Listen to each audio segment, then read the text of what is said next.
This is Audible.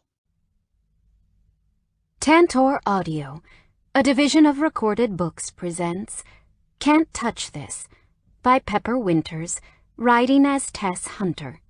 Narrated by C.J. Bloom and Eric Michael Summerer. Chapter 1. Vesper. Oh God, oh God, oh God. Wow, you're feeling extra religious this morning. I looked up, glowering at my best friend and business partner, Polly Dartford. Yes, her name sounded as if she'd stepped from a musical and somehow ended up in a Jane Austen love story. But her head was screwed on so damn tight, I honestly didn't know how we'd made it through university together. I thought the key to a dynamic duo was one was kooky and fun and not afraid to shag a few bad choices or drink a few stupid decisions, while the other was so straight-laced her life was a proverbial straitjacket. We couldn't both be so by-the-book and organized and disciplined. Where was the fun in that? And how were we supposed to relax when we wound each other up with work stress and life worries? She was supposed to be the funny one, while I was the serious one. But no, there was no opposite in our girl-bestie relationship. He just walked in, didn't he? I think I hear him. I stood on my tiptoes, improving just marginally on my average height that I refused to jazz up with heels. Screw that, they hurt my feet. I did my best to sneak a peek through the small window on the door to reception. Polly rolled her eyes. If you're so freaked out about helping him, take my 11 a.m. appointment and I'll do yours. Oh, really? As if. She didn't do well with anything off track from her color-coded diary. Hell, who was I kidding? I was the same. My phone regularly beeped with reminders and friendly prods to stay on track with my responsibilities. That was the reason, but not the only reason. Oh no, not by a long way, why I could barely tolerate Ryder Carson. Dropping my voice, I hissed, "Nice offer, but next time, actually put some enthusiasm and commitment behind it." Polly huffed. "Whatevs. It's called being supportive." Being supportive means actually wanting to do what you just said because it benefits your best friend. Pfft. She laughed. Who would honestly want to deal with that man?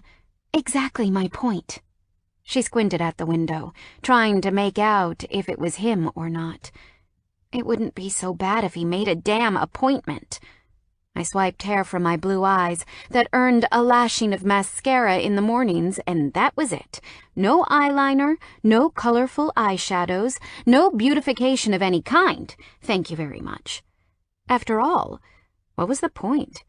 Most days I hung around females of the human variety and a menagerie of the animal kind. A four-legged friend didn't care if I looked like a haggard 24-year-old or a Botoxed diva. As long as I cured them, that was all they needed to know. How about you put your foot down this time? Polly finished wrapping the final dressing on the poor tabby's leg that had been hit by a car, and cocked her chin for me to grab the bottom corners of the medical sheet the unconscious pussycat lay on. Together, thanks to years of practice, we lifted seamlessly and ever so gently placed the kitty back into its cage for it to wake as the anesthesia faded. The setting of broken bones was easy these days. The sight of blood and scalpels had been my worst nightmare when we'd suffered our first practical classroom together at Trithorn University. We'd met at orientation, bumping into each other as we jotted notes into matching moleskin journals. It had been love at first sight. However, our chosen profession had not. We'd almost thrown up on that first practical, staring with tear-filled eyes at the frozen but now thawed mouth we had to dissect. Funny how education, age, and time could turn even the timid of students into capable veterinarians. Now, we could perform minor to major operations without breaking a rapid heartbeat.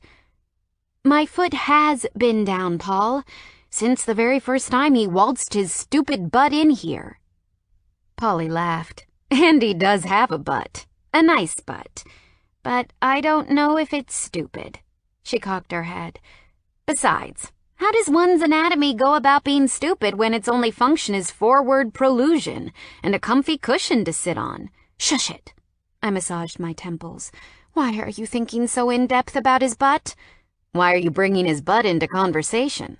Ugh, I can't win with you. She giggled harder, arranging the drip and checking the cat's mouth position while it slumbered in la-la land. I've seen you looking at it. No way, I haven't. I got an eyeful when he put that Great Dane on the table, but that's it. Polly waggled her eyebrows. I hear your brain trying to come up with excuses. Just own it, Vess. You looked, you liked, you ogled. I did not ogle. My chin rose with a haughty sniff. I'm a professional. A professional who appreciates good looks. Like she could talk, Miss Innocence. You've looked at it too, I said. She nodded sagely, as if this fact was not only entirely obvious, but utterly acceptable. Her chestnut hair, braided in a long fishtail down her back, swished on her baby blue scrubs. I've looked, but unlike you, I haven't touched. My mouth fell open. Me? You think I've touched it? My palm planted over my heart, still encased in surgical gloves. Nuh-uh, I would never do such a thing. If I never saw that egotistical butt again, I'd be so much happier. Why the hell were we still talking about his butt? We really needed to see other people. Maybe get laid. I made a mental note to make a memo to arrange a new activity, or go online and set up a date with a stranger. Odd things happen if you spend too much time working with no play. Polly ignored my need to prove my purity. So, you're saying if he never brought another dog in here, never demanded in that sexy-as-hell voice for you to drop everything and look after his pooch because he can't stand to see him in pain, you'd be okay with that? I crossed my arms, nodding resolutely. Totally. Good. Tell him that then. But nothing. Either tell him that he needs to make an appointment, and I'll deal with his zoo from now on, or suck it up. You can't ask him to leave the clinic. We need his patronage. Polly gave me her stern, "This is what is going to happen because I know best" look, as she stripped off her gloves and headed toward the basin to wash up. Your choice, Vess. So far, we'd set a cat's leg, had a consultation with an elderly blue-rinsed woman and her bad-mannered Pukimo, and argued, Polly called it a discussion, about our need to hire another assistant, or, if we could afford it, another vet. My view was, we didn't have the income to expand the team just yet. Polly's view was our practice was growing too fast, and if we wanted to keep up with demand, we had to find a way to afford more salaries. Even button-tight, and too like me in every sense of stuck-upness, she was a little laxer with money when it came to things we needed than I was. My money was spent on other things. You suck, I grumbled. Sorry, Chica. I only suck for the right guy, she winked. And last time I saw you naked, you didn't have a worm in your shorts. Ew, a worm? I burst out laughing. Seriously, Paul, who the hell have you been dating?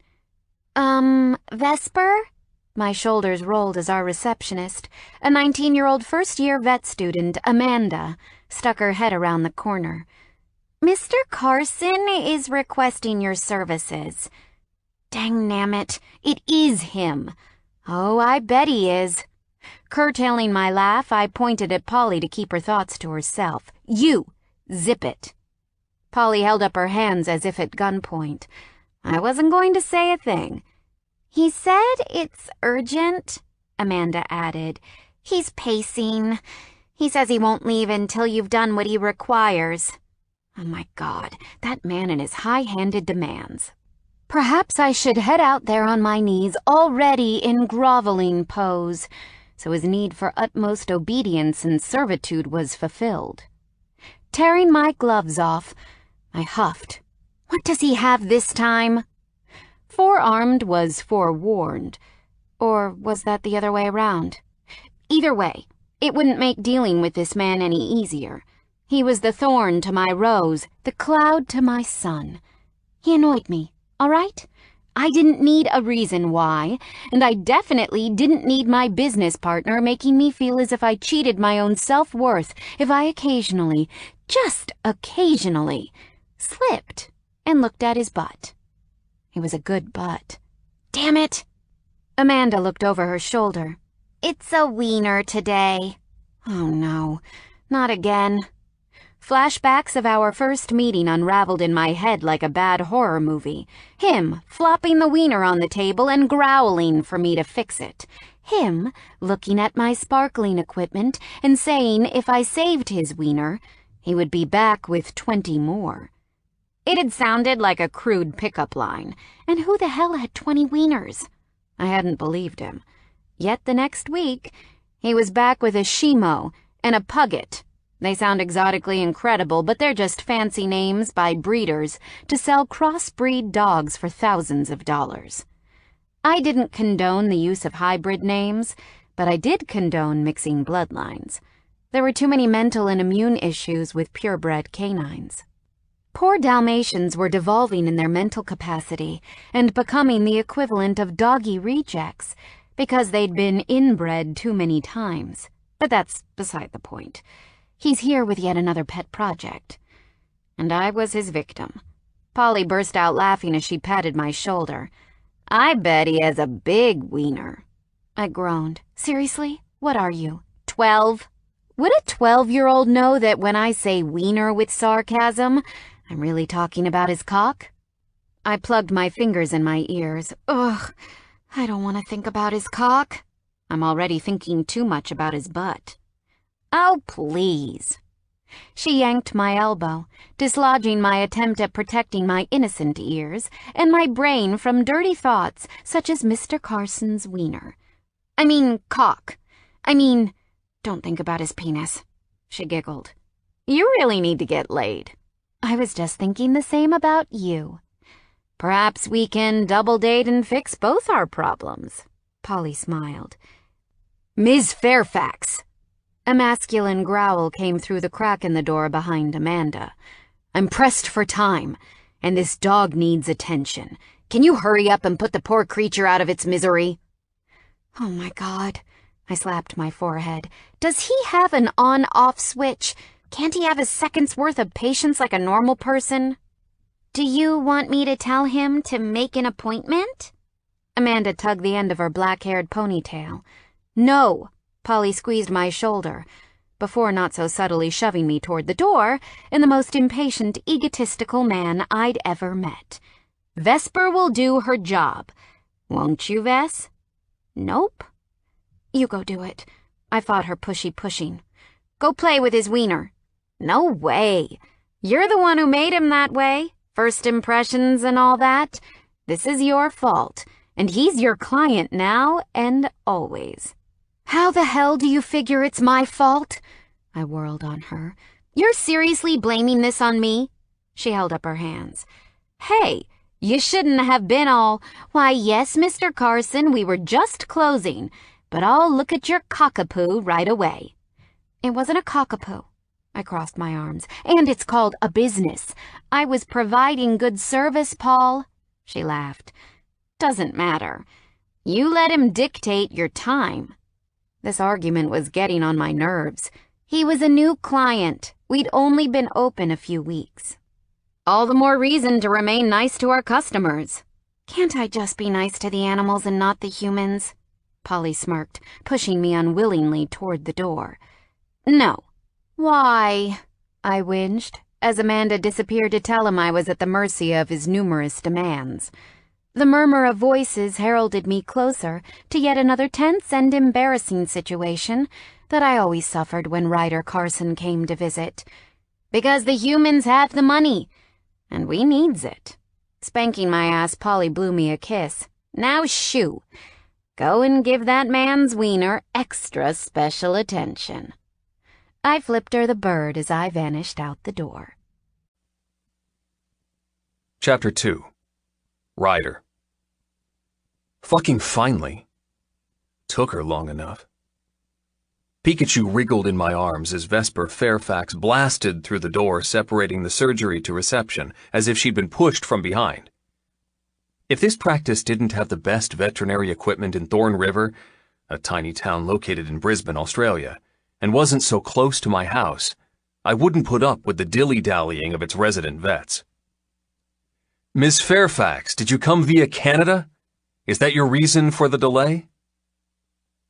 Her cheeks heated with a mixture of embarrassment and rage. I didn't care that I annoyed her. She'd annoyed me by being tardy. I had a dog in pain. Didn't that mean anything? She glared. I assure you that despite your unplanned arrival and urgent demands for care, I will do my best for your pet. I huffed. Your website says pop-ins welcome and critical care takes paramount. Are you saying those terms aren't correct? Her chin lifted, revealing the length of her milky throat and the sexy, sharp angles of her cheekbones. Out of all the women I'd met, dated, and dealt with, she was the prettiest. Which pissed me off. I would have been much happier if she was a troll with sausages for fingers and warts on her nose. Then, perhaps I could focus on the reason, the only reason, I was in a vet's office. The current poor beast in pain. However, her blonde curls, slightly upturned nose, and damn pixie features meant my cock wanted to visit just as much as doing the right thing by the dogs I cared for. The first time I'd seen her came back to haunt me as she glowered with ice-blue eyes. What did I do for my first impression? I tripped. Literally, I tripped over my fucking shadow. Not because she was drop-dead gorgeous in a nerdy librarian kind of way, but because she'd smiled so big and kind. She'd somehow removed the fear about my charge's agony and assured me it was okay to worry, but she would hold that weight for a while. Even though she'd just hung the closed sign and clicked the lock for the night, she welcomed me in, booted up the computer, and assessed little Heineken, a rescue wiener from a family who deliberately fed him rat poison, and somehow managed to stop the diarrhea and vomiting he endured. The way she soothed both me and the dog caused memories of being cared for by my mum rise up and grab me around the throat. How long had it been since I'd been petted just for the sake of comfort? How many years had passed since I'd cared for another in the same way? Too fucking long, and I didn't know how to let my guard down anymore. I didn't know how to reciprocate simple kindness that didn't come with conditions or awful memories of death. Those terms are correct. The friendly sympathy she'd given me that first night had slowly vanished the more I was an asshole. But it doesn't mean I'm yours to snap your fingers at and make me magically appear.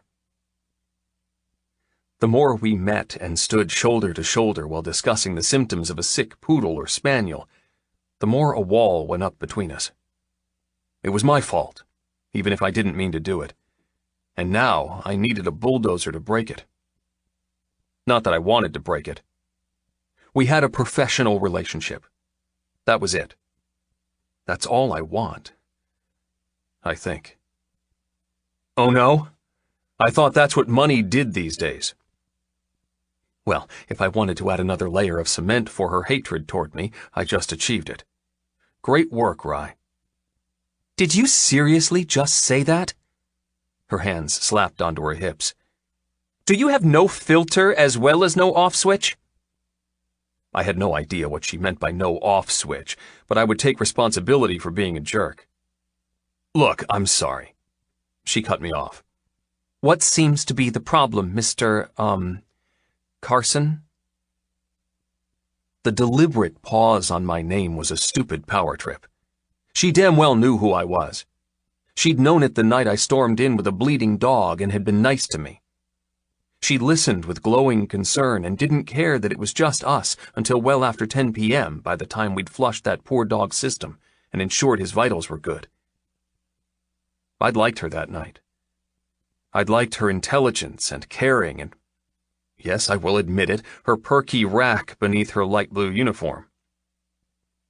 The second visit had gone just as well. She'd listened to me with sincerity, and the dog had fucking loved her. I couldn't stop staring while her hands soothed the skittish creature, and her peach lips regaled what she would do to help. By the third visit, I was mildly obsessed with her and had full intentions of asking her out. But then she'd cooled, and I had no bloody clue why. The fourth and fifth appointment had been the same. She gave the dogs the best attention, scratched behind their ears, murmured to them in her sexy voice, but gave me no mind. I was just the wallet paying for said service. Which was fine. She wanted to be a shrew, I could be a... What? What hunts a shrew? A badger? A fox? Whatever stupid analogy. I would be a pissed-off man and let her know I'd take my business elsewhere if she continued to be a brat. Go where? The other vet in town is a 78-year-old man who can't see around his cataracts and will probably cut off Heineken's penis rather than his balls when it's time to have him neutered. Nope. I had to stick with tales of tales. And because of that, it was time to chill out and remember how to be a gentleman and not an asshole. Rubbing the back of my neck while holding the pooch like a soccer ball, I said, "Look, I'm sorry. I haven't slept all night from rescuing this little tyke." I held up Pikachu like a white flag of surrender. "I need coffee, and it seems like I need to avoid people until I've correctly installed my filter." I half smiled. "Truce?" She tilted her head, her nostrils flaring as she deliberated. "Look, if you're wondering why I'm impatient, it's because it's not me I'm worried about. It's him." I jiggled Pikachu. "And the reason I'm being a jerk is because I don't know how to transmit worry.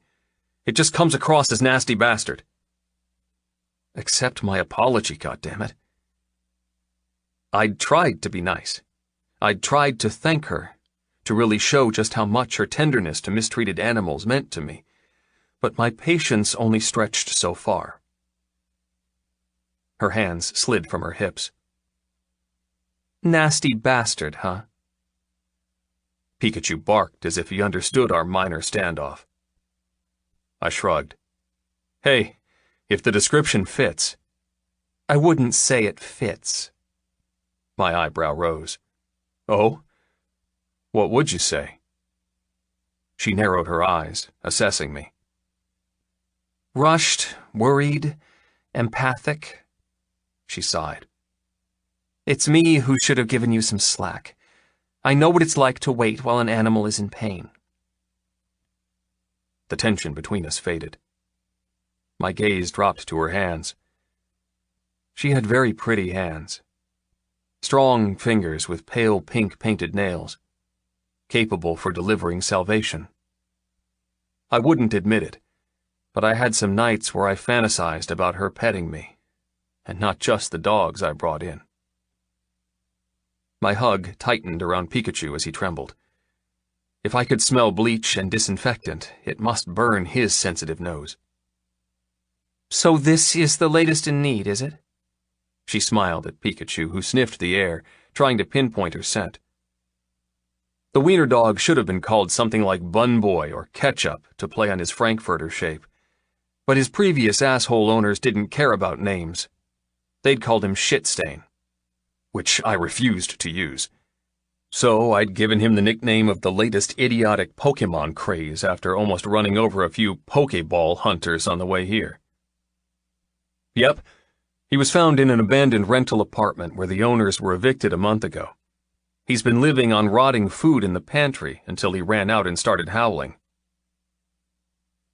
Whatever trace of annoyance she still held melted away as utmost sympathy filled her face. She drifted closer.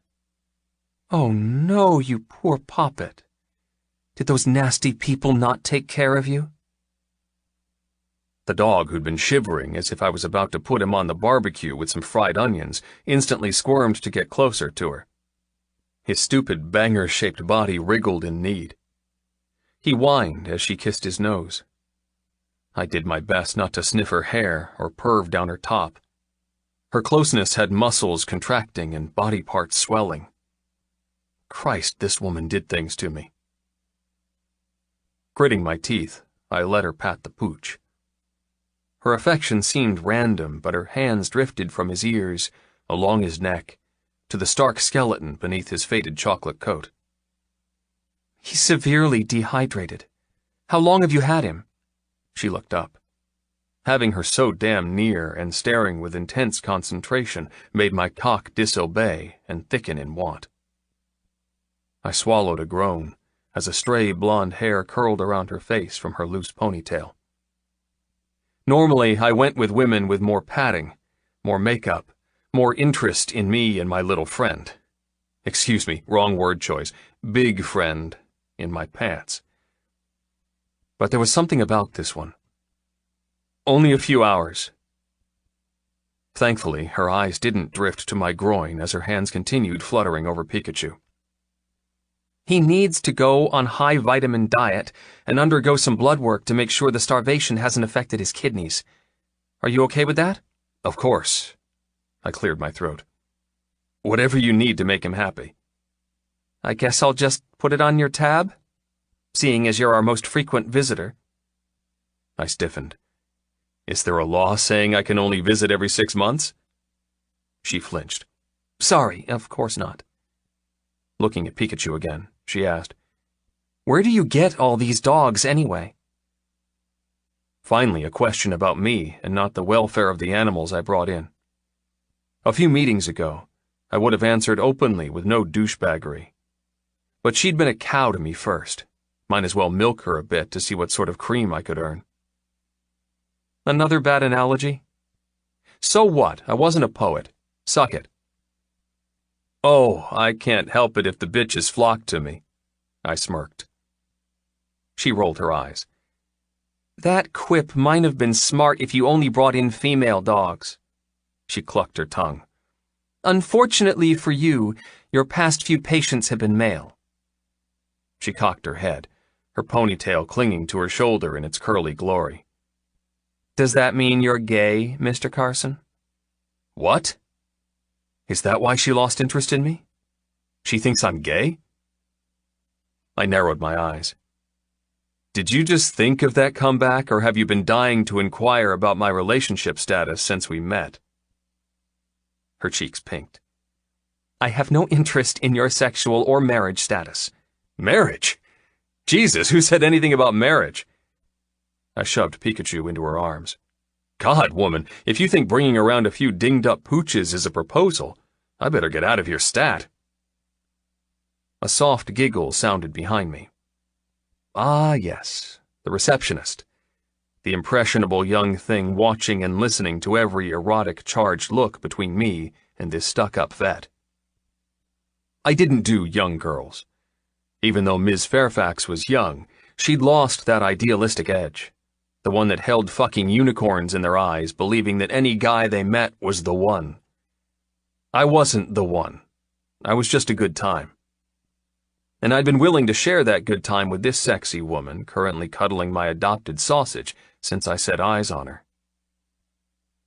Backing away, she waved at the consultation room I'd been in 6 times already this month. We can continue this discussion while helping your little friend. My eyes glued to her ass. Can I come too, or do you intend to hold my hot dog ransom? Depends. Are you going to garnish him with chili and mustard? I couldn't stop it. My lips twisted into a smirk. Dunno. If I did, would it entice you to go to dinner with me? He could be the main course, and I have plenty of ideas for dessert. She slammed to a stop in the doorway, her eyes wide as the plate where such dinner would be served. I tensed, waiting for her to shoot me down. The inevitable, I have a boyfriend, asshole, how dare you step on his territory, or I've already been pissed on by another tomcat, thanks very much. However, she looked me up and down in the way only a woman can, full of scorn and inconvenience, shoved Pikachu back into my arms, and headed into the room without me. Well, that went well. following her into the small, sterile box where a stainless steel bench sat in the center, with charts of innards of canines and felines pasted the walls in happy festivities of medicine. I did my best not to stare. Unfortunately, my eyes didn't get the order because they followed the contours of her legs, hips, back, before following her around the bench to the computer where she typed in my name and brought up the many files I'd opened due to my unusual occupation. My gut tightened as she bit her lip, studying the screen. "Has this one been in before?" "No." Hoisting the little wiener higher into my arms, he leaned into me for comfort. "This is Pikachu. He's new, just like all the rest." She nodded distractedly as she came closer and reached for the dog. Just before she touched him, she remembered whatever decorum the vet's handbook said they had to obey. "Oh, may I?" "May you what?" "Touch him." "Touch my wiener?" She scowled. "Yes." "You've already held him. I think you're past asking for permission." My lips twitched as stress trickled down my spine. There was something about this girl. She riled me up, made me want to act like an idiotic 10-year-old and pull her hair to tell her I liked her. Be an adult. Get a fucking grip. The idiotic 10-year-old inside me won. "You have to say it properly." "Say what?" "Can I touch your wiener, Mr. Carson?" She sighed, irritation bright in her gaze. "You truly need to install that filter we discussed. If you want someone to do the surgery to stop vulgar man thoughts from leaving your brain and vomiting from your mouth, I could recommend Polly if you want an impartial physician." "Polly?" I racked my brains. Thorn River was a small town, but I hadn't met anyone called Polly before. And I would remember because all parrots, especially ones belonging to pirates, were called Polly. "Are you saying you wouldn't be happy operating on me? You'd outsource my personality change to another?" "Oh, you'd actually like me to do it?" she snorted. "And here I was thinking you didn't trust my skills, seeing as you have a death grip on your dog and refuse to let me inspect him." "Oh, you can inspect him. You just have to say the magic words." This is stupid. Stop it. But how could I stop when her reaction was so damn addicting? Bending a little to bring our eyes in line, I murmured, "All you have to say is, 'Can I touch your wiener?' And then he's all yours." "He, huh?" She rolled her eyes. "Rather convenient." I smirked. It is convenient that Pikachu is a boy. Otherwise, the veiled insinuations of touching my cock would be odd if I referred to it as a girl. She pointed a finger in my face. "Aha! I knew you were talking about your, manhood." I exploded in laughter, scaring the mutt. "Manhood? Oh shit, how old are you? 80 and reading Fabio shirt rippers?" She crossed her arms. "It's a correct term for that part of a man's body." "Sure it is. But cock sounds so much better." "How about dick?" She smiled sweetly. "That's a common one, and wouldn't you know, it's what you're being right now." I couldn't keep a straight face.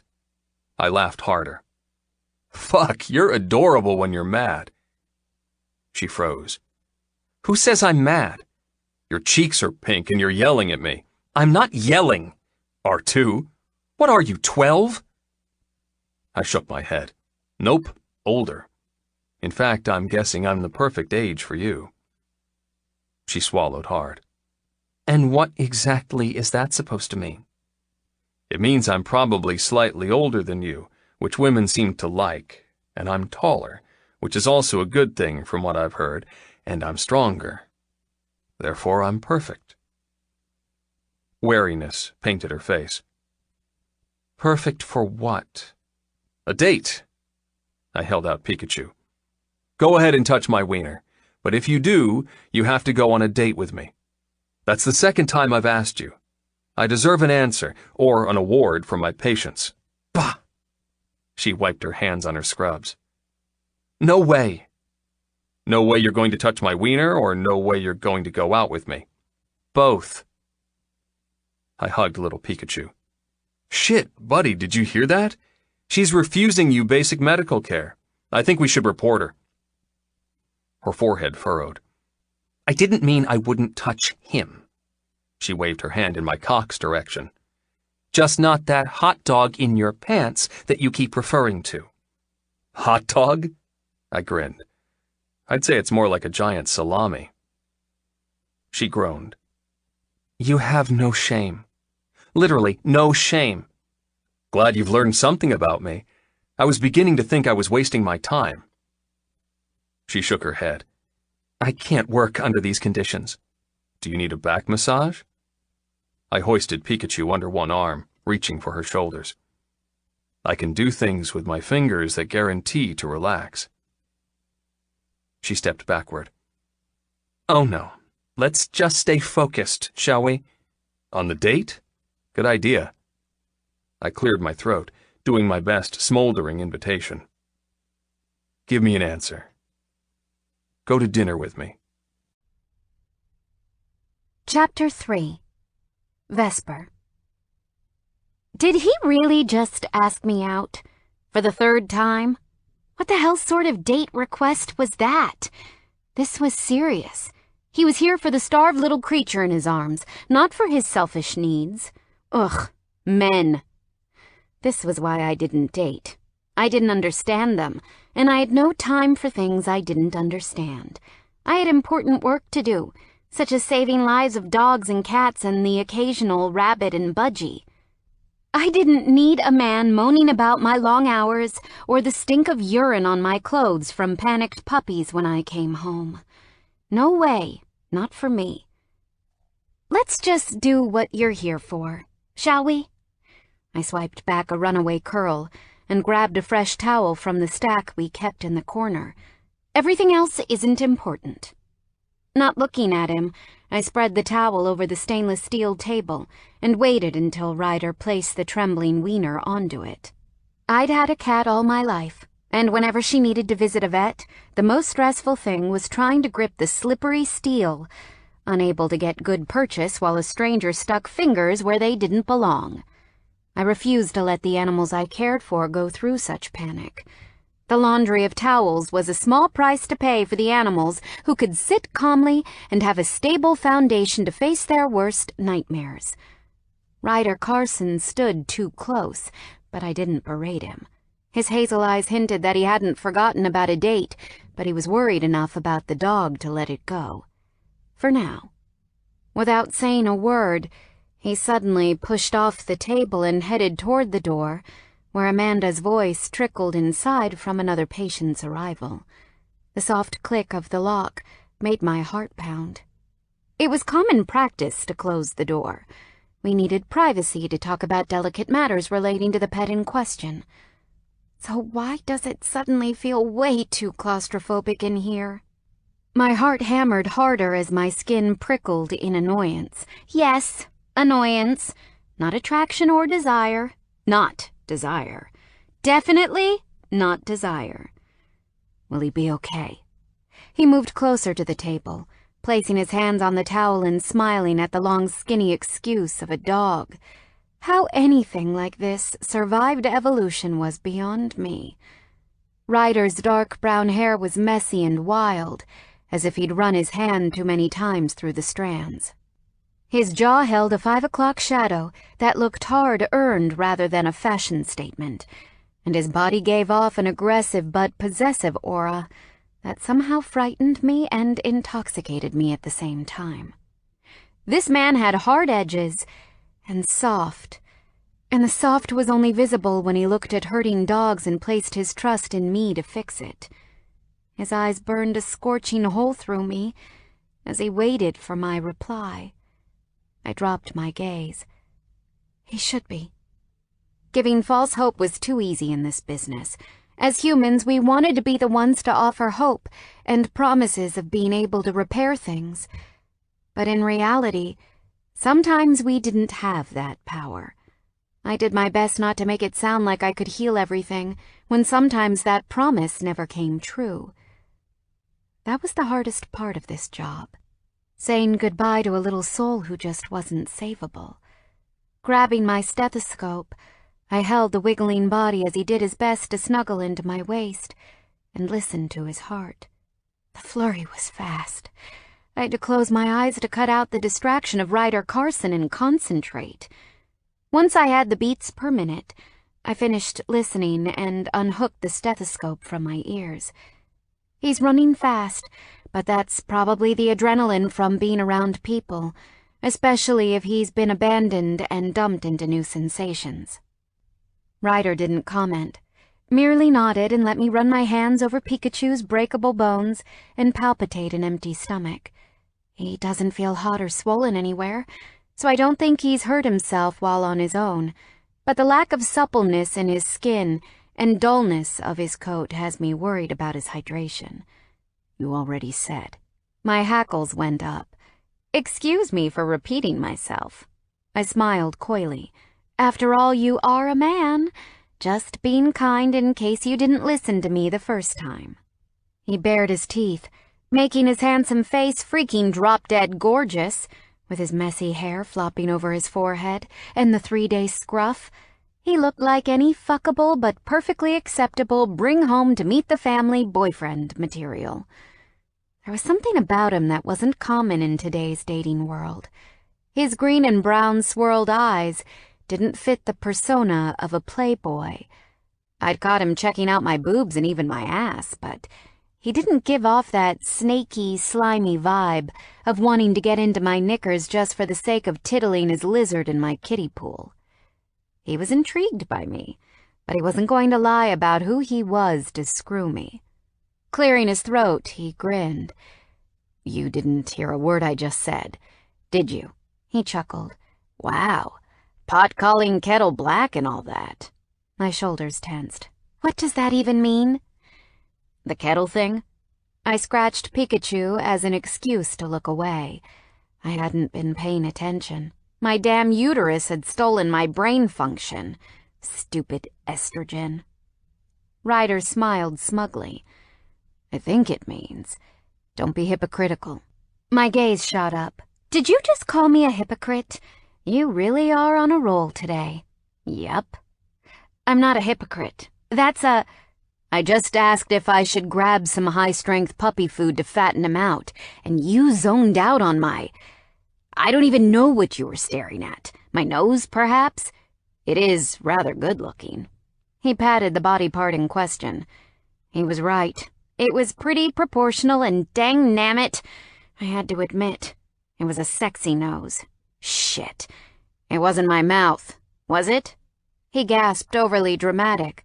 Oh my, Ms. Fairfax, were you thinking about...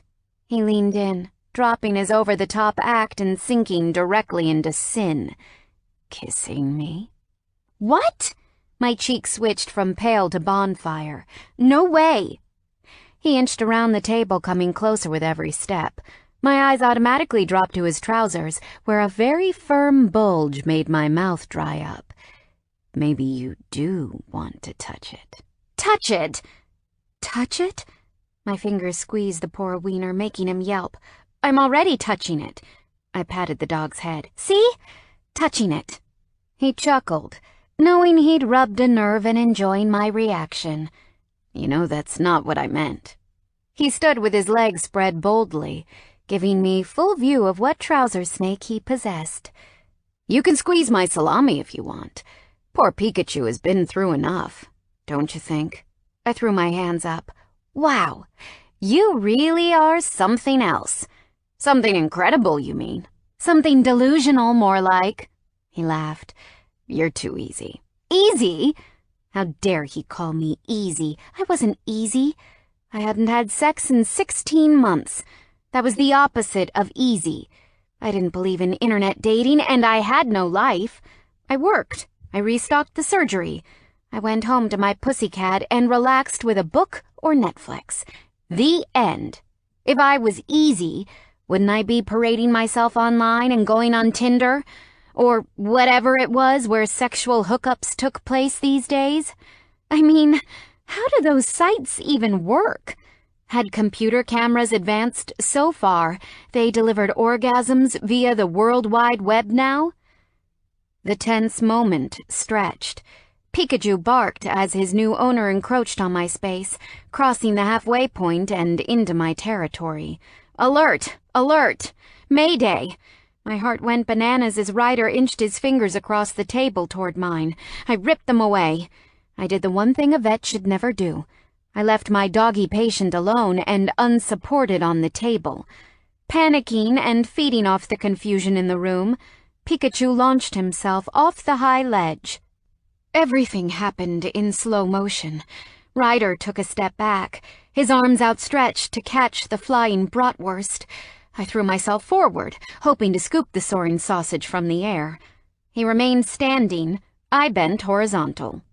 Horror ensured. My face landed squarely on his cock. Boom. Nose to shaft, chin to balls. I felt him. Hard but soft, hot but steel. I felt him on my face. Get it off. Oh my God, what did I do in a previous life to deserve this? A loud humph escaped his lips as victory replaced my shock. I caught the plummeting dog and saved the day. Standing up straight, I quickly placed the squirmy creature back onto the table and pulled out my script pad to jot down what he would need to buy. He needs to leave. Now. I don't care if Polly refused to look after him. She'd have to after this. I'm mortified. The poor guy was doubled over in pain, sucking in gasps of air. By the time I'd scribbled a puppy formula and a few vitamins, he was able to stand upright. A loud laugh froze my fingers, and I couldn't stop my head from tilting upward. You know, he wheezed through another wash of pain, I offered you the right to touch it, not face-plant into it.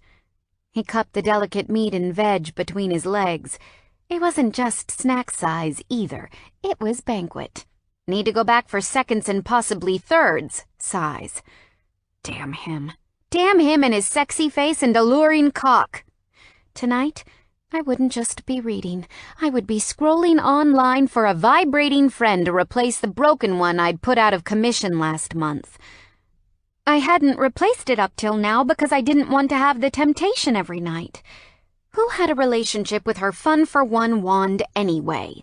Not a sane woman. But this sort of issue was exactly why a woman had a relationship with battery-operated toys.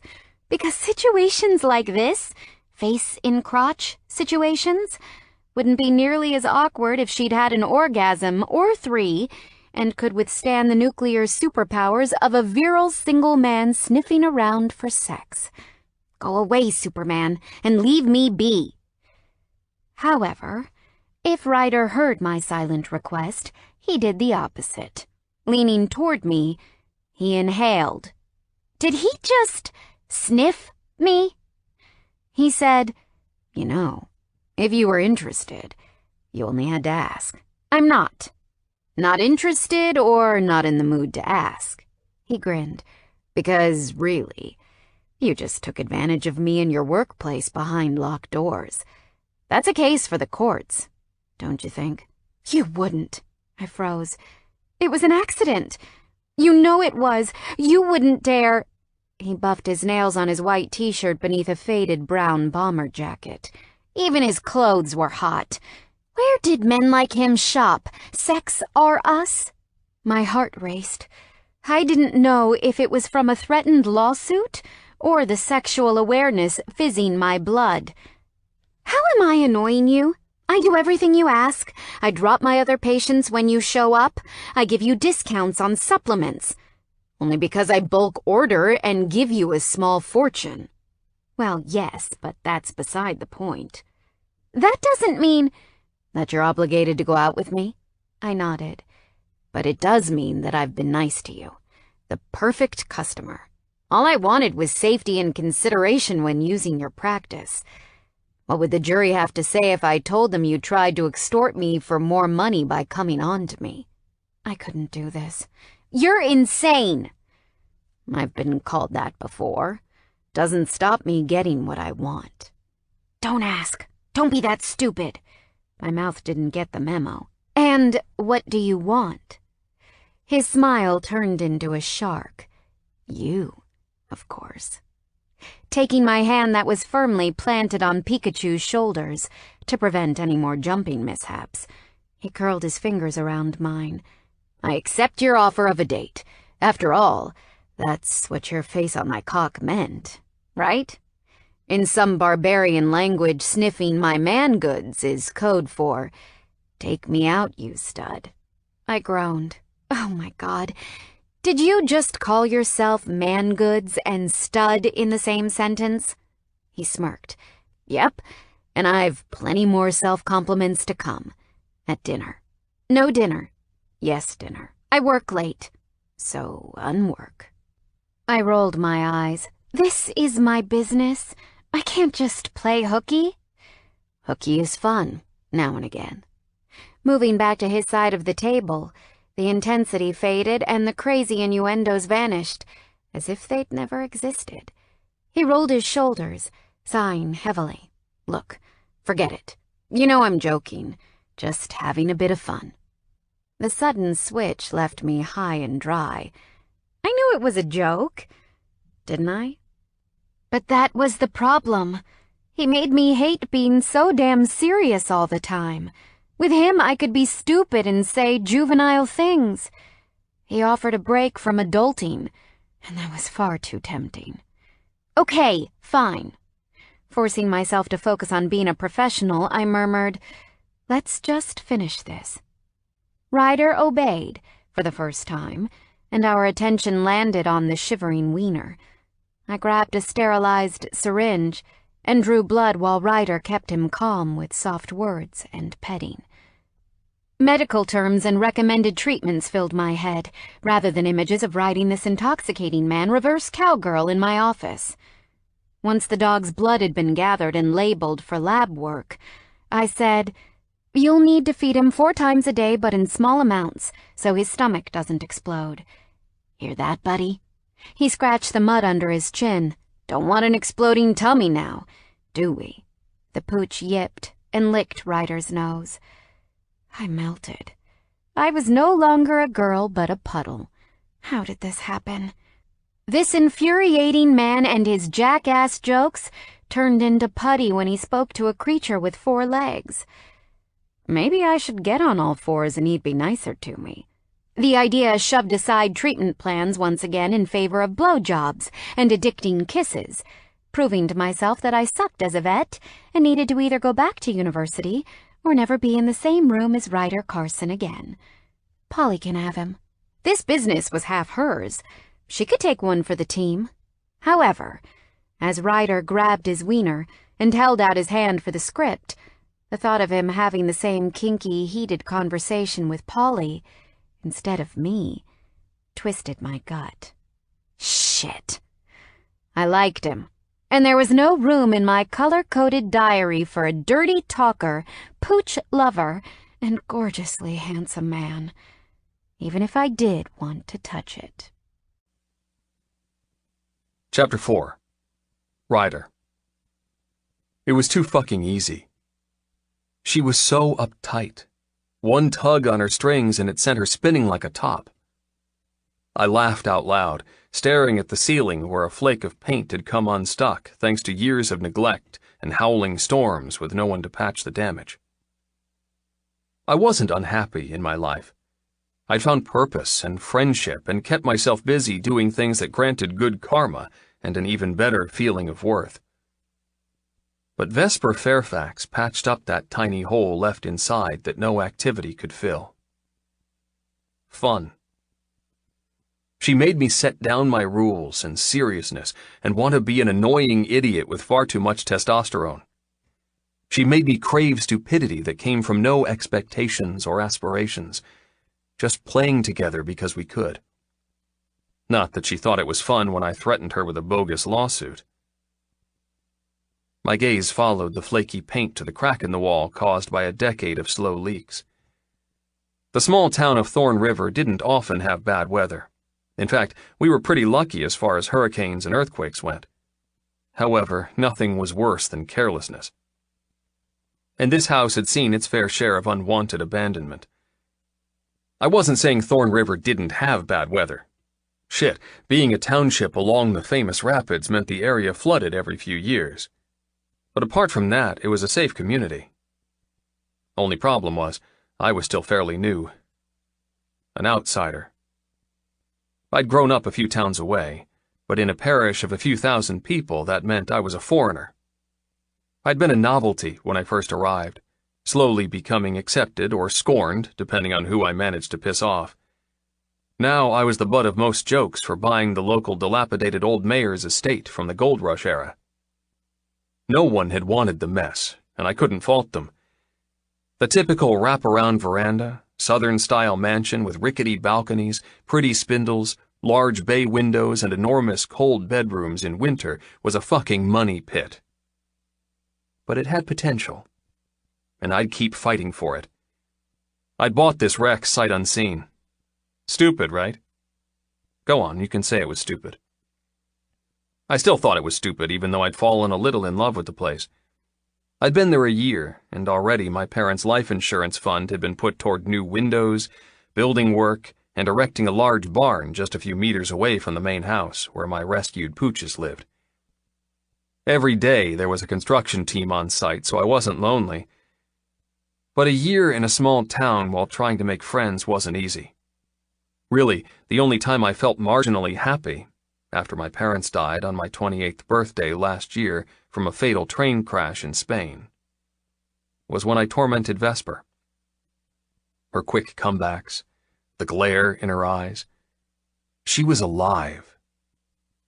Where so many people in this place were barely existing with no passion left in their dusty, dried-up veins. I stretched in bed, letting my mind wander to the sexy vet and our consultation yesterday. She never did accept a date, but I had an odd feeling that she'd been close to saying those magic words. Probably stupid optimism, or had I finally worn her down enough to break her? How can I find out? Grabbing my phone, I checked my emails while trying to come up with a plan to get her into my bed. I was expecting a large shipment of timber to replace the veranda this week. Perhaps I could entice her around with promises of lots of wood. Christ, you're an idiot. After checking my messages, I returned to my home menu. The image glowing behind the app icons showed one of the rental properties my deceased parents left me in their will. The small 2-bedroom bungalow had been mine until I moved into this run-down shack, with lofty dreams of finally starting my life, finding a wife, and doing what was expected of a man about to hit his 30s. Thanks to my parents instilling good values and grateful ethics, I would never take what I had for granted and stop working, even though I could retire right now. Before my mom and dad died, they'd amassed a portfolio of 14 rental properties that self-serviced their loans with over half already debt-free. However, they were so meticulous in their investments, they'd even sorted out the owing balance with a life insurance policy to cover every outstanding mortgage, and provided me and my brother, not that he needed a penny, with a few million to ensure our lives and any future children we had would want for nothing. When the lawyer called me into his office after the funeral, the day I'd moved temporarily back into my old bedroom, complete with Wonder Dog pictures and Incredible Hulk plastered to the walls to sort through my parents' things, he told me the news. He'd looked at me with his bushy eyebrows, expecting me to be happy I'd never have to work again. I was fucking gutted. Money meant nothing to me. 2 lives had been lost. My brother and I were alone. No amount of wealth could change that. I'd always been close to my parents, but independent. I'd moved out at 17 to pursue a trade, a plasterer of all things. After growing up on renovation sites, while my parents worked side by side, knocking down walls and putting in new kitchens for prospective tenants, I'd learned how to wield a paintbrush before I was out of diapers.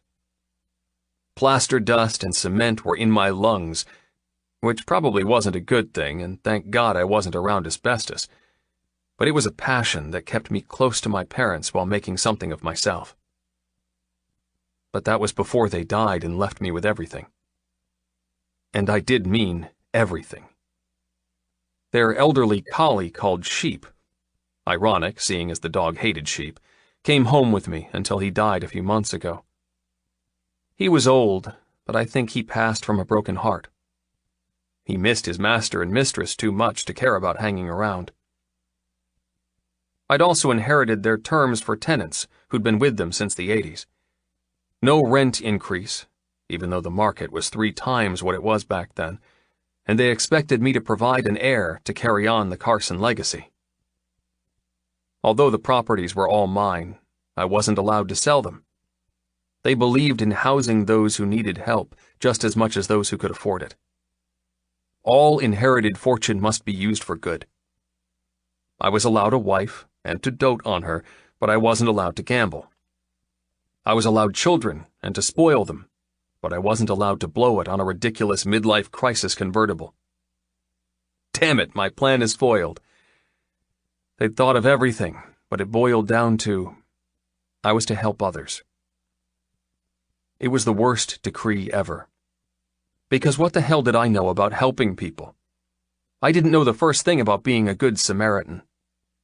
And judging by the hate stares I'd earned from Vesper, I wasn't good at flirting either. I guess that was where inspiration struck to help animals in need of rescue. That empathy for the victim kept me busy and worked with my parents' final stipulation. Sheep had given me the idea, actually. He'd run off on one of our rare walks before he croaked, and I'd had to chase the crazy thing. He disappeared into a bush by Thorn River and whined when I found him. He'd plonked himself next to the scruffiest little mutt I'd ever seen. He looked as if he'd been dragged through a bush, probably had, seeing as he was sitting in one, and his white and tan fur was smeared in mud. He'd been the first I rescued. But not the last. Not by a long shot. "Rye, are you awake yet?" David, my head foreman, banged on my bedroom door. Not that it was a door, just a piece of plywood covering the entry while the rest of the house crawled with workmen. Although I'd taken my parents' decree to help others and twisted it into helping 4-legged friends, I also employed a decent amount of people in town. Currently, I had 7 men working 8 hours a day to create the best home I could for me and my rescues. And, if by some miracle a woman enters the picture, it will be hers too. Yeah. I crawled out of bed and shrugged into a navy t-shirt just as David kicked the plywood to the floor. "This is your wake-up call," he laughed, striding in with his tool belt groaning under the weight of chisels and hammers. "Get up, sleepyhead. Don't make me drown you in paint. Hey, dressing here." David and I had worked together for a few months, and the camaraderie between us gave me that element of fun I was searching for. "You're such a douche. Takes one to know one." He fisted his tape measure, pulling out a length of metal, measuring, trying to whip me with it. "No sleeping on the job. Get." "I could dock your pay for that." "You wouldn't." "Why?" He winked. "You'd miss me too much." Got me there. Chuckling, I grabbed a pair of dusty, paint-splattered jeans and hauled them on. "Is the crew here?" "Yep, just unloading the extra timber now." "Great." Running hands over my face to wake myself up, I moved past him. "You're mighty chipper this morning." He slapped me on the back as we headed down the curved stairs toward the large, cobwebbed and rain-damaged foyer. "It was date night with the wife. She got tipsy. We did things." "Things?" His crooked teeth flashed in a shit-eating grin. "Yep." She agreed to a 69. Been married 6 years and never once did she drop the prude until last night. He nudged my shoulder with his. "Might have to roofie her next time. See if I can get her to unlock the back door, if you know what I mean." I groaned. "And this is why women have such bad opinions of us." "Hey, I married her. I love her. She loves me. Technically, she roofies me all the time with her apple cobblers and cherry pies. She puts me into a food coma. The least I can do is put her into a sex one." I shook my head. "Well, if the cops come calling, I don't know you." Stopping in the entryway, my neck ached as I looked upward. God damn it, there's a leak up there. When I first bought this place, the roof had completely caved in. We'd only just repaired it last month.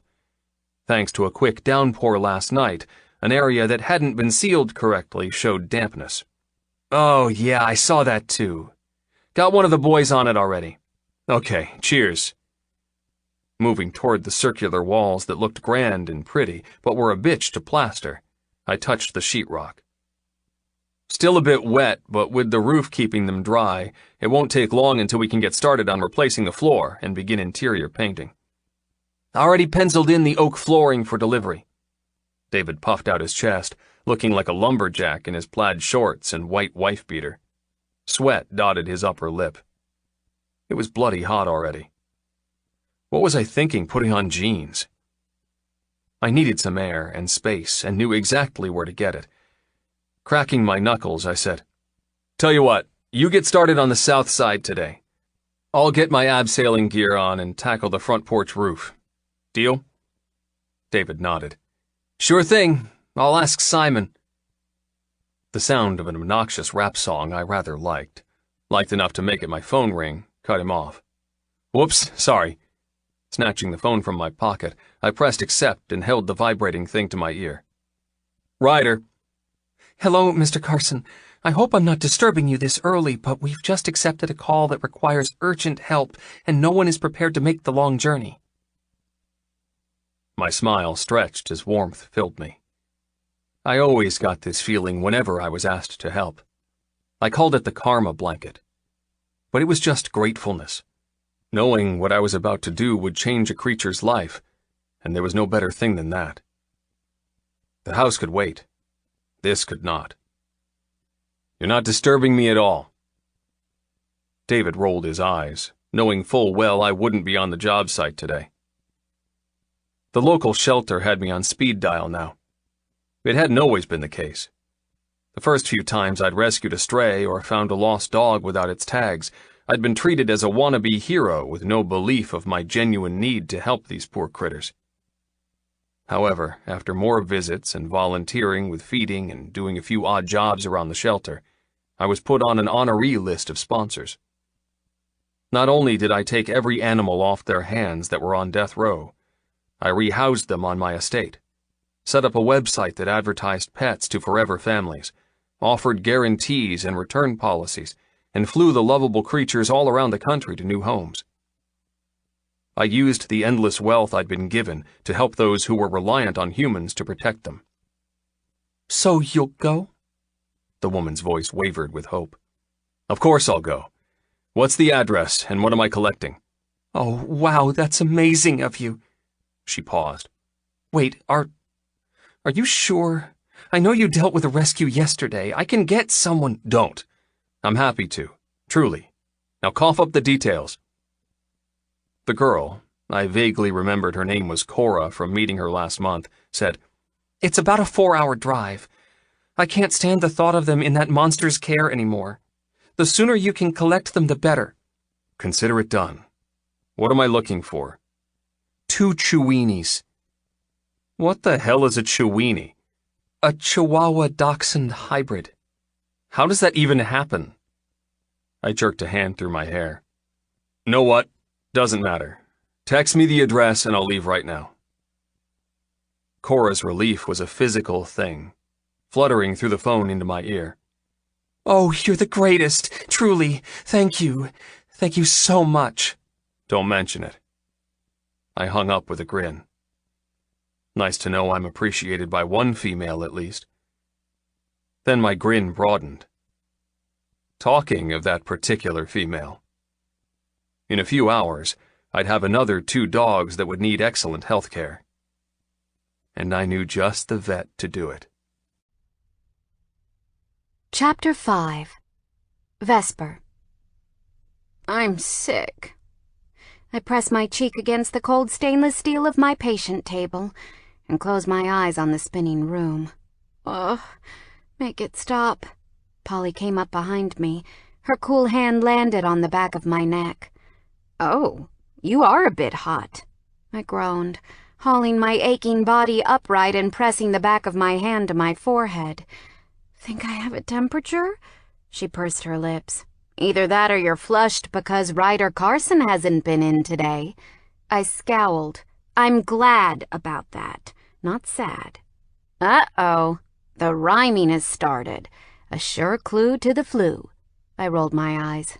You annoy me every day. She grinned. That's my job. And don't try to change the subject. I heard you two flirting yesterday. What? I dropped my hand to my chest, acting the perfect damsel. I was not flirting. Was I? Okay, maybe a teensy tiny bit. There was a lot of wiener and cock talk, Polly giggled. If that wasn't the pre-dance to some seriously hot and filthy sex, I don't know what is. The room spun faster, as an image of Ryder naked and bending me over a table erupted in my flu-foggy brain. Oh, stop, I groaned. I'm not feeling well, and that just makes me feel worse. Worse because you want it so bad? Polly jiggled her eyebrows. Go on. Think of me as your therapist. I'm sworn to confidentiality. I wanted to slap her. I truly did. If only the floor would obey and stop trying to mimic a boat on a rolling ocean. You are nothing more than a sexually repressed woman who is deflecting her fantasies onto me. Polly laughed, leaving me to sway unsteadily as she returned to finishing up on the computer. Unlike you, I don't want to touch his wiener. Oh my God, you heard that? She smirked. Every word. We seriously need to get better soundproofing in this building. Or you need to bang him and get it out of your system. And I'm supposed to take advice from a woman on an 8-month sex Sahara spell? She held up her hands. I'm just being the voice of your neglected pussy. I scrunched up my face. You just dropped down the totem pole of friendship.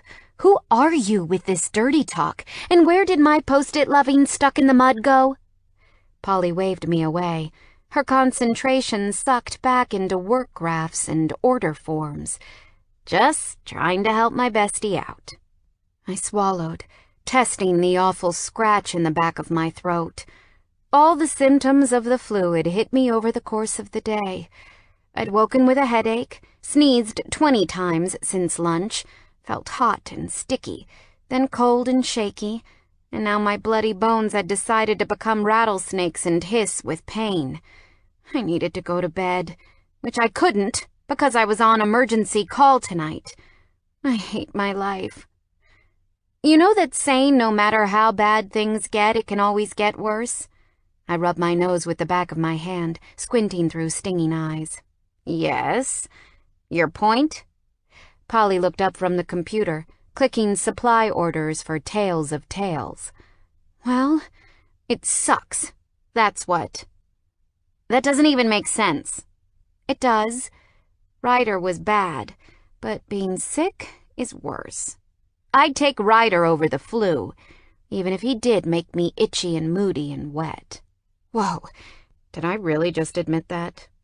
Polly said softly, Go home, Vessie. You've been working too hard. Her gaze tracked to the clock hanging on the wall. You've been at it for 13 hours straight. No wonder you're ill. Go home. Get better. But I'm on call tonight. Don't worry about it. Amanda can field the calls from home, and if it's a true emergency and not a simple help my dog is coughing, what shall I do kind of phone call, I'll deal with it. The thought of letting Polly do it was far too appealing. But I didn't want to be that partner. I didn't want to shuck my responsibilities just because I was sick. I'm not sick. Positive thinking and all that. I hesitated. I don't know. Buzz. The reception door announcer when someone walked in ripped through the space. Polly and I looked at each other. I sank into my sore body. Oh no. I thought we didn't have any more appointments today. We didn't. She shook her head. Bloody hell. Amanda must have forgotten to lock the door on her way out. Dang nammit. That girl really needs a refresher on how to run a well-oiled business around here. Polly sighed. I know, but she's cheap. And right now we need to keep our spending under wraps. My head stuffed up with cotton wool as the telltale tickle in my nose told me I was going to sneeze. Explosively, I pinched my nostrils and held my breath. I'm not sick. I couldn't do that to Polly. I couldn't do that to the dogs and cats and rabbits depending on me. Ignoring the urge to sneeze, I sniffed back my self-pity and overwhelming desire for sleep. I'll go deal with whoever it is. You finish ordering supplies. Then we can get out of here. Polly eyed me dubiously. Are you sure you're going to be okay? You look like shit. I stuck my tongue out at her. Gee, thanks. Just what I want to hear before dealing with a customer. Not just any customer. Me. The masculine voice made me jump as Ryder Carson opened the surgery door and stuck his head inside. I don't care if you look like shit. Your bedside manner is second to none.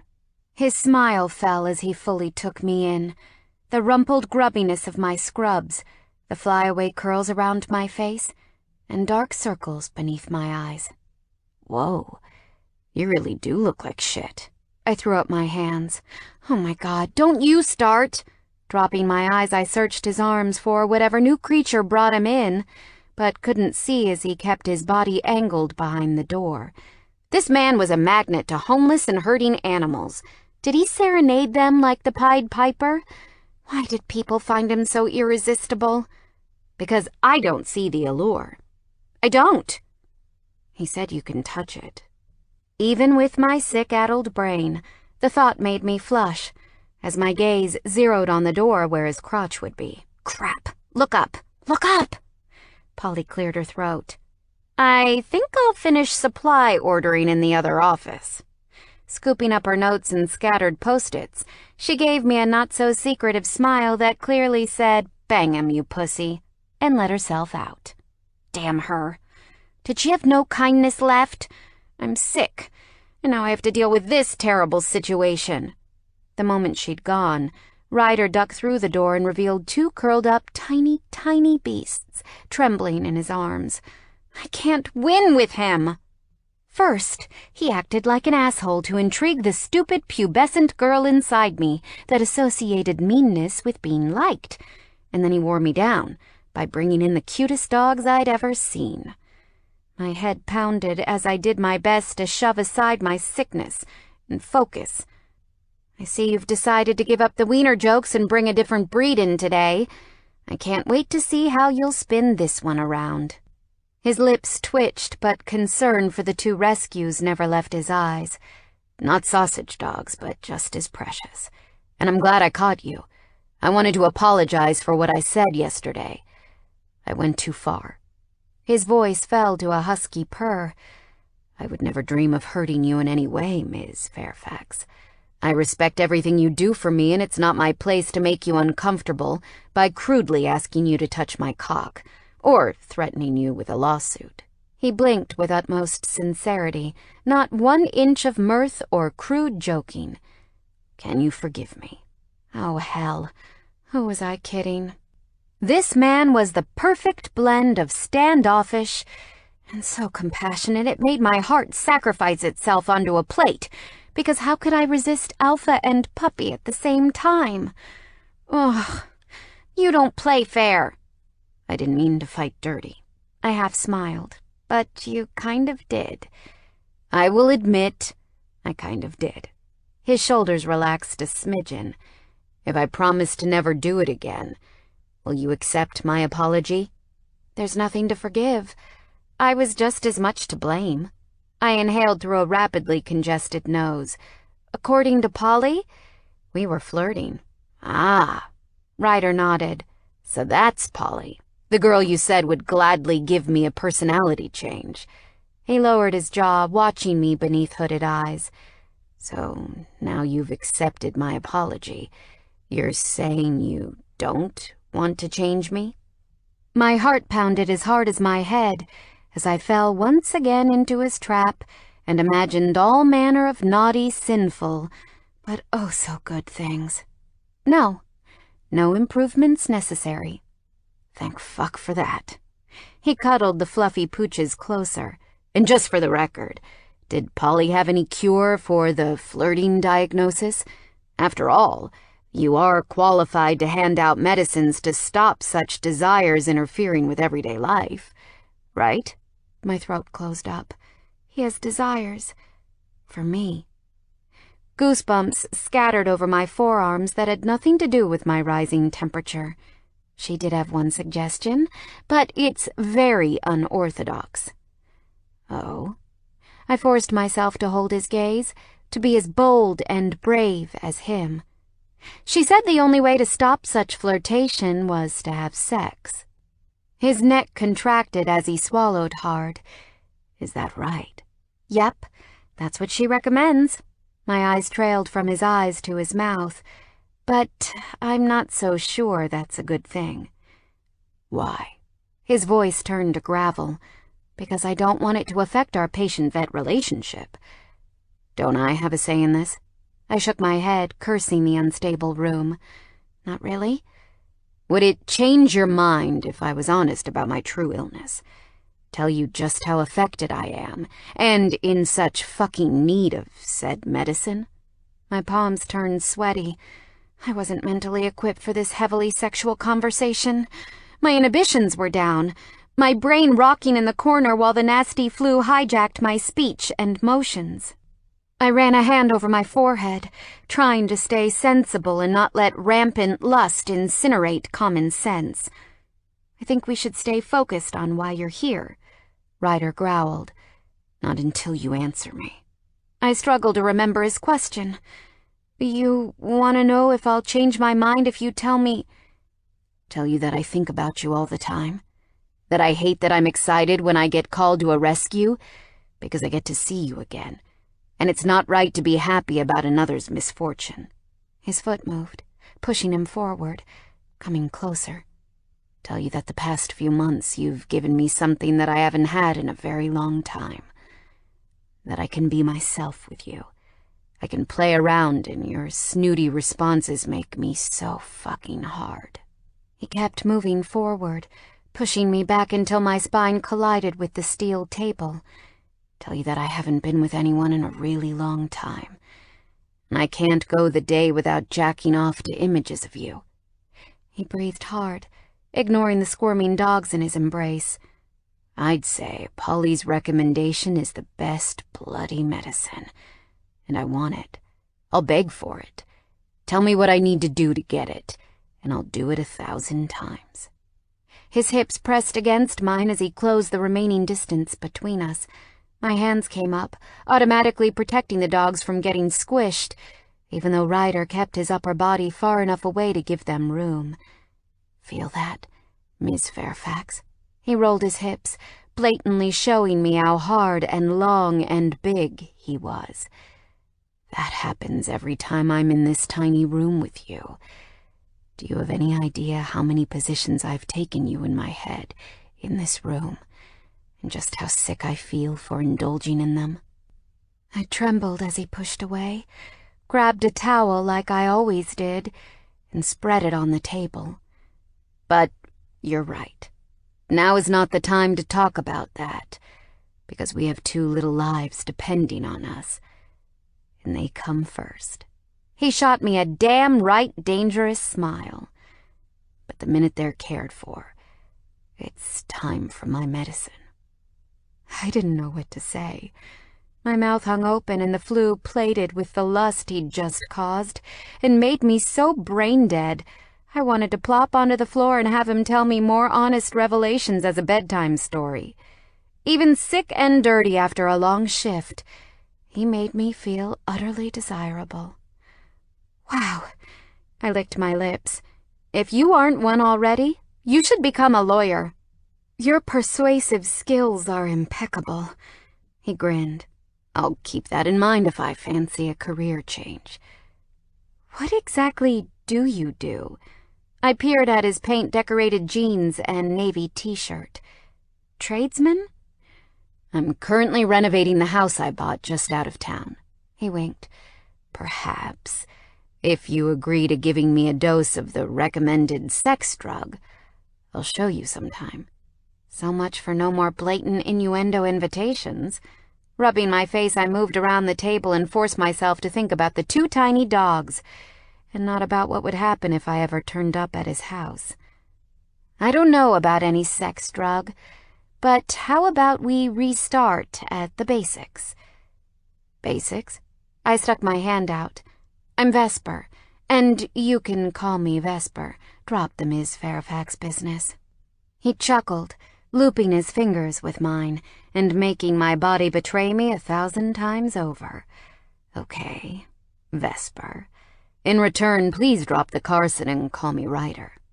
Our grip lasted a second too long, giving me yet more goosebumps from the sudden urge to kiss him and the freak-out of finally admitting how much I was attracted to this man. I'm in so much trouble. Pulling my hand away, I reached for the dogs. Instantly, they scurried forward, their little bodies wriggling as they wagged emaciated tails. Oh, poor poppets. What happened? Ryder's hands fisted as I scooped one up, rubbing the tiny warm head with the tip of my stuffed-up nose. I couldn't smell a thing, which was probably good judging by the dried feces on their fur and conjunctivitis around their eyes. It was times like this that made me so disappointed in the human race. I hated that people could mistreat an innocent animal so callously. I don't know. All I know is the council called me to pick them up, and when I got there, the fuckwit who'd done this had been arrested. Because of cruelty to animals? Ryder's face darkened. No, because of illegally selling marijuana. They couldn't give a shit about these 2 pups. That's not true. I shook my head. I can't believe that. I'm sure they'll take evidence and add the charge to his record. He snorted. You have a much better view of the law system when it comes to preventing animal cruelty than me. I wiggled my nose with the back of my hand as the stuffiness grew worse. Blinking back dizziness, I tucked the little body under my arm and headed toward the cabinet drawers that held syringes, gauze, and a camera for instances such as these. We were required by law to record any injury that looked human-caused and report it, regardless if the owner seemed concerned when bringing in the pet. Once I'd grabbed the camera, I turned to grab a fresh towel, but Ryder had already preempted me. He'd spread an additional wash-faded orange one and already plonked a little tan, black, and white critter onto it, ready to hold him firm for close-ups. I swallowed my thanks and positioned the matching fluff ball to inspect them side by side. I squinted, trying to decide what breed they were. They were tiny, a miniature breed, but their markings were that of a dachshund. They're apparently called a Chiweenie. His voice was rather disgusted. I smiled, smug that he didn't like the breed's name, and not yet sick enough to ignore a prime opportunity to rib him. Something about that you don't like, Mr. Ryder? I just called him Ryder, and my stomach flipped. God, I needed help. I think it's insulting to the dog. Chiweenie. He pulled a face. What sort of name is that? I shrugged. Same sort of name like the made-up mess of Yorkie Poo or Bogle. What the hell is a Bogle? I ran my hands over the spine of one of the Chiweenies. I believe it's a boxer crossed with a beagle. Ryder rolled his eyes. Well, I think they deserve better titles. What, like Butch and Bite Me? No, like Perfect Handful or Pocket Best Friend.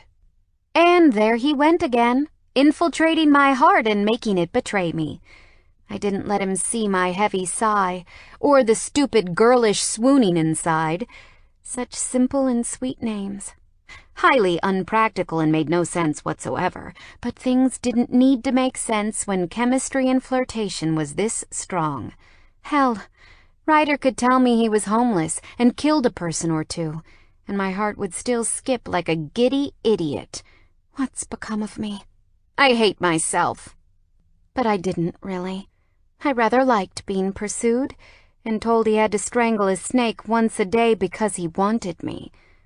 There was power in that. Pity that power didn't have the skills to take away my flu so I could think clearly. The urge to zing him again was too strong to ignore. especially now my inhibitions were stuffed up with phlegm. So, it's nothing to do with the fact that it has the word weenie in the title, and you're afraid your own weenie is wee like these dudes are? And by wee, I mean tiny, if you didn't get my drift. Oh, I get your drift. He gritted his teeth, fighting a laugh. Believe me, it's not wee. And here we were having a civilized conversation before you once again brought it back to my cock. Your cock seems so big it just naturally gravitates all topics around it. He chuckled. You can see it if you want. Make up your own mind. Wow.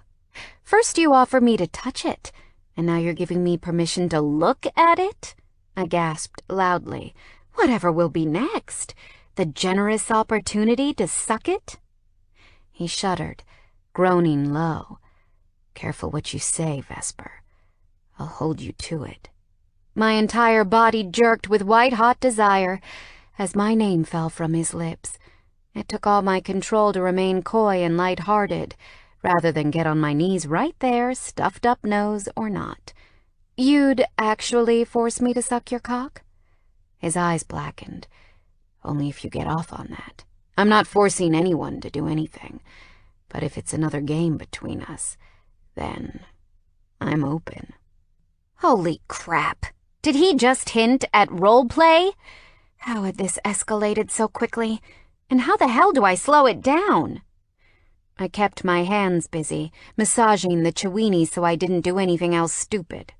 He laughed low and so damn sexy, I think I blacked out for a second. This chat really veered into R18 territory. When do we not take a detour down that route? Oh, I don't know. Whenever we're not talking about my cock or your face planting into it. My cheeks flared pink. One time, and never bring it up again. He smiled triumphantly, highlighting his insanely gorgeous cheekbones and God-chiseled features. I plan on bringing it up again and again. In fact, every time I come in here, which you know is a lot, I'm going to remind you of the sexual harassment suit I could use to make you go out with me. I waved him away, sneezing as the flu attacked me fiercely. Whatever. It was an accident, and that threat doesn't work anymore. You already took that back, about the same time as you begged me to sleep with you. I didn't beg. Oh? I snatched a tissue from the box by the scales and blew. I seem to recall the word beg in there somewhere. Would it change your mind if I did it again? Maybe. Probably. Ryder smirked, moving around the table. Okay. Vesper, I'm hard. I've never been this attracted to anyone before. Please, will you consider allowing me the pleasure of sticking my cock in... I sneezed again. Not just a quaint achoo, but a full-on foghorn. The room swam as tears streamed from my eyes. Holy shit. Are you okay? I held up my hand as Ryder tried to grab me. Yes, I'm fine. I'm not feeling all that well. Blowing my nose again and wiping away the irritating tears, I said, as much as I'm enjoying the flirting, can we just focus on the Chewinis? I really need to get home. I clamped a hand over my mouth as a sudden rush of nausea and hot flashes attacked me. You really aren't looking so hot. Ryder ignored my need for him to stand back and took my elbow, keeping his body blocking the convenient jumping exit just in case the Chewinis got any ideas. Not that they were moving. They'd snuggled up into one fur pretzel, with their snouts burrowed into soft tummies. Poor things really needed tending to, but I could barely stand now the shakes had started. Here, sit down. Ryder guided me away from my patients, but I fought him. No, let me go. I'm fine. Reluctantly, he did as I asked, but hovered annoyingly close. Don't talk to me. Don't touch me. Don't do anything but stand there. Let me get this over with. Make sure they're okay, and then we'll finish the flirting another day when I'm not swimming in mucus. You say the hottest things. He laughed quietly, but did as he was told, fading into the background. I shut everything off apart from the stored medical education in my head and grabbed a few syringes to flush out the Chewini's eyes before assessing what medical drops to administer for their conjunctivitis. I also pulled out a small infant bathtub that I'd bought from Bouncing Beautiful Babies. Could they pick a more cheesy business name? And turned on the tap for warm water. The sound of splashing caused two terrified pairs of black eyes to lock on me. One Chewini whined in fear. I hated when this happened, when caring and making them better caused them horror. I swallowed back the terrible scratch in my throat, ready to console them. "It's okay, Poppets. It's not going to hurt you." I sneezed again, sounding more and more like a wicked witch than a soothing vet. Ryder bent over and placed his forearms on either side of them, caging them in, but giving them a safe haven to huddle under. His murmur was as delicate as velvet. "It's all right, Corn. You'll be fine, Chip. Just a little bath to make you feel better. Trust me, okay?" He tickled under the chin of the closest one who'd pressed against this arm, seeking salvation. "Remember the long drive together? I didn't let anything happen to you, did I? I even shared my lunch with you." While I poured antiseptic shampoo into the warm water and did my best to stop my teeth chattering as more chills made me break out in a cold sweat, I said, "Please tell me you didn't call them Corn and Chip because you gave them pieces of corn chips." He gasped in fake horror. "However did you get that conclusion? You know human food is bad for dogs." "Correction. I know chocolate is bad. Everything else? They're omnivores, just like us. Besides, they've just been through hell. I think cutting them some slack and letting them eat a few nacho corn chips isn't gonna kill them." Famous last words. I muttered as small suds formed in the bath. "I'll report you if I smell cheese on their breath." He ducked conspiratorially over the Chewinis. "Don't tell her our secret, guys. Otherwise, she'll take you away from me." "Oh, for heaven's sake." I plucked the smaller of the two from his embrace. "Don't be so dramatic." I sneezed again. The poor dog yelped. Ryder quickly stole him from me and pushed me away a little. "How about you just rest up, Sickie? Let me give this pooch a bath." "But you don't know what you're doing." "It's not rocket science. I've washed a dog before, you know." My head pounded, and every reserve I had left evaporated. "Fine. You do that one, and I'll do this one." Picking up the last trembling nugget of dog, we both lowered them slowly into the water, murmuring nothingness as they yelped, before finally relaxing enough for us to scrub the filth from their fur and make sure there were no open sores. Ryder and I didn't talk, focusing entirely on helping Corn and Chip. The water turned brown and we placed the drenched pups back onto the towel to change the water. Once fresh warmth was supplied, we rinsed them off, then rubbed them down as best we could. I didn't want them to get a chill. Apart from a few cuts on one of the Chewini's legs and the gunky eyes, they weren't too bad. I applied topical disinfectant to the wounds, administered eye drops, which would start the course of 3 times a day, and finally took a deep breath as my heart labored to keep me standing while fever and flu ravaged my insides. I need to go home. Stat. "Okay then," I coughed. "They should be all right for now. Give them a few days to get over the shock and then bring them in again and we'll gather some blood and check their dental and claws." "Wait, you don't want to do that tonight?" "Oh my God. You think I can find their teeny tiny vein when you're fuzzy and standing right in front of me?" "Wait, why was he so close?" "No, they can hold on. Might be good to let them rest a little. Their adrenaline will be sky high. Might screw up the shreedings." "Doc?" Ryder leaned closer. "You're slurring." "What?" "No, I'm not." He nodded. "You are. Want to tell me what's going on with you? Just how sick are you?" I raised a shaking hand at the door. "Not sick at all. Oh, look at the time. It's leaving time. Goodbye. Take your newest family members and shoo." "I don't take orders, Vesper." "Don't use my name. I'm Dr. Fairfax." "You just gave me permission to use your first name." He frowned. Don't you remember? Some sort of hazy memory returned. Yes, well, I did, but it might be best if we stick to professional titles. No deal. Ryder held up the puffy clean pooches. You're a doctor to them, but to me, you're just a woman with a pretty name after a scooter. Ugh, I'm not named after a scooter. I was named after the Vesper cocktail made from vodka, gin, and quina lillet, thanks to my father and his love of old-fashioned drinks. He never just had a beer to unwind. He'd have a pisco sour or sazerac. Thinking of my dad made my already bad mood even worse. Pushing his arm, doing my best not to squeeze the very hard muscles I found there, I coughed. It's after hours, Mr. Carson. If you don't leave now, I'm going to start charging triple time. It's Ryder, and I thought you were charging that this entire consultancy. He looked at the clock. After all, it's 9 p.m. You guys closed at 7. Crap! How did it get so late? No wonder I was a damn zombie. I brushed past him, no longer caring about decorum or professionalism. Time to go. Now! I swayed as I entered the reception area, cringing as my hip bashed into the desk where Amanda usually sat during normal hours.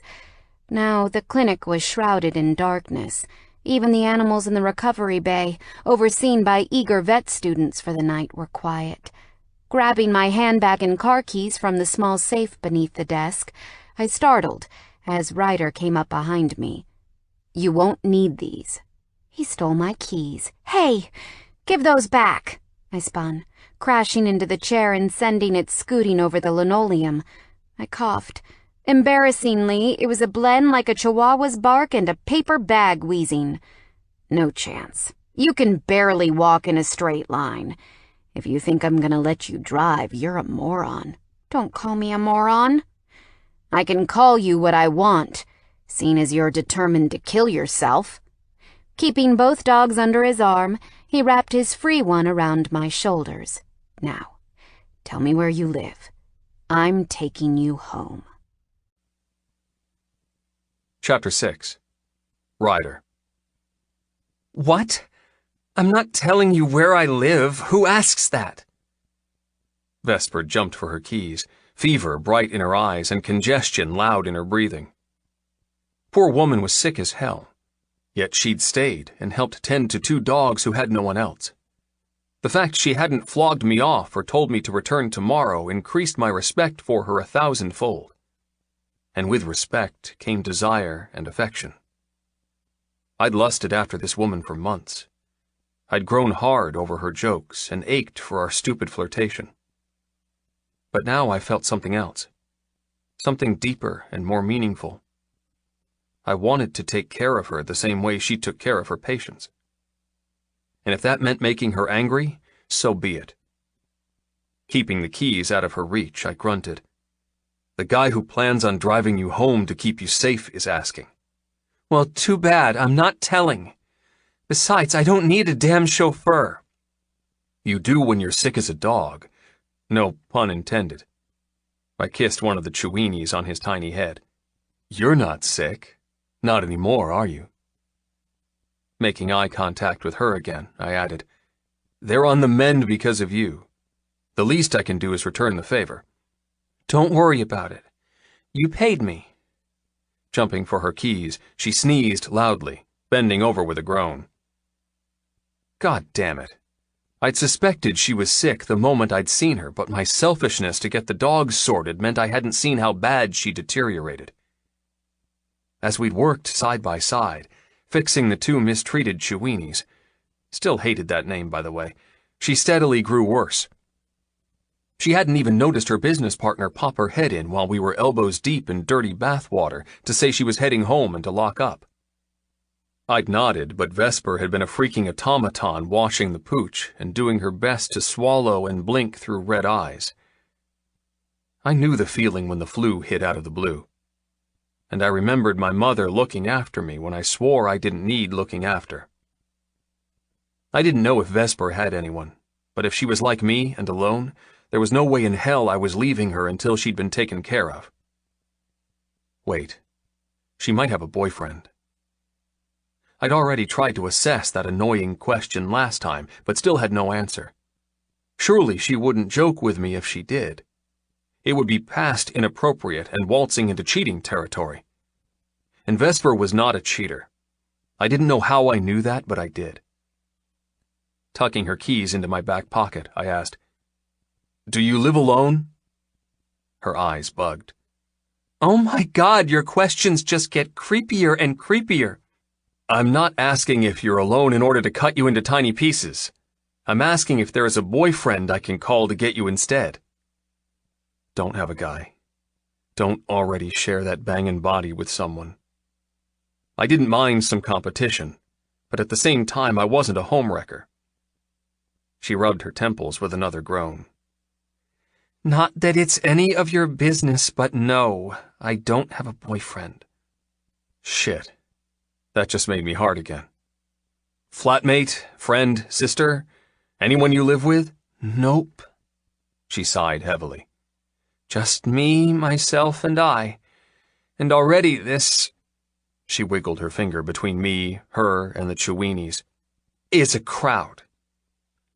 Holding out her hand, she muttered, Please, just give me the keys and let me go home.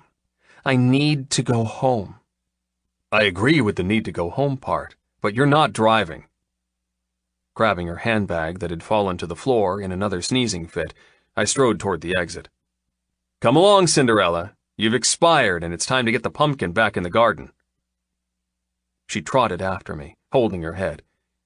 Wait, did you just call me a pumpkin? Will it make you easier to get into the car? By being called a vegetable? She crossed her arms. No chance. How about if I call you Darling or Snookums or Princess Puppy Ruler?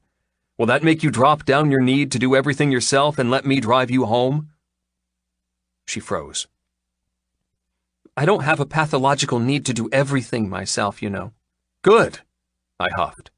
Then you'll let me drive and quit arguing. She threw up her hands. There truly is no winning with you, is there? I grinned. Nope. Glowering, she muttered, In that case, I guess I don't have a choice. Pushing on the exit, she stalked into the cooler night air. Summer had us in a hot grip, but the nights were nippy. Perfect for sex on a rug in front of a fire or cuddling under blankets.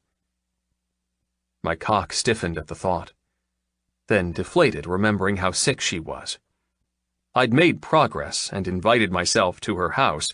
Was that classified as a date or not? But there would be no getting lucky tonight. Not that I really wanted to kiss her when she was ill. My eyes tracked to her full peach lips, where she'd licked and nibbled as she did her best to breathe. Her plump, glistening mouth made me hard again. Nope. No way did I want to kiss her. I didn't do germs. But you could. Just this once. Nope. Fuck, who was I kidding? I would kill to fucking kiss her.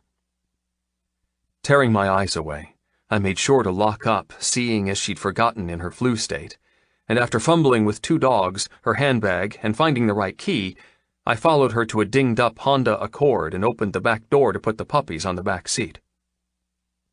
I was exhausted. Shit, how did women juggle so much crap and not get totally frustrated? Vesper craned her neck to look at the Cheweenies through the window. Wait, you're not bringing them with us, are you? It's cold and they're still damp from their bath. I'm not going to leave them in my car. But... I closed the back door, quickly glancing to make sure my ride, a vintage Mustang, yeah baby, was safe in her practice's parking lot. I'd get a cab back to it later, once Sleeping Beauty here was in bed. Instantly, images of her in sexy lingerie with spread legs attacked my cock. Christ, don't think about her in bed. Clearing my throat, I forced myself to visualize flannel pajamas and flu medicine. I'll deal with it when we get to your place, okay? She grumbled under her breath, but allowed me to open the passenger door and wait until she'd thrown herself inside. I hated that she was sick, but I also couldn't stop the victory bounce in my step as I got behind the wheel and drove her home. Chapter 7. Vesper. He's in my house. How the hell did this happen? The embarrassment level increased to a 10.0 on the Richter scale as Ryder Carson, sex god and puppy superhero, strode into my lounge and placed the two shivering Cheweenies onto my blanket-scattered couch. Visa, my marmalade bitch of a cat, took off down the cramped corridor in utmost disgust and betrayal. I'd brought animals home from the practice before, especially those who needed through-the-night care, but she never accepted sharing her space with foreigners. I'd named her after a joke with Polly when a few weeks into our degree, I had a craving to hold a live, happy pet after dissecting cold, dead ones. I had no money. My education was on a loan. My rent was on a grant from the university. Even my food was on the credit card. It was very unwise to even contemplate more expense with a living, breathing liability. But when we'd passed a pet shop with one tiny orange kitten pressing its wet nose against the glass, I couldn't resist. When they asked how I was paying for her, I said what I always did, put it on the visa. It kind of stuck. Well, this is different to what I expected. Ryder glanced around the small second-story apartment, instead of looking disgusted at my mess from the past few days. As I worked overtime and didn't have time to clean, he merely grabbed an old jumper on the floor and rolled it into a sausage to wrap around the dogs so they had a little bed with sides. Seriously? Who is this guy? I didn't care at all that he'd used my jumper without permission. All I cared about was how kind he was to those who needed help, and now he'd turned that helpful kindness on to me. Stalking toward me, he splayed his hands as if I was about to bolt like a terrified pony. I'm not going to touch you, but I do think you should go for a warm bath. It's best to sweat out the chill and let yourself relax. He frowned. You do have a bath, right? I backed away, betraying myself with looking at the small bathroom down the corridor. Yes, and no, you may not see it. The mess in there from the toothpaste disaster I had this morning would make me die of mortification. He gave me a look, then took off down the corridor. Hey! Before I could stop him, he swung open the door and laughed. What the hell happened in here? It looks like a mint crime scene. I groaned, stumbling after him. The tube was blocked, and I squirted too hard. I cringed as I looked over his shoulder. The single basin and tiny mirror wore massive globs of mint-swirled toothpaste. Ah, the good old exploding paste routine, he chuckled. I've had that happen before. You have? Of course, he nodded. Come on, don't worry about it. Grabbing some toilet paper, thankfully the loo was clean, he scooped up the mess and threw it into the trash. Now that the crime scene is clean, let's focus on you. Looking at me in the mirror, the intensity in his hazel eyes made my cheeks warm, and another explosive sneeze to hurl me backward into the corridor. This wasn't fair. Here he was, drop-dead gorgeous and so sweet, standing sexually tempting in my apartment. Meanwhile, I couldn't see through watery eyes and barely concentrate through a fever and pounding head. I pulled out my ponytail, massaging the back of my nape. Why are you doing this? Just being near me might make you sick. He'd been in my car for 15 minutes driving me home, and stood close to me while washing the Cheweenies. Could he already be sick? Was the flu contagious at the very start of symptoms, or after a few days? I don't know. I was a vet, not a doctor. Ryder never stopped staring, making me uncomfortable and hotter than I could stand. Don't worry about why. Just let me do it. Turning around, he fumbled with the taps in the bath, wrenching on hot water. He's going to wash me like the Cheweenies. I dug my fingers into my eye sockets, trying to get a grip on how ill I felt. I didn't want to miss this. Ryder Carson might never want to come near me again after seeing me at my worst. I wanted to remember this, dang nammit. Water splashing in the bath was suddenly followed by the sounds of bath salts being poured into the wet warmth. Wait, how did he... Did he just rummage through my cupboards? The vanilla bath salts were tucked beneath the sink, next to a Super Saver box of tampons and an unopened bottle of lube. Holy crap. Kill me now. Can you please just forget everything you've seen tonight? I hung my head in my hands. Ryder laughed beneath his breath. You mean the apocalypse worth of tampons and the dusty out-of-date lubricant? Ugh. Yes, that. Also, please delete the sniffling, stuffed-up vet who would really like you to go home and leave her in peace. Leave? He clutched his heart. Man, you know how to hurt a guy. I blinked. You're telling me you don't want to run a mile after seeing my messy apartment and... He came forward, a sultry but sweet smile on his face. I'm not forgetting a thing about tonight. I have a feeling you like to be in control of everything in your life. This might be the only time I'm allowed to boss you around and do what I want without you calling the police. Damn! He nailed me. His hands came up, cupping my cheeks with warm, soft fingers. Vesper, you're sick. You live alone. What sort of person would I be if I judged you on how many tampons you have? He swallowed a smirk, his thumbs caressing my feverish cheekbones. After all, you might use them for other hobbies such as flower arranging or cat toys. He cocked his head.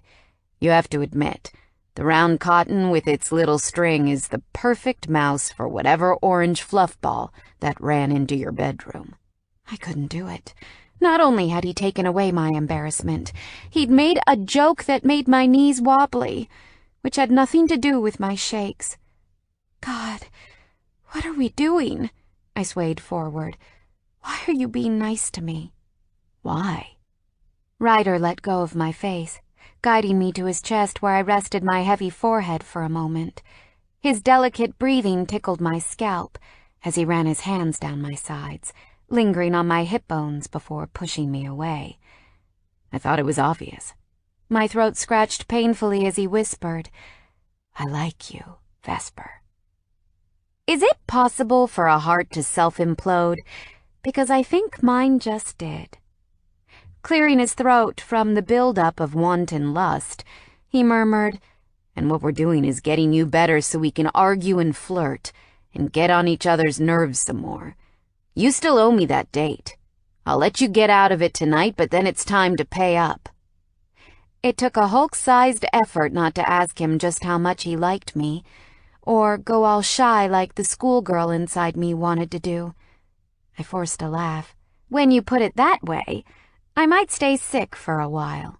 He pinched my thigh. Not allowed. Now get your ass into the bath. He bent closer, bringing rich scents of wood and sunshine. Unless you need help? His gaze dropped to my chest. I'm happy to get you naked. He blatantly checked me out, his jaw clenching as he swallowed. It wouldn't be a hardship to peel you out of those scrubs. Unhook your bra, pull down your... He cut himself off, his eyes blazing with desire. Let's just say, I'd fucking love to see you naked. I'd even keep my hands to myself, only to guide you safely into the bath. His voice dropped an octave as desire's cyclone stronger. Can't be too careful with how woozy you feel. His hand came up.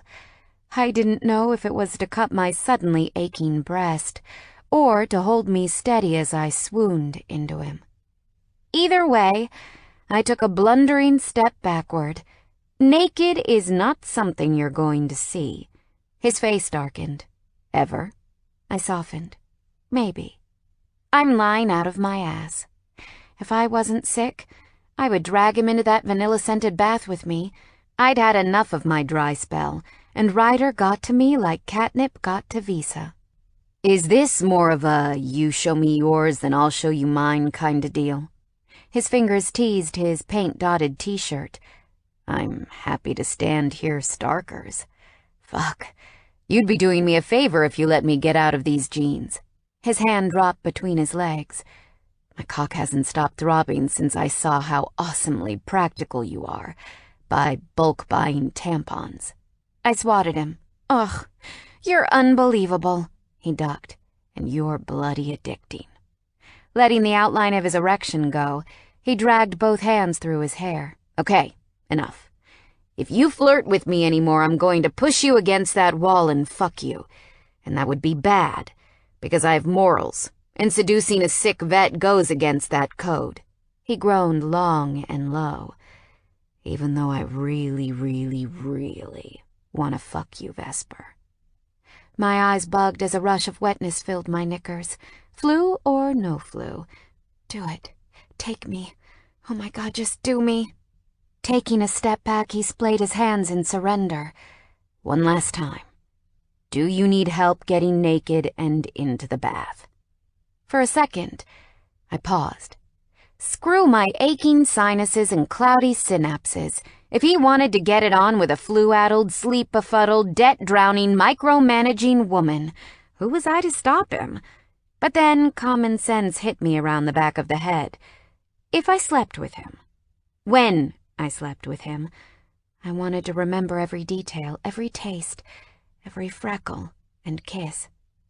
Patience was a virtue, even though my pussy and nipples had turned siege on me and become mortal enemies. Pinching the brow of my nose, I did my best to ignore my sexual frustration. Definitely not required. You've done more than enough, I coughed. You can leave now. Thanks for everything. Steam curled from the bathroom behind him, reminding me that it had been over a year since I'd had a bath, and that was only because I'd sprained my back lifting a bulldog onto the inspection table. I didn't know how to relax. Living alone meant I didn't like to be quiet. It felt lazy. If I wasn't watching a guilty episode of Netflix, I was researching new drugs or reading studies online for new treatments. There was nothing else in my life but veterinary. It's sad, really. Until Ryder wisecracked and insulted his way into it. Okay, then. Stepping from the small space and encroaching on mine in the corridor, Ryder smiled, unsuccessfully hiding the desire still bright in his eyes. Let the water run, and then climb in. I'm going to see what food you have. Holy crap. He'd almost given me an orgasm just by talking to me, cared enough to overlook my mess and run me a bath, and now wanted to cook for me? I need to marry this man. Either that, or kidnap him and keep him in my basement so no one else could steal him. You don't have a basement. Drat! Reaching out, I latched my fingers around his wrist as he pushed off back to the lounge. It was the first time I'd touched him, and my fingers erupted with sensation as his pulse thundered beneath soft skin. I forgot what I was going to say. You do have food, right? Ryder asked softly, his gaze flicking from where I held him and back to my eyes. Once again, lust swirled like ribbons, tying us tighter and tighter together. Swallowing, I shook my head. Unfortunately, no. Nothing? Nope, he frowned. You're a vet. You know the importance of eating, right? Wrong. I'm a small business owner who has way too much on her plate to think about cooking 3 square meals every day. Even though I didn't want to, I let his wrist go. Seriously, just go home. I've got it from here. Go, before I do something embarrassing like dry hump your leg for being so perfect. Somehow he'd erased all his rude comments and impatient quips over the past few months, and replaced it with this caring, sexy individual. Or was that the flu? Was I in danger of losing brain cells just by admitting I had a crush on this man? A crush? Please! It had mushroomed into obsession. I'm not leaving you to starve. He scowled as decisions came and went. Can I use your car? You've already stolen my keys and driven it once. Now you're asking for permission? He smiled. Looks that way. I cocked my head. Why? Why do you want to use it? He strode to the couch and tickled the Cheweenies before heading toward the front door. Food, of course. If I'm going to play nursemaid, I need some substance. Before I could tell him to shove his nursemaid routine, take his dogs, and leave me alone before he made my ovaries explode, the door slammed behind him, and I was alone.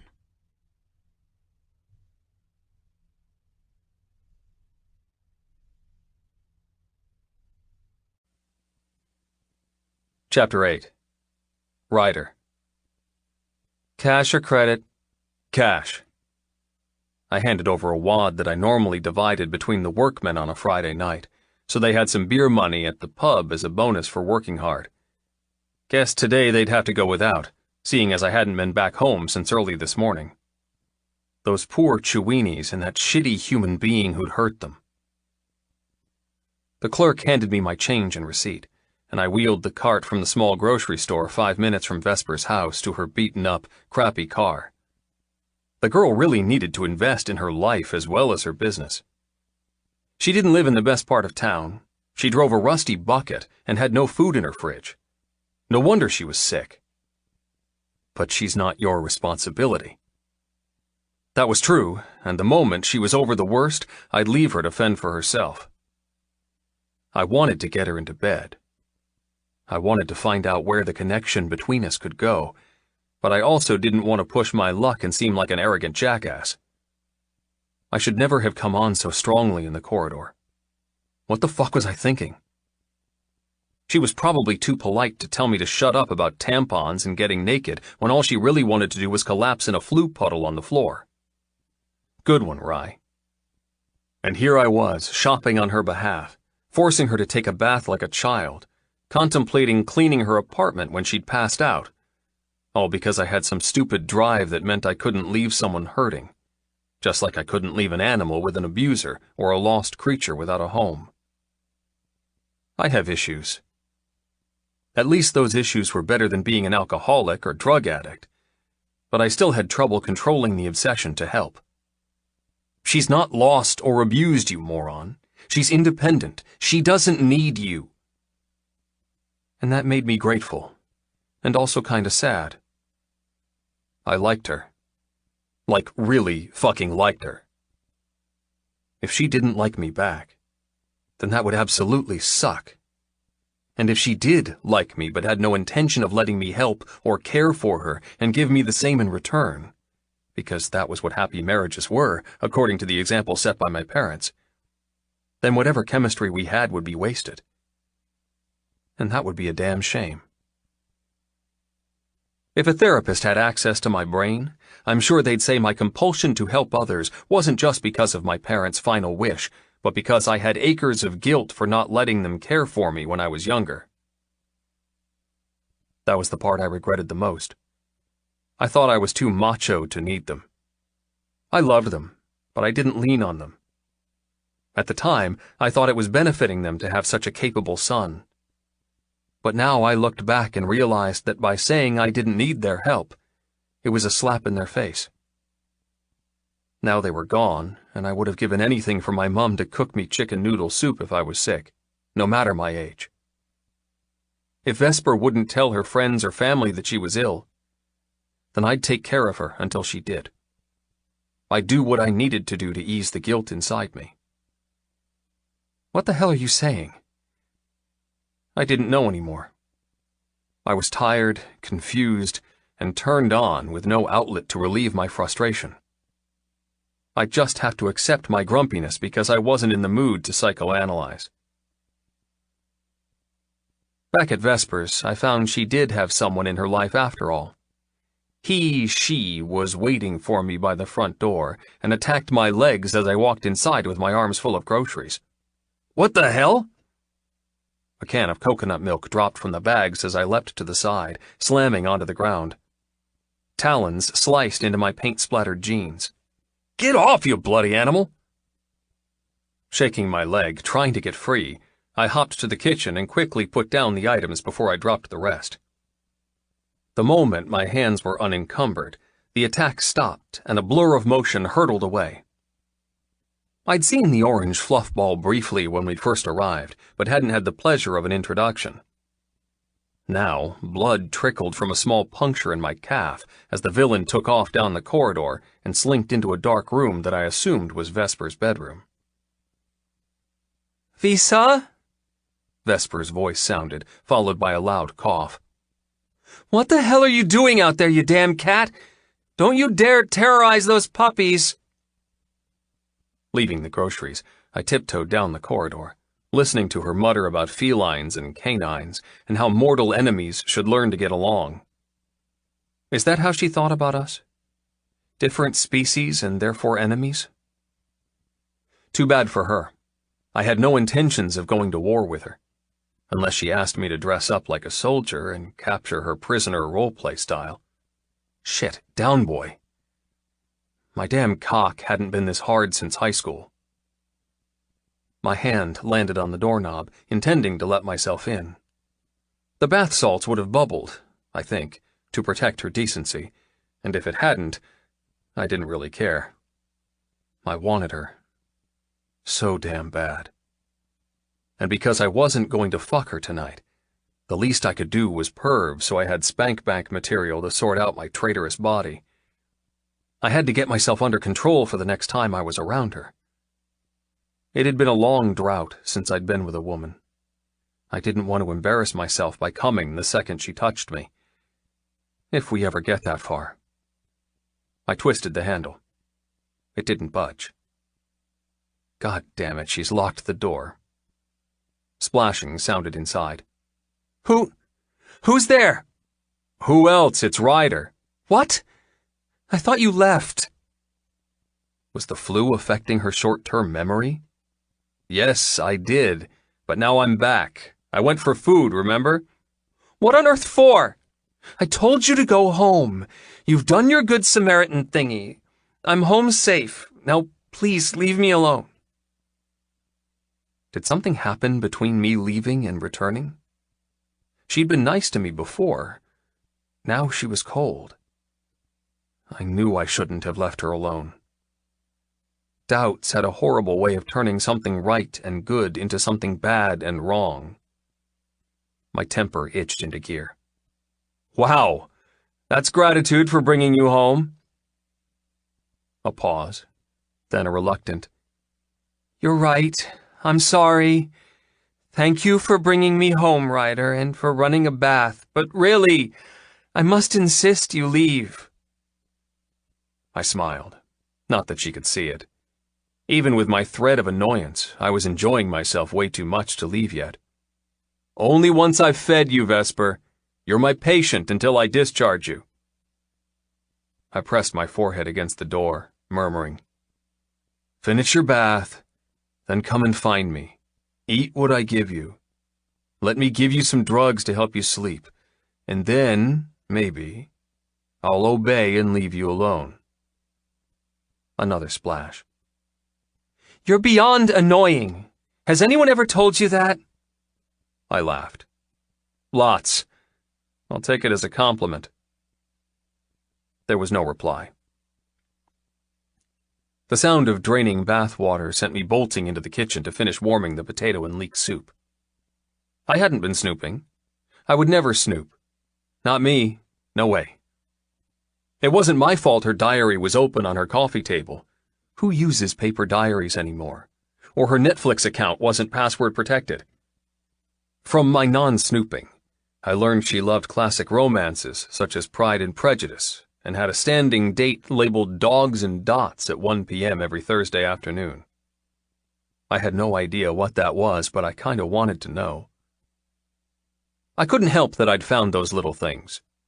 After all, I'd been searching her apartment for a nice fluffy dressing gown to give her after the bath, because I was a sweet, non-snooping man who'd invited himself back to her place with outward intentions of caring for her, but inward intentions of sleeping with her.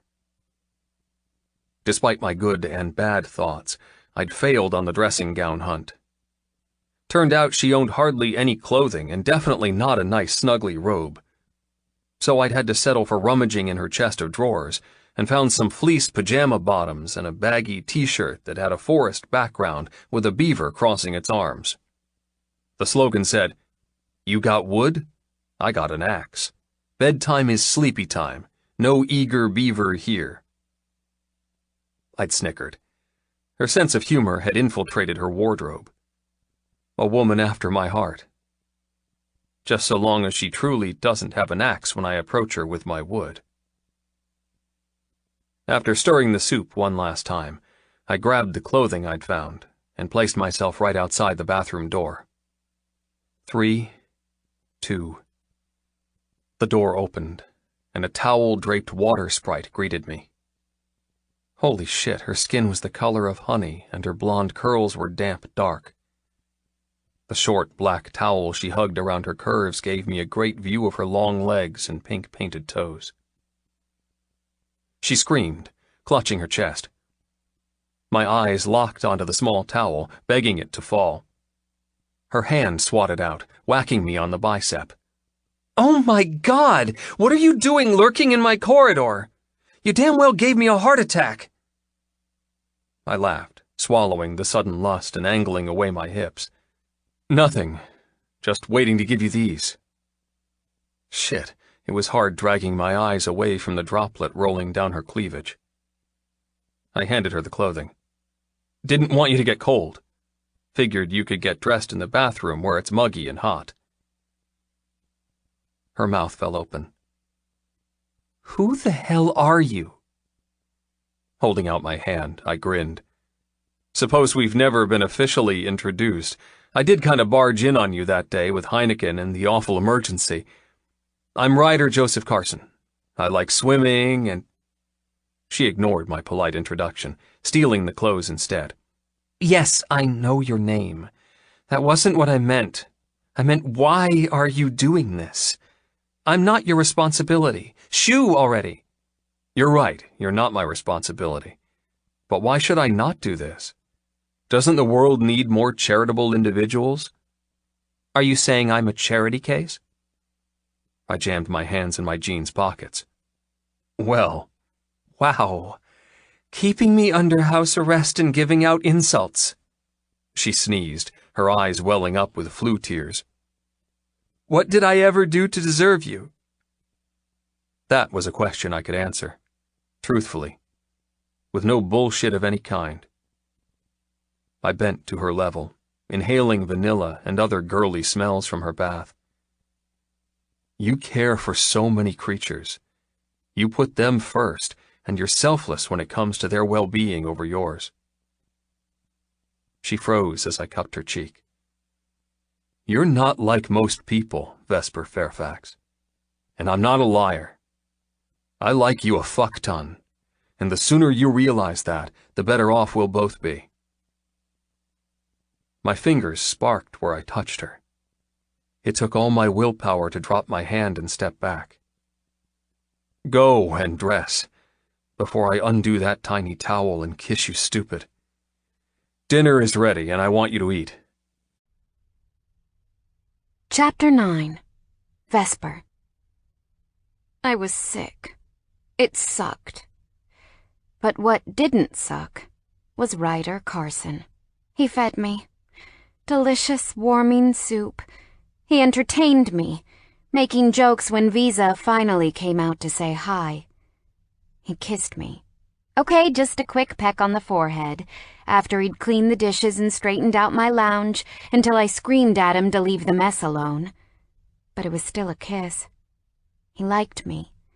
He told me himself. And as I lay in bed, stuffed up, achy, feverish, cursing my nose and head, I smiled. Because for the first time in forever, I liked a boy. I wanted a boy. And he wanted me. Chapter 10. Ryder. The next morning I woke worried and happy. Worried that I might come down with what Vesper had, and bloody ecstatic that I'd been able to spend the evening with her regardless of germs. However, my immune system didn't believe in playing sick. I had no itchy throat or early symptoms, leaving me to focus entirely on Vesper Fairfax and just how intoxicated she made me. Corn and Chip had returned home with me and found company in the luxury kennel I'd built with their own beds, lots of food, and space to run, while I started the process of tracking down a forever home. I still had to bring them back for a more in-depth checkup once Vesper was feeling better. But for now, the puppies were safe. Vesper was healing, and I had a crap load of work to do, such as helping my building team tackle a few more areas of my dilapidated home. The morning trickled into afternoon, and by 2 p.m., I couldn't stop myself reaching for my phone and dialing tales of tales. I needed to hear her, just for a second. Perhaps then my attention span could focus on plastering rather than a half-naked Vesper in a towel. Hello, Tales of Tales. Amanda speaking. Shit, I forgot about her. Hi, is Ms. Fairfax in? Oh, I'm sorry, not today. She's sick. However, Ms. Dartford is the vet in charge and can assist you. What seems to be the problem?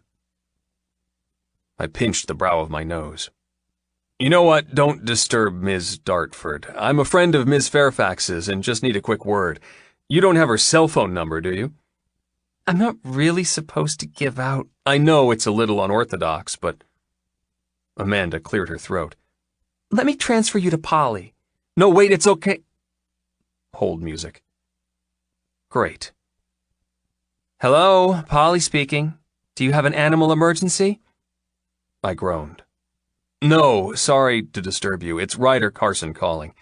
I just wanted to find out how Vesper is doing. Vesper, huh? Polly chuckled. On a first-name basis now, are you? I tensed. Look, forget it. Can you just tell her I called?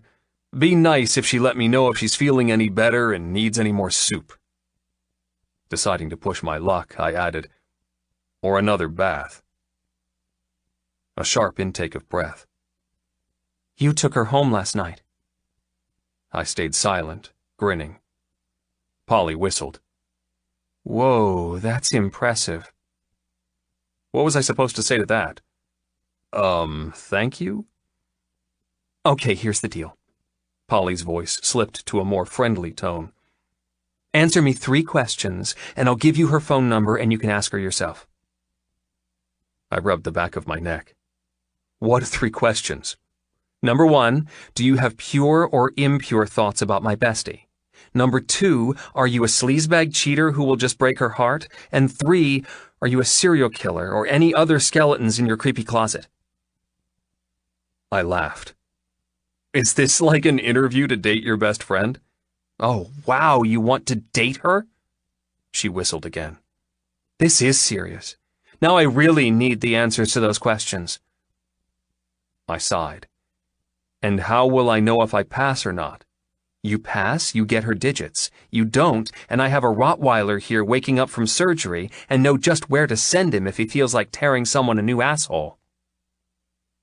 I laughed again. Okay, you win.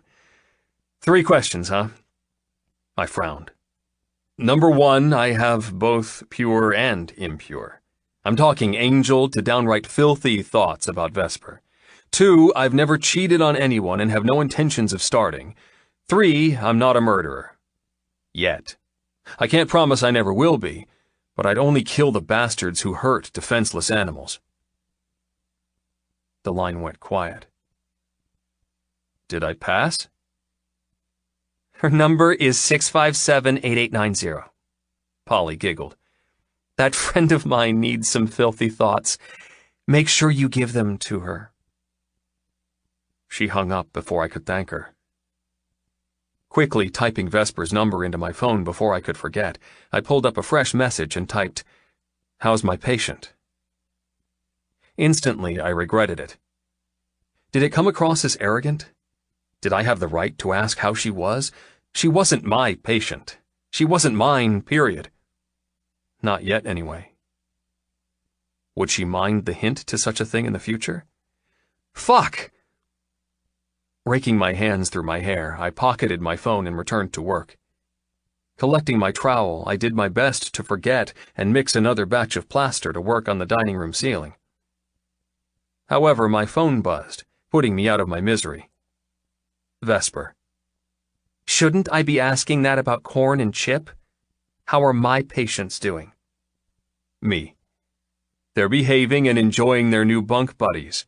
The eye drops seem to be working, but less about them and more about you. How are you feeling? Vesper. Like roadkill, but alive.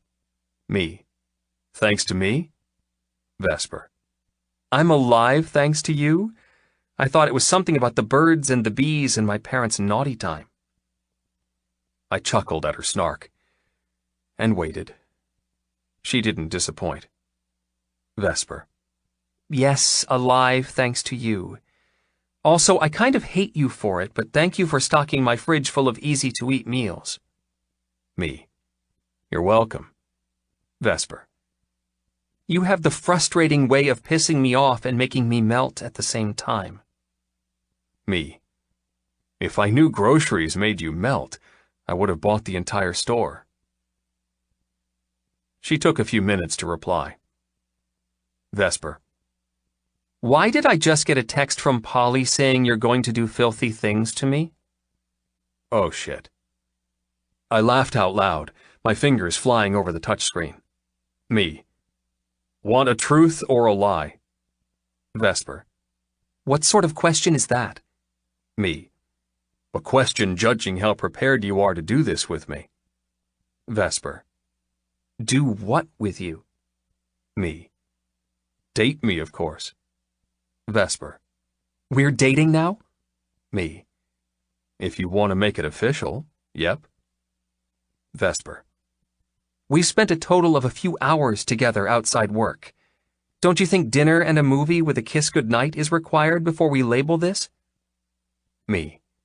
We can still do those things. However, I want to lock you in before anyone else can steal you. Vesper. Can you hear me laughing from where you are? Me. No, but I can come over. Wink, wink. Vesper.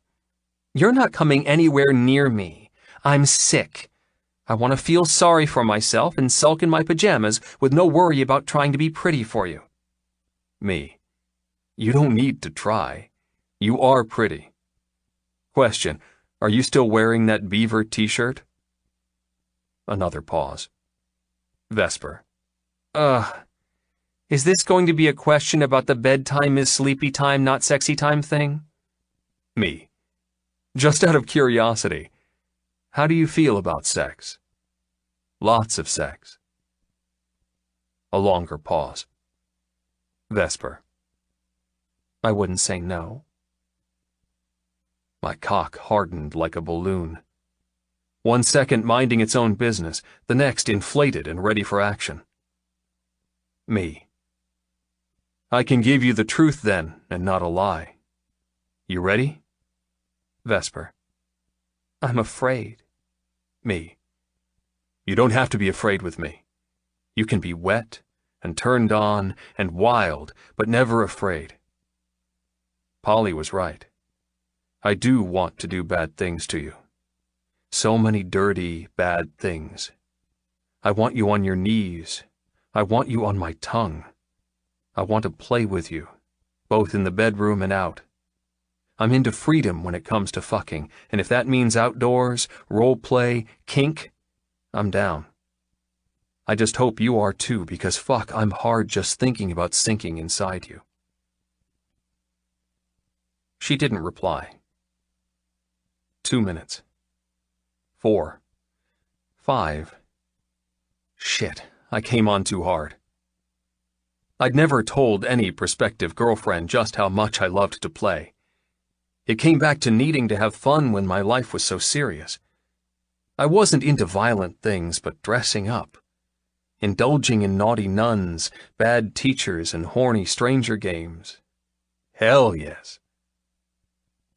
Finally, she replied. Vesper. Truth or lie? Me. Truth. Vesper. I think all this time I've been lying to myself. I'm so uptight in my life. I worry about things constantly. I follow agendas and schedules and timetables. I'm driven to the point of needing success over everything else. But you make me remember how to let loose. You want to play with me, Ryder Carson? I can play. I want to play. I'm wet just thinking about it. Me. Why did you have to get sick? I want to play this very fucking second. Vesper. Patience is a virtue. Me. I have no virtues. Vesper. You have plenty. Now let me rest. The sooner I'm better, the sooner we can... Me. Do dirty bad things? Vesper. Exactly. My cheeks ached from smiling so much. My cock also ached, but a slight rearrangement and a forced image of a hairy hippie prevented blue balls. Vesper Fairfax might be the woman I needed over all others, but she might also be the one woman to kill me. Tucking my phone away, I put my mind on other matters so I didn't become completely obsessed with the sexy, sick vet I couldn't stop thinking about. Later that afternoon, I'd finished plastering the ceiling before doing my usual rounds of doggy upkeep. I currently had 17 of the four-legged variety living in an upmarket holding hotel. Some needed constant care with antibiotics, broken limb cast monitoring, and intensive feeding. That's where the help of a local stay-at-home mom and her 2 young kids came in. Fiona, Mac, and Sam were my go-to caregivers while I juggled the building site. I smiled as I strolled into the warm kennel where the heating was kept at a perfect temperature, and the sounds of happy snuffling and contented dogs made me so damn grateful I was able to do this. Fiona looked up, her mouse-brown hair tied up in a bandana as she carefully splashed eye drops into Chip's eye. "Hi, Rye." "Hi, how are the rascals?" Squatting on my haunches, a cloud of canines rushed me, all waggling butts and lolling tongues.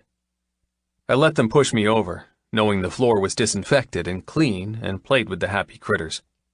"Hey, guys, you had a good day?" "They're doing fine," Mac grinned, stroking a fat, elderly pug. The 10-year-old already had huge empathy dealing with sick and reliant beasts. I couldn't see Sam, an unruly 14-year-old, but it didn't mean he wasn't in one of the kennels feeding. A boston barked, running around in his chocolate fur glory. "How about you? Are you okay?" Fiona turned green eyes on me. My phone buzzed. I had a suspicion of who it would be. "I'm good, thanks." Yanking the device from my pocket, I checked the message. I was right. It was her. Vesper. "My pussy found the stash of catnip balls you hid under the couch. She's now in a whacked-out drug fugue." I laughed out loud, not caring Fiona watched me with a twitched eyebrow. Me. Your pussy loves catnip. Oh, so that's why you have expired lube in your bathroom. Never heard of that fetish before, but I'm down. Vesper. You know what I mean. Me. Wait, so we're not talking about your pussy? Vesper. We are, but the orange furry kind, not the... Me. Wait, don't ruin the fantasy. I'm picturing you naked and spread-eagled with a bright orange bush. I guess the carpet doesn't match the drapes in your case. Vesper. If you were here, I'd hit you. Me. If I was there, I'd kiss you. Who the hell are you texting? Fiona craned her neck, trying to see my screen. You look as if you're about to pass out from smiling. I angled it away. Not for your innocent eyes, Fee. Ah, I get it. You're not texting. You're sexting. Don't tell me you don't talk dirty to Marcus. She sighed. Used to, before children stole our fun time. I gave her a pitying look before reading Vesper's new message. Vesper. You have to pass my rigorous exam before you get to kiss me. Me. What is it with you and tests? Polly made me do one before giving me your phone number. Vesper. She did she? Me. So, back to the pussy. We aren't talking about the part of you I want to lick. That upsets me. Vesper. You, Mr. Carson, are impossible. Me. Using the last name card, huh? I must have affected you with all the pussy and licking talk. Vesper. Look, enough. I've already dealt with my previous results of texting you. I don't have the energy to do it again. Don't give my pussy catnip. I can't handle her in this crazy mood. I dropped my phone. Did she just... Yes, I think she did. Scooping the device up and pushing away an eager boggle with his wriggling butt, I typed, "Did you or did you not just admit to one-on-one pleasuring? P.S. I love it when you use the word pussy." Vesper. Holy shit, how did I type that? Forget it. I blame it on the cold and flu medicine you're making me take. P.S. I just groaned loudly at your high school level of maturity. Me. Now I'm hard and in desperate need of some self-pleasuring of my own. By the way, I bet I could make you groan in other ways. Vesper. I doubt it. Me. Is that a challenge? Fiona interrupted my volley of texts, growing increasingly erotic by the second. You must really like her. My attention snapped up. What? You're beaming. She leaned forward, putting the cap on the eye drops. Who is it? Do I know her? This is amazing. I didn't think you'd give anyone in this town a chance. You're so busy all the time and never pay attention to the women throwing themselves at you. Hold up. Women throw themselves at me? I looked around conspiratorially, wrapping a hand over my head as if I was in recon. Where? How come this hasn't happened, and how do I make it so? She giggled. You know what I mean. Lucky for you I don't, because if I did, that would mean I was a pompous asshole. She smirked. Well, if the hat fits. My phone buzzed. Vesper. Not a challenge. An absurdity. Ignoring Fiona, I messaged back. Me. An absurdity? Who the hell uses that word? Is it even a word? I might have to come over there and give you a grammar lesson. Vesper. I have germs. Stay away. Me. I was around your germs last night. I'm immune. Vesper. Still. Stay away. Me. Can I ask you a question? Vesper. Another one? I'm going to have to start charging. Me. Yep. Vesper. Depends. Me. On what? Vesper. On if this is another one of those truths that will lead to me doing bad things to myself. I groaned. Holy shit, this woman.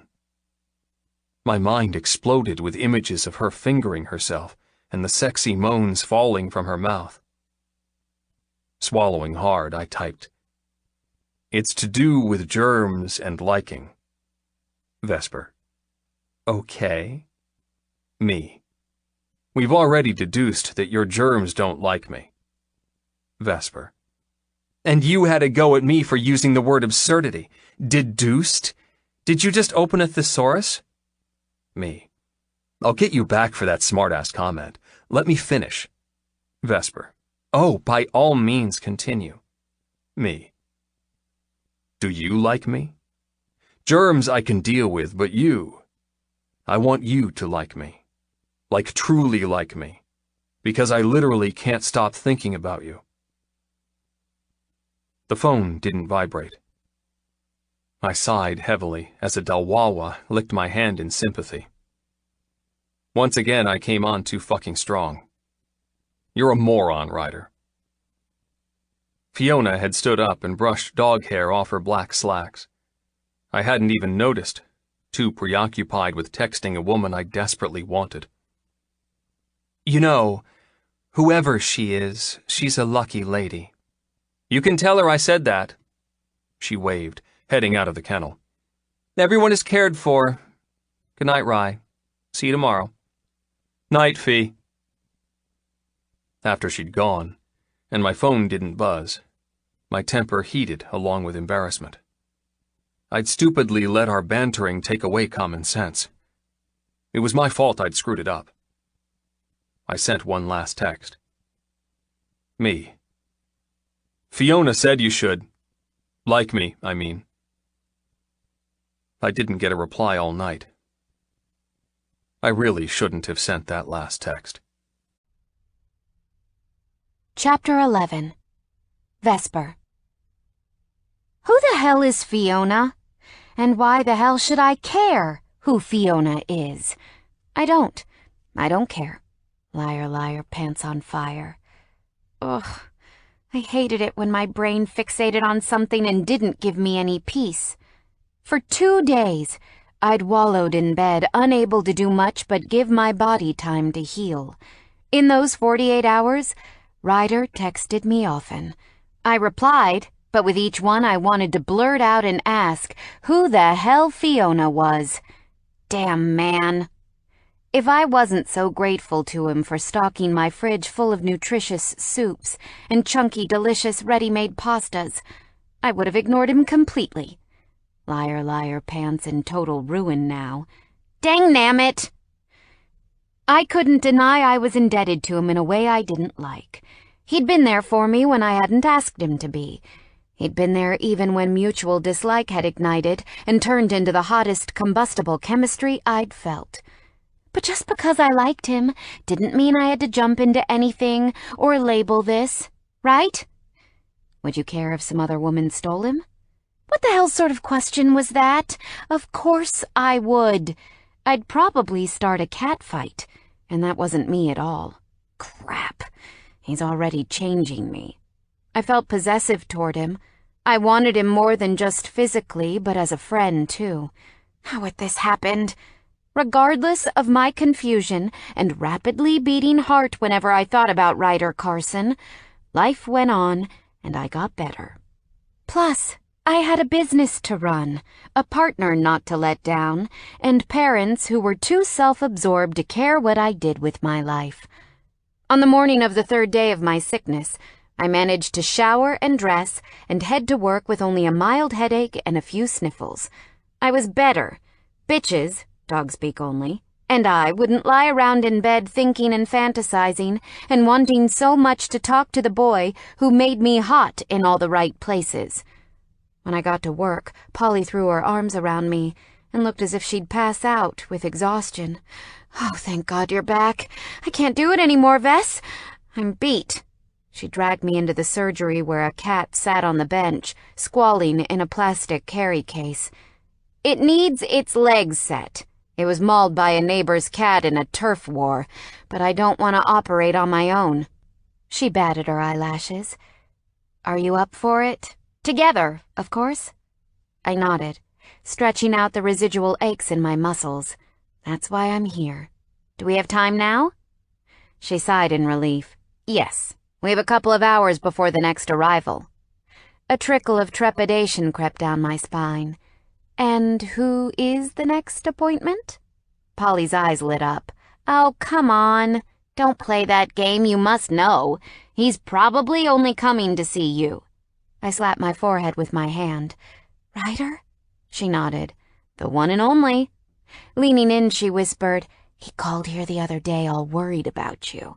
Yes, you said. You gave him my number. She smirked. Oh, yes I did, didn't I? And how is that going? She nudged my shoulder with hers. Did you sleep with him? I glanced over my shoulder in panic. I didn't know why, it was just us, after all. No, I did not sleep with him. But you like him. No, Don't lie to me, Vess. We've been together for too long for that nonsense. When you like a boy, you get pissy. And you're pissy right now. Grabbing the caterwauling cat's crate, she placed him onto the surgery table. Come on, let's fix poor Tabby here so you have plenty of time to see Lover Boy. He's not my lover. She winked. Maybe not yet, but I have no doubt he will be. I hated that Polly might be right. When Ryder walked into my office a couple of hours later with a cardboard box and a Chinese-crested shivering inside, my heart softened and became a damn melted marshmallow as he grinned with his annoyingly handsome face. Swallowing hard to ignore my rising obsession with this man, I snapped, What seems to be the problem with this one? He shrugged as he placed the box on the table and scooped the nude dog with its little mop of hair on its head and feathers on his legs out of it. Its naked skin was splodged with brown and pink spots.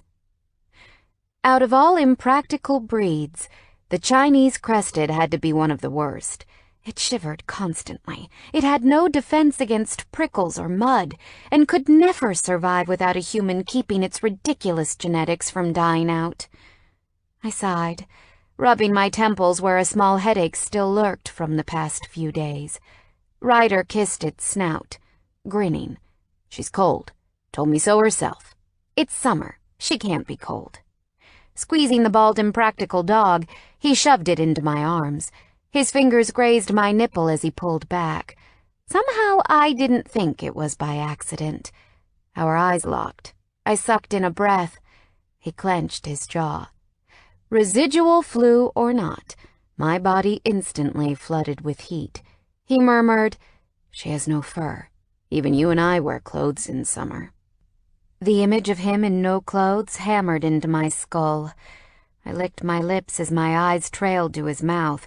Having a few days in bed with nothing to do but heal and fantasize about Ryder was not good for my libido. I'd had a few nice naps where his lips found mine. His hands traced my body, and his cock, well, that was too X-rated to reveal. If I admitted how kinky my daydreams were, I'd have to kill someone, because I'd only just stumbled upon this saucy sex kitten inside me, and I still didn't know what to do about it. Kill her off or embrace her, hug these filthy needs and saucy role plays running in my blood, and finally admit that I needed to play to be fully complete. Ever since I lost my virginity at 17 to a boy I'd been dating for 6 months, and then broke up 3 weeks after handing over my V-card, I'd kept a lid on what I truly wanted in bed. At first, I was sad, thinking I'd lived a life where I was broken somehow compared to the men I'd been with and their bland routine. I'd put what I truly wanted in a vault and settled into adulthood with the begrudging acceptance that I had a good skill set, a great friend, and a successful business. So what I would never get to experiment in bed. I didn't need it. But Ryder, he somehow cracked the combination on that vault and made me remember the naughty things I'd imagined when I was 17, when I had no rules or past experiences to hinder me. It was freaking terrifying to finally admit I missed something I'd never had. And for Ryder to shred my life and make me come face to face with just how sexual I wanted to be made me want to run until my legs turned to noodles, or strip and command him to finish what he'd started. Earth to Vet Fairfax. Ryder waved his hand in front of my face. I jumped, hugging the dog tighter. What? What happened? He bit his lip, doing his best not to smile. You space cadetted on me again. He chuckled. You were looking at my mouth? You weren't thinking of doing bad things to me again, were you? Because if you were, I can totally help with that. Yes, please. It would be so easy to nod and let whatever magic between us ignite, but we were at my work. I was supposed to be a mature, composed female. Be that female. My cheeks heated as I dropped my gaze to the Chinese crested in my arms. I wasn't thinking bad things, not in a bajillion years. Bajillion, huh? He raised an eyebrow. Never heard of that amount of time. He came closer, bringing sex and sparks and seduction. Can I perhaps trade your bajillion and put my own timestamp on it? I froze as his hand cupped my cheek. My face leaned into him. Damn face. Damn hand. Damn chemistry. I suppose, I breathed as his chest strained beneath his gray t-shirt. He was the one seducing me, yet he was just as affected. What did you have in mind? His eyes lingered on my lips. Do something for me and I'll kiss you right here, right now. My mental capacity crashed. Do what? His eyes burned hot into mine. It's a huge, huge favor. The way he said huge made me think he'd swapped the word favor for cock. I burned up as his thumb grazed my cheekbone. He murmured, If you did it, I'd do whatever you want. What, you'd chase me? Pretend to be a policeman and handcuff me? Reach inside my head and be prepared to play with me? My tummy clenched. What are you proposing I do? I held the squirming dog as she tried to wriggle into my scrubs, looking for warmth. Not that I could blame her. It was fairly chilly in here with the air conditioning. You'd do it. His eyes turned luminous. For me? Yes. Way to go, Vess. Don't sound desperate or anything. He smiled. You're such a kind, sweet. His head tilted, bringing his mouth close to mine. His scent of outdoors and timber shot up my nose as he brought me forward, our lips only inches apart. Amazing woman. I'm so fucking hard for you right now, Vesper. Dang nammit! Everything inside me tightened, melted, swapped ownership, and put its hands in the air to flay like idiots over how much I liked this guy. How much I wanted this guy. Tell me what you want me to do, Ryder. I licked my lips, almost hyperventilating with how much I needed him to kiss me. Christ. I love it when you say my name. His thumb ran over my bottom lip, pulling it down as he pressed the lightest kiss there. Vesper. I wouldn't just ask this of any other woman. I'm asking you because you're so damn incredible. Ask me what? You want me naked and on all fours? Got it. Give me 3 seconds. You want me to dress up in a nurse's uniform and look after you instead of the dogs you bring in? Hell yes! Get on my table and drop 'em. I swallowed again. Spit it out. I need to know. My heart needed to know before it galloped from my chest and left me a corpse. Okay, here it goes. Can you, Vesper Fairfax, knit? What? I blinked, wrenching my face from his hold. What did you just say? He bit his lip, shaking with mirth. I asked how skillful you are with 2 needles and some wool. Why? Do you have some crazy fetish you're trying to admit to? I have fetishes, but needles aren't included. He couldn't hold back his laughter anymore. Man, you should see your face. You should see what you did to my knickers, you jerk. Why exactly are you asking if I have knitting skills? His eyes dropped to the dog. Well, she's cold. You're a vet. You're supposed to help her dilemma. Her dilemma? Yes, she has no fur. You should, I don't know, knit her something to make up for the shitty deal she got in the canine life.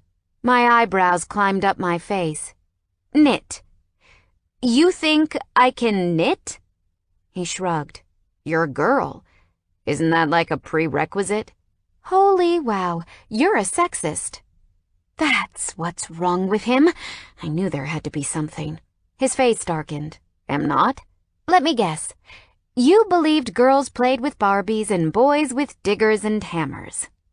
He leaned in with a leer.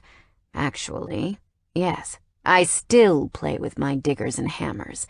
If you agree to a date with me, I'll show you if you like. I have tool belt and everything. I stiffened, partly due to the shock of his proximity, but mostly because of the image of him shirtless on a digger with a hammer hanging from a tool belt, framing the impressive package between his legs. Oh my God, get a grip! If I had a pair of knitting needles, I'd stab you with them. He held his chest, faking wounded. Ouch. And that's after I spent the night nursing you back to health and keeping you entertained with my witty text messages. I huffed. Fine.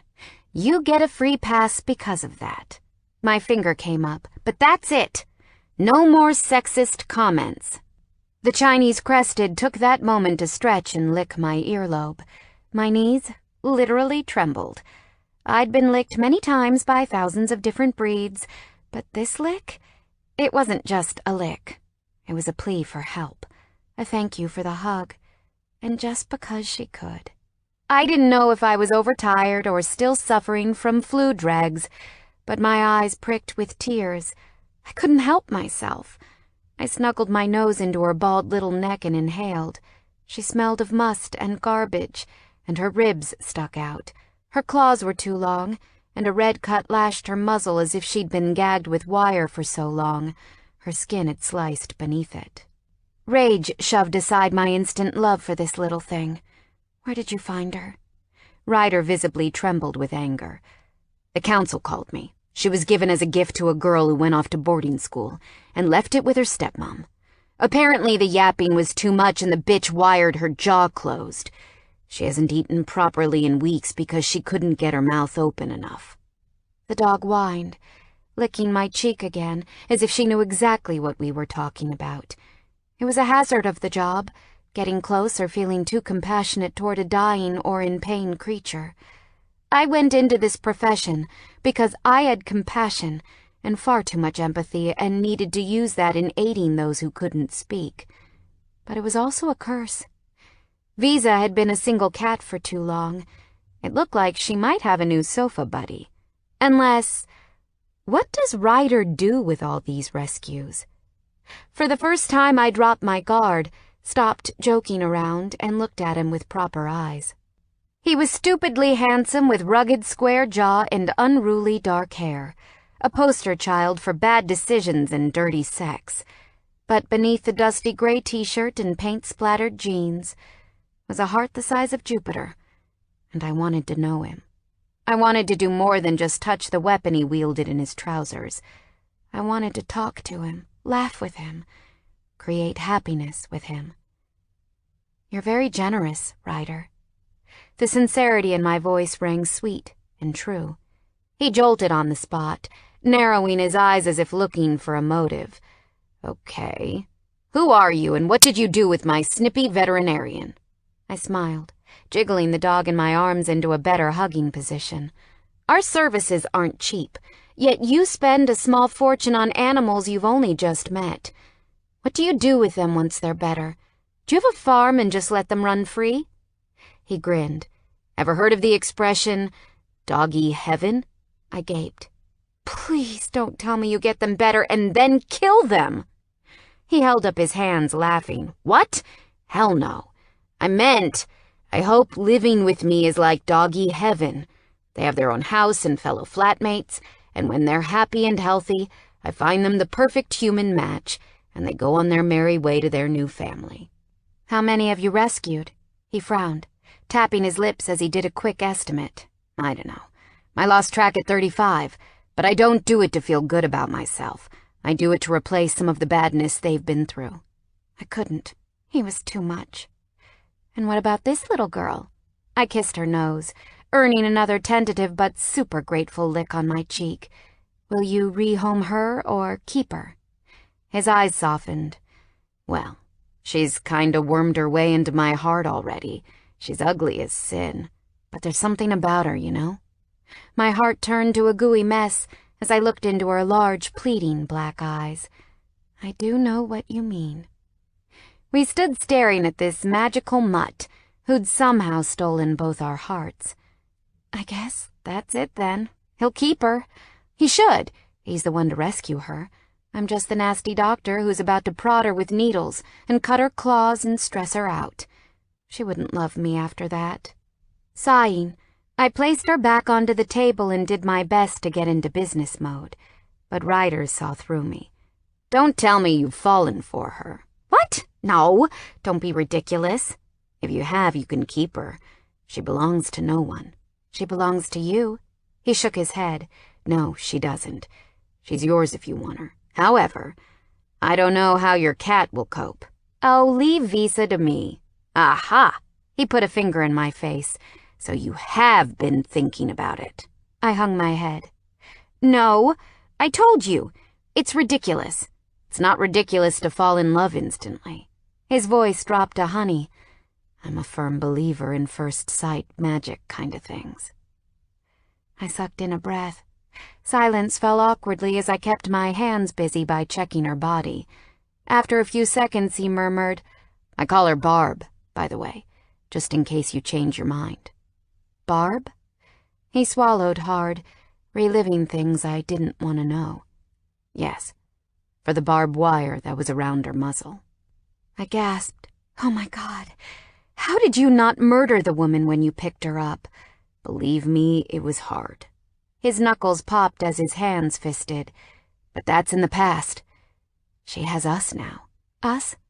He nodded. Us. Chapter 12. Ryder. I didn't know what made me say it. There was no us. She still refused to answer my question about a date. But I wanted an us so fucking badly. We remained quiet for a few minutes while she inspected Barb's injuries and applied topical cream to her red snout. Vesper made me hold her while cutting her claws and then headed out back to grab some antibiotics. While she was gone, I murmured to the Chinese crested, "You think third time's the charm? Think she'll finally say yes?" She licked my hand as if she knew exactly what I asked. "That's good enough for me." I scratched behind her ear. "If this backfires, I'm holding you responsible." I rubbed her head as Vesper returned. She tapped the syringe, making sure no air bubbles remained, then pinched Barb's scruff. "This will sting a little." I held Barb's head while Vesper gave her the drugs. Once it was done, I sucked in a breath. "So, about that date." Vesper deposited the syringe into the trash and shook her head. "Look, I've been thinking about it. And I do genuinely like you, and I won't admit the things you do to my body.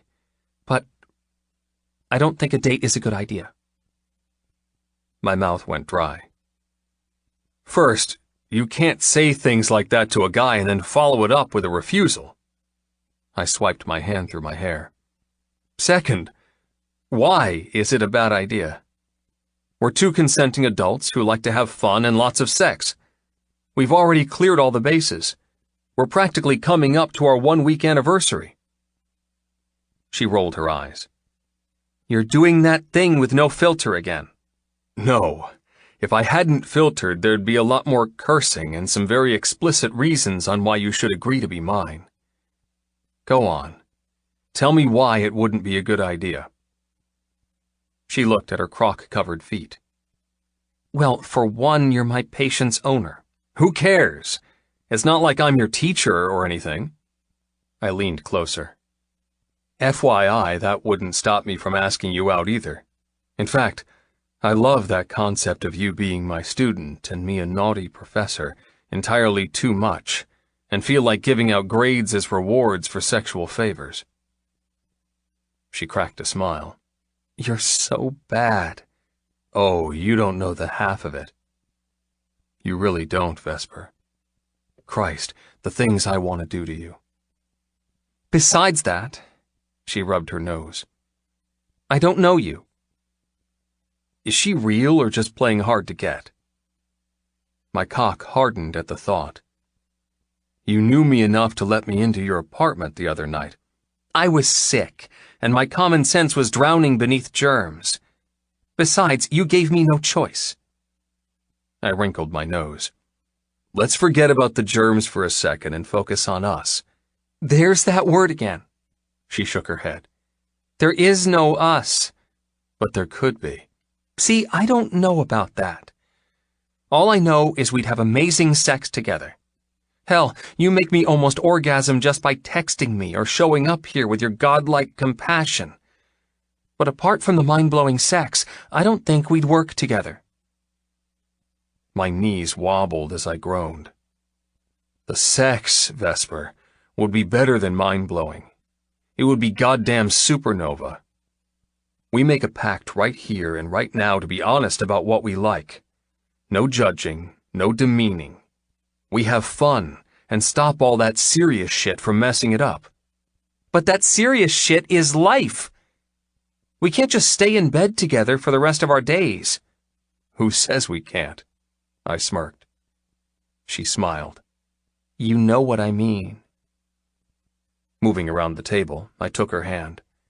We both stiffened at the heated electricity zinging between us. "Look, I'm not asking you to give me your soul. A few dates with exclusivity right from the start. If we work out, great. We go on another date and another and another. We don't, we end it." "And what about your zoo that need my care? Will you still come to our practice?" She lowered her voice as a thread of that Spitfire comedian reappeared.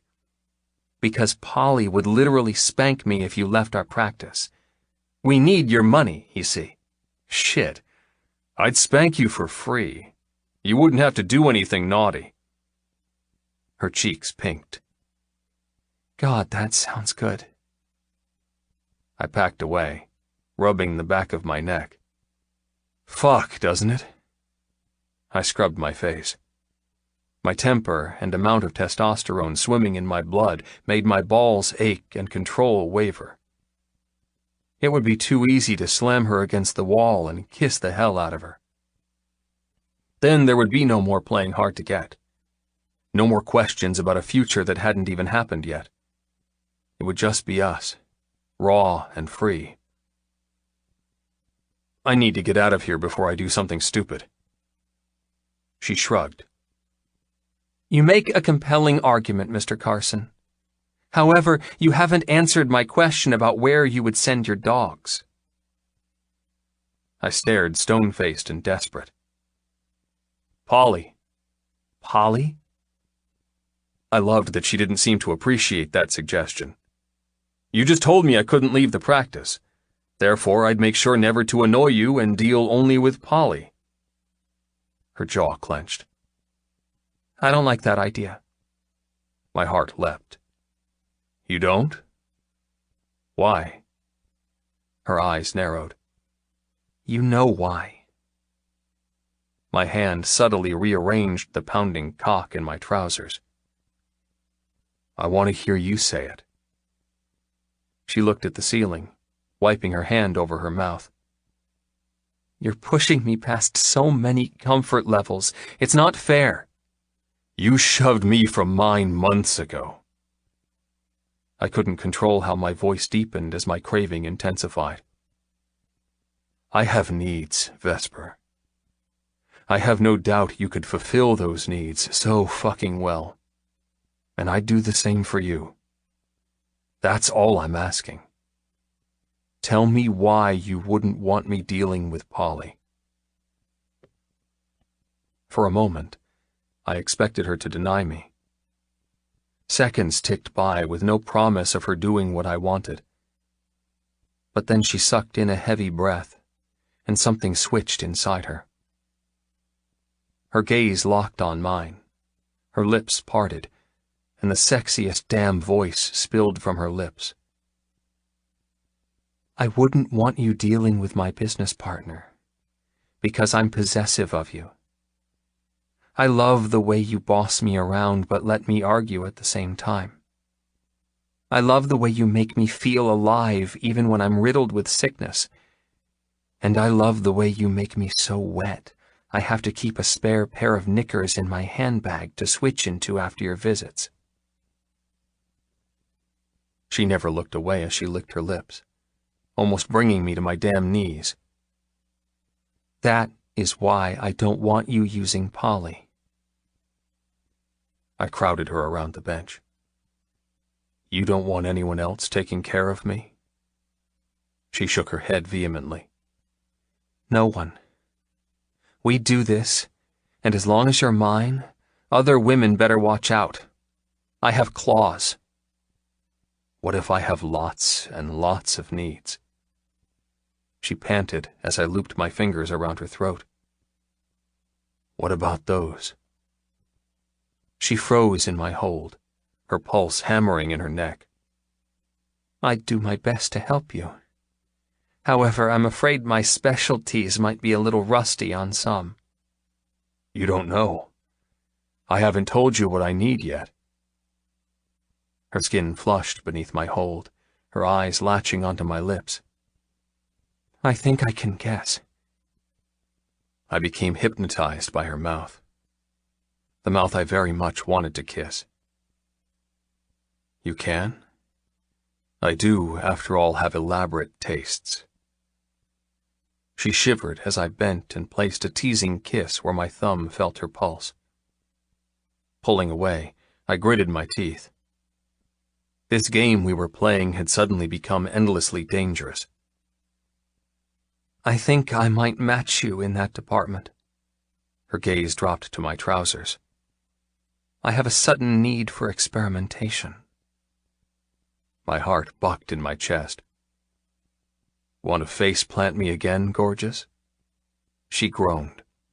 Oh my God, it was an accident. I like those sorts of accidents. I half groaned, half chuckled. Feel free to have another accident with your hand on it this time. She nibbled her bottom lip, her eyes wild and coltish. You mean the invitation to touch it is still open? I nodded, swiftly losing focus on playing and growing ridiculously hard. Fuck yes.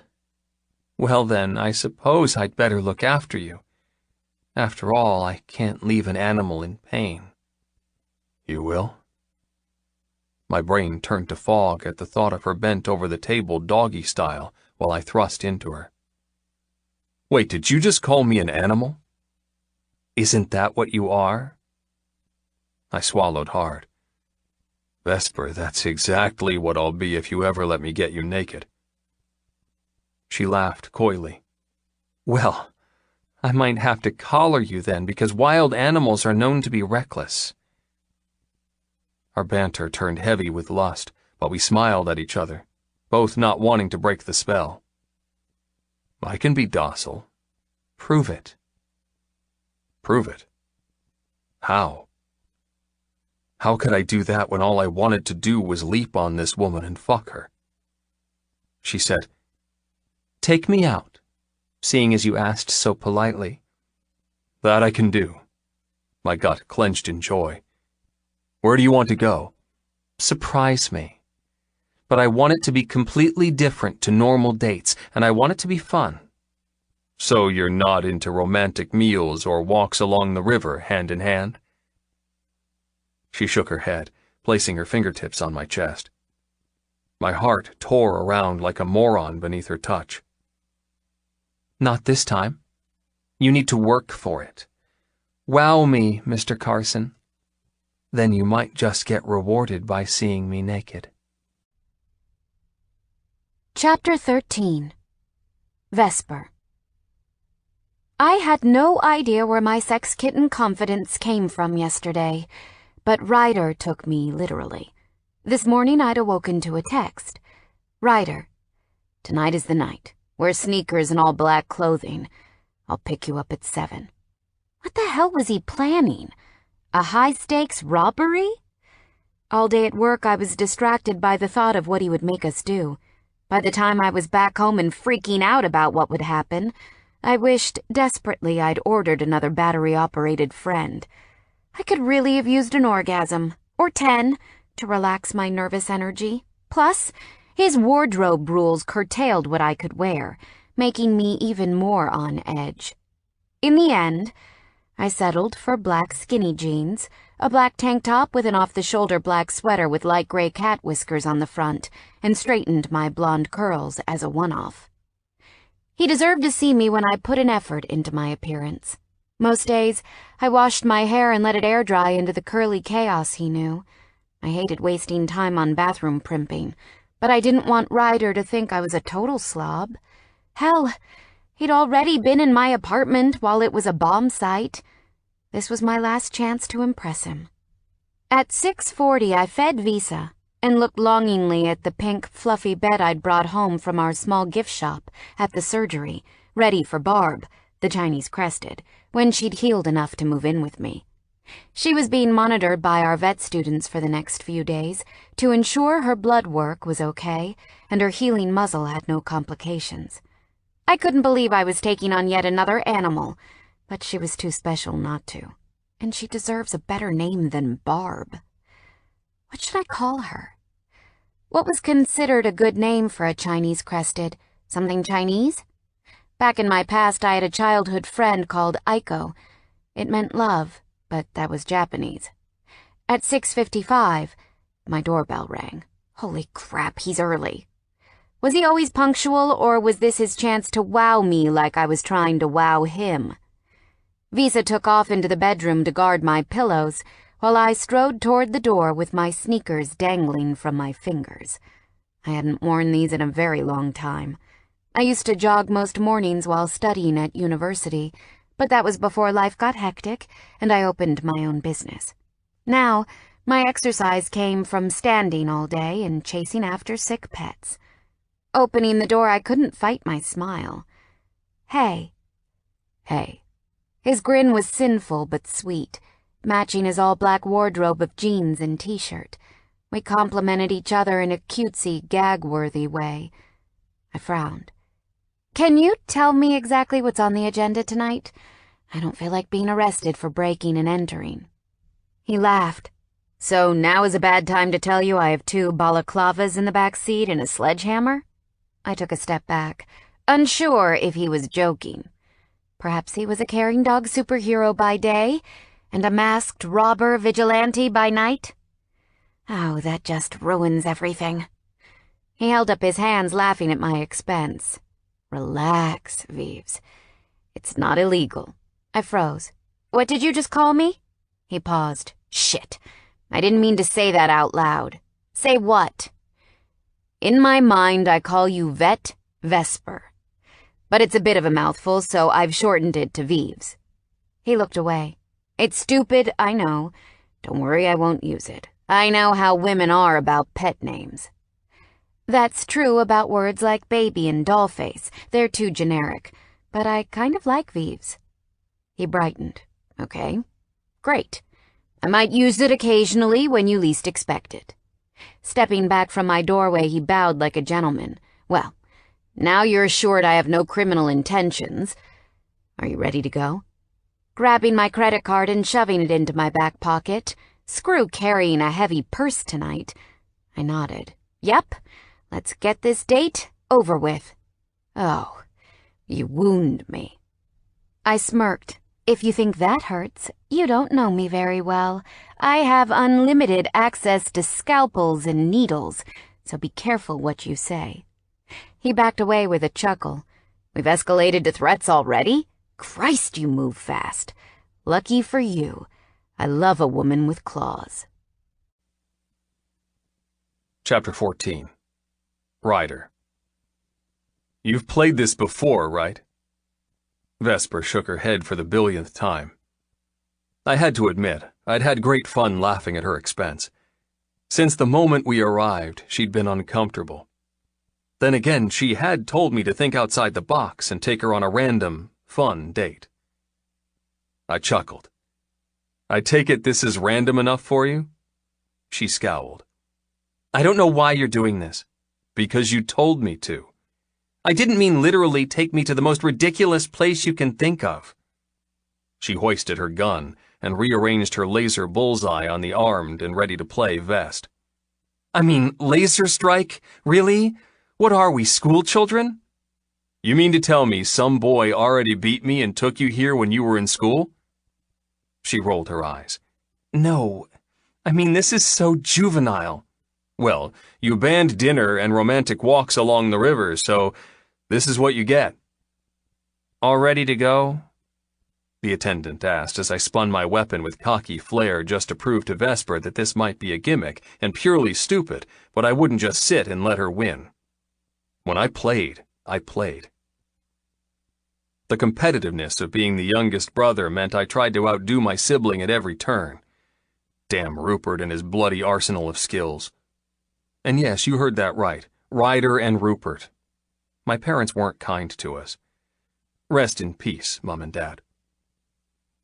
How long does the game last? Vesper asked timidly. What if we want to just sit and watch? The pimply-faced high school student earning minimum wage scowled. You come to play, not observe at Tag Team Target. Why is it called Tag Team Target? She tilted her chin. I don't see anyone else here but us. The kid rolled his eyes as if he couldn't believe he was dealing with this. Because you're normally assigned to a group. Vesper looked around the empty entrance where racks of guns, bullseye vests, and black overalls hung on the available space. Then where is everyone? Don't do it, kid. He did it anyway. He ratted me out. Pointing in my direction, he said, He bought an hour for just the two of you. Vesper turned to face me. You did? I smirked, trying to play it off as not a big deal. Hey, I didn't want to have to compete with pubescent, horny teenagers rubbing you up in the dark. I winked. That's my job. The attendant cleared his throat, moving toward the large door spray-painted with "Enter if you dare." Have a good time. First to be shot 20 times loses. If you don't manage to shoot your opponent that many times in the 60 minutes, the person with the lowest shots on their tally wins. He gave a half-hearted grin, no doubt wanting to text his latest girlfriend and forget about working for a living. Have a rockin' time. He swung open the door, holding it wide as we smiled and headed inside. You're lucky I didn't ask for the zombie special. I nudged Vesper's shoulder with mine as we made our way into a pitch-black maze. She stiffened. What zombies? You didn't say anything about zombies. That's 'cause there aren't any. My eyes strained in the gloom. At least, I don't think so. Her teeth flashed white. Once this is over, don't call me again. I might have been worried if her tone didn't border apprehensive but excited, too. The things I planned on doing to her in the dark ran through my mind. Unlike her, I'd studied an illegal map of this place on Google. It was an old aircraft hangar that had been completely shut up with nooks and crannies, overhead stairs, bridges, and forts dotted around in the blackness. The key was to get to the center of the maze with the least amount of laser kills on your bullseye. I planned on shooting a lot tonight, including my other weapon. Vesper opened her mouth to berate me again, but the overhead speakers crackled to life. Ladies and gentlemen, boys and girls, welcome to Tag Team Target. The aim of the game is to stay alive. Shoot your enemies, but not those on your team, and listen for the buzz when you score. Get to the center and steal the trophy for extra points before the hour is up. And now, for the extra element to make this awesome game even harder. Vesper and I waited for the generic final instruction, but heavy rock and roll fell through the speakers instead. The music disorientated us as we blinked in shock, then dry ice smoke and strobe lights kicked in, turning a simple black box into a flashing torture chamber. Holy shit! Shouldn't they have asked if one of us had a heart condition before turning this into an acid trip? I bellowed over the music. Vesper didn't reply. Her attention was on the ceiling as the announcer cut through the crash of a drum set and yelled, 3, 2, 1, go! I stood there, being the gentleman and waiting for her to take off running. I'd give her a head start. I would even let her shoot me first. But that wasn't what happened. Not at all. The damn veterinarian who hid her tears when told abuse of animals and had nerves of steel when sewing up a partially severed leg turned squarely to me, smiled, raised her gun, and fired. My target made a death-wheezing whine while hers made a victory trumpet. Blowing me a kiss, she said, "Whoops, one to me." Turning on her heel, she sprinted away, yelling, "Oh, and I just stole your balls, pussy!" Her laughter was a pure aphrodisiac. Fuck, this was a bad idea. If I caught her, when I caught her, I didn't know how my self-control would be. I had no idea what just happened.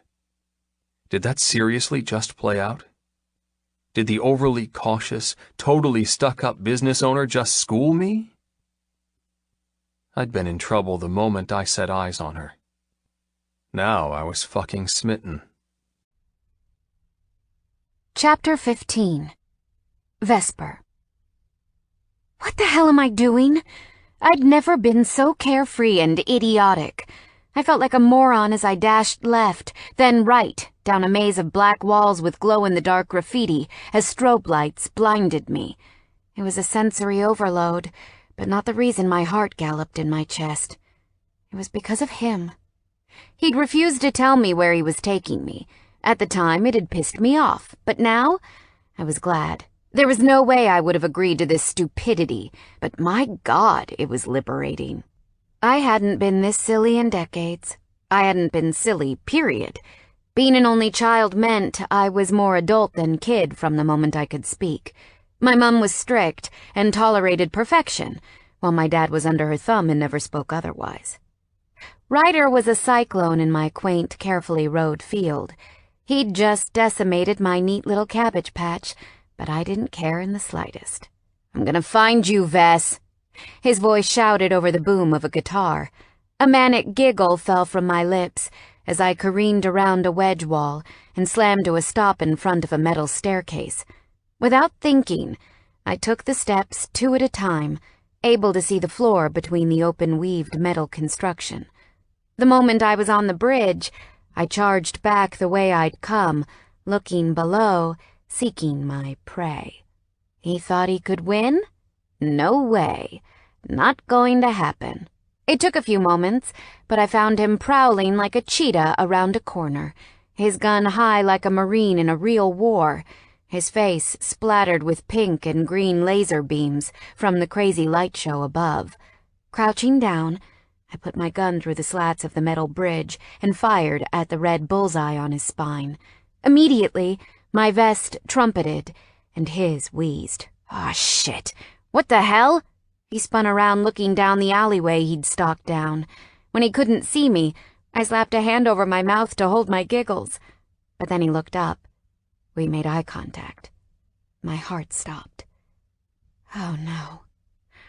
"Ah, there you are, my little vet." I squeaked and darted to my right, running along the bridge, not knowing if it was a dead end or freedom. "I'm going to catch you." Ryder's shouts merged with a cymbal crash and tambourine jingle. "And when I do, I'm going to take something I've wanted to take for months." I slammed to a stop. What the crap did that mean? Was I safe here with him? He could do bad things to me and no one would know. No one would hear me scream. For God's sake, he took you home and bought you soup. If he was a secret psychopath, I think he would have chosen that particular moment to molest you.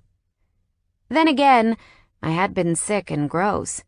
Perhaps he hadn't wanted a transference of germs. My mind raced, demented with the noise and lights. Then the bridge juddered beneath my toes and I knew, just knew.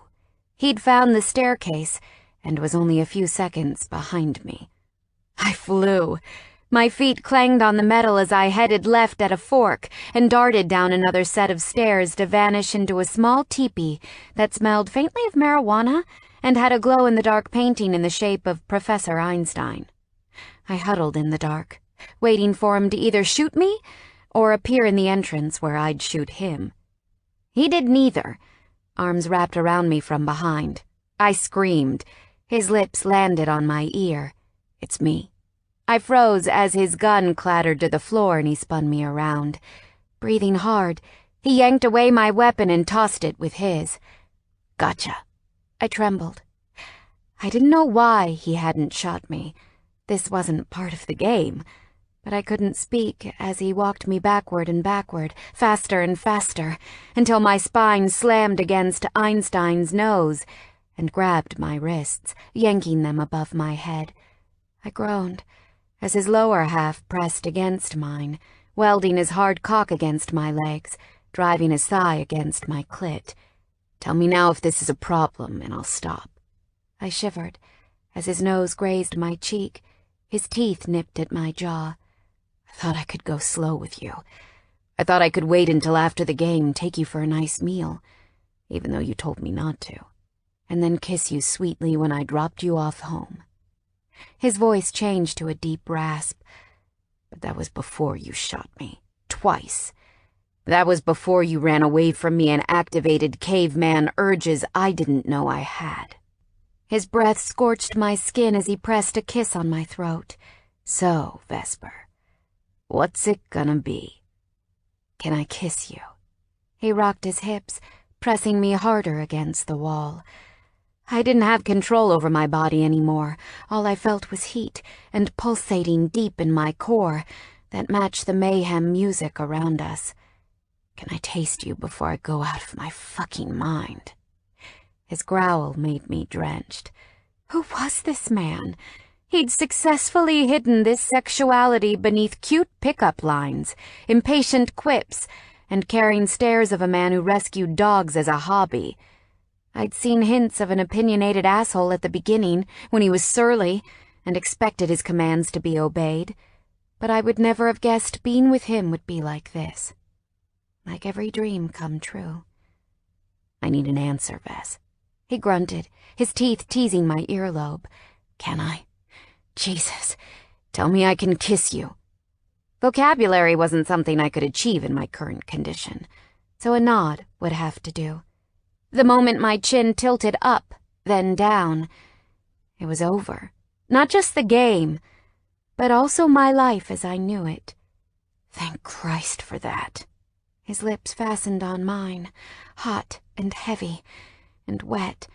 His fingers lashed tighter around my wrists, holding me firm as he forced my head to crash against Einstein's nose and accept a nasty, feral, hot-as-hell kiss.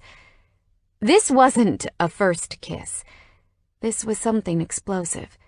This was dangerous, and it brought things out of me I didn't know existed.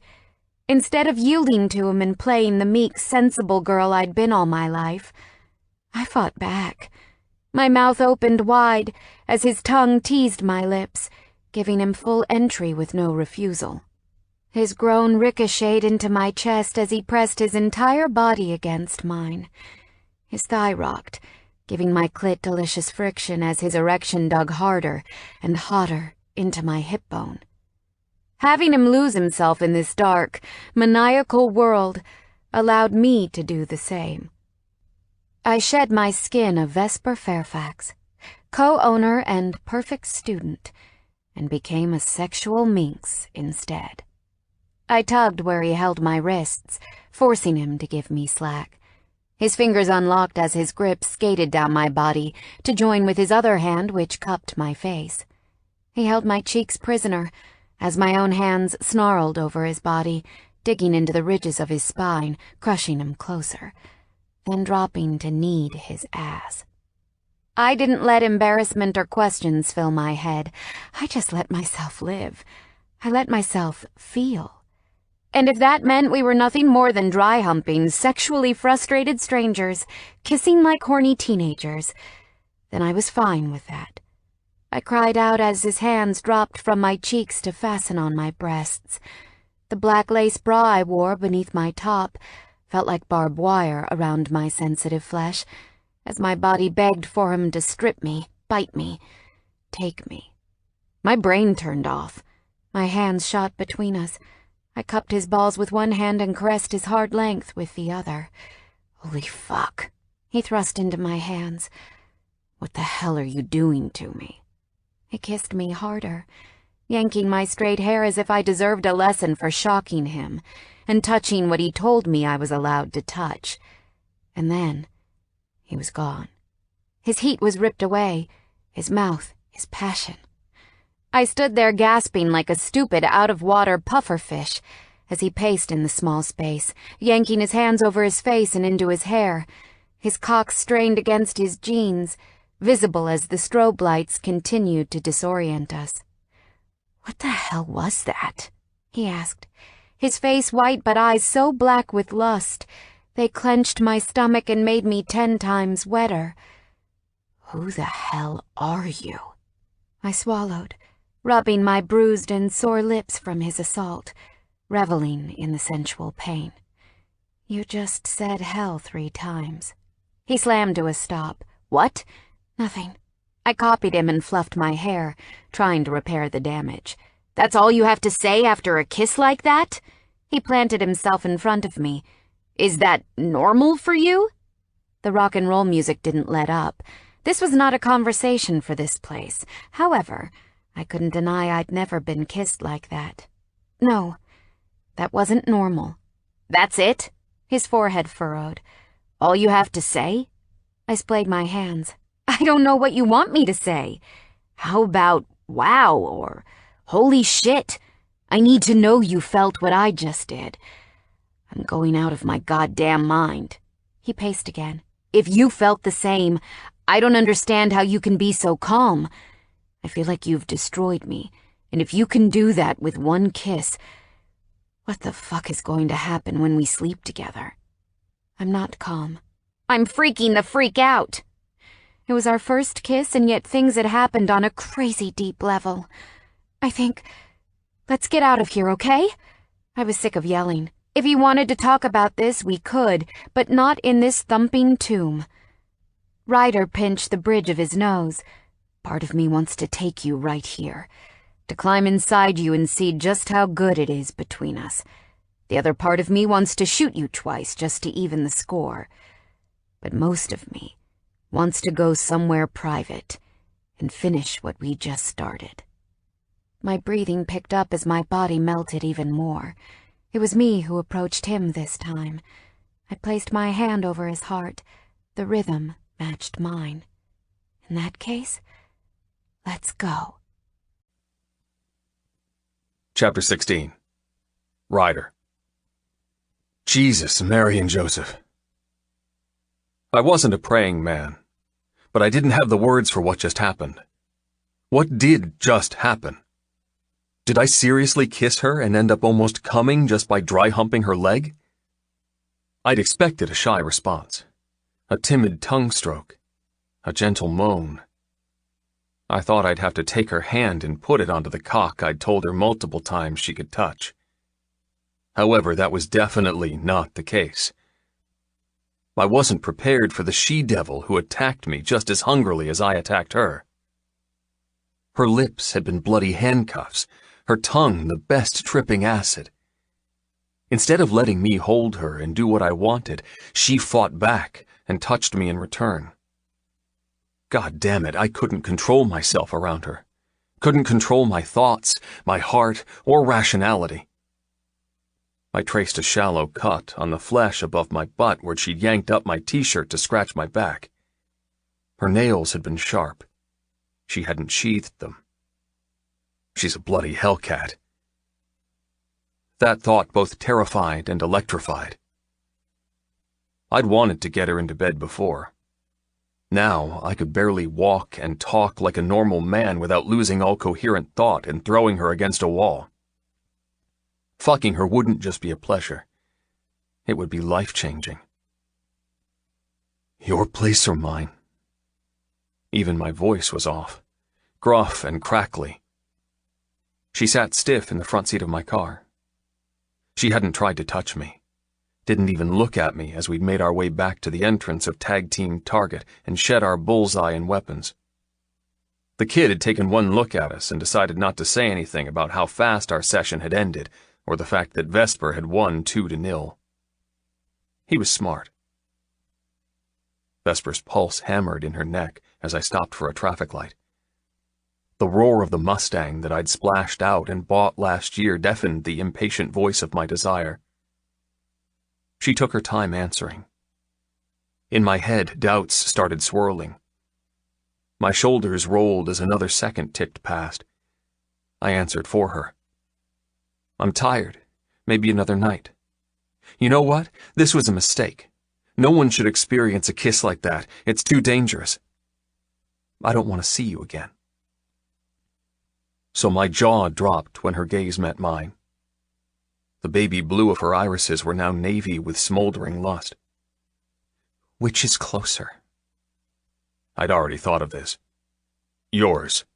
Mine it is.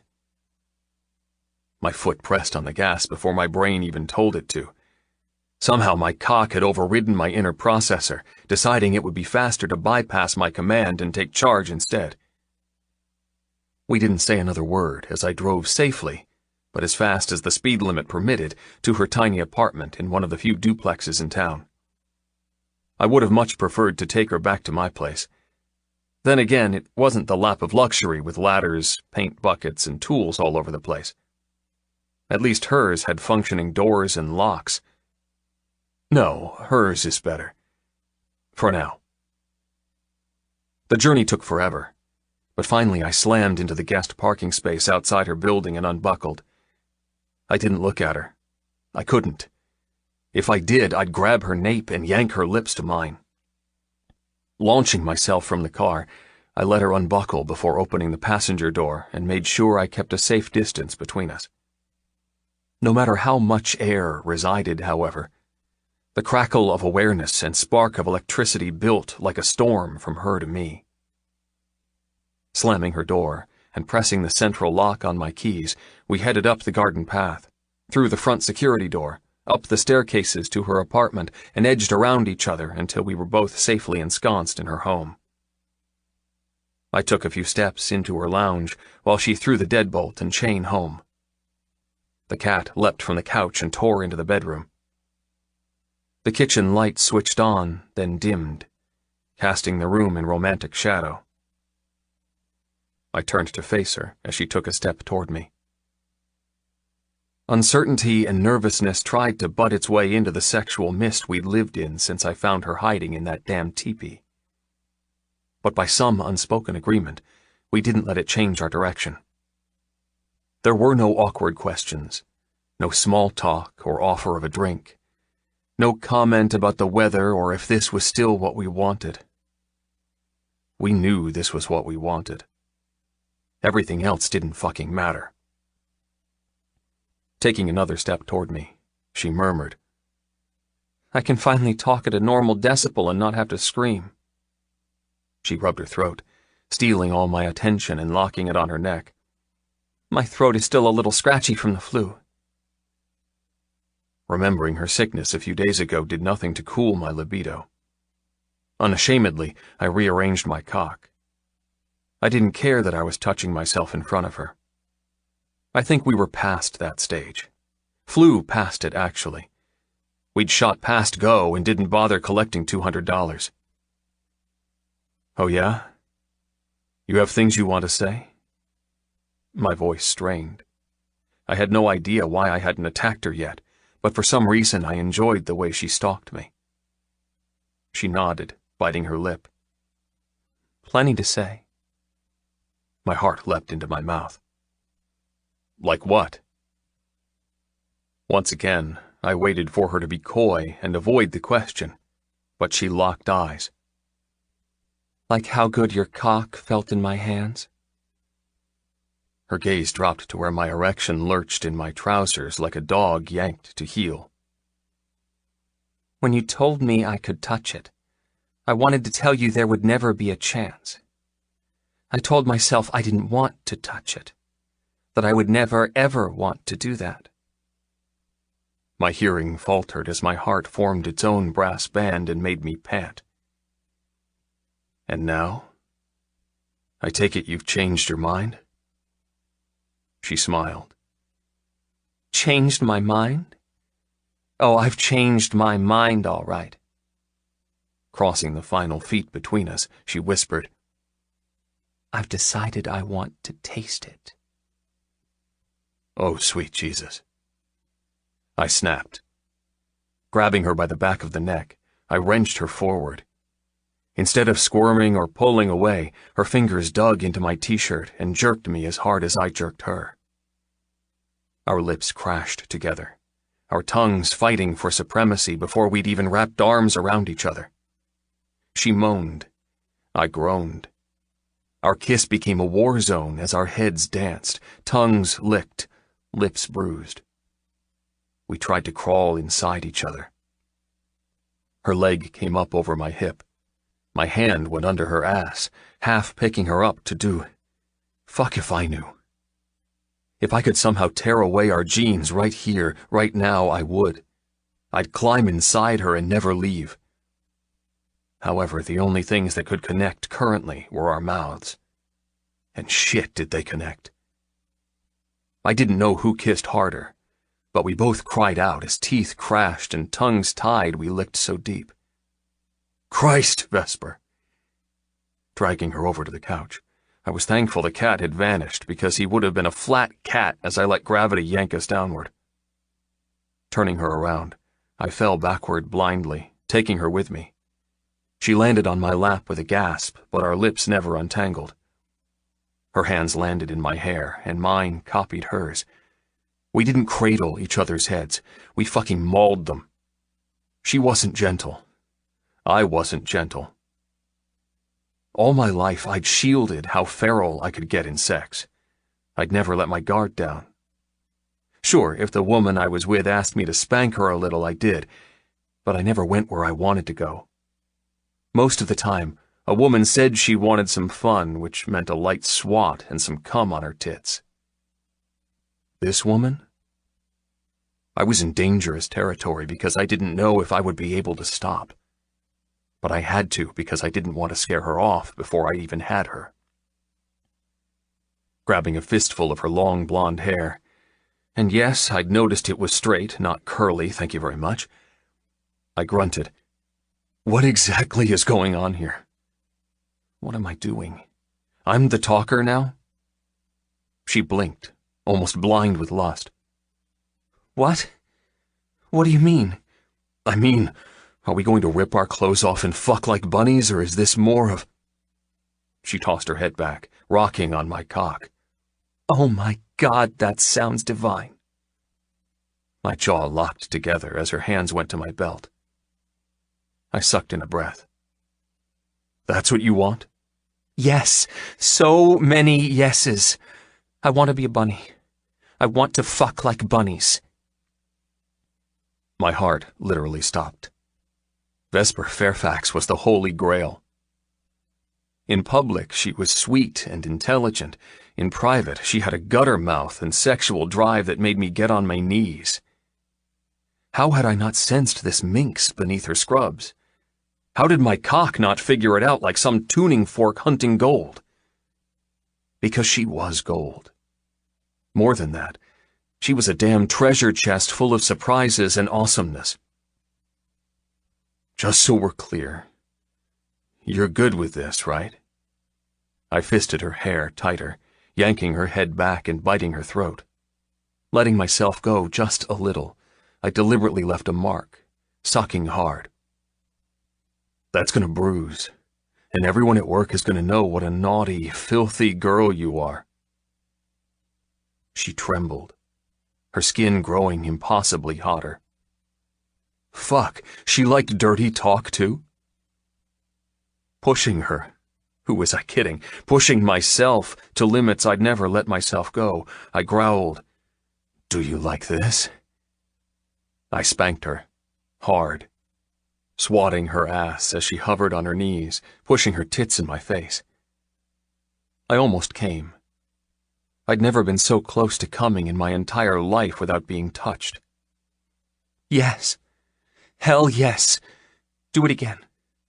Again. I hit her. Not abusively hard, but not a pesky slap either. This wasn't about violence, but it was laced with no inhibitions and rules weren't known yet. "Keep surprising me like this and I'll embarrass myself." She gasped, purring beneath my hand as I stroked the fire I'd left behind on her ass. "It's a bit of a surprise to me, too." "You mean, you're not normally this wild?" She laughed huskily. "I wouldn't call it wild, but yes, I've never just let go before and asked for things I want. I didn't even know I wanted those things until you kissed me in that damn laser strike." I smiled, peppering her cheeks with vicious kisses as my hands kneaded her breasts. Perhaps there was some voodoo in that place that made you into a hellcat. "Careful. I have a cat. I'm sure she wouldn't appreciate being referenced to the devil." Her lips landed on mine again, stealing conversation in favor of a wet, hungry kiss. I groaned as her nimble fingers undid my belt and unzipped my trousers. Pulling aside the waistband of my black boxer briefs, her forehead crashed against mine as her fingers touched me for the first time. Touched my naked skin. Smeared the embarrassing wet crown that I hadn't been able to stop leaking every bloody time she kissed me. Holy shit. My fingers turned to pincers as I grabbed her nape, yanking her mouth back to mine. My hips moved on their own accord, thrusting up, giving her everything she wanted. She shivered as her thumb swirled around the top, no doubt feeling the throbbing excitement she'd put me in. "Wow.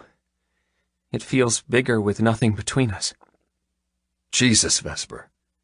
My head fell back as she squeezed. She panted. "How quickly can you get naked?" My eyes flared open. Is that a trick question? Tossing her off my lap and onto the couch, I stood up, kicked off my shoes, shoved my trousers and boxers down my legs, ripped them off with my socks, and then grabbed my t-shirt over my head. 2 seconds flat, I was in my birthday suit. I smirked. "How's that for speed?" She laughed. "Impressive. But I should probably have told you to close the curtains first." My hands shot between my legs, hiding the piece of me that had no other worries but her. Sure enough, to my left the front windows leading to the street were wide open, and the kitchen light to my right painted me in perfect silhouette. God damn it. But then, I didn't care. If old busybodies wanted to see my bare ass as I plunged into this incredible woman, who was I to stop that subscription to a show better than Netflix? I moved toward Vesper on the couch. But she held up her hand before dropping it to her jumper and teasing me with the hem and a sliver of her bare belly. "If you think I'm getting naked for Mrs. Leslie across the street, you've got a screw loose." "Screw?" I laughed. "Yes, please. I accept your invitation." Her face darkened with lust as she sat on her knees and tore the jumper over her head, leaving her in a black tank and jeans. Her hands dropped to her waistband, teasing me like a demon with her zipper. "It is, if you close the curtains." Christ, woman! Keeping a firm hold on the stiff plank between my legs and doing my best to hide the twins, I stalked toward the window and made the mistake of looking down. Oh shit! I ducked to the left, wrapping myself in the lemon daisy curtains. She saw me. Vesper giggled like a crazy moron on the couch. "Told you we didn't want an audience." A raspy voice sailed up from the street. "Vessie? Is that you?" I slapped my forehead with my palm as Vesper laughed louder and climbed from the couch to place herself squarely in the window. After all, she could. She wasn't naked. Witch. "Hi, Mrs. Leslie. Out walking, Gumball, I see?" "Yes, child. Nice evening for a stroll." She cleared her throat while I hid in the yellow curtain. "Was that a man I just saw, child? A man with his twig and berries exposed?" Vesper snorted, doing her best to control her mirth by plastering a sympathetic mask into place.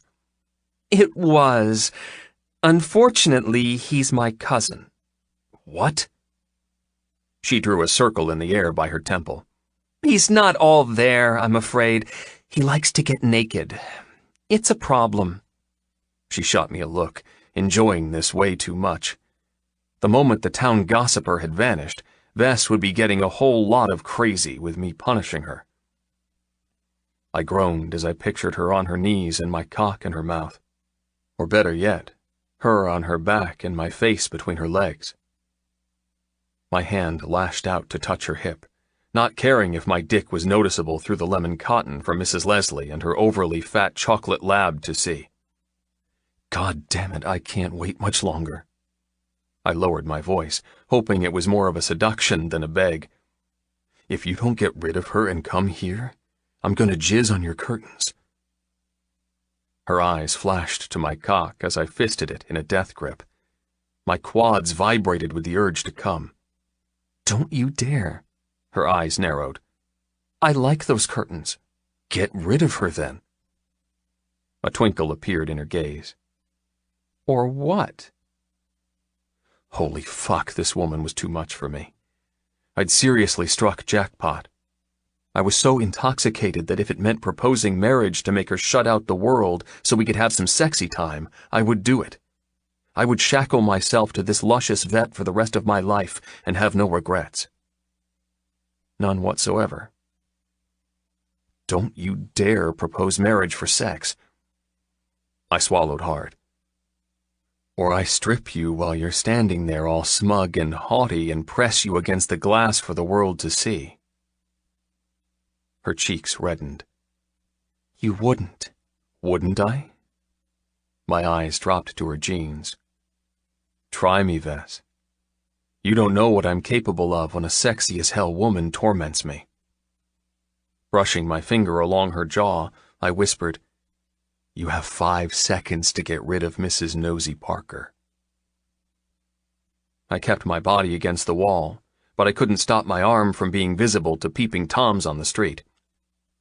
"Vessie, is that your cousin touching you like that? Not very appropriate for a young naked man of your relation to be so close," Mrs. Leslie shouted from below. "Do you want me to call your parents, child? The police?" Vesper bit her cheek to stop from laughing. "No, it's okay, Mrs. Leslie. I'm just going to put him to bed and he'll be fine in the morning." Not waiting for a reply, she opened her arms, grabbed the sides of the curtains, and ripped them closed. "Good night!" The second we were blocked from view, I pounced. "About goddamn time. You'll pay for that." Wrapping my arms around her, I spun her around and slammed her against the wall, trapping her in daisy print. "Going to put me to bed, huh?" She smiled. "Yep. Like the naughty boy you are." "I think the naughty one here is you." I kissed her nose, inhaling subtle perfume of vanilla and something floral. "Me?" She pouted dramatically. "How so?" "You called me your cousin. I think incest is frowned upon." Her face turned serious. "Believe me, if you were my cousin, I don't think I'd have the willpower to turn you away based on a few drops of DNA. I froze, even as my cock grew impossibly harder. "You're saying you want me that much? You'd break a few laws to have me?" Her hand cupped the back of my neck, bringing my mouth to hers. "I'm saying I would break all the laws in the universe just to feel you inside me." "Shit, you are a naughty, filthy girl." She squealed as I picked her up and carried her to the couch. Throwing her down, I attacked her jeans, undoing the button and zipper and tearing them down her legs. "I can't believe you'd sleep with your own cousin." "Not just any cousin." She jabbed my chest with her foot as I turned my attention to removing her tank top. "Just you. And only for one night." I paused, unable to tear my eyes away from her dressed in black lace bra and panties. "Hold up. Just one night?" She nodded. "Just once." "You wound me." "Hey, you're my cousin. I'm allowed to be reckless once and put it down to bad decisions. But to do it again? Not allowed. I'm not a sicko." I reached out and cupped her breast, caressing my thumb over her nipple. "Good job that in this scenario, I'm not your damn cousin." Chapter 17. Vesper. The teasing in Mrs. Leslie dissolved. Ryder switched from playboy to fiend. I just gave in. There was no other way. His hands dropped from my breasts to my waist, his fingers teasing the lace of my underwear. Now, where were we? I gasped as he hooked his fingers into the lace, tugging ever so slightly. Then he stopped, an excruciating look on his face. I sucked my bottom lip into my mouth. What is it?" He scrubbed his face. "Please, for all the love of Cheweenies in the world, please tell me you have a condom." Oh, crap. God damn it. His face mimicked mine with horror. "You don't. Don't you?" I sat up on my elbows, cursing my lack of foresight and the fact I had an incredible man naked and poised between my thighs. He looked at his jeans on the floor where his wallet stuck out from the back pocket. "It's, been a while. I stopped carrying one around when no one in this tiny town interested me. I suppose I should be flattered that you've decided to break your drought with me." He grinned, doing his best to rid the serious sexual tension we'd just created, especially with my cousin. We both laughed. He exhaled heavily, crushing me into the couch as he collapsed on top of me. The feel of his hot skin and the prod of his hard cock against the tiny scrap of lace, preventing us from doing anything other than snuggle, made me want to scream. My nerve endings had turned themselves inside out, and I'd never been so wet. I could even feel a damp patch beneath me on the couch, and I wasn't even embarrassed about it, because he wanted me just as much as I wanted him. "This whole evening has been a disaster," he muttered. "I should have thought ahead, taken you to a sexy dinner, even though you told me not to, and bought 1,000 condoms." "Whoa, 1,000? My fingers found their way into his hair. "Easy, Tiger." He nuzzled my neck. "Fuck, I want you." My tummy flipped. "I want you." He kissed his way along my jaw. "Don't suppose you have any other form of protection." I sucked in a breath as he captured my mouth and kissed me slowly, languorously, sweetly, but tainted with explosive lust we'd only just given into. "You mean like douching with bleach? And a rusty coat hanger in case you knocked me up?" His eyes flared. "Holy shit. Which university did you go to? Is that what you do to poor animals?" He ran his hand down my chest to cut my breast. "I might have to rethink bringing my rescue pups to you, you monster." His attempt at humor worked, but didn't. I was still so turned on. I was contemplating telling him to just stick it in me. Not romantic, but holy hell, I wanted him to stick it in me. Lots and lots of times.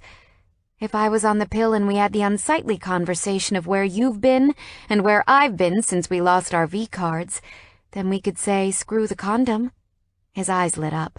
"I promise I'm clean. I got an A+ in my last test." Dashing his hope, I sighed. I'm in the clear too, but it's been a while for me as well, and I'm not on the pill.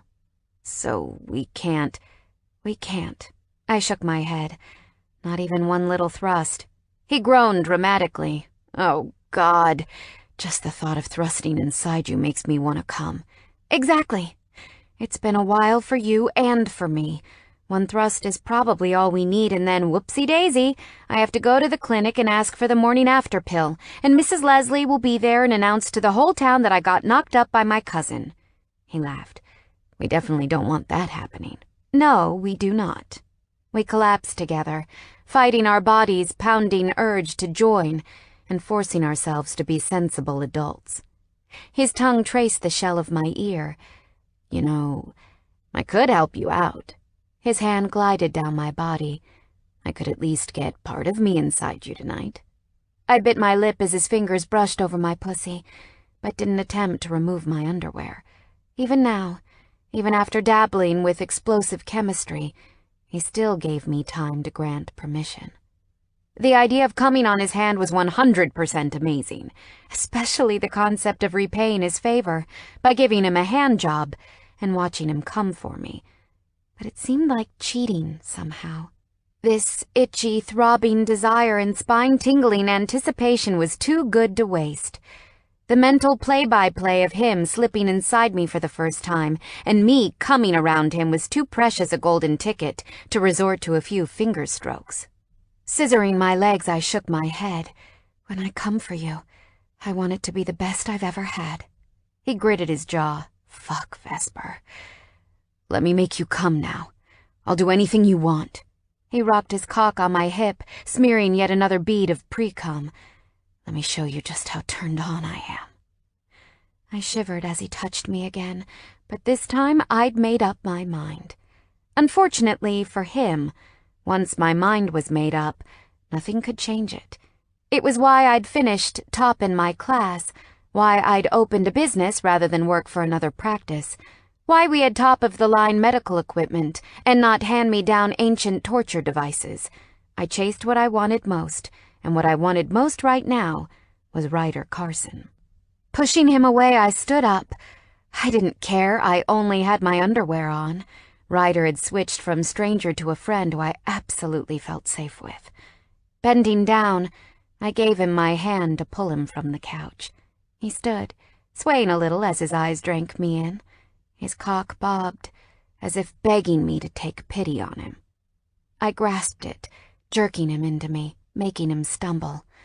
"I'm going to kick you out now before we do something stupid." "Stupid being letting me fuck you?" I swallowed as another lava wave of desire made me melt. "Yes, that." Letting him go, I scooped up his clothes and shoved them into his chest, forcing him to grab hold of them. Get dressed. Far too tempting, doggy rescuer.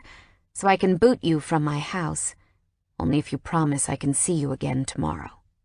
I nodded, ready to blurt yes, but then I remembered the long day ahead with a neuter for a house rabbit and a kidney stone removal for a cat.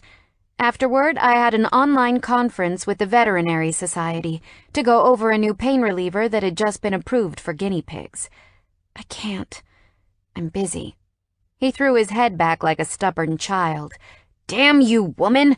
You're determined to kill me with this hard-on. I like you hard-on. I pressed the top with my finger, loving the way it hardened even further. I'll make you a deal. Oh no, I always lose in deals. Not in this one.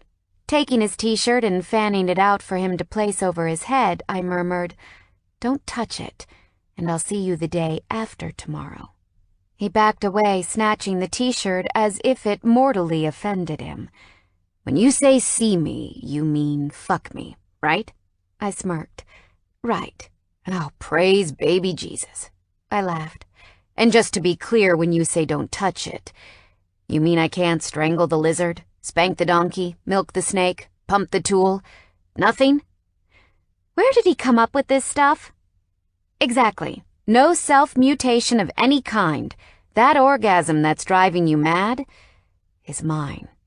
His eyes flashed black with desire. Fine. I agree to your terms. Great. Only if you agree to mine. Uh-oh. I paused, waiting for my sentencing. He smiled, running his thumb over my nipple and once again turning me deranged with need. If I have to survive the next 48 hours with this pounding blue ball condition you've put me in, you're not allowed to unwind whatever lust does to your insides. Tangled fallopian tubes? Jackhammering uterus? He wrinkled his nose. Something like that. We both laughed, but then he turned serious as he dropped his hand and cupped me right between the legs. His fingers curled around my mound, warmed my clit, and teased my entrance. Everything inside me turned whip-sharp with need. I sucked in a moan as his fingers rocked. No vibrating toys of any kind, including electric toothbrushes and overzealous sitting-on washing machines. No flicking your bean, no dirty girl shower head routine, and definitely no double-clicking your mouse. I pouted, but he kissed me. Hey, if I'm going to be a brain-dead ignoramus with a hard-on for 2 days, the least you can be is an airhead with the hots for her cousin. He let my pussy go to hold out his hand with a victory smirk. Do we have a deal? No. I'll cheat. But I knew I wouldn't, because the chase and the knowledge of how damn good it would feel when we finally did sleep together was worth it. My fingers looped with his. It's a deal. Chapter 18. Ryder. 24 hours. They had to be the hardest, excuse the pun, and longest 24 hours of my life. All day, I'd been up a ladder plastering the 2-story entryway to my house, and all day I couldn't stop thinking about Vesper.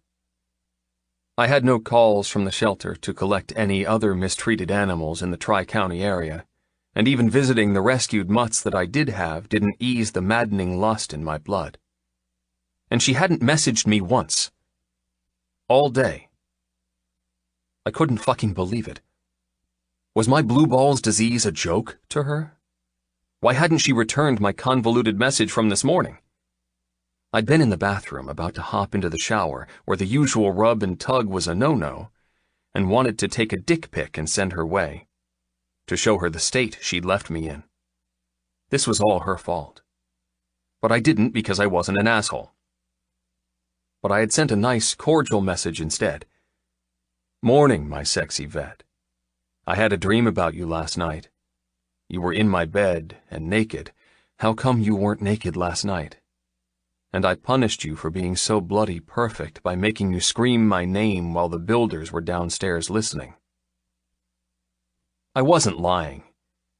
That dream had almost made me have a wet wake-up call for the first time since I was a damn 15-year-old. Normally, I would censor my messages, but this time, I didn't. She'd shown me what lived beneath her polite exterior, and I wasn't afraid of being honest anymore. But that was before she ignored me. As the day wore on, and my body became covered in plaster dust and paint splatters, and David, my foreman and friend, drove me nuts with questions about why I was such a bloody space cadet, I feared I'd done the wrong thing. At knockoff time, after the workmen had retired for the night, I wiped my face with a damp cloth and sat at the second-hand kitchen table. I hadn't bought any new furniture until the build was complete, so as not to damage or be overly protective, and unlocked my phone. Bringing up the current message thread with Vesper, I typed, "Just because I had a dream that involved others listening in and I spanked you last night doesn't mean that's all I am. I mean, shit, I don't know what I mean. I'm not a fuckwit who's just after sex. That's basically all I'm trying to say." Tossing the phone onto the table, I ran my hands through my hair. Way to go, idiot. If she didn't think you were a moron before, now she does for sure. The phone started dancing as a call came through. Snatching it up, I didn't look at caller ID in my rush to talk to her. "Vess, look, I'm going out of my goddamn mind. Come here. I'll go there. I just really, really need to see." "Whoa! Gotta stop you right there, bro. Don't need to know anymore." My brother's chuckle came down the line as he sang, "La la la la la," like we used to do as idiot boys. "You." I slouched in the chair. "What are you doing interrupting my torture, pining for the hottest girl I've ever met?" "Holy shit, did I call the right number? Who are you and what did you do with my brother?" I rolled my eyes. "Don't be a jerk. I remember what you were like with Jillian in high school. You walked around with a rod in your pants and moonbeams in your eyes for weeks. Yes, until I tapped that and the curse was broken. I tell you, man, women are witches. They have some sort of hocus pocus that bypasses our brains and turns our dicks into sex zombies." I couldn't deny he had a point.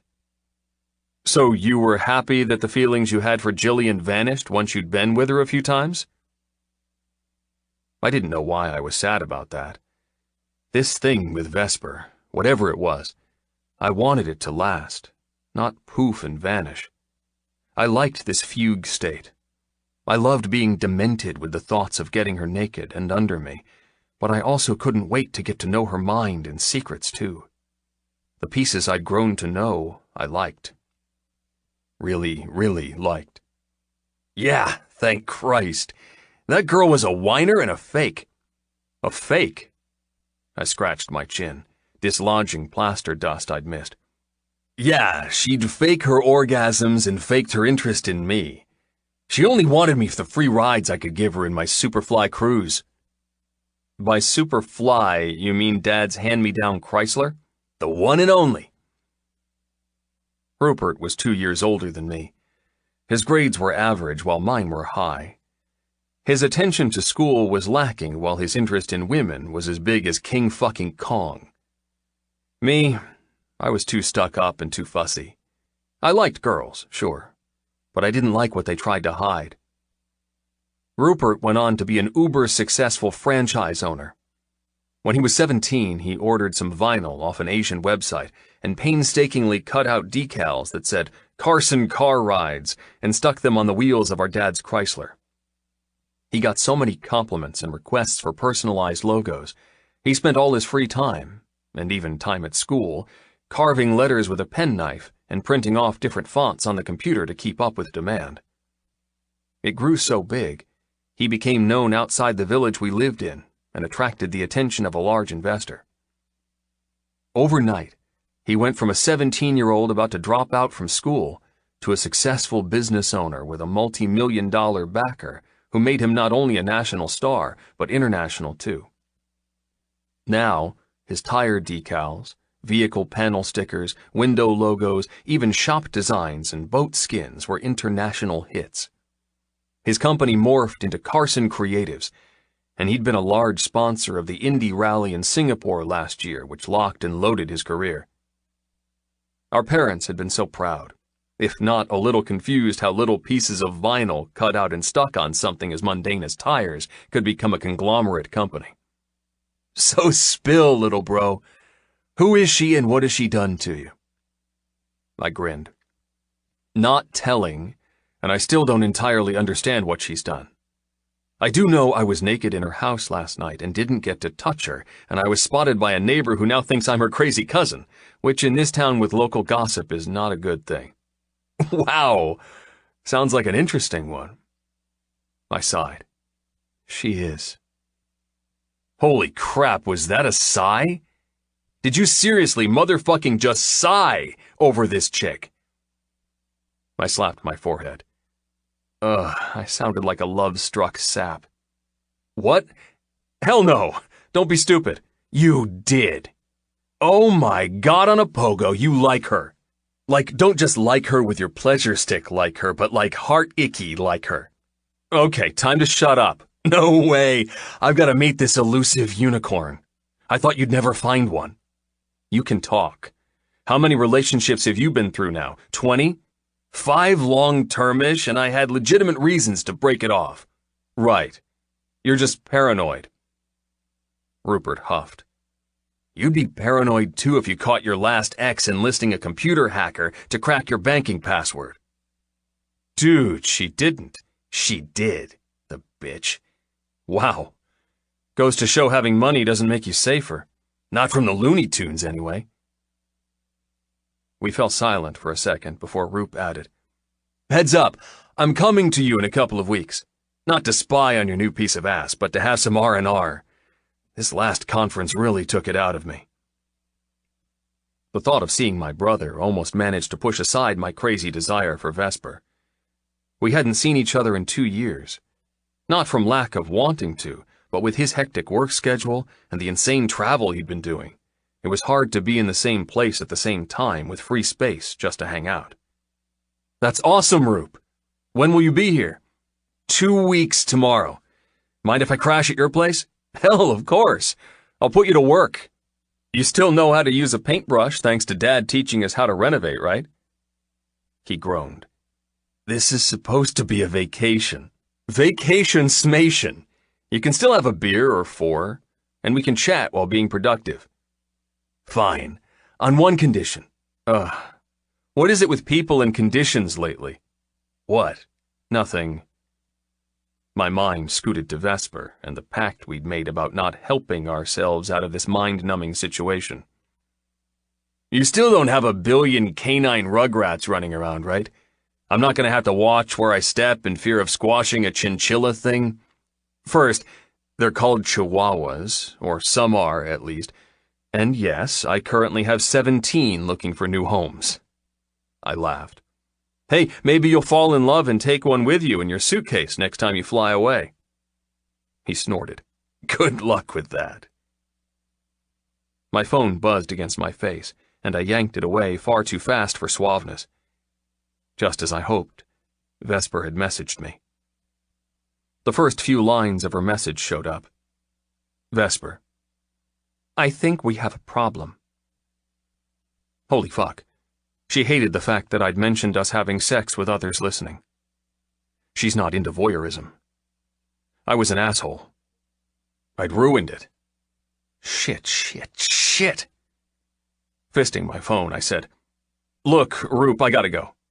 Lady lump troubles? She's not a lump, but yes, issues. Tell her to suck it. I told her that already. Oh, you saucy boy. He laughed. Fine, cut me off for some broad. I know where your loyalties lie. Don't forget to welcome me graciously into your house in 2 weeks. I expect a bed and sheets at least, even in that building site you call home. Done and done. My finger poised over the disconnect button. But before I could sever the call, Rupert added, Oh, and talking about falling in love with one of your rescue charities, I think the only one in danger of doing that is you. Keep your heart zipped and your pants open, little brother. Women be foxes, and I don't want you to be the chicken. He hung up. I had no idea what that meant, but I didn't care.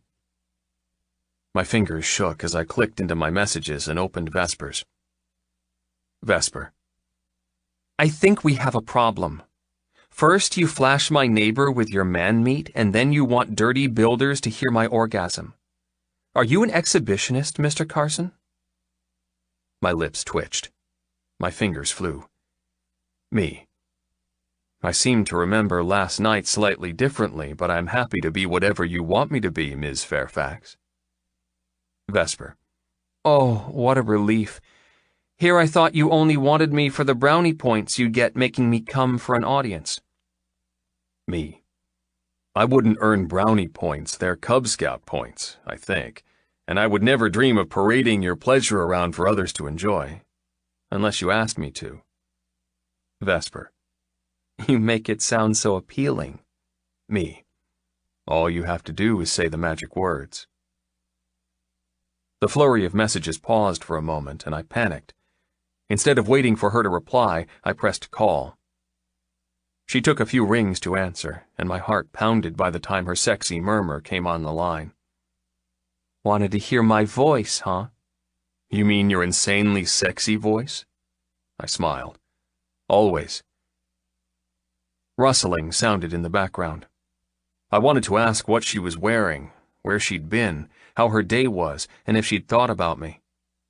But I wasn't a clinger, and I wouldn't come across as a dweeb. Play it cool, Carson.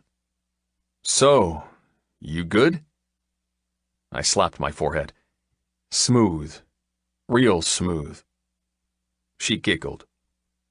Is that your way of easing into a conversation that's already so loaded with things we're not saying, we might as well let silence take over? Hell, this woman just got me. If this was a spell, then she was the ultimate magician. Shit, she might be so powerful. She was the one who created the earth in 6 days and then relaxed in heavenly splendor while thinking up ways to make me fall on the 7th. Fine, you want to play that card? I want to know everything, I said. I want to know what you're doing right now, what you've been doing all day, what you plan on doing tonight. I want to see you. Shit, let me come over there and finish what we started. Yep. Smoothness just took a flying leap out the boarded-up kitchen window. Vesper's soft sigh made love to my ear. Oh, that's sweet. Are you missing me? Like a bloody crack addict. Did you just refer to me as drugs? You are a drug. And what are you, my antidote? I am if you want me to be. We both laughed at how ridiculous we were. She said, To answer your invasive, stalkerish questions, I was at work all day. Performed 2 surgeries, saved a squashed kitty's life, but not his front leg, unfortunately, and worked with Polly on a new filing system to make our notes flow better. I've just poured myself a vodka and lime because I'm so on edge, needing to come from some annoying man who paraded his perfect penis in front of me last night, but didn't come prepared with a condom. And I need to not look so wired, as I'm about to hang up on you and attend an online vet conference with bushy, mustached men and angry women who really need to have sex, just like I really need to have sex. She panted, then added, Did I mention I really need to have sex? My throat closed up as my hand drifted to rearrange my rapidly hardening cock. Just sex, or sex with a particular person? I can think of one person in mind. Oh, yeah? Is he a relation by any chance? How did you guess? Her voice lowered. Does that make me a naughty girl? So fucking naughty. Goosebumps stood up on my arms as I broke a rule and popped my jeans to insert my hand around my cock. Vesper? I'm touching it. Dang nammit, Ryder! More rustling sounded, and the sharp intake of breath over the phone made my cock come alive like a Komodo dragon about to breathe fire. Now I'm touching it. You can touch mine if I can touch yours. She breathed. I give you all the permission in the world. My hand curled tighter, punishing and pleasuring myself. Screw the conference. Just come here. Damn, I need you. I can't describe how much I need you. You don't need to describe. I get it. I slid lower in the wooden kitchen chair, wishing I was in bed and had space to masturbate the crap out of myself. Screw waiting. I couldn't wait another second, let alone another 24 hours. Oh shit, is that the time? Vesper's drug-sexed voice switched to professional panic. I've got to go. No! I jerked, massaging the severe, did I mention severe, case of blue balls she'd left me with. Not until we finish this. I can't stop for a second time, Ves. Jizz will come out of my ears if you make me stop. Rye. Jesus, you called me Rye. My back arched as I stroked myself. Do it again and I'll hose down my kitchen. She giggled. Stop! I order you to stop. I did. I'm waving my hand in the air. Something tapped the phone. See? Those were my fingers. I really need to go, and you're not coming without me. That hose is mine. I couldn't speak. It took all my willpower to remove my hand and sit with the tingling, growling pain in my groin. I'd never been so turned on, and she wasn't even here. Who was this bloody woman? Rye? God damn it, you have to stop calling me that if you want me to obey you, Vives. I'm not going to sleep a wink tonight. Aw, you called me your pet name. She sighed happily, then tried to offer moronic advice. As for the issue you have, go for a run with your pack of dogs. I'm sure that will help. Probably not. My mind raced as I did my best to think of fat, wrinkly elephants riding around on circus balls. It never failed to deflate me. Mainly because the wrinkly elephants reminded me of old man testicles, and the cruelty of them riding a rolling ball made me angry at the stupidity of humans. Bet if you had a hard-on, you'd have lost it by now. See, it works. Genius. Copyrighted by me, by the way. Hey, Ves. One last question before you go. She sucked in a breath. One more. Those fingers you're holding up with the iron willpower you possess? Yes. What about them? I cupped the phone. Are they wet? I breathed hard, on a knife edge of need as I waited for her reply. When it faintly came, all I could do was groan and cut off the call, just in case I grabbed my car keys and charged over there like a demented knight ready to pillage the princess. Yes. Drenched. Chapter 19. Vesper. Sleep wasn't easy last night. After the conference call that did somehow manage to take my mind off the insanely intoxicating Ryder Carson, I knocked back 2 more vodka and limes and crawled into bed. Everything, and I did mean everything, was a sensual tease. My night shorts had a seam between my pussy lips that had never been a problem before, but were now the most erotically maddening undergarments ever. The long-sleeved cotton shirt with the words, "I bark you" with a Pomeranian on the front, were the least appealing attire, but somehow the material became silk and sex. My eyes were scratchy and a pesky cough left over from the flu still lingered, amplified by tiredness and the stress of not being allowed to come. The flu dregs were fading, but I hoped like hell Ryder didn't catch it. I wasn't a patient person when I wanted something, and I wanted him, again and again and again. Then again, he'd been around me from the beginning. He was most likely immune to the flu strain I'd had, seeing as he hadn't become sick, and he'd had his tongue on my tonsils the night before last. "Earth to Vesper. You in there?"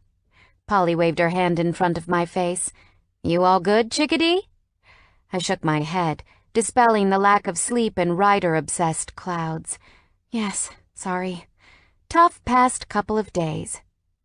Polly returned to washing and disinfecting the instruments we'd used in the last surgery on a long-haired guinea pig that had swallowed a button from his caring owner's plaid shirt.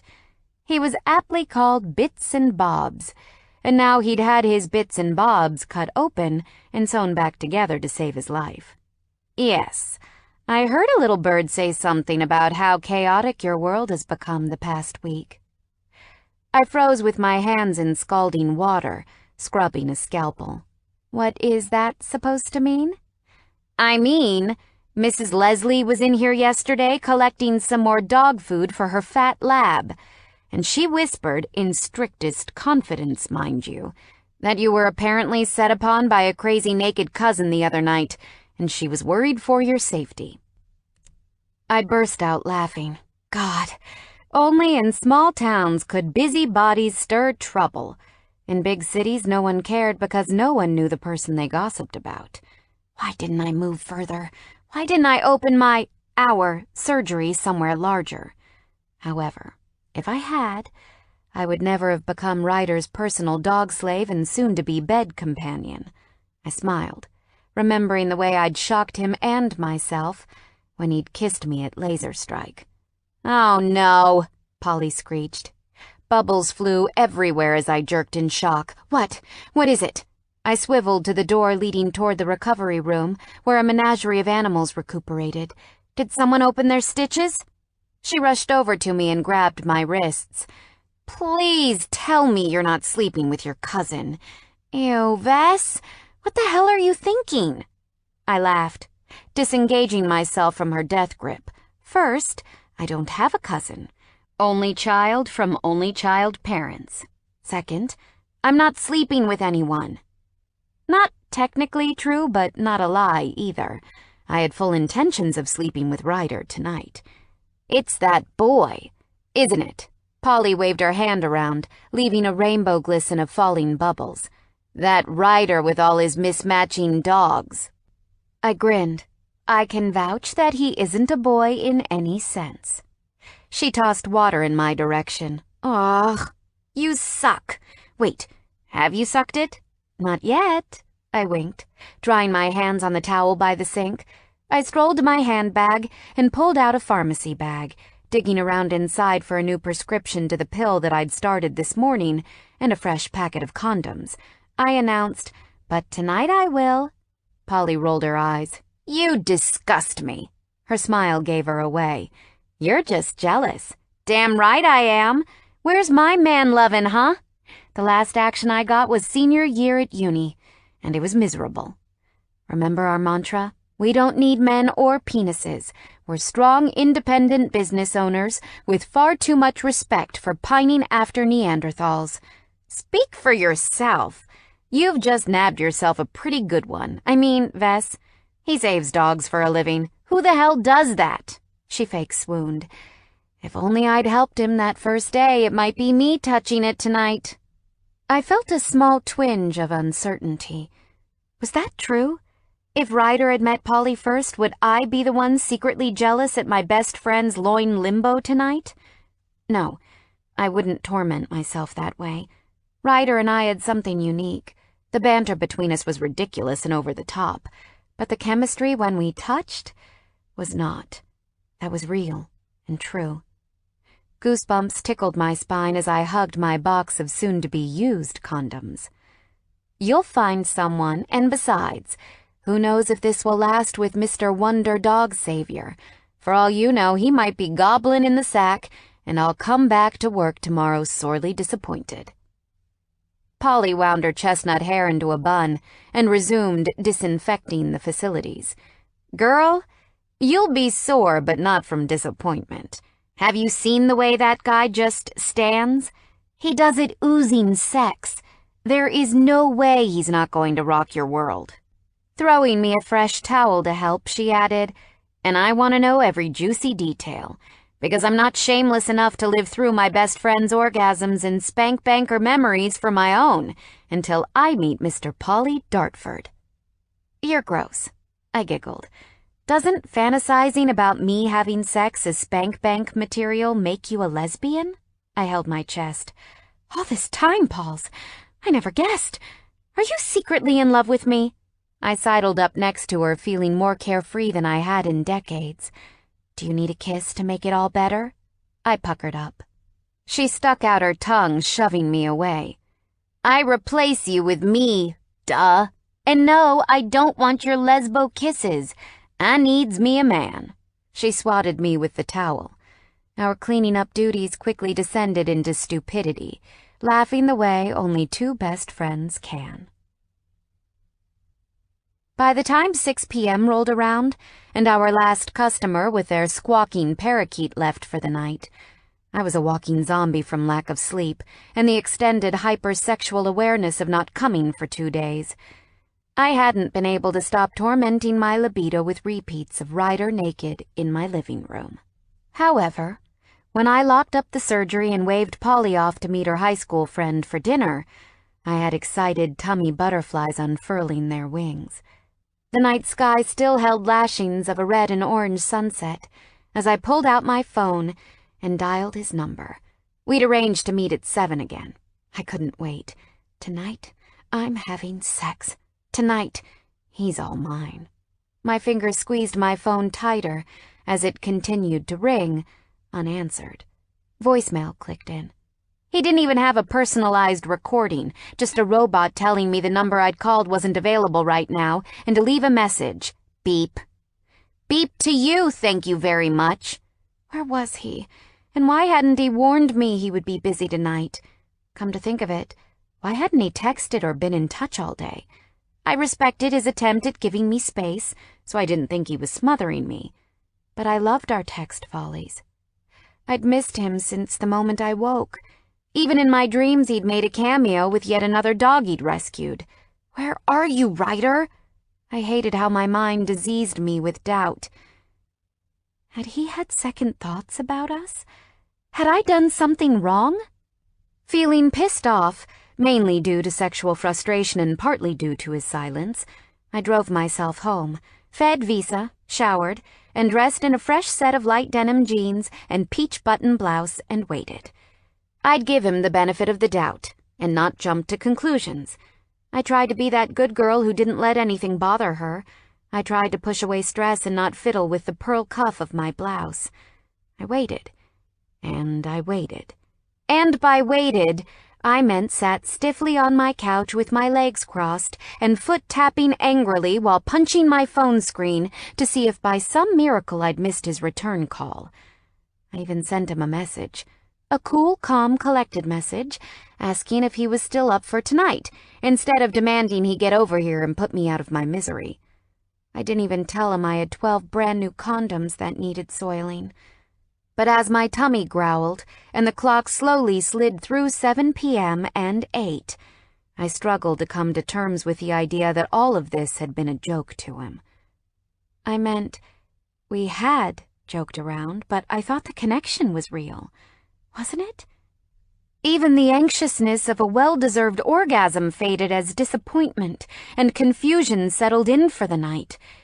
It wasn't a simple fleeting thought, but a bring-its-own-caravan, park-up and start-frying dinner doubt.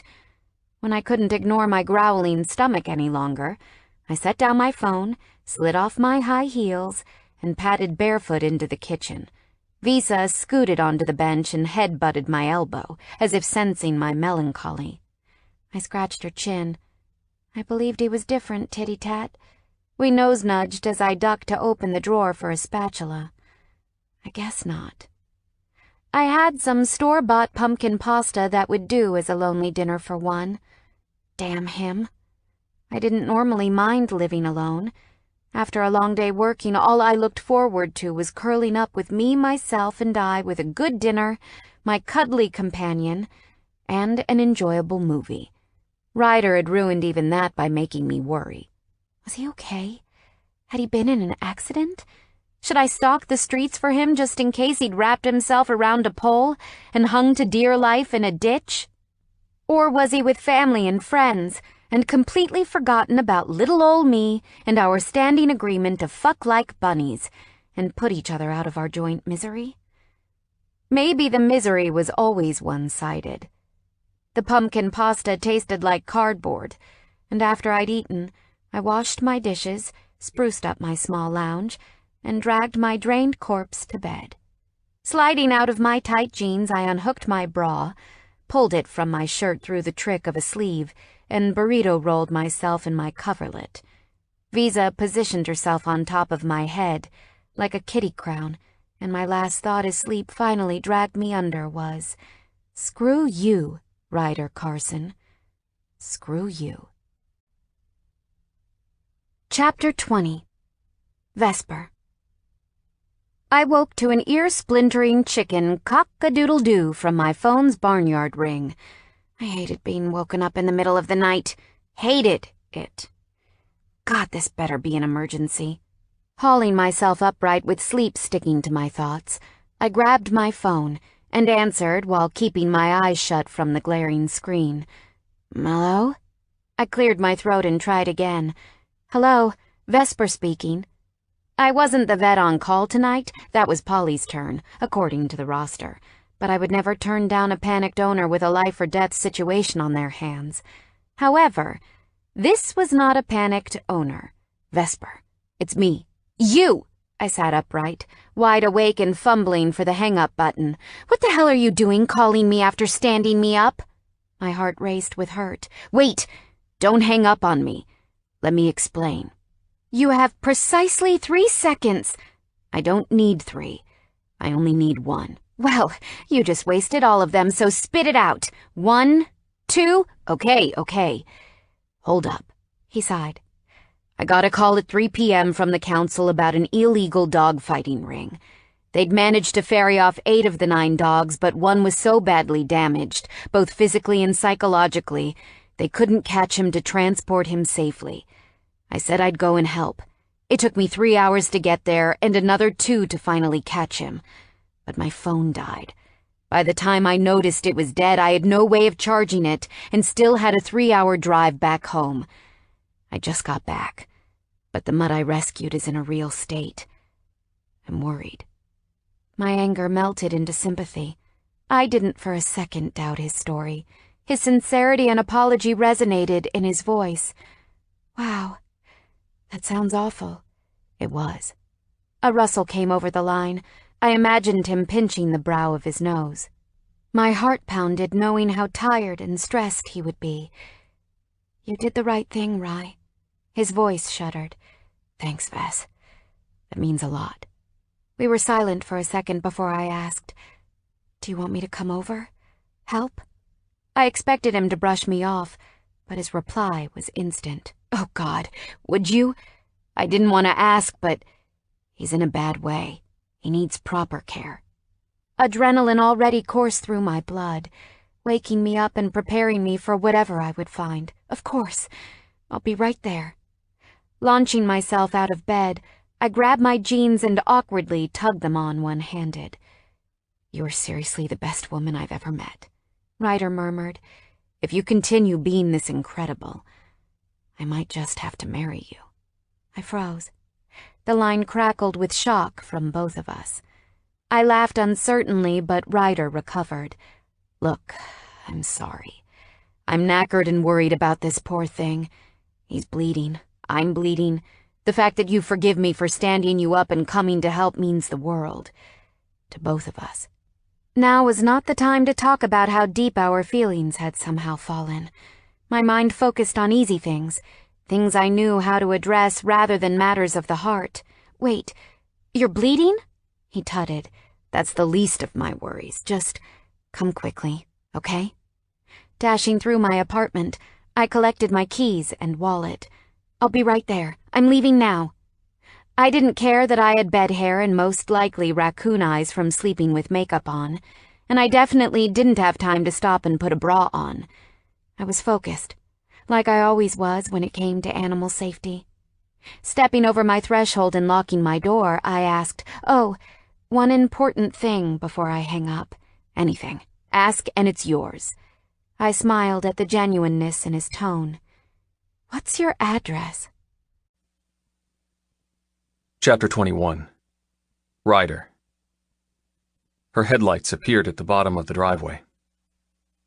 Back in the glamour days of this fancy mansion, there would have been gates and expensive hedges escorting her up the long, twisting road. These bygone days, she was welcomed by tangled weeds and unkempt bushes. The fact she'd come at, I checked my watch, 1 in the morning meant the bloody world to me. This girl better run if she didn't want anything more than sex, because the moment I got inside my home, I doubted I'd let her leave any time soon. I wanted to laugh with her at night and tease her in the morning. I wanted to create a life with her, and if she didn't want me in that way, I was motherfucking screwed. They said the way to a man's heart was through his stomach. Bullshit. The way to a man's heart was supporting his idiotic scheme of trying to save helpless animals and being there for him no matter what. It made my chest expand, and I wanted to make all her dreams come true in utmost gratitude that she'd found something inside me worthy of attention. She'd well and truly bulldozed down my walls and no longer needed a key. She was my key. Shoving aside my chaotic emotions for her, I jumped off the stoop to open her door the moment she'd pulled to a stop. "Thank you so much for coming. Seriously, this means—" Climbing out, she silenced me with a cool finger on my lips and grabbed my hand. Her blue eyes glowed in the darkness, and her blonde hair somehow captured the embarrassing excuse for a porch light and turned it into spun gold. "Don't mention it." I had a wounded dog who hadn't stopped howling. I had a bleeding arm that hadn't been washed, but all I wanted to do was kiss her. So I did. Pushing her shoulders, I backed her against the car and flattened her body with mine. "Fuck, Vesper, what the hell am I going to do with you?" My lips locked over hers. She didn't fight me. Her mouth opened, and we slipped from welcome kiss to savage. The explosive past 2 days erupted, and her leg hooked over my hip as I did my best to morph into her body, while unable to stop rocking my hips. Her breathy moans only made me harder, fogging up my brain, adding to the pain in my cock. The kiss lasted a lot longer than was appropriate for middle-of-the-night canoodling, and when I pulled away, she giggled. "Dry humping me again, Mr. Carson? Are you sure you aren't part dog like all your rescue friends?" She cocked her head. "Do you have any secrets you'd like to tell me?" She had no idea how much I needed a light-hearted joke. The past few hours had been far too serious. I'd had tears in my eyes most of the time from listening to the rescue dog whine in pain on the way home. She took away that heavy anxiety and let me cope once again. I laughed, taking her hand and leading her up the rickety front steps. "Not part dog, but I can't deny I have fantasies of taking you doggy style."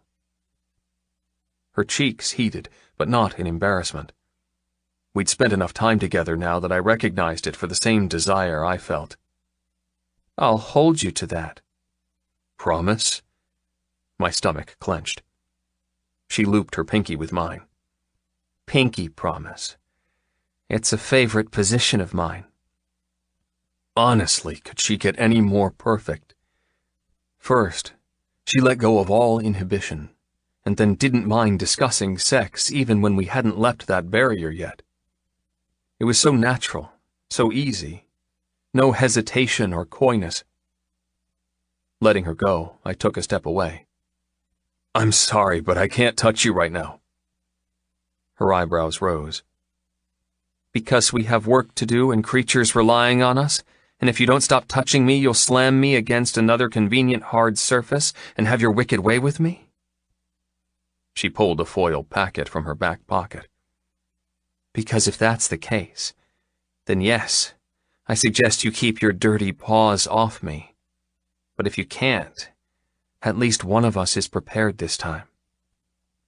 I groaned loudly, stirring sexual intoxication with mirth. "Fuck." Rubbing my face, I murmured, "Everything you said is true, and put that damn condom away.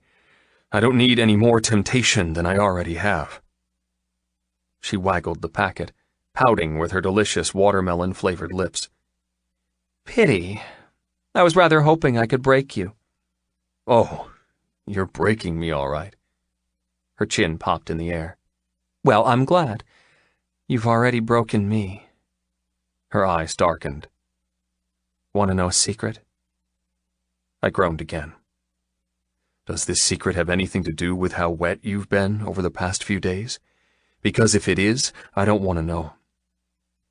Cupping between my legs, I fisted my erection. This damn thing hasn't deflated since our last phone call. It's your responsibility to do something about it. My secret was, I've been through a whole week's worth of knickers because I get so worked up whenever I think of you. Her gaze dropped to my groin. And because of that, Mr. Carson, you have a choice. I'm here to help, after all. I stiffened. What choice? She took a sensual step toward me. One, I help you out with your problem. Her finger lashed out and drew a line down the length of my dick. Two, you keep being a selfless savior and point me in the direction of your canine friend, so I can help him or her. I shuddered as I released my hold, pushing her away a little. I'm not a saint, Vesper Fairfax, and if you touch me again, I'm going to put myself first. But if you keep your distance, I can manage, just barely, to let you give your Mother Teresa routine to someone much more deserving of your help than me. She smiled.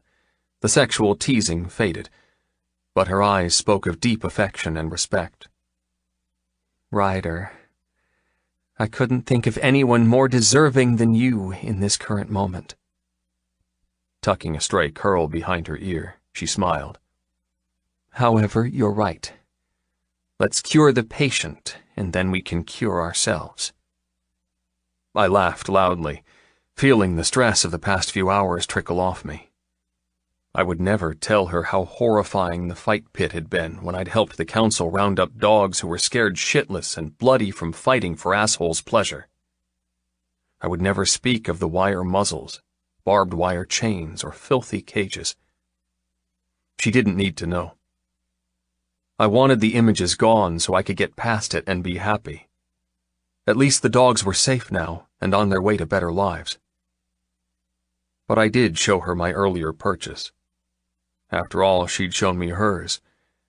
As we cut from the foyer into the kitchen, I grabbed the paper bag on the temporary wooden counter. You're not the only one who's prepared this time. I bought 2 boxes. Extra large. I winked. And ribbed for her pleasure. The ribs have nothing to do with it. Oh? She grinned. It's all on the man. No pressure or anything. Believe me, I'm feeling the pressure. I tossed the box back onto the tabletop and guided her into the lounge, where the overhead chandelier with 16 light bulbs and glittering glass crystals illuminated a dog snapping and pulling at the tight collar and leash, tethering him to a heavy rosewood snooker table in the middle of the space. Dust sheets covered furniture that I wanted to preserve, while paint splattered old couches that I wasn't precious about, littering the large room for the tradesmen to kick back while eating lunch. The floor was dusty, the chandelier full of cobwebs. The only thing finished in here was the north wall with the most incredible marble fireplace that I'd painstakingly cleaned and restored. But Vesper didn't care about any of it. Not the old-world glitz or the modern rundown mess. She only had eyes for the growling Pusky bull, currently cowering with his tail tucked, ears flat, and teeth bared. The shelter had informed me this breed was a pit bull crossed with a husky. It was a favored fighter dog for its vicious bite and endless stamina. Its ice-blue eyes were entirely too wolf-like as he tracked us as if we were a roast beef buffet. Vesper switched into vet mode. Hey, little guy. I snorted. Hardly little. She ignored me, sitting on her heels as she put her hand out. I squatted behind her, fighting the instinct to snatch back her hand and bring it to safety. Careful, Ves. I know, but he needs to smell me if I have any chance of helping him. Turning her gaze on me, she added, I forgot my medical bag. I swung by work to grab a few things. Do you mind? It's in the back seat of my car. Do I mind? Shit, woman, of course I don't mind. Stroking the back of her head in utmost gratitude, I stood and backed slowly away as the Pusky Bull snarled. Just be careful. He's not in a good space. I will. Dashing back to her car, I grabbed the bag, surprised at how heavy it was, and ran back inside. I expected Vesper to still be in a standoff with the black and brown snarling death machine, but I walked into a miracle. The growling had stopped. The teeth were still bared, but the ears were working as radar, listening to her voice as she murmured kind, comforting things. His nose twitched, sniffing her from a distance. Wow, you charmed him pretty fast. She didn't look up, keeping eye contact with the glacial blue irises of the fighter. It's a matter of changing your intentions inside. Her voice remained soft and soothing. They can sense so much of what we don't say. To him, our nervous energy at wanting to save him puts him on edge. I calmed myself, sending an internal message that all I want to do is hang out. He relaxed instantly. Carefully placing her bag on the floor, I sat on my haunches beside her. Well, it worked. Shuffling forward in an awkward frog leg kind of walk, Vesper kept her hand out and body language calm. What did they do to you, Scar? Scar? She pointed at the crisscross wounds all over his body. Scar was apt. Just sad. I tried to give them names that made me smile when I called them, so they didn't remember the rough life they'd had before coming to me. However, this dog was brave. Messed up and dangerous, but brave. Do you have any food? Vesper asked, slowly making contact with the dog's wet nose with her knuckles. My stomach twisted in fear. Her hand could be mauled in 2 blinks, but she didn't seem to worry. Her fingers unfurled, letting the Pusky Bull lick tentatively and accept a soft touch on his muzzle. Food, Rye? Shit, sorry. Yes, I do. I'll go get some. Climbing to my feet slowly to avoid any spook-induced attack, I reluctantly turned my back on the woman I desperately wanted and the dog I didn't trust, and dashed to the fridge where I kept gourmet homemade dog tucker. Mrs. Fitzherbert down the road made a mix of all natural grains and meats and bound it with proper stock gravy. None of that additive store-bought shit for my pooches. Once I'd ladled a generous portion out and added some dried kibble into a stainless steel bowl. Seriously, my cupboards were more stainless steel and ceramic for canines than crockery and crystal for humans. I headed back to find Vesper with her legs crossed and the Pusky Bull over her lap. His large head draped over her knees, and his front paws, still bleeding from whatever fight they'd enrolled him in last, spread over her ankles. Vesper looked up as she massaged his torn ear, the stethoscope from her bag pressed on his barrel chest, a distraught look on her face. The dog wheezed and huffed, breathing shallow but calm. He tracked me with his eyes but didn't try to move, even with the promise of good food. I didn't interrupt as I placed the dog dish in snarfing distance and waited for her to finish listening to his chest. When she finally pulled the earpieces free and told Scar what a good patient he was, she looked up and made eye contact with me. And I just knew. I fucking knew. I hated this part. What's wrong with him? I asked, tipping the bowl so he could eat without having to lift his head far from Vesper's lap. Instead of diving in like his skeletal ribs suggested his hunger, he took a delicate mouthful and chewed slowly as if savoring every taste. Anyone who said dogs didn't feel pain or happiness like we did were morons. This dog knew what we did. This was his last meal, or if not his last, definitely numbered. his last chance at comfort before he could finally let go because he knew what we did. Vesper's eyes glossed, but she didn't cry. A professional with high levels of empathy, but still a professional. His heart is struggling. I can't tell without an X-ray, but it sounds over-enlarged and pressing on his lungs. There's a lot of liquid on his chest, and it's slowly suffocating him. My own chest constricted at the thought of slowly dying from breathlessness. How had he run around so long while I tried to catch him? Where did his energy come from barking and growling? I raked my hand through my hair.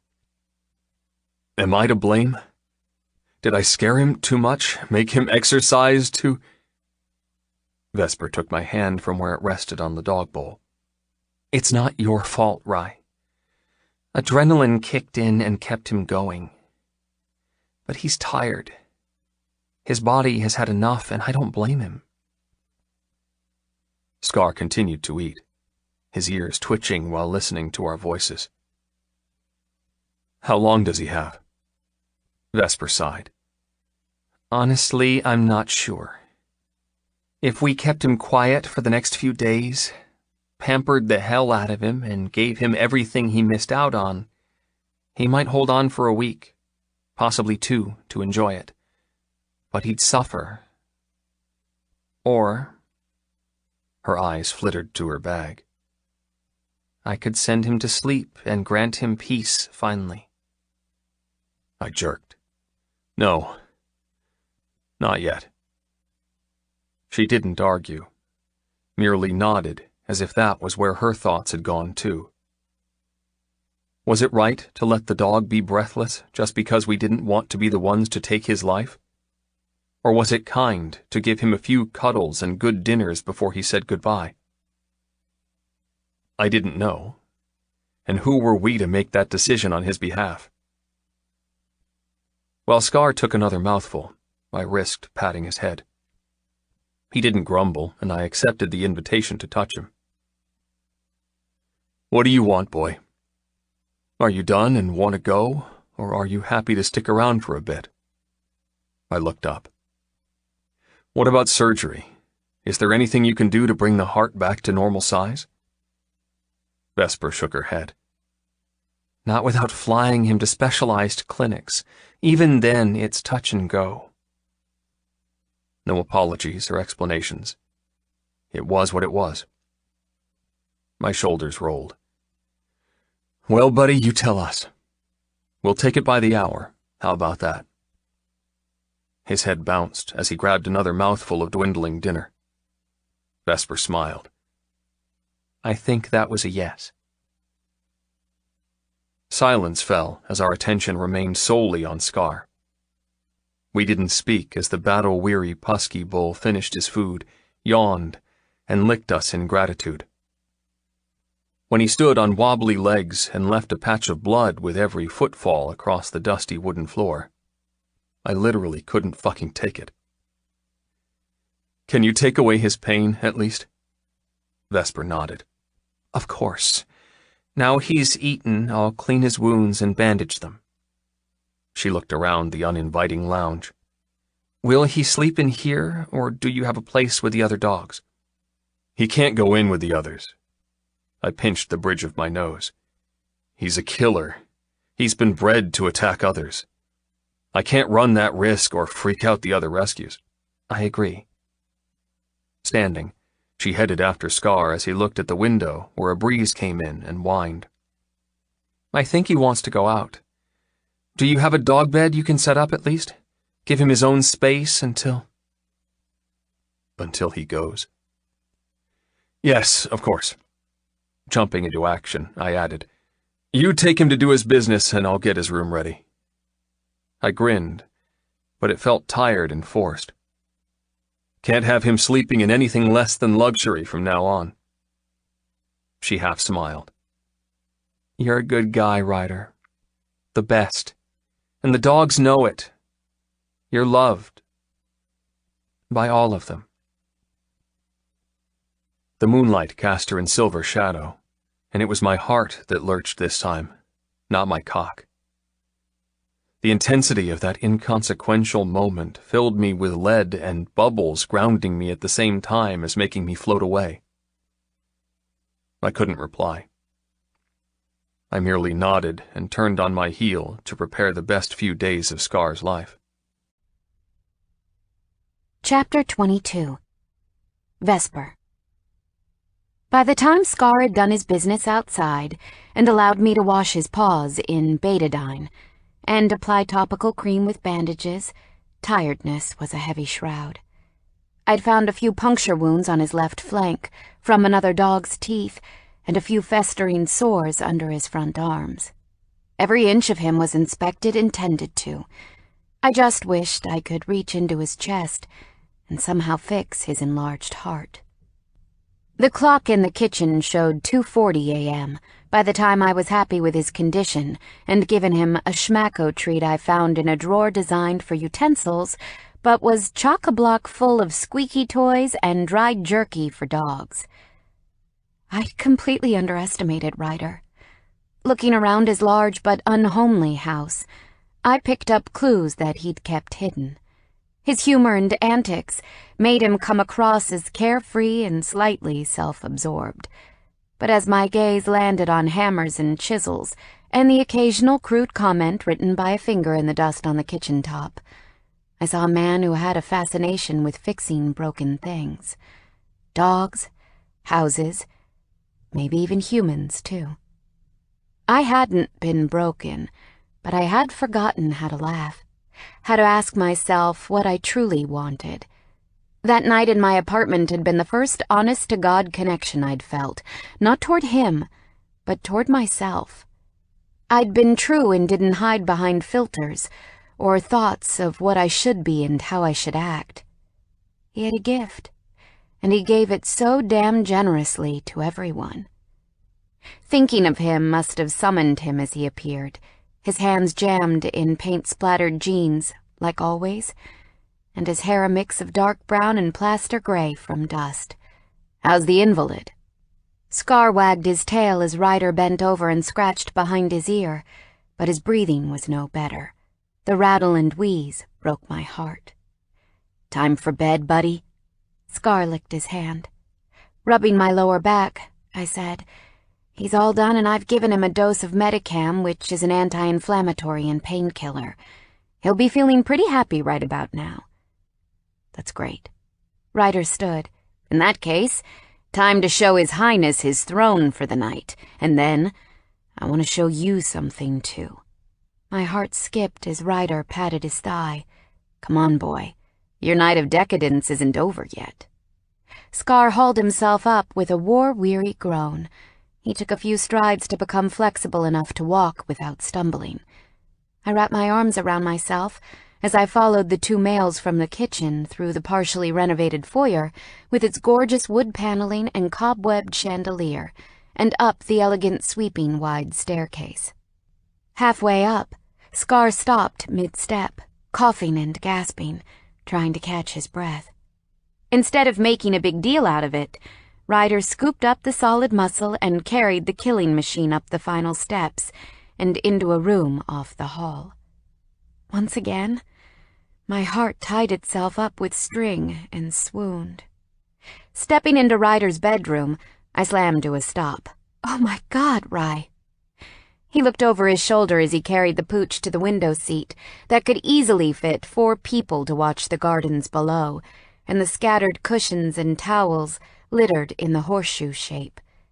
It was a bed fit for royalty, man or beast, with a sheet propped up with 2 chairs to create a tent/den, a large water bowl, another bowl full of a second dinner, a fluffy rabbit toy, a long piece of jerky, and a brand-new green tennis ball rounded off the boudoir. Placing Scar down, the dog immediately wagged his tail so hard his body jiggled. He beelined straight to the doggy tent of heaven and plonked himself down in a cloud of cushions with the biggest grin on his face. Ignoring his breathlessness, he scooped up the tennis ball and chewed. I couldn't stop myself. Coming up behind Ryder, I wrapped my arms around his waist. What you just did makes you the best person I know. He swiveled in my arms. The best, huh? I nodded, forcing myself to smile even though sadness sat heavy from the evening's prognosis. 100% the best. My favorite person to date. His hands came up, capturing my cheeks in a possessive hold. That's only because you've only known me a few days. I shook my head. I've known you a few months, and admittedly, most of them were spent trying to avoid your high-handed commands. But now I truly see you. He gasped, dramatically, pressing his forehead against mine. His hazel eyes captured me, full of seriousness even as he chuckled. Oh no, my secrets are out. How can I get into your pants now you know the real me? I thought all attractive men were supposed to bark orders and be so alpha. They carried a riding crop in their back pocket to keep their harem in line. I must admit a riding crop sounds interesting. My lips tingled as he brushed his ever so lightly over mine. However, I prefer a man who has a heart. How do you know I have one? I laughed. You're right. I think you might have two with the generosity you give. He rolled his eyes. Compliments make me nauseous. I laughed, pulling my face from his grip, pressing my ear against his chest. I listened to the solid thump, thump of his beating organ. Ah, my mistake. You only have one. I take your generosity factor back. Thank hell for that. His fingers twined in my hair, tugging my head back and kissing me. The kiss started simple and thoughtless, as if we'd kissed a million times before. But it swiftly turned deeper and hotter, reaching inside me and systematically melting my insides and heating my blood at the same time. Walking me backward to the only piece of furniture in the room, he didn't stop until I tumbled onto his bed. The soft puff of black sheets billowed as I fell.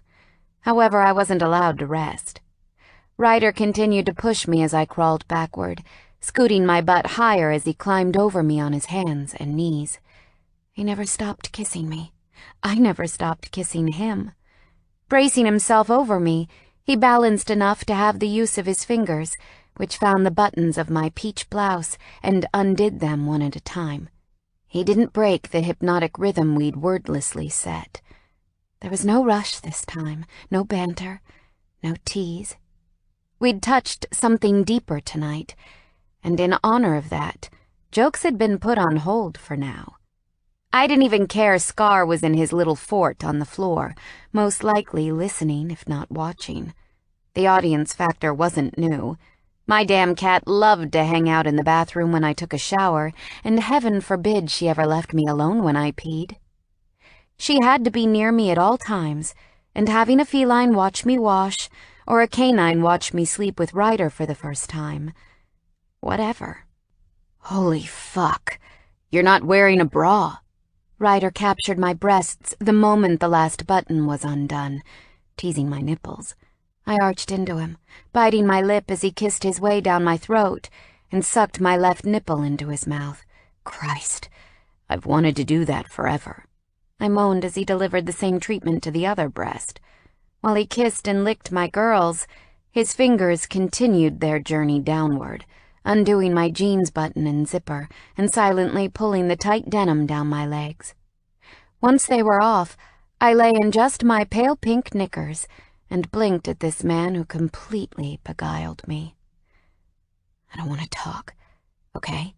He whispered as he grabbed his t-shirt behind his head and pulled it off, mussing his hair. I don't want to joke or turn this into something less than what it is. His naked torso with perfect shadows and ridges of muscles made my mouth water. I trembled. I wanted to ask what this was, what this meant to him. But I wasn't coy, and I knew. This was more than what we found in our first kiss, more than we expected from kinky text messages. This was more, so much more. And I didn't know if I was ready. Standing over me on his knees, Ryder never broke eye contact as he unbuckled his jeans. Watching him pull down his zipper was one of the most erotically charged things I'd ever seen. Rolling off me to lie on his back, he tugged off the denim and pulled a foil packet from the back pocket. With the hottest glare, he removed his boxer briefs and tucked the condom under the pillow, then reached for me. I went willingly into his arms. His mouth once again found mine, and we kissed hard, fast, wet. His fingers trailed over my skin and cupped between my legs, teasing me through the lace. He groaned, finding how wet I was, and gently removed the final piece of clothing keeping us chaste. His touch found me once again, and my mouth shot wide as he ever so slowly inserted a finger inside me. His chest rose and fell as he hugged me close, giving me nowhere to run as he claimed me. "You feel so good." His finger hooked inside me, so hot and wet, and he didn't finish, seeking my lips with his and falling into another kiss. I moaned, my back arching as he inserted another finger, rubbing my clit with his thumb. Everything he did was unhurried, with no flashy comments or cheeky smirks. The seriousness of what we did made our bodies slick with sweat and our hearts buck a mile a minute. As he drew every nerve ending into my pussy with his magical touch, I weaved my right hand between his legs and fisted his throbbing length. He bit my throat, grunting with such deep-seated need my stomach flipped. I'd never been so wrapped up in another person before, never had their breath on my cheek so sensitive it almost hurt. Never kissed someone to the point where my lips bruised, and all I could think about was them. My fingers lassoed around him, jerking up and down while my thumb swirled the wet crown. "Jesus, Vess." He bowed into me, wedging his face into the crook of my neck. "I don't know what you've done to me, but I never want you to stop." I cried out as his fingers worked faster, matching the tempo as I jerked him off. Our legs squirmed as intensity reached a fever, our skin slick and breathing manic. As our lips found each other again, we gave up being human and forgot everything but pleasure. "I need you," he panted. "Can I have you?" "I need you too. Please, I need you inside me." His fingers massaged me again, dragging another wave of wetness and a coil of muscles to band in preparation for a release. "Now, Ryder." Our thoughts were scattered and sex-drunk as he pulled his hand free, opened the condom, and passed it to me. His eyes locked on mine as I accepted the slippery devil and ever so slowly rolled it over him. Feeling the latex slickness encase the hot, hard rod that soon would be inside me made me shiver uncontrollably. "Hey," he murmured, rubbing away my sudden goosebumps. "Are you okay?" His face was tight and etched in shadow, the desire to climb inside me overriding most of his control. But he still looked at me gently, sweetly. And I knew if I said to stop, no matter how painful, he would. But I didn't want to stop. I wanted this too damn much. I wanted him. Not just now, but for so much longer than that. I spread my legs, giving him wordless assurance I was more than all right. "I'm going out of my mind to feel you inside me." The moment stretched on. Instead of taking up my offer, Ryder held himself up with his elbow and cupped my cheek. His eyes ensured mine as he kissed me. We kissed while watching each other. Our tongues met, our tastes merged, and through it all we never looked away. When he pulled back, he whispered, "I really like you, Vesper Fairfax." I sucked in a breath. "I really like you, Ryder Carson." Slowly positioning himself over me, he settled between my legs. "I think I might like you more than I should." He groaned as the tip of his cock found my entrance. "And I don't know how to deal with that." I couldn't look away from his body joining with mine, hovering at the boundary from taking me. "You're not alone. I'm scared." His eyes flared. "Don't be scared." His body trembled, his hips already thrusting a little, bypassing his command to stay stiff. "I'm not scared, and you're the one making me fall." I had to close my eyes. The intensity grabbed all my internal organs and smashed them into one painful mess. He slipped inside me a little, yanking me back to him. "Is this okay?" I licked my lips, focusing on the physical rather than emotional sensations. 1,000 times yes. A smirk teased his lips. "I know missionary isn't exactly what we spoke about, but we have plenty of time for other exciting positions." Missionary is exactly what I need tonight. And it was true. The thought of close contact, of hugging with our arms and eyes locked as he filled me for the first time, was exactly how it should be. I needed that depth, mainly due to the awful news about Scar, and partly due to the sudden connection I felt to him after tonight. Missionary was a craving I had to fulfill, and I was glad he felt the same way. I gasped as he slid inch by inch inside me, pushing firm but gentle past my body's first denial and sliding deep and big. I shivered at the fullness, the rightness, and when he moved for the first time, wow. I lost coherent thought and let him cast me away. Our bodies joined perfectly.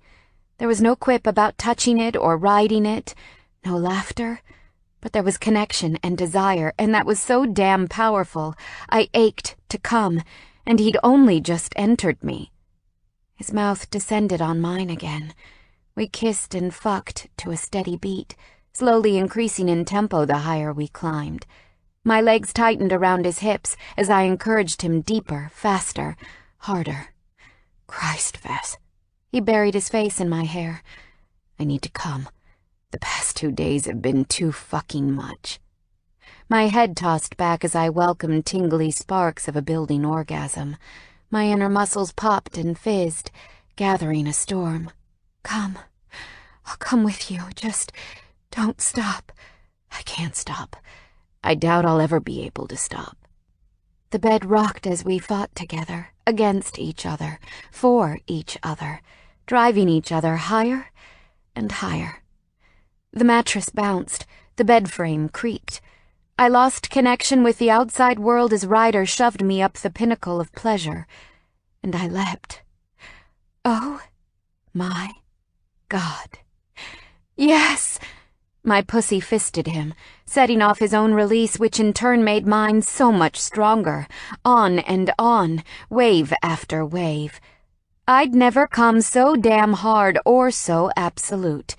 By the time the last bliss stopped torturing us, I was a noodle.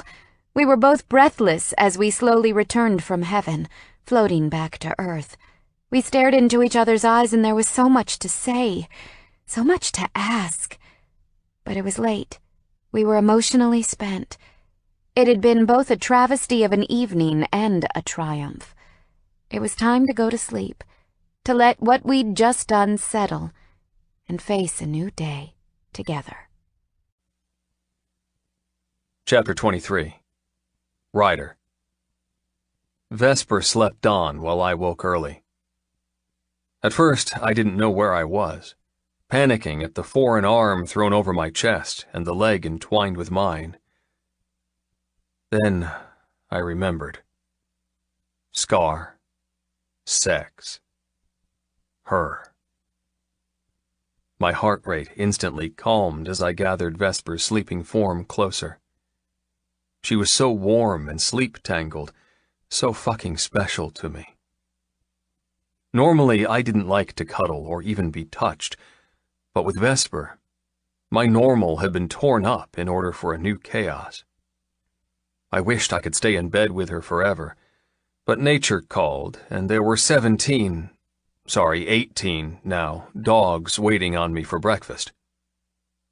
Swallowing my regret at leaving her, I kissed her lips as I removed her limbs from mine, then climbed out of bed.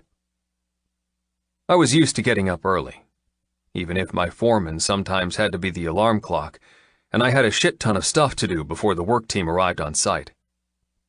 First things first. Scar. Moving toward the large brute of a dog, I crawled into his makeshift tent and gave him a good morning kiss. "Hey, killer. How did you sleep? Enjoy the show?" he panted with doggy breath, as if giving me the thumbs up on my performance. Don't judge me on last night's endurance, buddy. You have no idea how hard it's been not coming for 2 days when dating that woman. Vesper mumbled something and rolled over, slipping back into sleep. The bags under her eyes hinted that she didn't rest often with her work, and if I could give her a few extra winks, I would. I could do my chores before she was coherent, and then spend the day together. If she wanted to. Backing out of Scar's fort, I stood and patted my thigh. Come on, boy. Time for a squirt, and then your palace is moving outside for the day. It's sunny and warm, and it's about time you felt some relaxation with no fight club on the horizon. The dog struggled to get up. His muscles had seized in the night, and I made a mental note to ask Vesper to give him more painkillers when she woke. In a valiant, breathless effort, Scar followed me down the stairs and patiently waited until I'd set up another cushion and towel bed on the front porch, with the option of sunshine or shade, and gave him breakfast. He curled up, utterly content, with a heavy sigh and gratefulness in his gaze. I grinned. You're welcome, buddy. Leaving him to chill, I couldn't shake the sadness I felt, knowing his time was limited, but thankfulness, too, that we were able to give him a last few days of bliss before passing on. My fists curled.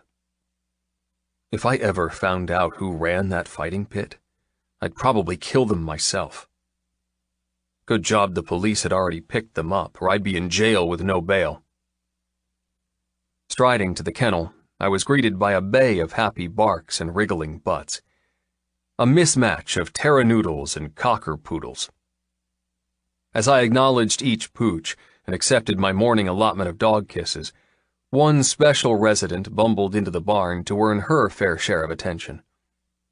Hippo Pigglesworth nudged my knee, shoving aside an eager pug Sue to say hello. Dropping to my knee, I scrunched up the snout of my rescue pygmy potbelly pig with her pink and black spotted hide and soft snuffles. Hello, Ms. Hippo. She huffed, shoving her large nose into my hair as if searching for truffles. Did you sleep well, too? Normally, Hippo slept in the house. She preferred the guest bedroom because it was the only one with a working oil heater, and pigs felt the cold. When I first rescued her, I'd been called out because of a neighbor's distress call saying a dog had lost its fur coat and was rolling in mud. When I arrived at Hippo's house to visit her owner, a rebelling 14-year-old, he admitted he'd been given Ms. Pigglesworth for his birthday 2 years ago, but didn't want her anymore. The parents were due to take her to the shelter later that week, as they didn't want her digging up the rose garden anymore. Even though my charity was for dogs, I couldn't leave her there. So she became mine. The dogs were transient and stayed with me until finding their forever families. Hippo was my baby. Shit, wonder what Vesper will say when she meets her. Satisfied with her cuddles, the little pig snorted and waddled off with her personal favorite pooch, a teacup Bichon Frise who often curled up together and had a nap. I let them go and focused on getting my chores out of the way. I was halfway through cleaning the pens and giving each dog fresh food and water before letting them free in the fenced-off acre attached to the kennel, that I didn't hear Vesper arrive. The only sign I had company was the swarm of mongrels as they gravitated toward new company. I laughed as she went from standing to kneeling, thanks to a few well-placed nips on her legs to come down to their level. She burst out laughing as Gremlin, a terribly grumpy Pomeranian, growled and attacked her shoelace. Hey, Grem, stop that! I pushed my way through the crowd and scooped the terror under my arm like a rugby ball. You know not to use your teeth, you damn thing. Vesper held out her arms to take her. Aw, she's so cute. I passed the brown teddy bear-looking monster to her. No, not cute. It's all a ploy. She's a she-devil and lives to make my life miserable. I scowled at the cutest face, seeing the conniving witch hiding behind those beady black eyes. First day I got her, she was the sweetest angel. Then the next, she peed in my sneakers. A week later, she vomited on my kitchen floor and tried to bite my hand when I went to clean it up. She lives for ways to torment me. Vesper laughed as the little traitor licked her knuckles and yapped happily. I think she's doing it to get a rise out of you. I lowered my jaw, drinking her in. She wore the same clothes from last night, but her hair was wild, and there was a glow on her face that hadn't been there before. You got a rise out of me last night. She grinned, placing the Pomeranian back on the floor as the dogs took off as another secret distracted them and their investigatory skills kicked in. Oh, yeah? I grabbed her wrist, tugging her upward and into an embrace. You've got another standing ovation. Pressing her hips into mine with the flat of my palm, I smiled. Fancy another round? She kissed me. I'd love to, and I plan on many more, but I'd adore a shower, and for some reason yours just spat brown goo at me and gave me the finger. I slapped my forehead. Shit, sorry. I forgot the plumbers came last week to replace the pipes. It's all lead shit that probably slowly poisoned the old inhabitants. He's not finished hooking up the drainage yet. Her eyes widened. You're telling me I had a sleepover in a building site and I can't even wash off the grime? Hey, that grime you're talking about is me, and don't speak badly about my house. Turning her around, I marched her outside to survey my empire. The sun shone on the crumbling white paint and wonky veranda. And wouldn't you know it, the house gave me a fuck you gift as a sheet from the roof chose that exact moment to slide in a loud clatter to splat on the mud below. I groaned. It looks worse than it is. She giggled. Oh, really? I might have a stick of dynamite in my bag if you want to try another approach. I squeezed her. Don't you dare touch my project. Not even to lend a hand with a paintbrush? She poked my work jeans. Every time I see you, you're spotty like a Dalmatian. I don't think you got the memo that paint goes on the wall, not the handyman. I think you need bringing back in line for such talk. Backing her up, I kept my eyes on the barn doors to the kennel and slammed her against it. She gasped as her spine collided, and I kissed her deep and ravenous. This cat and mouse banter between us kept all my troubles at bay. How had I survived without her lightness in my life? Pushing my chest, she murmured, As much as I want you again, and as quickly as you're dissolving my willpower, I'm afraid if you don't have a shower, I'm going to have to go home and change. I can't spend the day gross. It will drive me nuts. Hope unfurled. So you're saying you don't have to work today? Her eyes narrowed. Why? What do you have in mind? Just answer the question. Yes or no? She beamed. Nope. It's my day off today. Polly's tomorrow. Her arms twined around my waist. I'm all yours, big boy. My eyebrows rose. Big boy? Well, what else do you want me to call you? Small sausage? Say what? I blurted dramatically, pushing away and placing a hand over my junk to prevent its delicate feelings. Did you just call it a sausage? A small sausage? She laughed as 3 fluff buckets charged around her leg, chasing a cadoodle with a headless chicken toy in its mouth. Well, it's better than sad salami or wrinkled wiener. 2 hands clasped over my boys. You're one cruel woman. Oh, relax. You're not wrinkly or sad. She winked. It's perfect. So perfect, I want a closer look. My heart rate picked up as blood flowed from my brain, where I really did need it, to the useless head between my legs. Now that I can arrange, free of charge. She smirked. Why? Was last night at an hourly rate? I laughed. Yep. I don't come cheap, you know. And you summoned a vet on a call-out after hours. I bet you my bill will be larger than yours, gigolo. Shit, that reminds me. Scar. My hands dropped as I asked seriously, "I'll pay you for that, and for the drugs you gave him. Can you give him some more? I put him on the front porch." The mirth in her gaze dropped. Seriously, Ryder, one thing you should know about me, it's a sure way to piss me off by assuming I only care for animals for money. Her finger came up. If I had unlimited wealth and never had to work again, I would still dedicate my life to all creatures big and small because it's what I need to do. Got it? The spit and fire in her gaze turned me the fuck on. Made even worse because I understood completely and agreed 100%. I was in the enviable position of not having to work for money, yet I spent every penny I had on toys and food and making the dogs in my temporary care as happy as humanly possible. Sorry, you're right. And I already found Scar. He's breathing okay, and I've given him another dose of Metacam. He'll be fine until tonight. Her tone slipped into the one I recognized from her work at the surgery. I'll leave the bottle and syringe on the kitchen counter. It tastes like honey, so he won't be a problem administering it. Just give him the dose I marked on the bottle and he'll be good.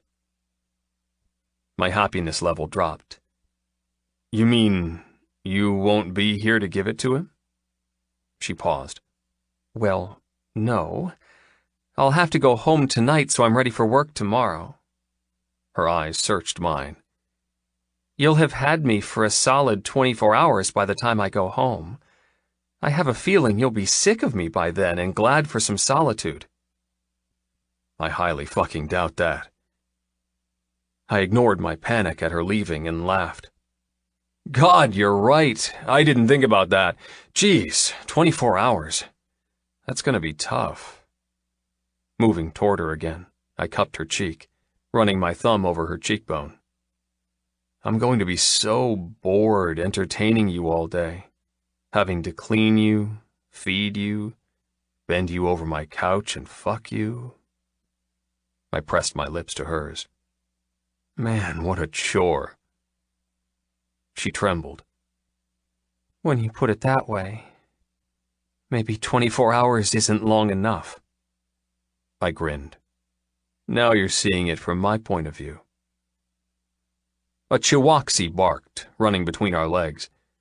The dog's energy levels were infectious, and it had been a couple of days since I'd taken them all to the river. Good old Thorn River that this quaint little township was named after ran along the boundary of my property. It was the sole reason why I'd bought this place. That and the land and no neighbors. A plan formed in my head. So, you know how you said you needed a shower? She nodded slowly. Yes. Would a fresh water bath be acceptable? I don't know. What exactly does that entail? I smirked. Me, you, naked? 1 second of hesitation showed. She probably thought about returning home for fresh underwear and a bikini. But then she threw all caution out the kennel window and laughed. Sounds perfect. Chapter 24. Vesper. How did I never know this existed? I'd been born and raised a few counties over, and had swum in Thorn River where it was publicly signposted, but I'd never snuck onto private property where the river meandered into paradise. Wow, Ryder. I couldn't pull my jaw from the permanent position of amazement. This is stunning. The colors of green and turquoise oversaturated my eyes with weeping willows, pockets of deeper still water, and babbling shallow brooks.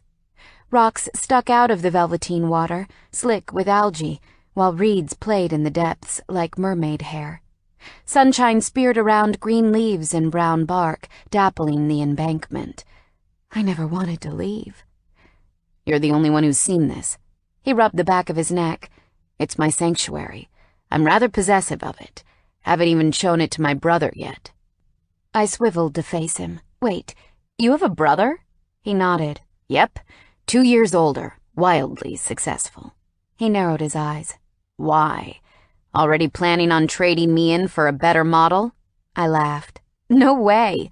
I'm very content with the one I've currently got on loan. The loan could be made into a more permanent arrangement, if you wanted. My lips parted. Meaning... this? He motioned between the two of us. It started off as a trial, but I'm ready to cash in my 30-day right of return and keep you. My heart fluttered. You say the most romantic things. His teeth flashed in the sunshine. I try. A thunder of doggy paws interrupted our conversation. Oh, help. They've found us. Ryder chuckled. I braced myself as a cloud of brown dogs, white dogs, spotty dogs, and patchy dogs hurtled around the huge oak tree, protecting this amazing river grotto, and berserk chaos found us. When Ryder had grabbed my hand back at the kennel and unlocked the gate where a lot of the dogs were lolling on the grass or playing with one another, he'd assured me he'd done this before. As the pack of mutts took off into the distance, Ryder guided me back to the house, entered a rickety temporary work shed, turfed out 2 bags of concrete that were taking up prime real estate in a wheelbarrow, and wheeled it around to the front porch. I'd known instantly what he was about to do, and I couldn't stand it. Why was this guy so damn perfect? He had to have a flaw. He had to be a closet cross-dresser, or explosive temper, or something that made him normal. Because next to him, I felt like an unappreciative teenager, while he was bloody Gandhi. Without looking at me, he'd strode up the porch steps, scratched Scar behind the ear, and bundled him up with a nice fat cushion to plop him into the wheelbarrow. The moment the weary dog was comfy, he pushed off as if it was an everyday occurrence to wheel a pusky bull across a perfect meadow, while the raucous of unruly dogs barked on the horizon. I'd stayed pace the entire way from his time-worn mansion, resting my hand on Scar's back as his tongue lolled and he wheezed, sticking his nose into the air and looking so damn happy. It made tears prick my eyes. When we'd arrived at the river, we'd placed Scar under a large weeping willow in the shade, lashed a leash around his neck just in case he attacked the other dogs, and gave him some fresh water. We'd had a moment's peace before the pack arrived. As the river went from serene to a splashing mess, as dogs threw themselves at each other and barked and yipped and swam, I tried to count how many there were but lost track after 9. Moving closer to Ryder, I asked, "Aren't you afraid some of them will take off? How will you catch them all when it's time to go home?" He smiled. "I have a secret weapon." Pulling his phone from his back pocket, he swiped on the screen and brought up an app with lots of blinking green dots on a map. "This is that lot." He waved in front of us to the 4-legged fiends. "When I rescue them, and after they've been assessed and microchipped by you, I call up the company who own the recorders on the chips and assign them to a GPS tracking app that's normally used for stalking cheating husbands or wives. If a dot goes red, it means they've gone 10 meters too far, and I use a sheepdog whistle." He pulled a small plastic horseshoe-shaped device from his other pocket, "and call them back." Inserting it into his mouth, he puffed. The highest, sharpest whistle erupted. Every single one of the dogs, including Scar, stopped dead. No tail wags, no tongue lolling. Utter focus and awareness. "See?" Ryder smirked at the undivided attention. "Works like a charm." Patting his thigh, he ordered, "Come here." As one, a cloud of dogs trotted forward under his complete command. Even Scar, leashed in his wheelbarrow, tried to heel. I gasped at the level of respect these mismatched mutts had for Ryder. He was their pack leader with no argument or contention. Once we were surrounded by canines, intensely waiting for the next order, Ryder put the whistle back into his pocket and clapped his hands. "Okay, guys, you're free. Continue to play." Instantly, whatever spell he'd put them under broke, and the sheer focus in their intelligent gazes switched to unruly happiness once again. The pack broke up into little groups, leaping and nipping, returning to their river games. I whistled low. That's impressive. I've seen owners go to puppy school for months and still unable to control a single dog. He shrugged. "Like you said last night, It's all about the internal intentions. They know when I'm relaxed and happy for them to be animals and embrace freedom. But when I whistle, it's listening and obeying time. Otherwise, they're out of the pack. You should teach people how to be better carers. I nudged an algae-covered pebble by my foot. So many people yell and scream and don't take the time to understand doggy language. Coming toward me, he tucked a loose curl behind my ear. I trembled at the soft but sexual feel of his finger. I'm not saying I know what I'm doing, but I will admit the whistle is useful.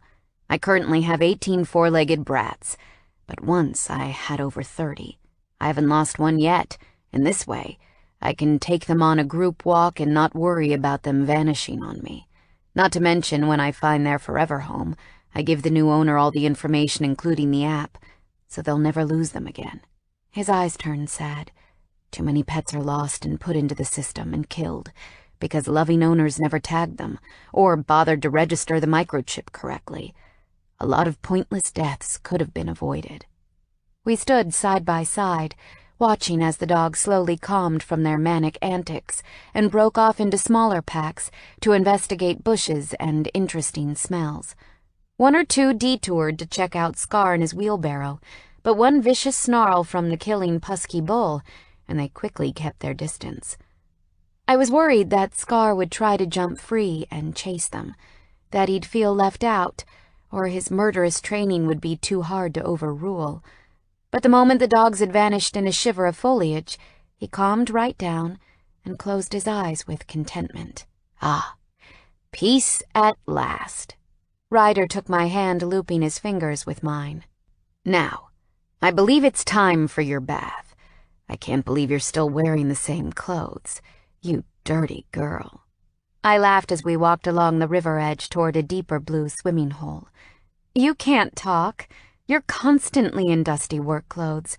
I can't tell if your entire wardrobe is an unknown renovation designer label, or if you don't own a washing machine. Did you just offer to do my washing? I pushed him. I did nothing of the sort. His dark hair caught the sunshine as he glanced at me. I think you did. I think you were complaining about my lack of cleanliness, and like any good girlfriend offered to care for her man in order to keep him fresh and publicly acceptable. I'm your girlfriend now? He balanced on one leg, ripping off a sneaker before doing the same with the other. His socks flew off too.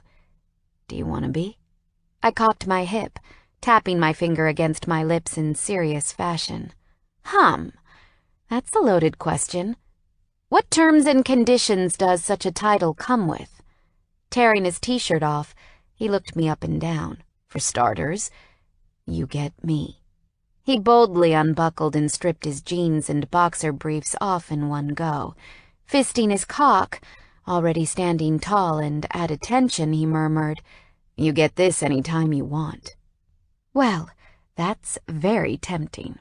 I tilted my chin, allowing the sunshine and jokes to warm me inside and out. But I reckon I could have that any time I wanted without being your girlfriend. His eyes narrowed. Are you calling me easy? I giggled. Hey, if the description fits. Ryder growled. Woman, I'm anything but easy. Ask my brother. Ah, yes, the brother I might upgrade to. I squinted in the bushes. Is he around by any chance? I might get him to dish the dirt on you, seeing as you're asking for such a big commitment. Prowling toward me, Ryder watched beneath a lowered brow. He'll be here in 2 weeks. You can ask him then. 2 weeks? I sighed dramatically. That's a long time. I don't know if this arrangement between us will last that long. I took a step back as Ryder lashed out and grabbed my wrist. My heart winged as he jerked me into his naked chest. His lips slammed against mine as his hands tangled possessively in my hair. Our tongues clashed, our mouths connected, and our breathing switched from rational to completely erratic. By the time he pulled away, I swayed on the riverbank as my pussy throbbed. I'd slept with this man once, but it hadn't taken my edge off. It had done nothing to damper my desire for him. If anything, it had added more firewood to an already out-of-control inferno. Cupping my nape, Ryder whispered against my mouth, "If you think 2 weeks is a long time, I pity you." Pity me? I blinked, trying to understand. A telltale smirk twitched his lips. "Yes, I pity you because you really have no idea what you've just done." I shivered as his touch dropped from my nape down my arm to grab my fingers. Never breaking eye contact, he pulled my hand forward and ever so slowly wrapped my palm around his hot, hard cock. 2 weeks is a single heartbeat to me, Vesper. The moment you turned up at my house last night was the moment you became mine. He groaned as I clutched his erection. "You mean you're going all alpha on me after all? I'm yours now." I jerked up and down, stroking the soft velvet of his skin. "If I'm yours, what does that make you? Yours, of course." His head fell backward as I continued to stroke him. "I've been yours for months. My cock, my thoughts." He wrapped an arm around my shoulders, embracing me hard as he shuddered. "All yours, since I walked into your practice." I trembled as my hand continued to pump up and down. His touch trickled down my spine, moving to my front to cup my breast. Our hearts relocated into every fingertip, pounding with lust and togetherness. I couldn't deny hearing him say he was mine made me wet, wet, wet. But hearing what he didn't say, hearing the message his thumping heart blared, made me happy and afraid at the same time. That same feeling of more from last night came back, head-butting away our jokes and making every moan and whisper loaded with emotion. Where had such intensity come from? How did we slow it down? How did we give our minds time to catch up with what our hearts and bodies had already agreed was the perfect solution? My head lulled as Ryder's mouth found the base of my neck and collarbone. "Fuck, Vesper. 2 weeks is nothing. I want 1,000 2 weeks with you. I want—" He cut himself off, his tongue lapping and teeth nipping at my skin. I didn't ask him to finish. I knew what he wouldn't say. "I want you forever." Forever. What an odd concept of time. But suddenly, it was exactly what I wanted. With him. Always. He stole my daydreams as his fingers cupped my pussy. I moaned as he pressed hard on my clit through my jeans. "I think it's time you were cleaned. Don't you? Can't neglect my girlfriend." The thought of being naked with him outside was too much. The idea of him bending me over and taking me like a savage dog made me bite my bottom lip with overwhelming desire. My fingers squeezed him. "What do you plan to do with me once I'm clean?" His eyes darkened. "I have a few ideas. Don't you worry about that." "Oh, I worry, Ryder Carson." I lowered my voice. "I worry that I like you far, far too much." His gaze melted even as a sexy smirk twisted his lips. "I told you last night not to be afraid. Trust me." Not looking away, he undid the rest of my blouse and pushed it off my shoulders. The kiss of a gentle mid-morning breeze made my arms fly up and cover my aroused nipples. Wait, can anyone see? My eyes cast around the wooded river edge, glaring up the slight hill to the open meadow beyond. Ryder laughed. "Nope, private property, unless you count a bunch of dogs.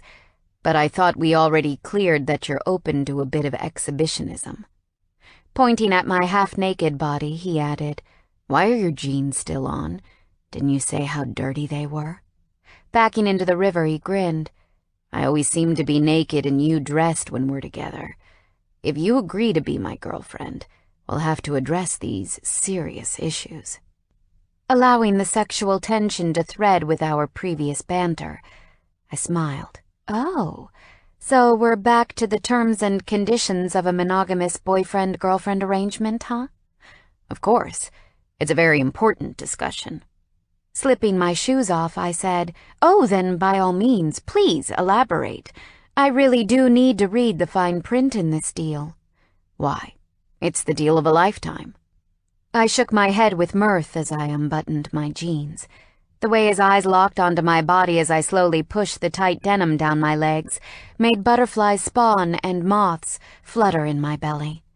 That may be, but I'm a cautious girl. Did you know it took me 4 months just to decide what surgery tables to buy for Tales of Tales? You can never be too careful with collapsing legs and contaminable surfaces. Ryder kept moving backward into the river, his eyes glued on me undressing. Is that so? Standing quad deep, his cock hardened the longer he stared. All right then, Ms. I have to have everything revealed before I can make my decision. The fine print. He dwindled off as I stepped out of my jeans and folded them neatly on a rock. I hadn't put my knickers on from last night. I was naked and not nervous or uncomfortable or shy. I was happy and proud and enjoying myself so much. You were saying? I asked quietly as I stepped into the cool water. He cleared his throat. That isn't a convincing argument of why I should become your girlfriend. He didn't move as I sent ripples around his legs as I waded closer. He coughed. I already said you get me, right? My body turned into liquid like the river, teasing him. Yes, you already covered that. What about what I get? I think we're ignoring the most important question here. His fingers kissed my side as I finally reached him. Every step brought me deeper into his welcoming embrace until my bare skin slipped against his. His cock was hard against my lower belly, but he made no move to instigate sex. This was purely a hug in the middle of a river, in the middle of the most perfect day of my life. I think it's only fair that you get me in return. I whispered into his throat, kissing his collarbone. Is that a fair trade, do you think? He grunted under his breath as his arm bunched tighter, pushing me away a little. He tipped my chin up with his fingertip. Not a fair trade, but I'll take it. Not fair? What more does he expect? My question had to wait while his lips claimed mine. His tongue danced into my mouth with confidence and passion. The kiss was just as wet as the river we stood in, but instead of rushing and cool, it was hot and sexy. The ease of our naked hug switched to intense demand. My heart felt it, my pussy felt it, he felt it. It was a small tug demanding to be listened to. Breaking the kiss, I murmured, if we both get what we want in this contract, why don't you agree it's a fair trade? He smiled within our kiss. Because, Vesper, I get you, and nothing, not even me, can compare to that. Chapter 25. Ryder. Vesper shuddered in my embrace. I hadn't meant to say such things. It was too soon and probably unwise, but I didn't really give a flying fuck. We'd spoken about things we shouldn't have spoken about. We'd admitted how deep we'd fallen. We'd addressed just how terrifying our connection was. There was nothing wrong with honesty. Time had no relevance here. Not today. Not when the sun was out, the water was pure, and the dog's selfless energy and joy infected us to be carefree, stress-free, and so damn grateful for what we'd found in each other. Away from society and family and the do's and don'ts of a new relationship, it was just us. And if I wanted to tie her into naming what this connection was, even if it only lasted a few days or weeks or months, I would. Vesper wasn't a woman I was shagging. She wasn't my veterinarian. She was my woman, my girlfriend. And I would never get over being allowed to call her that.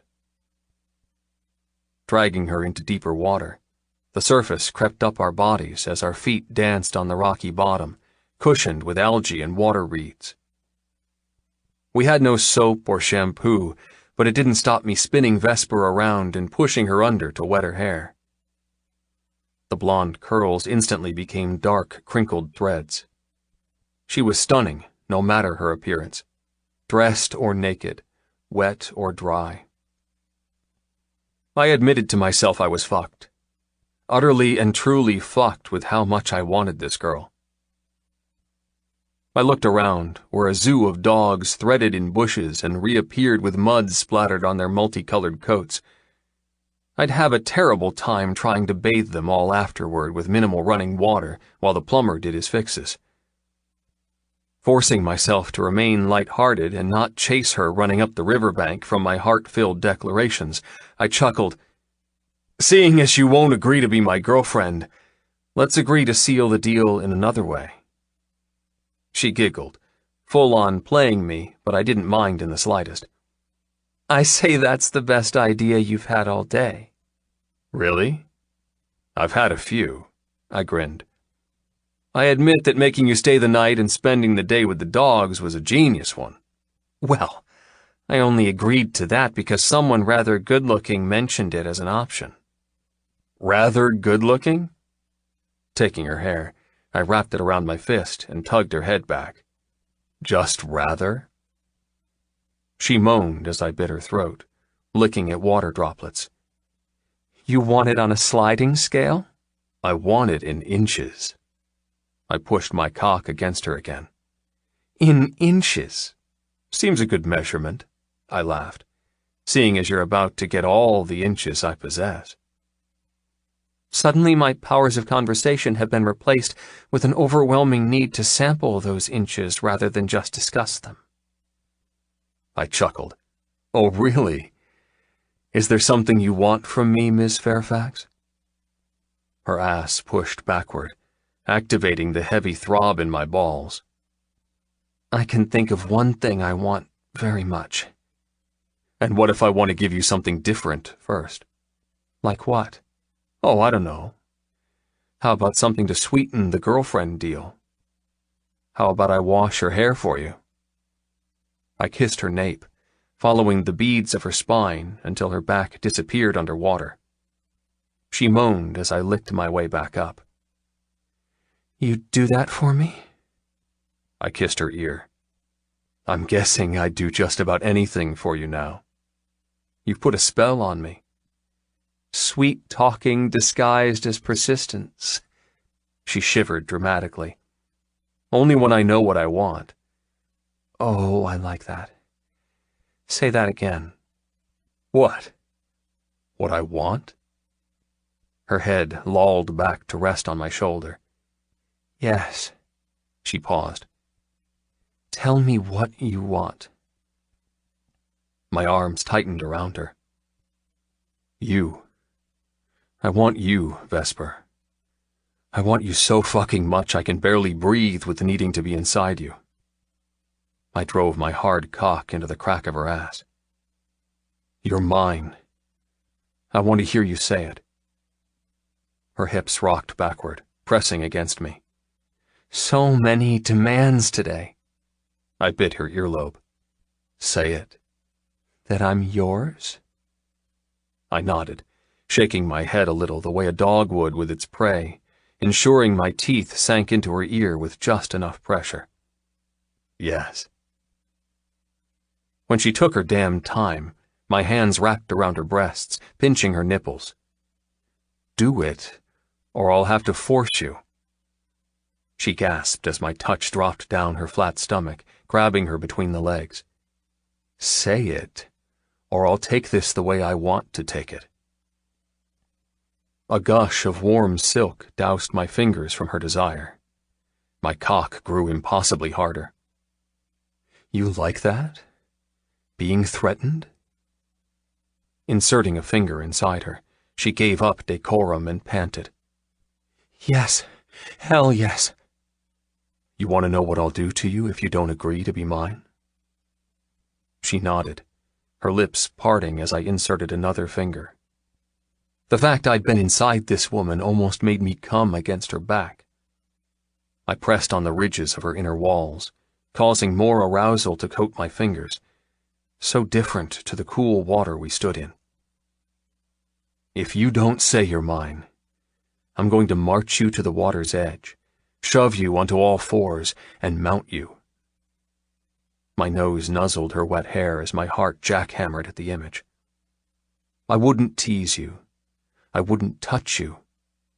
I'd just line up behind you like a feral dog and a bitch in heat and slam inside you so fucking hard, so fucking deep, you'd scream. A guttural groan tumbled from her lips. Do you want that, Vess? I couldn't stop my hips rocking, sandwiching my bellowing cock to make such a fantasy a reality. Fisting her hair, I yanked her head back again. Yes or no? She licked her lips. Cutting her off, I crushed my mouth against hers. Her heart strummed through her back, while mine answered in a crescendo of agony and need. Tearing our lips apart, I grunted, Say you're mine, and I'll stand here and wash you so sweetly, so tenderly, then make love to you on the bank in the sunshine. She shivered as I inserted a third finger into her wetness. And if I don't? Don't, and I'll fuck you like an animal. I'll lie across your back as my cock slams inside this delicious pussy I'm currently fingering. Don't, and I'll act out one of my debased fantasies with no shame or apology. I'll let myself go. I'll show you just the sort of man I am when you get me so hard and insane. She squirmed in my arms, breathless and wanting. River droplets rolled over her overheated skin as she made eye contact with me over her shoulder. In that case, Rye, I'm not yours. I'll only be yours if you show me what happens when I refuse you what you want. Christ. Grabbing her chin, I wrenched her face to mine. Our kiss was sloppy and messy and fast. Her tongue fought mine as we both gave in to whatever chemical intoxication drugged us. She wanted to be free with me. I wanted to be free with her. I wouldn't fucking argue. My fingers slipped from her pussy, but we never stopped kissing as I hoisted her into my arms and waded back to the riverbank. We made noise. Lots and lots of noise as the depths let us return to shore, and soft lichen and moss lined a green area ahead. The moment my toes met softness, I slammed Vesper onto her feet and without a word shoved her between her shoulder blades. She fell like a damn angel. Invisible wings carried her elegantly to the ground. I followed like a disgraced devil, slamming to my knees behind her. There were no talks of condoms or contraceptives. We knew each other was clean. Precautions would have to come later. Insanity had taken away common sense. Lining up my quads with the back of her thighs, I folded my torso along her back. Shoving her hair away from her nape, I bit her like a dog would before mounting. Planting my hands over hers in the dirt, threading our fingers together, I allowed instinct to guide my cock to find her drenched entrance. There was no touching, no words, nothing but animalistic desire. The moment I felt her heat on my crown, I slammed inside her. Her back arched. A scream fell from her lips. And fuck, I'd never felt anything so good as my stomach sticking to her ass as my cock took her fully. So this was what nature felt like at its crudest form. How bloody fantastic sex could be when two people wanted the same things. Her fingers clawed around mine as her ass rocked backward. She whimpered for more as my teeth sank deeper into the back of her neck. I pulled out. She cried in frustration. I slammed inside her again. She screamed in bliss. I grunted like a beast as I pulled away, then thrust forward. I cloaked her with my body, giving her nowhere to run as my cock penetrated her over and over. There were no thoughts anymore. All I lived and breathed was this woman on all fours and me on top and inside her. The slap of my balls against her clit as I drove inside her made me mad. The slickness of her need and the pounding pain in my dick made me lose that final frontier of humanity. Giving her my entire weight, my chest pinned her down while my hips lost control and fucked. I fucked her like an animal, but I cared for her like a man. My teeth unlatched from her nape, only to reattach on her shoulder, holding her under me in case she had any ideas of running. This wasn't sex. This was mating. This was crude and crazy and even slightly cruel, but shit, it was the best thing I'd ever done in my entire life. And when she moaned and whimpered and her pussy clenched and melted, I couldn't do it anymore. My teeth increased its hold on her shoulder and my hips flew. I grunted as I speared into her again and again, relishing her screams as her pussy fisted my length, coming over and over. Only once she'd finished did I let go of whatever control I'd been able to keep. The sensation of cum ricocheting up my balls and spurting into this woman made me black out, and all coherency fly from my head. My stomach glued to her flesh as I impaled myself so damn deep inside her, I had no doubt I'd done what nature intended as a man mating with a woman, and forced my cum as far as I could. The bands of bliss, as I gave her every drop, made shooting pains erupt from my chest. I felt everything so intensely. I didn't know how long I came for, but I blinked into vision as Vesper collapsed beneath me, pressing her cheek against the lichen, her ass still in the air where we joined. Christ. My voice was jacked and shaky, my heart a gong, my head a bowling ball. Falling to my side, I gathered her close, cupping her breast, vibrating in time with her rapid heartbeat. We lay like that for minutes, panting and still joined below, my front cradling her back. When the lust had left us broken, breathing things, slowing returning us to human, I brushed aside her hair and kissed her cheek. The teeth marks I'd left would most likely bruise, but I hadn't broken her skin.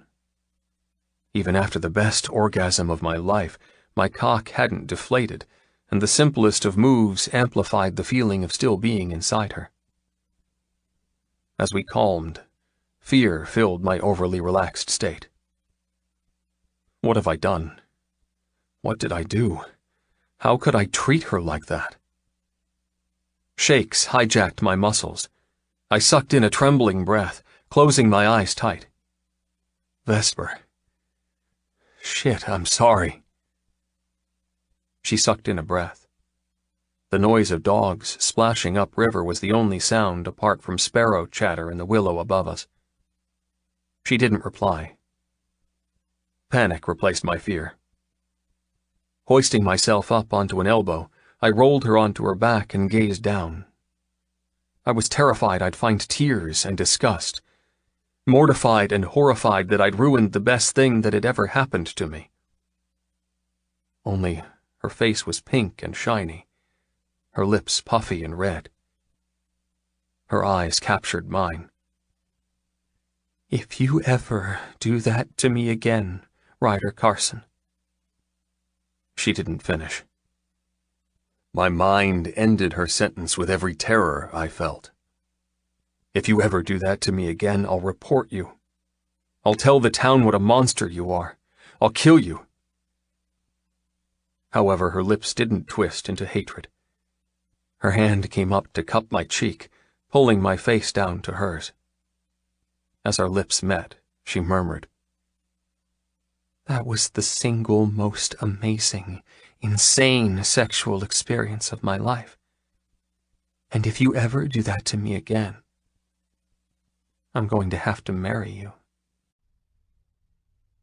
Chapter 26. Vesper.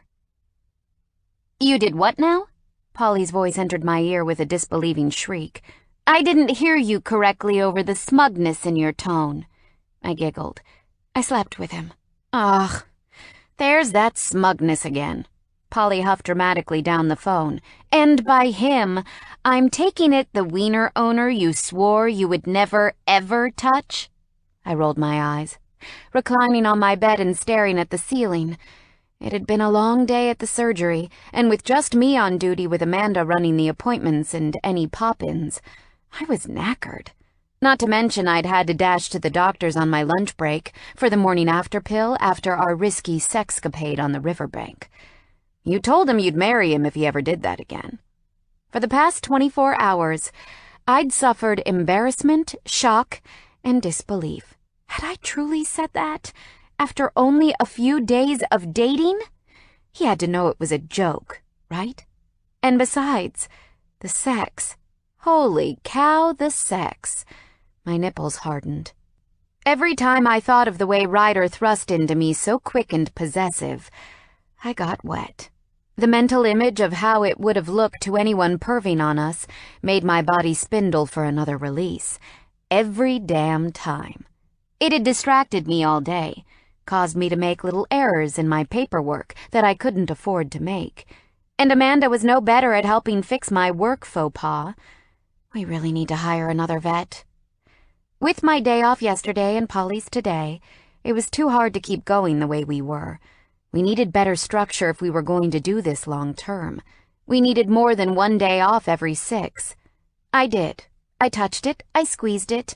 I let it do naughty things to me. I lowered my voice. And I liked it. Polly giggled. Well, I'm glad one of us is getting some. I sighed happily, optimistic for my best friend. After all, she was pretty smart and had good prospects. If I was this loved up, she could be too. She just needs a tiny bit of help. Twirling my hair, I said, I told you that guy we looked at on that dating site passed my sleuthing. She pretended to gag. I'm old-fashioned, Vess. I'm open to internet dating. Hell, I met Jason from Call for Company in our last year of uni, remember? That lasted a few months, and he was a nice guy. But I want to find someone because of joint interests, not because a random app said we're compatible. Internet dating is a joint interest. You have that profile box that gives you the opportunity to write exactly what you want to share. I know. I don't. Ugh. It's just, you and Ryder seem more organic, I guess. Organic? She sighed heavily. I'm not making any sense. You're not. I agree. Was it because you had such a great day off you're relaxed and not ready to work tomorrow? Polly growled. Unlike some of us who were busy having sexy naked time, I was cleaning my house, browsing the supermarket, and running errands that I can't do any other day.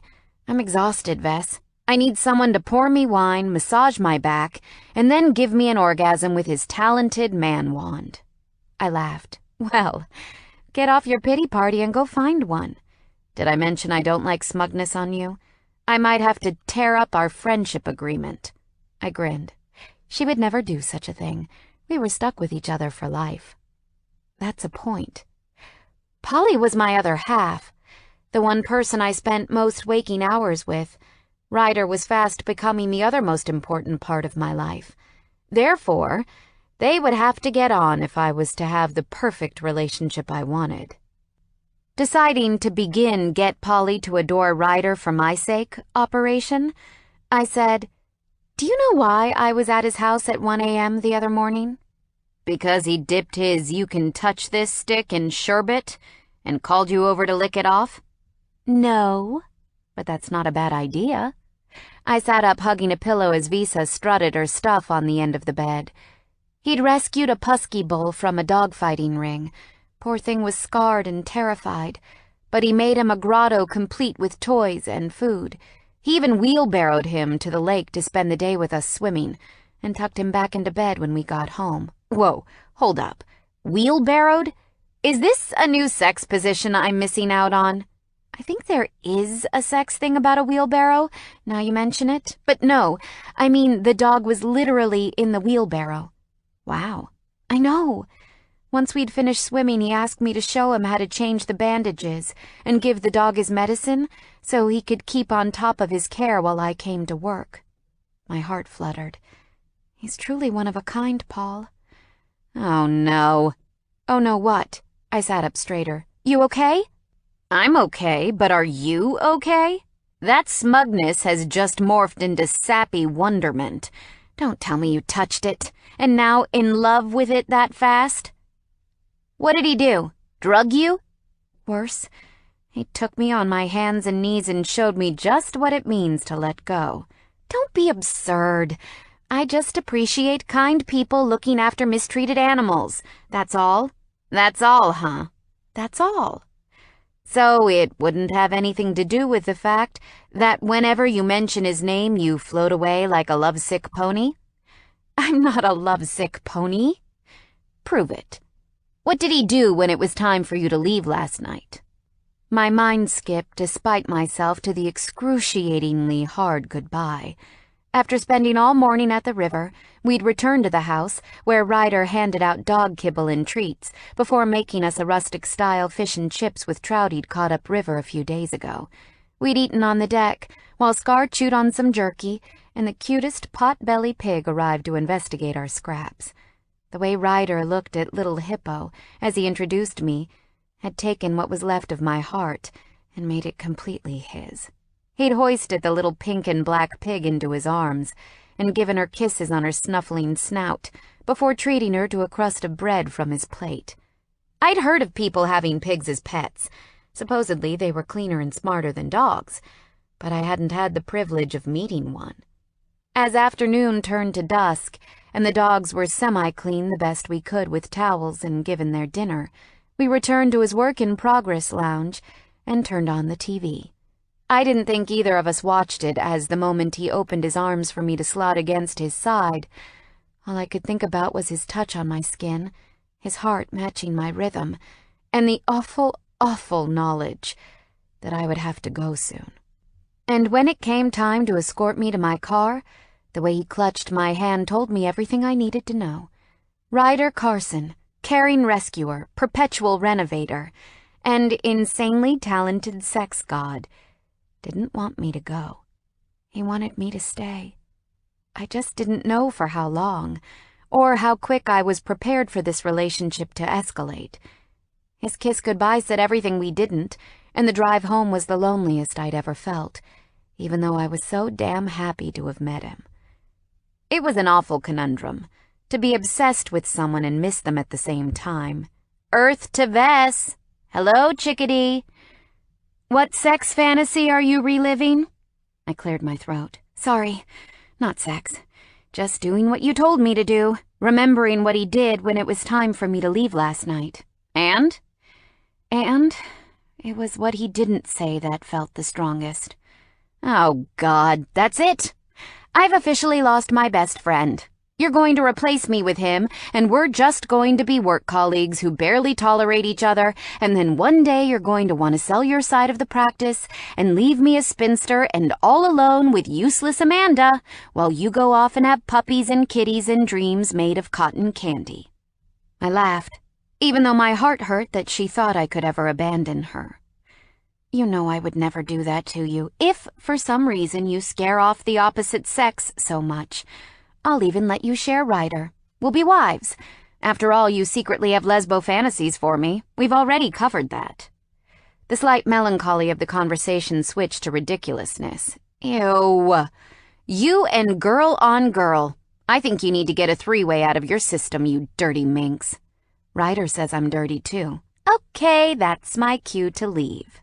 Her tone was tired but happier, hinting it wasn't just exhaustion from a day of chores, but the past 6 months of running our surgery. It wasn't a long time, but when we saved lives, euthanized lives, and acted as consoler to the owners of pets they adored, it was a freaking eternity. You're annoying me, I giggled. You're annoying me. Well, good job we get to annoy each other in person tomorrow, isn't it? My mind flitted to the operation we had scheduled for an elderly Papillon in the morning. After the surgery tomorrow, how about we look into putting out an advert to hire someone? I put a hand over my eyes, wondering how the hell we'd do that with our startup debt, but knowing it had to happen. Like who? We'd need a decent salary to tempt anyone to come to this tiny town. We could just tell them there are hot men. One hot man, Polly corrected. And you've taken him off the market. Whatever. He's not off the market. Okay. Seeing as you're so dense, let's do a test. How many times has he texted you today while you were working? Aha! I had her on this one. Not once. Okay. That's because he's seen you in action and knows how hard you work with no time to check your phone. A smile entered her voice. How many times has he texted since you've been home? Dang-nammit. I sheepishly looked at the message thread of the past few hours while I cooked, scratched Visa, and climbed into bed. 16. And there you have it, counselor. That doesn't mean he's off the market. Whatever, Vess. Go to bed before I get mad at you. She laughed. Sleep well. See you at 7 tomorrow. She hung up before I could argue. Not that I would argue. It was past midnight, and we had to be fresh for the Papillon's sake tomorrow. I needed to rest. But that was before Ryder somehow sensed my phone was no longer in use, and another message popped into my inbox. Ryder, I'm hard in thinking about you. My hand wants to help out with my problem, but my imagination is telling me to wait until I have you beneath me again. God, I wanted a rerun of what happened at the river. Beneath you or on all fours? My lethargy switched to prickly heat. Me. Perhaps your cock and your imagination can have what they both want. Ryder. Oh, I love a problem solver. Me. What problem would you like to solve? I'm here to please. Ryder. How about the hard-pressing issue currently in my fist? Me. Oh dear, it sounds rather drastic. I would recommend studiously relieving the pressure issue. Ryder. And what should my imagination be doing? Me. Picturing me naked and my mouth inching closer and closer to your pressing issue. Ryder. Jesus, woman. Me. Even swearing on Messenger is hot when I know what you're doing to yourself. Ryder. How do you know? Do you have cameras in my home? Me. I can imagine. I'm picturing you naked on your bed with your cock in your hand and sexy face all scrunched up as you jerk. Ryder. Nailed it. Want to come around and see the real thing? Me. No. Ryder. Why not? Me. Because I'm elsewise engaged in my own pressing problem. I bit my lip, unashamedly stroking the wetness he'd conjured. I could have said I had an early work appointment, which was true, or been coy about sexting, but this was too much fun, and I'd promised myself to have fun from now on. Ryder. Thanks for that. Me. Thanks for what? Ryder. My pressing problem is sorted. Me. Just the thought of touching myself got you, huh? Ryder.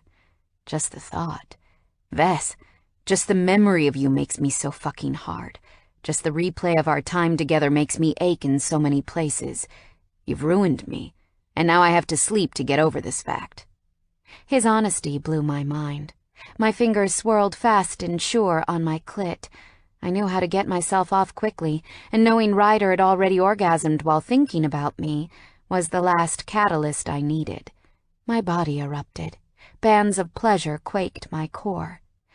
When I could hold my phone again without shuddering with bliss, I typed, "My pressing matter has also been taken care of. Ryder. God damn it. I wish I'd been there to watch. Me. An encore could always be arranged. Ryder. You'll get a standing ovation. Me. I'll hold you to that. Ryder. When can I see you again? Scar and I miss you." The fact that Scar was holding on pleased and saddened me. It couldn't be easy being breathless, but between the drugs and Ryder's care, I had no doubt he would be loving life, and I could understand the reluctance to let go, just yet. Me. Day after tomorrow? I have a few surgeries coming up and another online conference to attend. Ryder. If I didn't love animals so much, I'd hate them for stealing your time. Me. If I didn't love animals so much, I'd stand them up just to feel you inside me again. Ryder. Vess. Me. Yes. Ryder. I'm so damn lucky you moved to this town. Me. I'm the lucky one. Good night, Rye. Ryder. Shit, you called me Rye. My pressing problem is just returned. Thanks. I smirked, snuggling into my pillows as Visa positioned herself in her favorite place, on top of my head, and swatted my curls. Me. Maybe postpone that one. I'll help you out with it next time we see each other. Now I really do need to sleep, but rest assured, I'll be dreaming of you. Chapter 27. Ryder. If you ever do that to me again, I'm going to have to marry you. I couldn't stop the repetition. The glorious, terrifying, amazing repetition. Had she meant it? Or was it heat of the moment stupidity? I'd suffered such insanity when I was about to jizz on Vesper's yellow curtains. The idiocy of Mrs. Leslie thinking I was her cousin, coupled with the desperate desire to climb inside her, had thoughts of marriage sprouting all over the damn place. Jokes were fine. Humor was awesome. But what was that saying? There is no truer thing said than in jest. Were Vesper and I playing a game of honesty hidden in quips and one-liners? And if so, just how deep did her feelings go for me? And just how deep did mine go for her?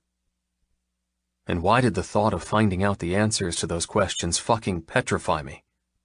"Hey, Ryder!" David bellowed up the stairs. "Special delivery of Kookaburra Cool white paint. Did you want it in the foyer or lounge?" Thank hell. My foreman interrupted my thoughts. It was getting scary there for a second. Shrugging away the last of daydream cobwebs, I rearranged my trouser pistol from the semi-erection I'd caused thinking of Vesper on her knees by the river, and descended the steps 2 at a time. I'd been on the roof all morning replacing reflective metal sheeting, and my skin had picked up an extra layer of tan. I'd been in my bedroom changing into a darker t-shirt, as the sun couldn't burn me with sun lotion, but had somehow managed to roast me through a stupid white t-shirt with no SPF value whatsoever. I had no intention of being a lobster when I saw Vesper tonight. "Just put it in the lounge for now. I think that color is designated for the corridors and guest wing." "Righto?" David nodded as I leapt off the final step. Grabbing a handle on the 10-liter buckets of paint, I helped haul the 6 tubs to a vacant spot in the lounge. I couldn't wait to start slapping it on the walls. The amount of demolition, rebuild, and preparation that had to happen before painting always went slow. But the moment paint was applied, boom, progress. When the last bucket was in place, David nudged me with his elbow. "You going on your date like that?" I looked down at my black, paint-spotted t-shirt and old jeans that I'd torn into shorts.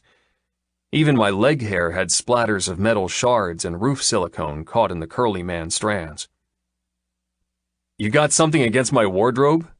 I pulled my hammer free from my tool belt, eyeing him up in his equally ridiculous wardrobe of wife-beater and stubby shorts.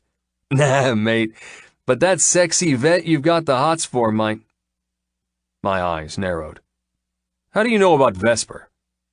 He rolled his eyes. "Ah, come on. Small town equals good gossip. Mrs. Leslie is asking around who Vesper's mysterious, naked, inappropriately touching cousin is. My wife came home with the tale and a pretty adequate description of you, by the way." He leaned in conspicuously. "She's not your cousin, though, right? Because, dude, stop that." "Holy shit, I told Vesper she'd get punished for spreading such stupid rumors." David burst into laughter. "So it was you! You just said, fishing, that's all. But you just admitted it, so there you go." He shrugged. "Plus, you do spend far more time than what's normal at the vet's. Only natural you'd hook up with the only woman you have regular contact with." "Not true. I could have hooked up with another." It pissed me off that he thought I was just with Vesper because of convenience. Nothing was further from the truth. "She's special. We're—" David's mouth fell open as he sucked in a noisy breath.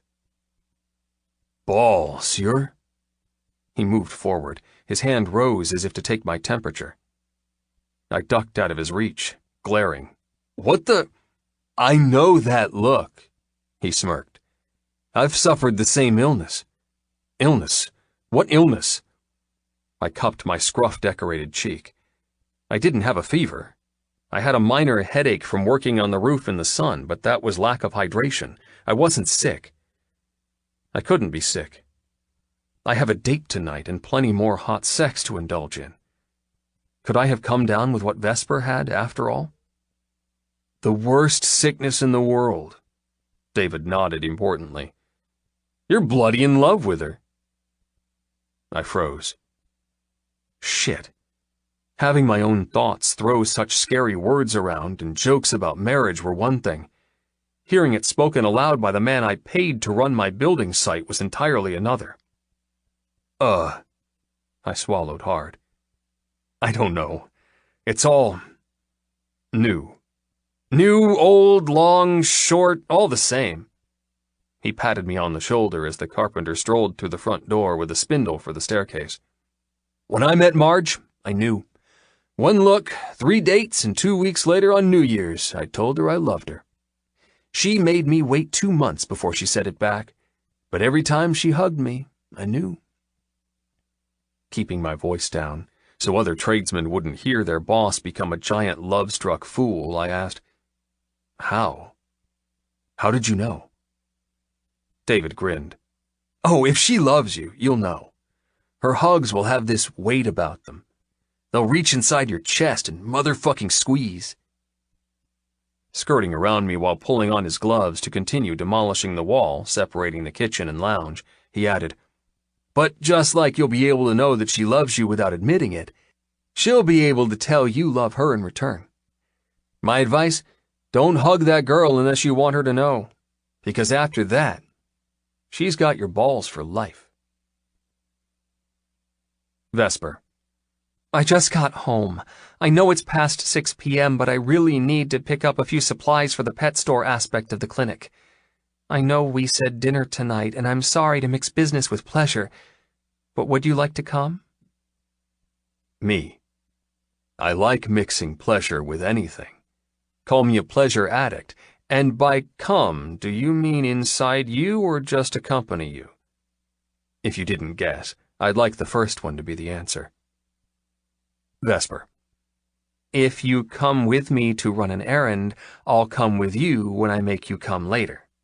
Enough coming for you? Me. I'll have to think about it. Vesper.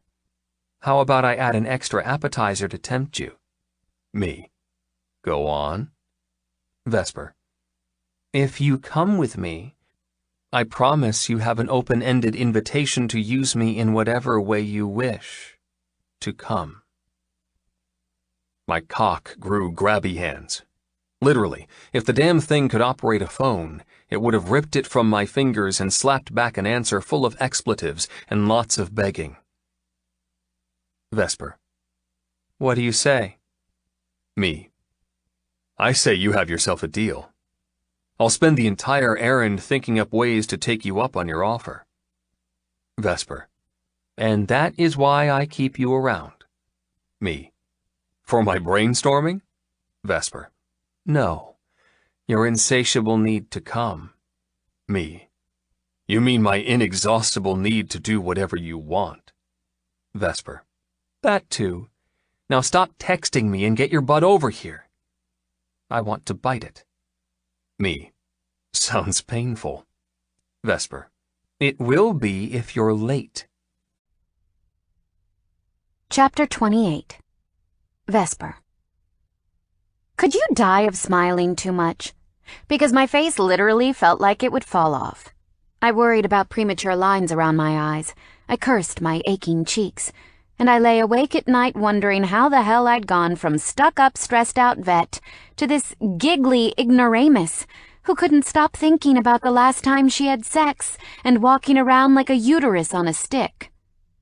When my doorbell announced Ryder had taken my butt biting seriously and taken only half an hour from our last text to arriving, Visa marched with me to the front door and hissed as I opened it wide. Well, hello to you too, you nasty pussy. Ryder ducked, offering his knuckles to the upturned feline nose.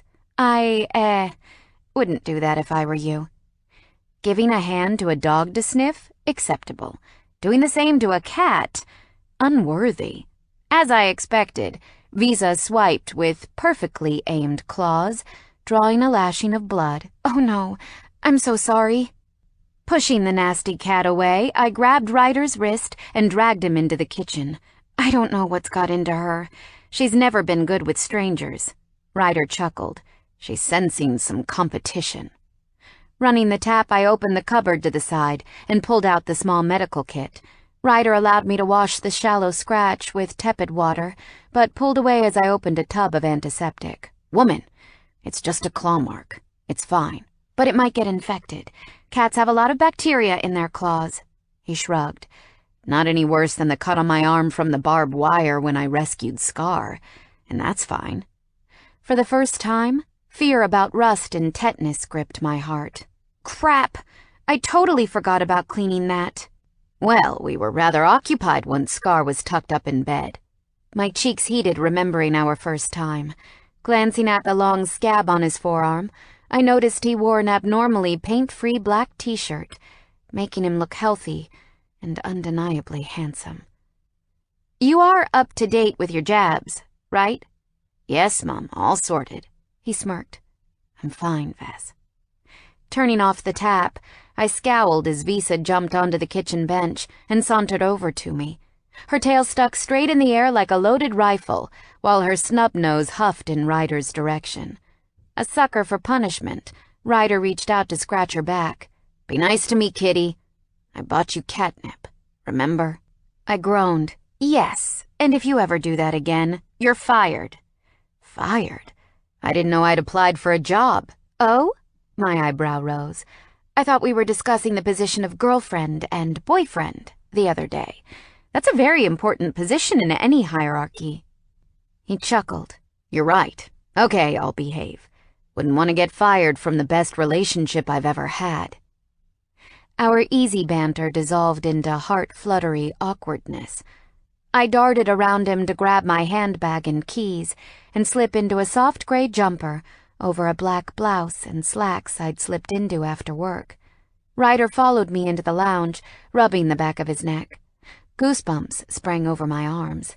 Don't bring up the marriage comment. Don't do it. After sex by the river, we'd both moved on and hadn't mentioned the slip. It had sat there, however, like a lumbering troll breathing down our necks, but we had no way of bringing it up or any desire to. "Ready to go?" I asked far too brightly with a stupid clown grin. He half smiled, shaking his head, fully understanding what made me nervous and allowing the anxious moment to pass. "I have no idea where we're going, but yes. Lead on." "Great." Striding to the door, I looked over my shoulder at Visa. She sat primly, washing her paw that probably still held Ryder's blood. She looked up with an evil glint in her eyes. "You behave, you naughty titty-tat. You'll get dinner when we get back." Ryder blinked. "Titty-tat?" I slapped my forehead. "Sorry. Childhood thing. When I was young, I couldn't say kitty cat. My mum had a moggy who used to let me dress it in doll clothes and push it in my old pram. She became known as Titty-tat." I sighed, doing my best to stop telling such embarrassing tales of myself. "Anyway, not important." He grinned, coming close to cup my cheek. My skin instantly ignited beneath his touch. His thumb caressed me. "Not unimportant, super important. I want to know everything about you." Bending a little, his lips met mine in a chaste kiss. He didn't attempt to add tongue, just content to press warmth against warmth, in a familiar and very welcome hello. My heart accelerated, and my bones suddenly became sex-laden with the desire to drag him into my bedroom rather than to the large pet warehouse, a 30-minute drive away. Ending the kiss, he murmured, "Have I told you I love kissing you?" "I don't think so." "Well, for the relationship scorecard, I do." I swayed forward, my arms sweeping up to hug him. I didn't know what made me do it. I wasn't a hugger in general, but the way he looked at me made everything inside swell like a damn chocolate cake. He froze as my hands lashed around his waist. Then he jerked backward, his forehead furrowed. "Whoa, I thought the frisky business was supposed to wait until after your chores." My brain was erotically fogged thanks to him, kisses and sweet confessions. Errands, schmerrands. Who cared about such trivial stuff when I could be in bed with him? Meh. I think I've changed my mind. I took a step closer, intending to grab his t-shirt and drag him cavewoman style into my lair. However, he practically sprinted to the door and opened it with a chivalrous bow. What the hell? He laughed uncomfortably. Sorry, hugs make me nervous. Let's go, shall we? Not waiting for me, he disappeared into the corridor where his loud sigh met my ears. What on earth was that about? We'd hugged before, when we said goodbye at his place, during sex, and at the river. Those instances he hadn't been hugophobic. Looking at Visa, I mouthed, "Men. Maybe I should become a lesbian after all. At least women were pretty easy to read. I'm fine meant do better or leave me alone. Men? What did refusing a hug mean? Had he had enough of me? Or was there something deeper I needed to figure out? Vess, time's a-ticking." His voice hacked through my fumbling questions. Giving Visa one last uncertain look, I dashed from my home and prepared to go shopping with my boyfriend. "This is where you wanted to come?" Ryder glanced through the windscreen, his forehead furrowed in the car park lights while stars twinkled above. I didn't really want to come, but I had no choice. The online purchasing we normally do is down, and we ran out of a few pieces. We'll put in a new order tomorrow, but this will tie us over until they arrive. Opening my door, I slipped out into the cooler night. It didn't make sense that this town could be so hot during the day and so nippy at night. Ryder followed me, locking the Mustang with a beep-beep of his keys. Walking side by side, my hand itched to hold his, but I didn't reach out. I'd learned my lesson thanks to the unwanted hug incident. What did I do wrong? I hated that the confidence and joy I'd felt about us as a couple had switched to uncertainty and sadness. All I wanted was a hug. He'd kissed me. A hug was a downgrade from a kiss, right? So why had he run? Ugh, stop thinking about it. Normally I loved shopping for all creatures big and small. I wouldn't let one little hiccup ruin the evening. Reaching the large doors of the huge pet warehouse that opened last year, he let me enter before following. Wow, I blinked. They weren't lying when they said it was giant. This place is freaking massive. Before us sat a ginormous building with rows and rows of food, bedding, toys, and other animal paraphernalia. In the distance, fish tanks glowed and beached shipped wrecks for beatifying home aquariums gave a sinister, forgotten vibe. The rest of the space was painted in bright purples and pinks and greens, each labeling a different zone as reptiles, birds, dogs, rabbits, and cats. I didn't approve of animals being sold in pet stores, but I couldn't judge, seeing as I'd bought Visa from one. I'd already been called a hypocrite by Ryder once. It wasn't on my to-do list again. This is the shameful creation of mass consumerism. Ryder headed to the left, beelining for a shopping basket. Better get indulging. I quickly trotted after him. I hate to say this, but that won't be big enough. His eyes widened. I thought you said just a few supplies. I looked at my feet. Crap. I didn't want my stupid secret to come out so soon, but I guess I had no way around it. I could lie and say everything I was about to buy was for the store with a small markup to warrant my time and the convenience of our customers, but really, it was beyond that. He read my reluctance. Vess? I threw my hands up. Look, I have a problem, okay? Okay, problem. Spit it out. His gaze warmed. Do you have a twin you're keeping a secret? How about a porn stash? His joking didn't put me at ease. It only made nerves have babies which multiplied into more nerves. Stalking past him, I grabbed a trolley and wheeled it quickly down the first aisle. The minor OCD in me meant I couldn't just go down one aisle at random. I had to see everything that was on offer, because who knew if I wanted to buy it or not? It would be a lot better for my wallet if I stuck to a shopping list and only went down the aisle required. But I had to have one vice. I didn't do drugs, didn't drink too excessive. A little bit of over-obsessive-compulsive shopping habits never hurt anyone. Unless I bankrupt myself. Ryder chased after me, sticking his hands in his pockets. So, are you going to tell me what your problem is, or do I need to panic? He scooted in front of me, walking backward to keep eye contact. "Are you a kitten serial killer in here for lime and a kitten-sized saw?" My heart lurched at such a barbaric image. "Oh my God, don't even joke about such things, you monster." He laughed. "Relax. After seeing you dealing with animals, you'd sooner turn the saw on yourself than cause any harm to another." "Damn right." "Okay, then. So what's the big secret?" I clammed up. He'd called me idiotic. He'd march me to the nearest bank and force me to look at my empty bank account and admit that I had other priorities than this. If you don't want to spit it out, I'll try and guess. I glanced at him through my curls. All right, this should be fun. My attention slipped to a new brand of puppy chow as we strolled down the dog feed aisle. The smell of dried meat and kibble itched my nose.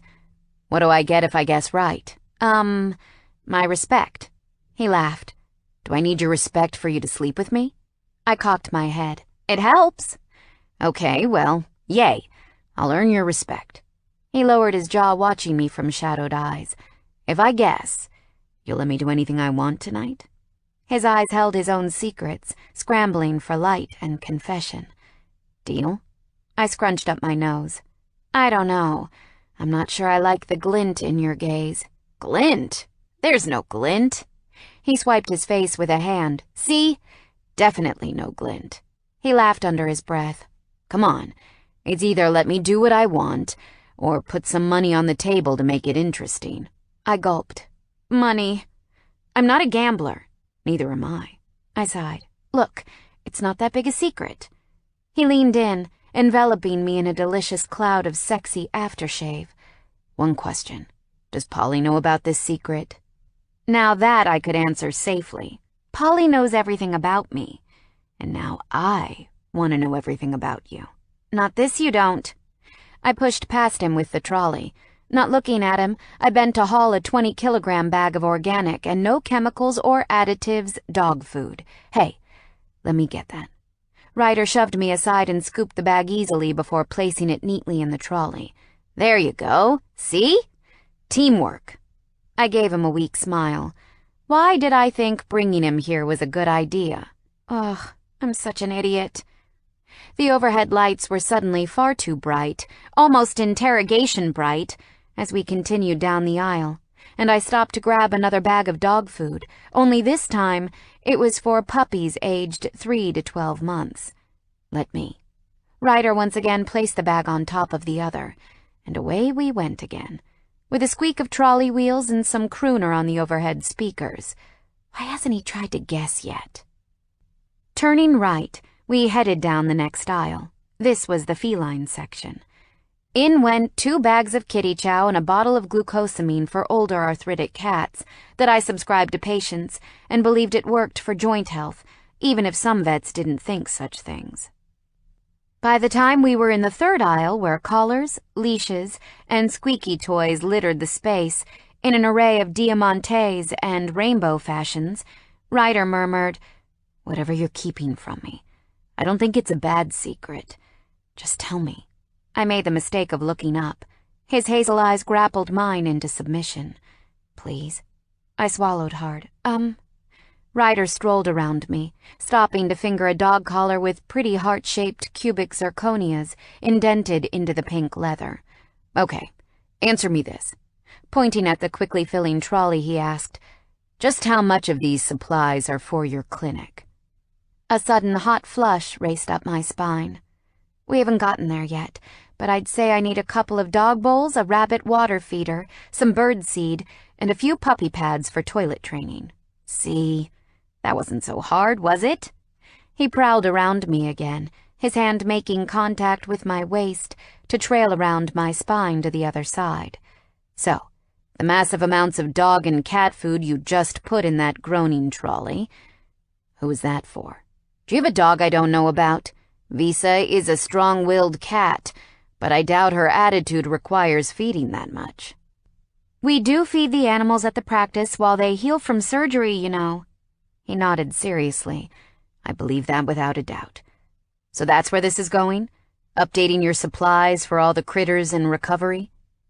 It would be so easy to nod and keep my secret, but I couldn't do that. Not to him. Not to myself. It's nothing to be guilty about. No, it wasn't. But it was when I was embarrassed to admit it out loud. Ryder plucked a black studded collar from the rack and came up behind me, pressing his front against my back. He looped the collar around my throat, trapping my hair around my neck. Claustrophobia clawed, while I became instantly wet, trembling for the mere idea of what he would do to me shackled and bound. You still agree to do anything I want if I guess right? I couldn't breathe. Better answer me, Vess. His breath tickled the curls against my cheek. I wantonly swayed backward, connecting my ass with his hard cock.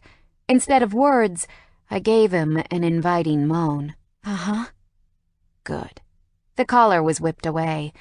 With quick hands, Ryder placed it into the trolley where it sat weighty and full of dirty promise on top of the dog food.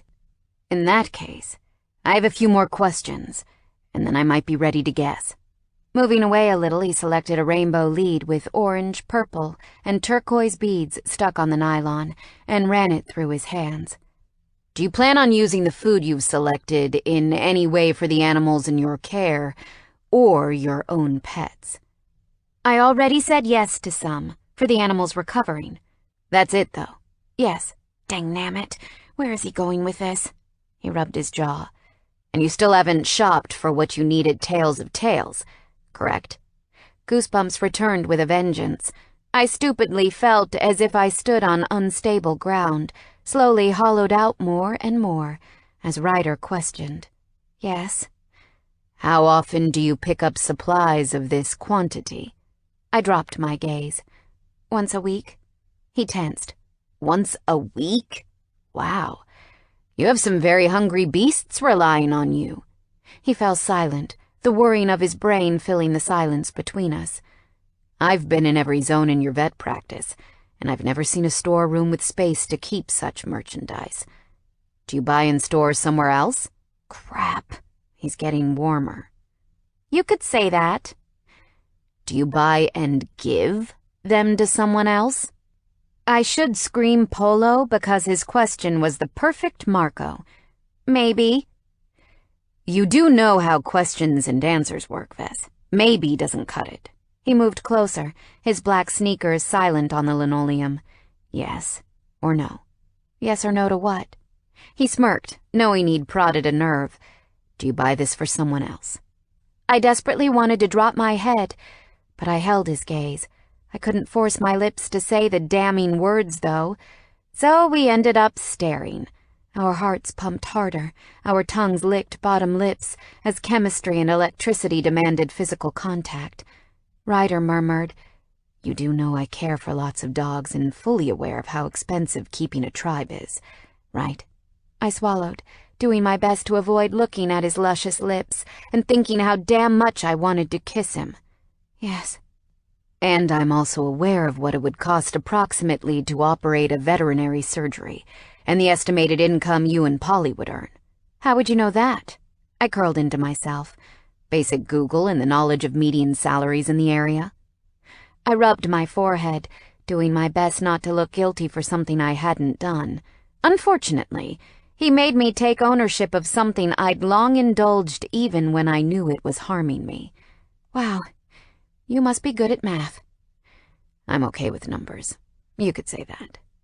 Hovering his hand over the trolley, he let the rainbow lead slip from his fingers, slithering with a colorful ribbon into the growing pile. Are you by any chance heading over to Babblebrook Avenue after this? Shit, he knows. I shook my head. Look, I'm allowed to do what I want with the money I earn, okay? Even if it means... His eyes narrowed, his body whipped straight. Means what? Nothing. Way to go, Vess. Ryder encroached, pushing me with sheer force of his charisma into the racks holding doggy jackets and dress-up outfits. You donate all of this to the shelter on Babblebrook, don't you? This time I didn't drop my eyes. I puffed out my chest. Yes, so what? So what? He frowned. There is no so what. His features softened, his eyes glossed with such affection. It drowned my achy, breaky heart. Vesper, that makes you a goddamn angel. And you already had a halo for everything else that you are. Don't say that. His awe made me doubly uncomfortable. Many people give to causes in need. No, they don't. He shook his head sadly. Surprisingly, it's entirely too low. Well, even more reason to do it. I agree completely. His face shadowed. I do the same thing. I know. You're so generous with rescuing the dogs in pain for their care and rehabilitation. I'm not the one with a halo, Rye. It's you. He chuckled, embarrassed. Wrong. I'm just paying it forward for the blessing my parents gave me. He didn't elaborate, and I didn't ask. It was the first time he'd mentioned his parents, and although I was desperately curious about them and his older brother, I didn't pry. We had plenty of time to learn about each other. My heart should have been lighter that he'd guessed my secret and wasn't horrified. You didn't give him all the facts. Facts? What were facts? He knew I did a large donation once a week to the same shelter he rescued dogs for.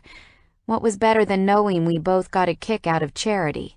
It's fine. We're fine. I would be rewarded with having him do naughty things to me when we got home. The rest didn't matter. Only, it did. I sighed heavily, pushing on the trolley to either run away or find the courage to tell him the rest. I'd never been good at half admission, even if it wasn't technically any of his business. I was the girl no one could skip class with, as I could never keep a secret because of the damn guilt festering inside me. Ryder pecked my cheek, keeping pace with my squeaky wheels.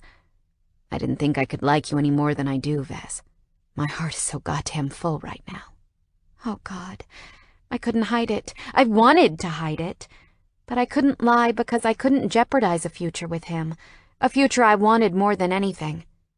Keeping my eyes straight ahead, my hands latched around the plastic handlebar. There's more. More? He slammed to a halt, grabbing my elbow. He forced me to do the same. What do you mean? I mean, I give everything I can. And that's fucking admirable. He smiled so sweetly. Vesper, you don't have to justify it. I get the desire, that drive, that obsession to help. If you feel guilty because you get contentedness from helping others, don't. That's a good thing. You're doing a good thing. Let me finish. I couldn't let him derail me or accept his understanding when he didn't have the full story. I'd been ostracized because of this. My parents wanted nothing to do with me because of this. It was kind of a big deal, even though to an outsider there was a simple solution to fix. It wasn't an easy fix to me. I had no intention of fixing it. It was what I needed to do, end of story. Okay. Ryder took a step back, crossing his arms. His stance lost its affection, bracing himself for bad news. Was it bad news? Not really. But it showed I had flaws, and a few pieces of battered and well-traveled baggage that would have to be accepted, or kicked to the curb because I would not stop donating. I couldn't. I sucked in a deep breath. The thought of animals in the world, alone, cold, unloved, and hurting, breaks me. I became a vet because I couldn't become anything else. This love for creatures was there since birth. I don't cry if I hear of people hurt, or when I watch the awful things we do to each other on TV. But put a puppy in a drain pipe, or a box of abandoned kittens in the river, and I'm a freaking mess. I stiffened, warming to my speech. Every day there are so many little souls being destroyed in shelters because of lack of resources. It consumes me. I don't have room to keep them at home. I don't have money to adopt them all and give them a better life. All I can do is heal their pain and donate everything I can afford so their bellies are full. They have somewhere comfy to sleep, and their minds are occupied with toys to play with. It's nothing in the scheme of things, but it's... Ryder went still. When you say you give everything you can. My shoulders turned ramrod straight. There's a reason why I live in a shitty apartment, when even 3-bedroom houses in this town are very affordable. Did you think I drive a 1995 Honda Accord that breaks down every month because I want to? Oh, God. He'll hate me. He'll look at me as if I'm an idiot. Just like my parents. Ryder pinched the bridge of his nose. What are you saying? That you put the donations first and you second? When he said it like that, it was moronic. I knew that. Everyone knew that. I came first because if I didn't look after me, how was I supposed to look after anyone else? But how could I buy a soft blanket when so many dogs slept with nothing? How could I buy expensive cheese for a treat when cats were dying of starvation? Every time I went shopping for myself, I drowned beneath guilt and ended up choosing basic necessities and nothing else. Everything else went to those who couldn't ask for help. I sighed heavily. And there you have my stupid secret. Pushing the trolley, I wheeled past him, taking my shame and doing my best to wrap it up with pride. I was proud of what I did. I wouldn't do it if I didn't find some selfish pleasure in arriving at the shelter with my car full of goodies and giving to those hopelessly adorable strays. But I had enough grief from my parents telling me how stupid I was. I'd made the mistake of opening a new credit card and listing their address for delivery. A statement had been posted, and because my parents didn't believe in privacy, they'd opened it. And the shit hit the fan. I lived paycheck to paycheck, and because it wasn't enough to donate what I wanted, I lived on credit, along with my student loans and startup business debt. I was not in a good place, and it was my moronic fault. But if I didn't do it, how many lives would have been lost if I didn't share what I had? That question kept me awake far too often. The one and only time I'd tried to stop, to avoid my weekly donation and feed myself some better food and turn the heaters on higher in winter. I just couldn't do it. The guilt was far stronger at not helping than the guilt at burying myself under bills. Polly, bless her heart, had joined me in my quest for donating. While we studied at university together, we even pooled our meager part-time wages from the local supermarket into buying what we could. If it wasn't for her, I probably wouldn't even have my crappy apartment. She'd been the co-leaser as my income wasn't enough to secure it, even though she had her own place. God, I've screwed up my life. Suddenly, hands landed on my shoulders, twirled me around, and heavy arms enveloped me. I stood frozen as the best man I knew bear-hugged me in the middle of the doggy dress-up aisle. For a moment I didn't move, then my arms returned the embrace, my hands linking behind his back and squeezing so damn hard. My cheek pressed against his chest, his heartbeat loud in my ear. His chin rested on my skull as he clutched me tighter and tighter. But it wasn't the tightness or the way he held me that made tears pool in my eyes. It was the depth in which we stood. It felt as if we were the only ones in an ocean of sensation and unspoken emotion. Something tethered me to him, something strong and undeniable, and foreign but familiar. This wasn't just a hug. This was a transmission of everything living between us that hadn't found the courage to be voiced. Before I could pinpoint exactly what the hug meant and decipher the hidden message in the way we clung to each other, Ryder pulled away and kissed me. His lips claimed mine, switching the potent hug into a sensual lip dance. By the time the kiss ended, I was slightly breathless and holding onto his hip bones for support. Resting his forehead against mine, he murmured, "What am I going to do with you, Vesper Fairfax?" I was sick of the heaviness of the evening. I wanted fun again. I didn't want to worry about my negative bank balance. I didn't want to feel unworthy when I had nothing but debt to offer this man. When Ryder was in my world, I could breathe and focus on living rather than worry about tomorrow. I would like to know that too, Ryder Carson. After all, you have full permission to do whatever you want to me tonight. You guessed my secret. Your secret will be cherished and never repeated. He kissed me again. Pulling away, his smile turned into a grin, guiding me back into the light-hearted games we played. And you're right. I have full authority to do whatever I want to you tonight. You better be prepared. I matched his smile, letting go and floating free. Any hints? Let's just say, I hope you're horny. All the time when I'm around you. In that case, tonight is gonna be super fun. His gaze darkened, and hot, and fucking downright sinful. I shivered. Come on. One little hint? Nope. Letting me go, he gathered another couple of collars, a red and orange one, the pink one I'd admired, and a baby blue with silver stars on the band, before dropping them into the trolley with a mismatch of leads. Might as well stock up on a few supplies for my own doggy daycare while we're here. Winking, he walked away. Although, you never know who else might need collaring tonight for being such a naughty girl. Chapter 29. Ryder. The in-progress mansion loomed from the darkness. Vesper sat quietly beside me, the crinkling of shopping bags perched in the back making a noise as we bounced over potholes in the driveway. I hadn't asked if she wanted to come home with me. I hadn't inquired if she'd rather go back to her place. I was driving, therefore I was in control. I didn't believe that nonsense, of course. But something had happened in the store, and it wasn't just the hug or heart-twisting confession. Damn, David was right. I felt things when I hugged her.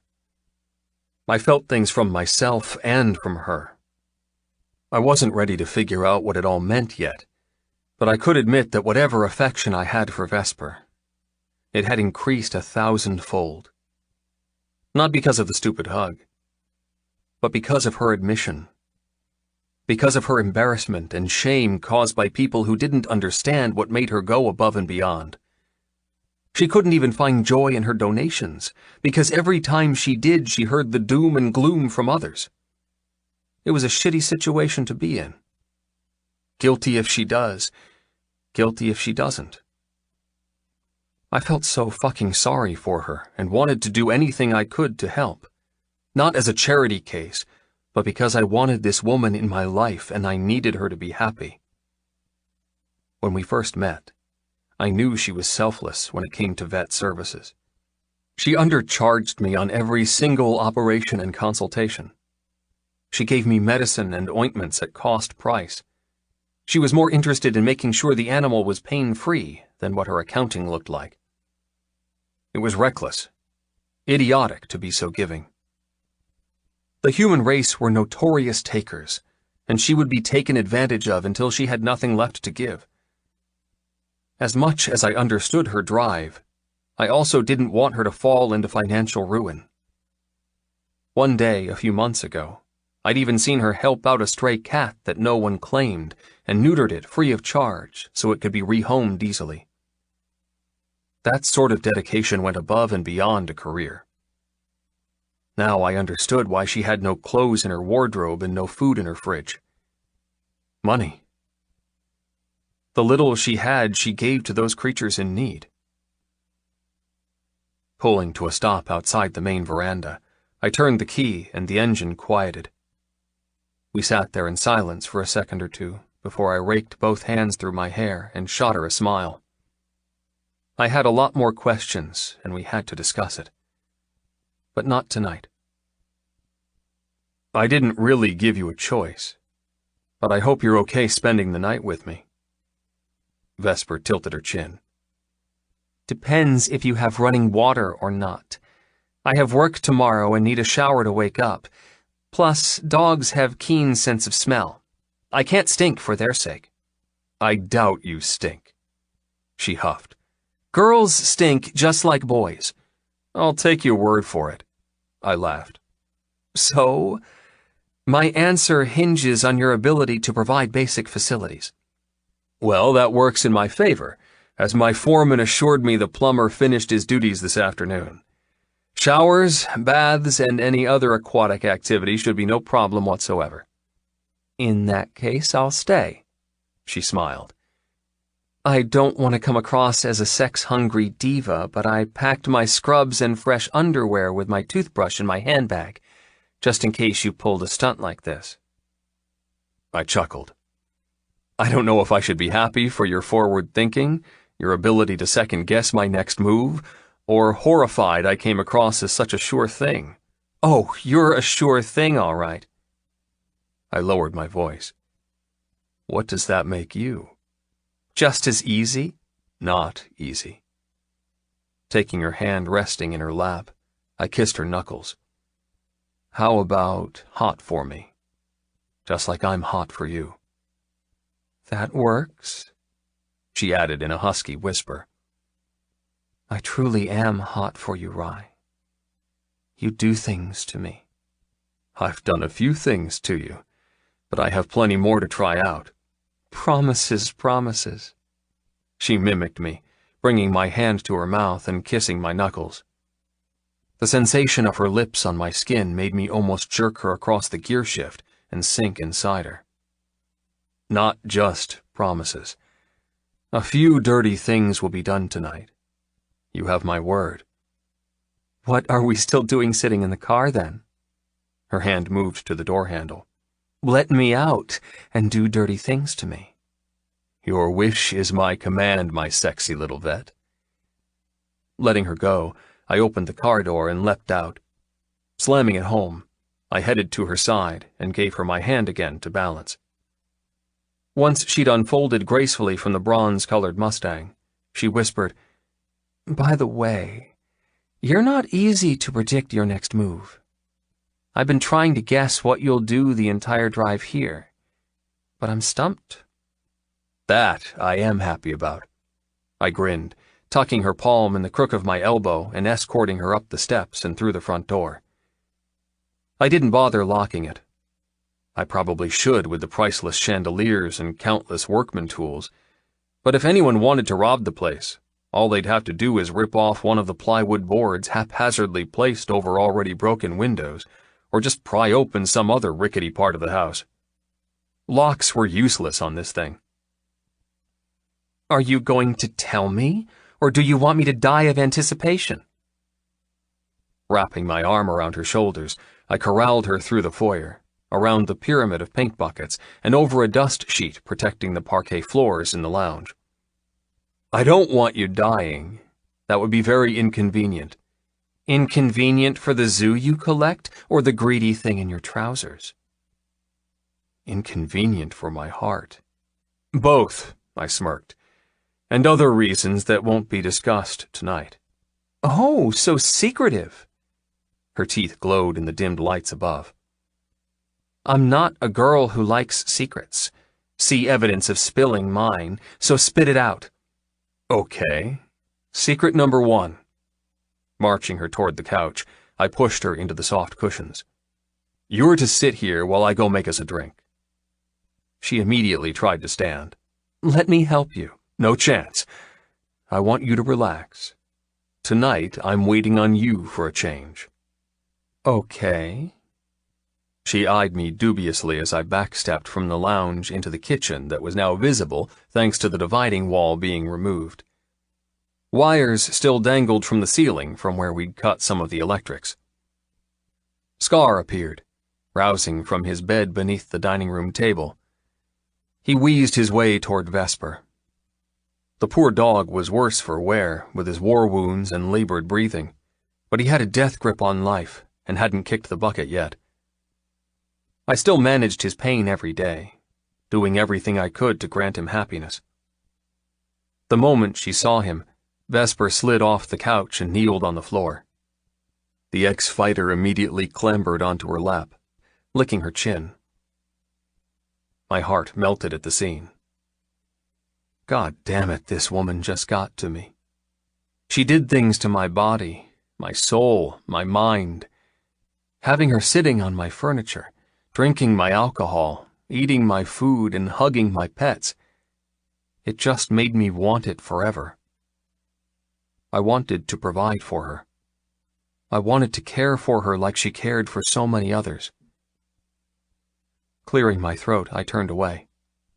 And to stop myself declaring all sorts of stupid things, locking the doors so she couldn't leave, and getting on my knee to ask her a question far, far too soon to ask, I left drink arranging for the moment and headed back out to the car. Leaping down the porch steps, I opened the back door and grabbed the bag with dog and cat toys. The idea I had for tonight was naughty. I had no idea if Vesper would be into it.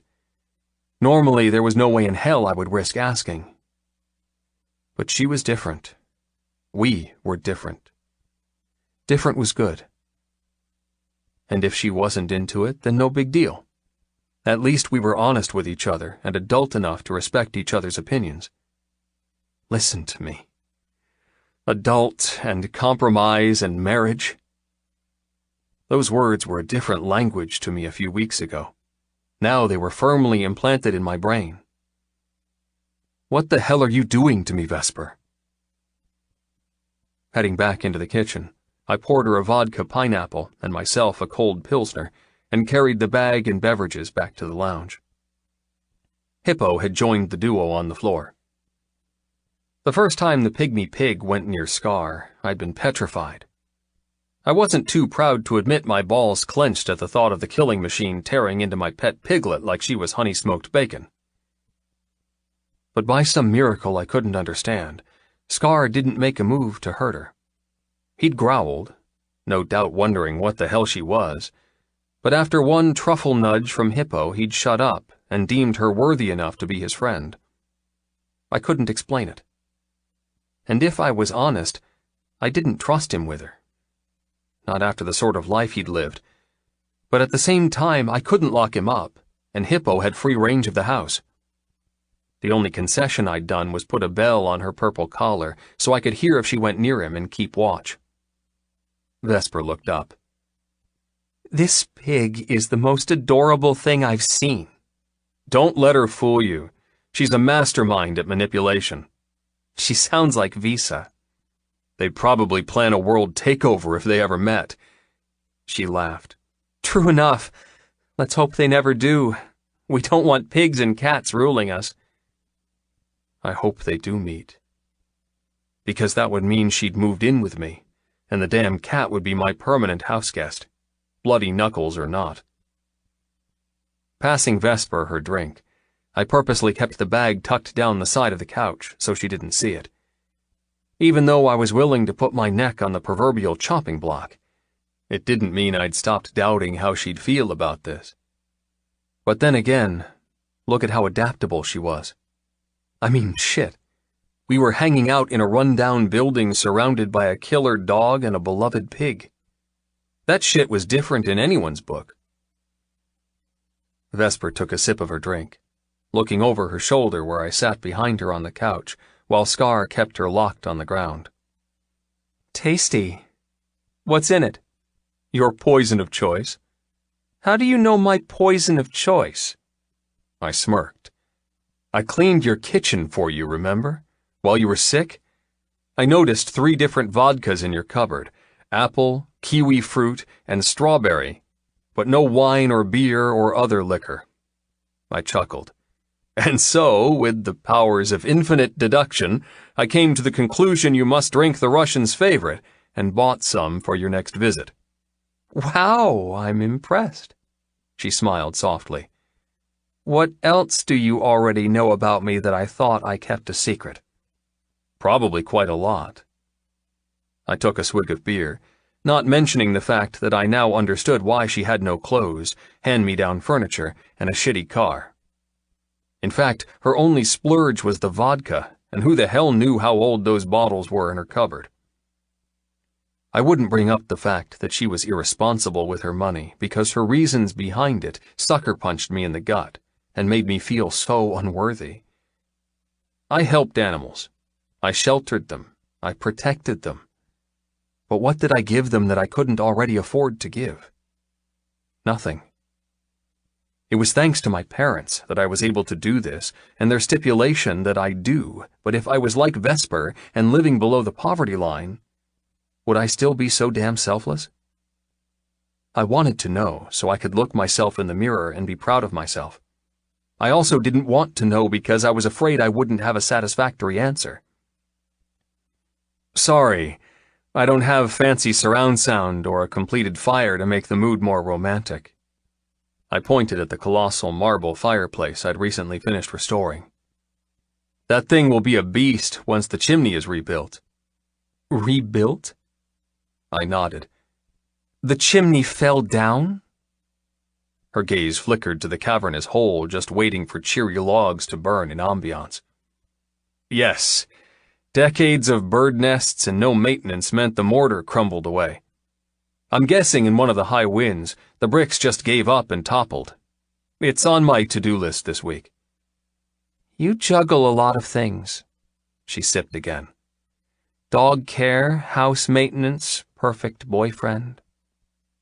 My heart fisted. Say that again. Dog care? I bent over, stroking her hair. No, the boyfriend part. Her eyes glowed. Ah, you want positive acknowledgement that we're a thing now? A thing? Two consenting adults agreeing to spend allotted amounts of time together in a fun and mutually enjoyable way. My gaze dropped on her blouse. Did you pack a dictionary in your bra? Is that the current Webster's definition? She shuddered as my fingers massaged her scalp. No, just my own conclusion. Conclusions being, I'm your boyfriend? You're mine, yes. My cock stiffened. I like hearing that even more than the juvenile title of what our relationship is. Juvenile? Wait, you don't like the word boyfriend? Her eyes flittered closed as I continued to knead the back of her neck. Nope. Why? Because I'm not a boy and you're not a girl. We're adults doing adult things. We fuck and go to work and juggle hard-as-hell lives while doing our best to remember how to be stupid and fun. My lips ached to kiss her as her head fell back. Scar looked peeved as her cuddles dropped away, distracted by my petting. So, what are you? She murmured. Yours. Mine? Yep. Guiding her floppy head, I kissed her. She sighed into my mouth, her body lethargic as I held up her skull and kissed her deep. Heat siphoned in my veins, and my thoughts switched to a well-played and single-track song of sleep with her, sleep with her. However, I wanted to show her a piece of my life before we got to the good stuff. She'd shared a little of herself tonight. It's my turn. Breaking the kiss, I stood and pulled her from the floor. Come on, woman who is mine. I want to show you this house you don't appreciate. Her gaze widened. I do appreciate it. I'm just in awe of how much work you're doing to fix it. It's worth it. Simple. I wouldn't do it if I didn't enjoy it. She smiled. In that case, I would love a tour. The house was a neutral topic, and for the next hour Vesper and I made small talk about window glazing, floor coverings, and interior decorating, slowly moving around the bottom level as I showed her nooks and crannies and painted the vision of what I held for this grand lady and her new future. By the time we made it back to the lounge, I'd had 3 beers and Vesper 3 vodkas. We were lethargic and happy. The fact we hadn't eaten before our shopping trip meant a slight buzz affected both of us. Nothing crazy, we were still in full control of decisions, but it had taken the edge off being awkward. For some reason, the ease we normally had around each other had vanished ever since I'd hugged her in the pet superstore. The knowledge that something had happened between us on a deeper level than what we were ready for hung around like a cloud. And the fact we both skirted heavier issues wasn't unnoticed by either of us. Vesper yawned as we reached the kitchen. Scar had retired after a dose of painkillers and his dinner, and Hippo had waddled off in her tinkling bell to bunker down for the night, most likely pressed against a heater. She gave me a damn heart attack every night that she'd somehow slow cook herself, and I'd wake up to a roast pork dinner. The nightmare was surprisingly realistic. Wow, is it really past midnight? Vesper blinked hazily at the glowing oven clock. I yawned too, unable to stop the universal desire when another did. Guess so. I'd better go. Why? Well, it's late, and I have work tomorrow. What time do you have to be in? It's Sunday, so we open at 10 instead of 8. And so far, touch wood, she pressed her fingertips to the scuffed countertop, we have no scheduled surgeries. Most likely it will be admin day and pop-ins from animals, either eating something they shouldn't or owners catching up on checkups. So what you're saying is tomorrow isn't too crazy? I guess. She cocked her chin. Why? Just checking. I gave her a secretive smile and headed into the lounge. I agree that it's late, and we should head to bed, but I thought we agreed when you first got here that you were spending the night. She laughed quietly. I was wondering if you'd forgotten that stipulation. I never forget. I tapped my temple. Elephant. Shit, really shouldn't have said that. Elephants were my deflating tool, not to be used to get me in the sexy mood. Shaking the image away, I fisted the plastic bag hiding the pet store goodies and took her hand. Bedtime? Her eyes zeroed in on the purchases. Why are you bringing that with us to bed? Rubbing her knuckles with my thumb, I dragged her toward the staircase. How about you don't ask questions and just say, "Yes, Ryder, please take me to bed. I trust you. I don't care whatsoever what's in the bag." She rolled her eyes. I suppose you expect me to lie down and present my belly for a rub, too, while you're wanting the impossible? I chuckled. It would go with the theme I had in mind. If you feel inclined, go for it. Our footfalls echoed in the huge foyer as we climbed the circular staircase. She didn't pull away, keeping pace with me, even if curiosity mixed with apprehension on her face. Oh! She tugged on my hand. What about Scar? I shook my head. After that first night of laboring up the stairs, I couldn't put his heart under such stress. I relocated his geisha tent under the dining room table. He's content. Geisha tent? Well, it sounded better than pimp tent. He's a pimp now. He wishes. He hasn't had his balls cut off, so I'm guessing the desire to use the force with a few bitches is strong in that one. Did you just twist a Star Wars reference and use the word bitch in a sentence? I laughed as we entered my bedroom. Damn, I can't get anything past you. No, you can't. Snatching the bag, she wriggled from my grip and darted to my bed. Just like you can't hide what's in here forever. Hey! I chased after her. Too late. She upturned the bag, sending a flurry of color and surprise onto the black sheets. At least I'd made the bed and put fresh linen on. Not that I had a choice.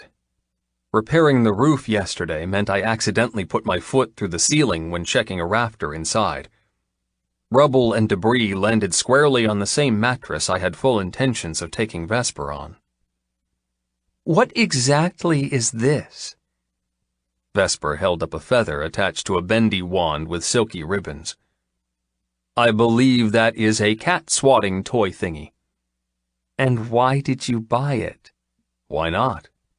You don't have any cats. How do you know? She paused, biting her bottom lip. You've never come into the surgery with a rescued cat before. Doesn't mean I haven't saved a few. Okay. Where are the felines who are in desperate need of this toy? She peered around my empty bedroom. I'll graciously give it to them right now. Sitting on the mattress, I grinned. Her questions were delivered with perfect poise, but beneath her snotty demands I sensed building excitement. The only pussy I currently have in my house is in this room. Her cheeks pinked as I added, "Do you think she'd be interested in playing with it?" When she didn't reply, I hooked my finger through the baby blue collar with tiny stars resting innocently on my bed. "Do you think this particular incredible cat would be interested in a game or two?" She sucked in a breath. Depends what sort of game. I twirled the collar on my finger. Her eyes tracked its every whirl. I don't know. Depends if she wants to be the one in control or the one out of it. I locked gazes with her, fisting the collar. I'm still trying to suss out her particular tastes in that department. Vesper didn't move. She barely even breathed. But it wasn't from panic. Her nipples pinpricked her black blouse, and her slack-clad thighs squeezed together. You see, it could go either way, I murmured. Reaching once again into the bag, I pulled out a large black collar with no embellishment at all. Without looking away, I reached behind my head and tore off my t-shirt, not caring it mussed up my hair. Tossing it to the floor, I ever so slowly wrapped the leather around my throat. With suddenly shaky fingers, I buckled the collar and slid to my knees before her. Last time we were together, this beautiful cat allowed me to throw her down and mount her. She loved when I thrust into her from behind. She begged for more. Vesper licked her lips, her eyes glossing with lust. She gave up complete control, and I think it's safe to say she liked it. Sitting higher on my knees, I reached into the bag beside her and pulled out a matching black leash. Attaching the hook to the D-ring by my Adam's apple, I held the leash out to her. However, I also have a sneaking suspicion she likes to rule too, evidenced by the military precision she runs her business and the incessant, and if I'm honest, slightly annoying need not to rely on anyone but herself. Vesper's fingers slowly lashed around the black leash, accepting my gift of utter submission. This, ladies and gentlemen, is playing. It was about pushing boundaries, exploring freedom, and not letting right or wrong ruin such a delicious thing. Her eyelashes fluttered as she slowly took a step toward me, her gaze landing on the collar around my throat and my naked chest. Is that what you want? I want what you want. My cock hardened as indecision switched to interest. And what if I want you to be in charge? Then I'd be in charge. And if I find you incredibly sexy on your knees?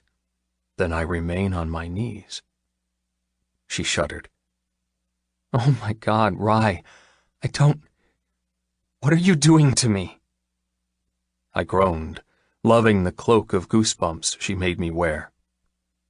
Whenever you call me Rye, I get chills. Rubbing my arm, I held it up. See? That's what you're doing to me. I'm so fucking hard, Vess. The unknown is driving me mad. Either give me a command or I'll give you one. But I need to touch you soon. The room filled with spine-tingling desire. My balls never felt so heavy. My cock so damn ready to spring from my jeans and take this woman. As much as I begged to collar her and have her spread-eagled on the bed, I wanted tonight to be hers. I needed her to know that I didn't take the fact she let me control her lightly. I loved that she trusted me enough to let go. And I wanted her to continue letting go until she free fell into my arms, my life, my love, forever. That's twice you've used the L word in linked sentences. It terrified me, but I didn't focus on it. Instead, I waited for my mistress to decide if she wanted me over her or beneath her. Swallowing, her throat worked as she made up her mind. I think you've been a bad boy. Ah, fuck. My entire body twitched with erotic electricity as she tugged lightly on the leash. The collar around my throat tightened, then relaxed. You've been a bad, bad boy buying all these things, making me believe they were for your rescues when all along you knew what they'd be used for. On me. I waited. I wouldn't speak unless she asked. She was running this show, not me. And fuck if that didn't turn me on even more, knowing I had the power to flip her over and take her, but I wouldn't until she either begged me, commanded me, or gave back the power to do whatever I damn well pleased. Striding away, she tugged on the leash. I think the first thing we need to work on is your obedience. She tugged again. Come on, Bad Rye. Show me if I should forgive you. Unable to wipe the shit-eating grin off my face, I crawled forward on all fours. There was something about her standing over me with a leash connected to my neck that turned me the fuck on. Heel, she snapped. Immediately, I pressed my body against her leg like any perfect dog. Lie down. I rolled over onto my back. One hand cupped my throbbing cock, while the other locked around her ankle. She gasped as I rubbed her delicate bone with my thumb. Kicking me away gently, she slipped off her black flat shoes and rested her bare foot on my naked chest. Our flesh instantly sparked where we touched. Do you think you're trained enough to touch me? I couldn't breathe from the supernova lust inside me. I struggled to nod. I thought I could keep up this act, but Christ, it was harder than I thought. Harder to fight the instincts of my sex and not yank her onto the floor beside me. Removing her foot, she commanded, Sit up. I did. Come closer. I shifted to my knees and inched toward her. My mouth came in direct contact with her lower belly. I couldn't help myself. I pressed a swift kiss there, wishing so fucking much I could kiss her lower. She moaned, but didn't slip from character. Seeing as you're behaving, let's try something harder. I waited. And waited. When I didn't think I could wait any more, she commanded, Remove my trousers. Thank sweet baby Jesus. My fingers trembled as I looked up, locked eyes, and slowly undid the button and zipper. Once the slacks flared around her hips, I sat taller and grabbed the sides. Inch by inch, I slid them down creamy, long legs until they pooled on the floor and she stepped elegantly out of them. Shedding the gray cardigan, her nipples had taken over the plain black shirt with excellent decoration. Standing there in ivory knickers and black top, she'd never looked more bloody beautiful. My mouth watered.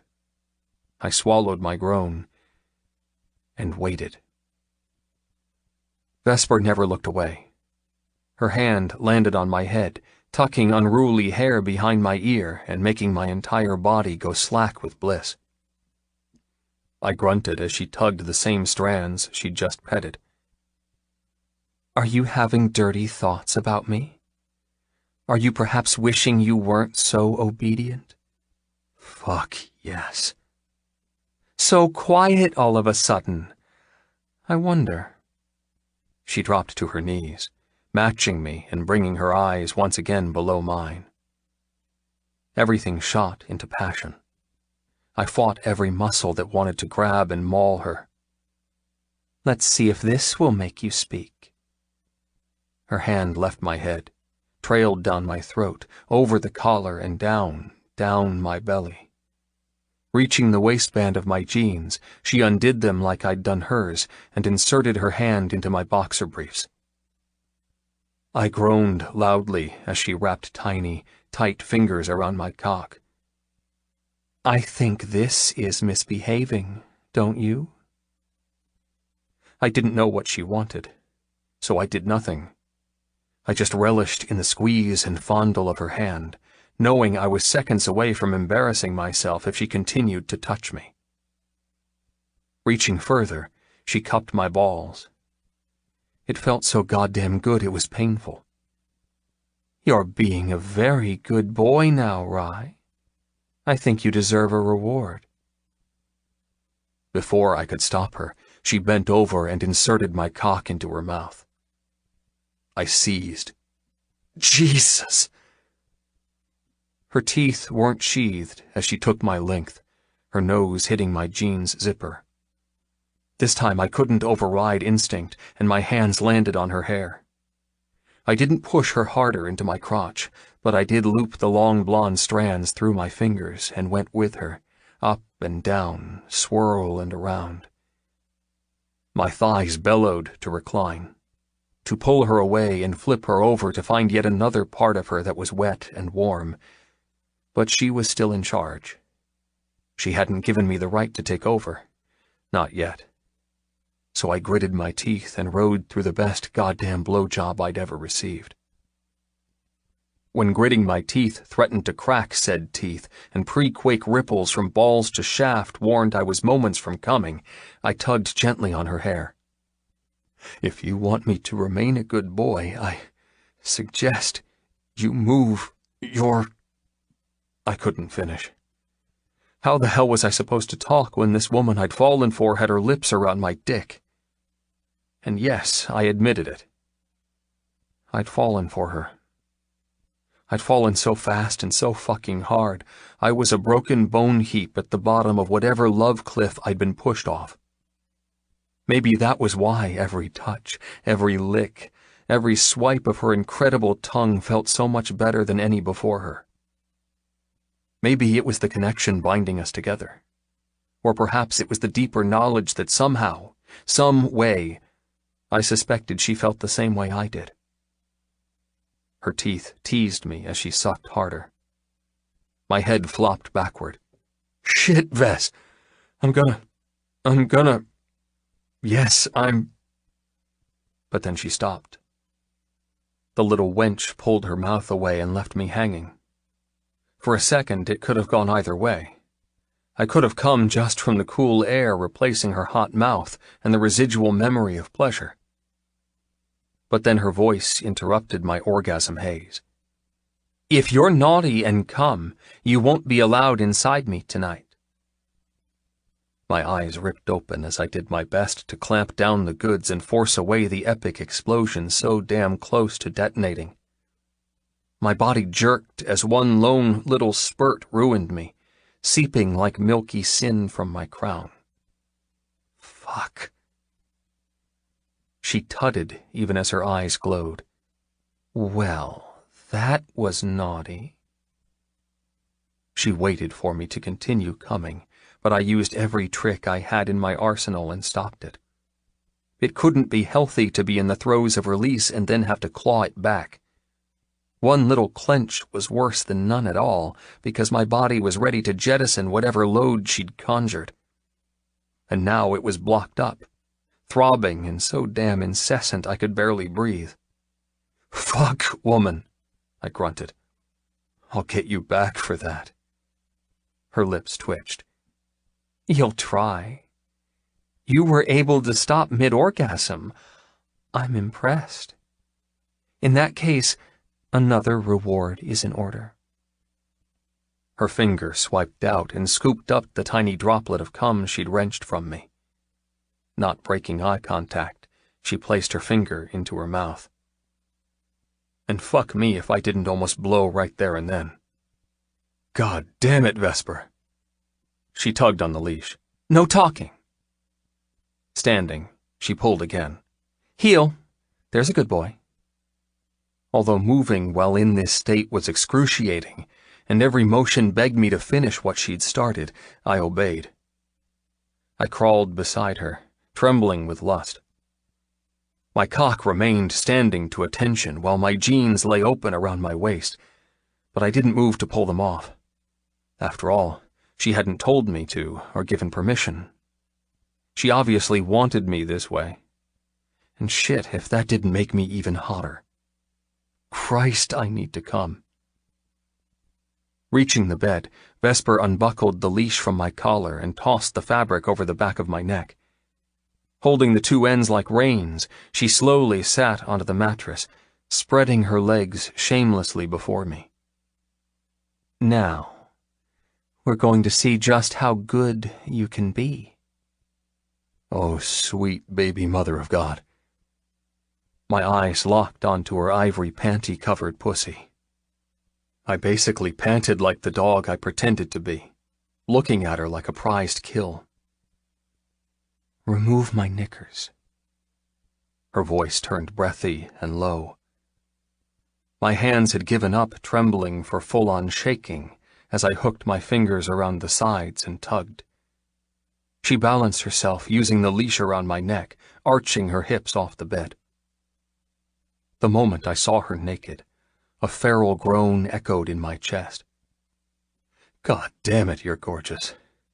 The most gorgeous, wet, so fucking—" Her hands jerked the leash. "No talking. Your mouth has much more important work to do." Fuck. This was the best idea I'd ever had in my goddamn life. If she wanted to control every sexy time we had from now on, I would not complain. I looked up, hoping to hell she was getting off on this as much as I was. I didn't have to worry. Her cheeks were flush, her eyes wild, and the damp spot she'd already left on my bed proved that she liked bossing me around as much as she liked me shoving her to the ground and taking what I wanted. My body demanded I dive into her, to spear my tongue inside her. But I waited, because I was a good boy, and she was my hot-as-sin mistress. Stroking under my chin, she whispered, "Do you want to lick me?" I swallowed hard. I nodded. "Do you want to give me pleasure like a good boy?" I pursed my lips together to stop the profanity-filled begging. I nodded again. "In that case, obedient Rye, get to work." Her legs spread even more, a welcome invitation for me to slide forward on my knees and wedge myself against the bed. My cock touched the soft sheets, and I pressed hard against it as I grabbed her hips and yanked her pussy to my mouth. I wasn't gentle. She hadn't told me to be gentle. The instant her taste exploded on my tongue, I lost it. Lost it. Lost it. Lost it. I fucked her with my tongue. I bit her clit. I sucked her flesh. I stole every wetness she gave me. I turned wild. And through it all, she held on with the reins around my neck, jerking me forward if I pulled away, manhandling me to eat her harder, faster, deeper. "God, yes, yes!" She writhed on the bed, her legs trembling around my head. "More!" I growled around her clit. "More what?" "More tongue!" Her yelp as I fucked her as deep as I could with the part of me she demanded made me struggle through another orgasm wave. As her heels jammed on the mattress, arching her body into my mouth, I added fingers to my tongue and stretched her wide. The way her pussy clenched around my digits made me black out from delirium. "Ryder, hell yes!" There was nothing calm and collected about this. It was noisy, wet, sexy as fuck, and almost demented at how frenzied we became. I gave her everything I was, and when her inner muscles clenched around my tongue and her whimpers turned to breathless screams, she let go of the leash, yelling, "I'm yours! You're in charge! Do whatever you want!" Her reward was 10 times better than I imagined. Ripping my mouth from her pussy, I stood up, grabbed the baby blue collar from the sheets, and fisted her wrists. With trembling hands, I pinioned them together.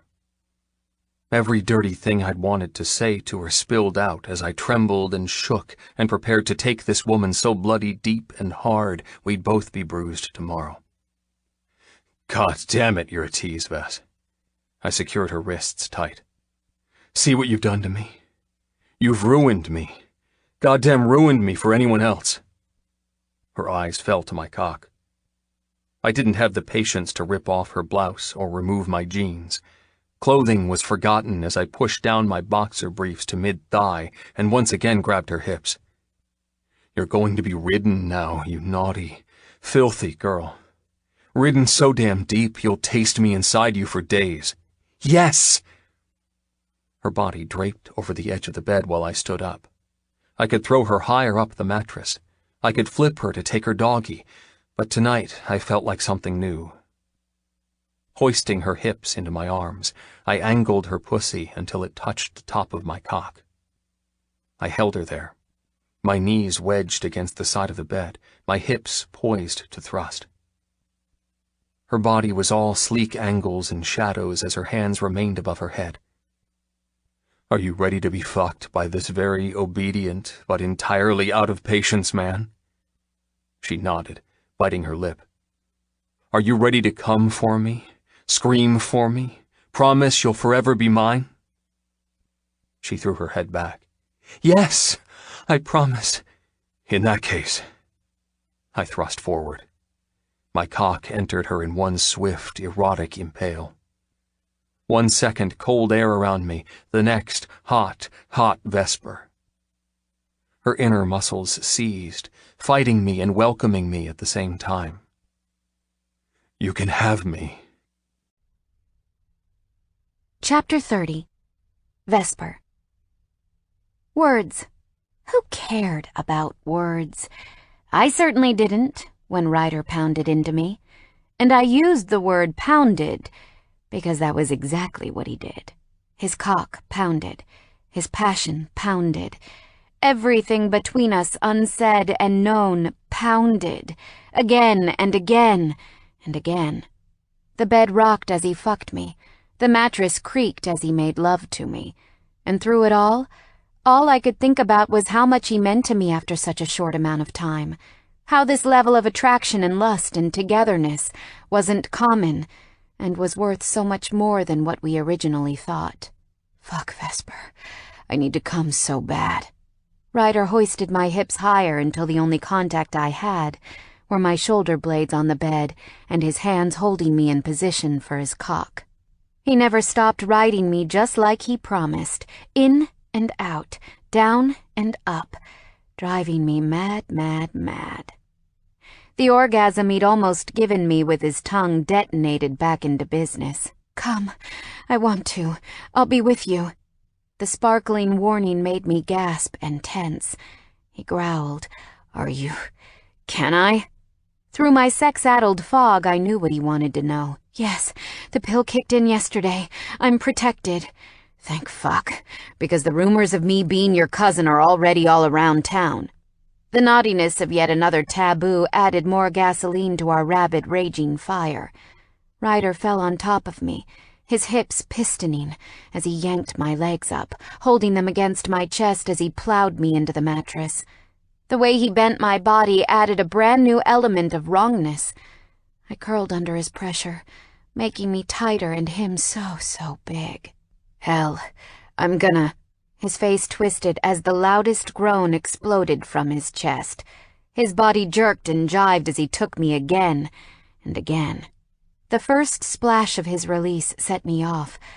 I shattered, violently and completely.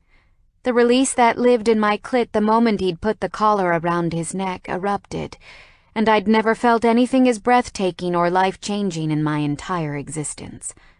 By the time we returned to our bodies, and not floating in sensual subspace, Ryder unbuckled the collar from around my wrists, and I corralled my floppy hands to remove the one from around his throat. The moment we were restraint-free, we tumbled together, breathing hard. Spooning me from behind, Ryder pulled my overheated, tingling body into his front, slotting his cock still slippery from me against my ass cheeks. We were sticky and gross, but we made no move to leave. I stilled as his arms wrapped right around me, hugging me hard. We didn't say a word, but once the hug ended, he murmured, "You know, don't you, that you're falling for me? That you like me more than you should?" I snuggled into him. "I think so." Another minute passed. I whispered, "And you know, too, that I'm falling for you? That I like you far more than I should?" His arms tightened, repeating what I'd said. "I think so." I whispered, "Does that scare you?" "Fucking terrifies." "What do we do?" He sighed, taking his sweet time to reply. "We just let go, fall, and hope to God we land in the same place. Silence fell. Thoughts turned heavy. But the fear turned to acceptance, knowing we were both in the same sinking love boat. That was all there was to it. We would drown or float together. Tapping my hip, Ryder sat up and helped hoist me from the rumbled bed. Come on, best friend in the world. Up. My hair tumbled around me as I stood on wobbly legs. After what we just did, I better be more than just your friend. Girlfriend? The best girlfriend. He grinned. Best only. Forever. My heart hopped like a damn bunny rabbit. His hand looped around mine. Come on. Where are you taking me? I yawned.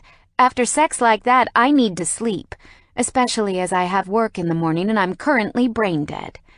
I laughed softly, looking at the ripped open bag and its collar contents. I'll never look at dog or cat toys the same again. Chuckling, he scooped up the pussy tickler with its feather and ribbons. We didn't get to play with this one. There's always next time.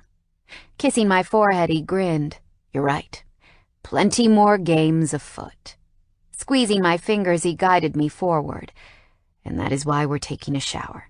I'm going to massage away the long day you've had, and then you're falling asleep in my bed where I can watch over you. By watch over, you mean keep me prisoner, right? Hey, girlfriend, prisoner. I thought they were one and the same. I laughed, following him into the bathroom. In that case, I think I'd agree to being your prisoner if it meant I was subjected to more of your singular brand of punishment. Turning on the spray and helping me into an old clawfoot bath where old tiles had already been chipped off the walls in preparation for new ones, Ryder kissed me as water rained over our heads. Vesper, if keeping you prisoner was the only way I could keep you, you'd be my slave for life. And that was how my dreams consisted of Ryder Carson being my master, and me his willing little sex slave all night. It was a good dream, a great dream, and I added it to the games we could play in the future, because we would have a future, a long one. I was sure of it. Chapter 31. Ryder. Life had a way of speeding up without noticing. Vesper and I remained in our happy bubble for 2 weeks. She went to work. I renovated the house. Once Barb was cleared of any infection from her wired-shut muzzle, she moved in with Vesper, which mellowed Visa surprisingly. Our texts never ceased, and my thoughts never strayed from her. She sometimes slept over, while others she returned home.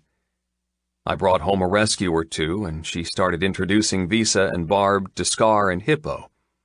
On the one time she was able to coax her opinionated pussy into the car. For a single bachelor, my life suddenly became obsessed with togetherness and family. When Vesper wasn't working, and I wasn't bothering her with new rescues, we hung out like everyday couples. We went to the movies to see the new James Bond, which she didn't care for, and in return I accompanied her to the latest chick flick that I didn't care for. However, I loved every corny pickup line because she held my hand and allowed me to cop a feel in the dark. It was a win-win, really. Distracting her got me hard and gave me a reprieve from actually listening to sexually repressed dialogue. A few days later, she gave me a handjob in my Mustang in the parking lot of McDonald's when we both had a crazy long night with an abused Zushan, a Bichon Frise and Shih Tzu cross, and hadn't eaten all day. I'd repaid the finger service the following afternoon when I popped into her surgery and she had half an hour free between appointments. We were damn insatiable, but not just for sex. For each other. I ached like the fucking flu when we were apart, and when we were together, I got itchy thinking of her leaving. I didn't like being apart, and as stupid as it was, I wanted to ask her to move in with me. In fact, I would never ever admit this out loud, but I was doing my best to come up with a way to help her out financially, so she could continue to donate to the shelter and be able to afford decadent meals for herself. However, I hadn't come up with a way that wouldn't be a slap in her face or come across as meddling. One day while Vesper was chained at work, I'd visited the shelter to check out their list of top sponsors. I was now in the records thanks to my good deeds, but Vesper had been there long before I had. How had I never noticed her name in the top 3 donators before? Not just her personally, but the surgery was a donator too. Did I need to have a word with her about financial forecast and stability? Had she forward-planned retirement and thought about what she would do if, heaven forbid, she could never work again? I loved her generosity, but it also made me nervous as hell. Do you want to come around tomorrow night? Vesper asked during one of our late-night phone calls. I'd seen her today for a quick lunch at the surgery, but hadn't been able to head to hers tonight as she'd had another online conference with the stuffy bigwigs of the Veterinary Council. Just try to keep me away. I sprawled in my bed, inhaling Vesper from the last time she'd slept over.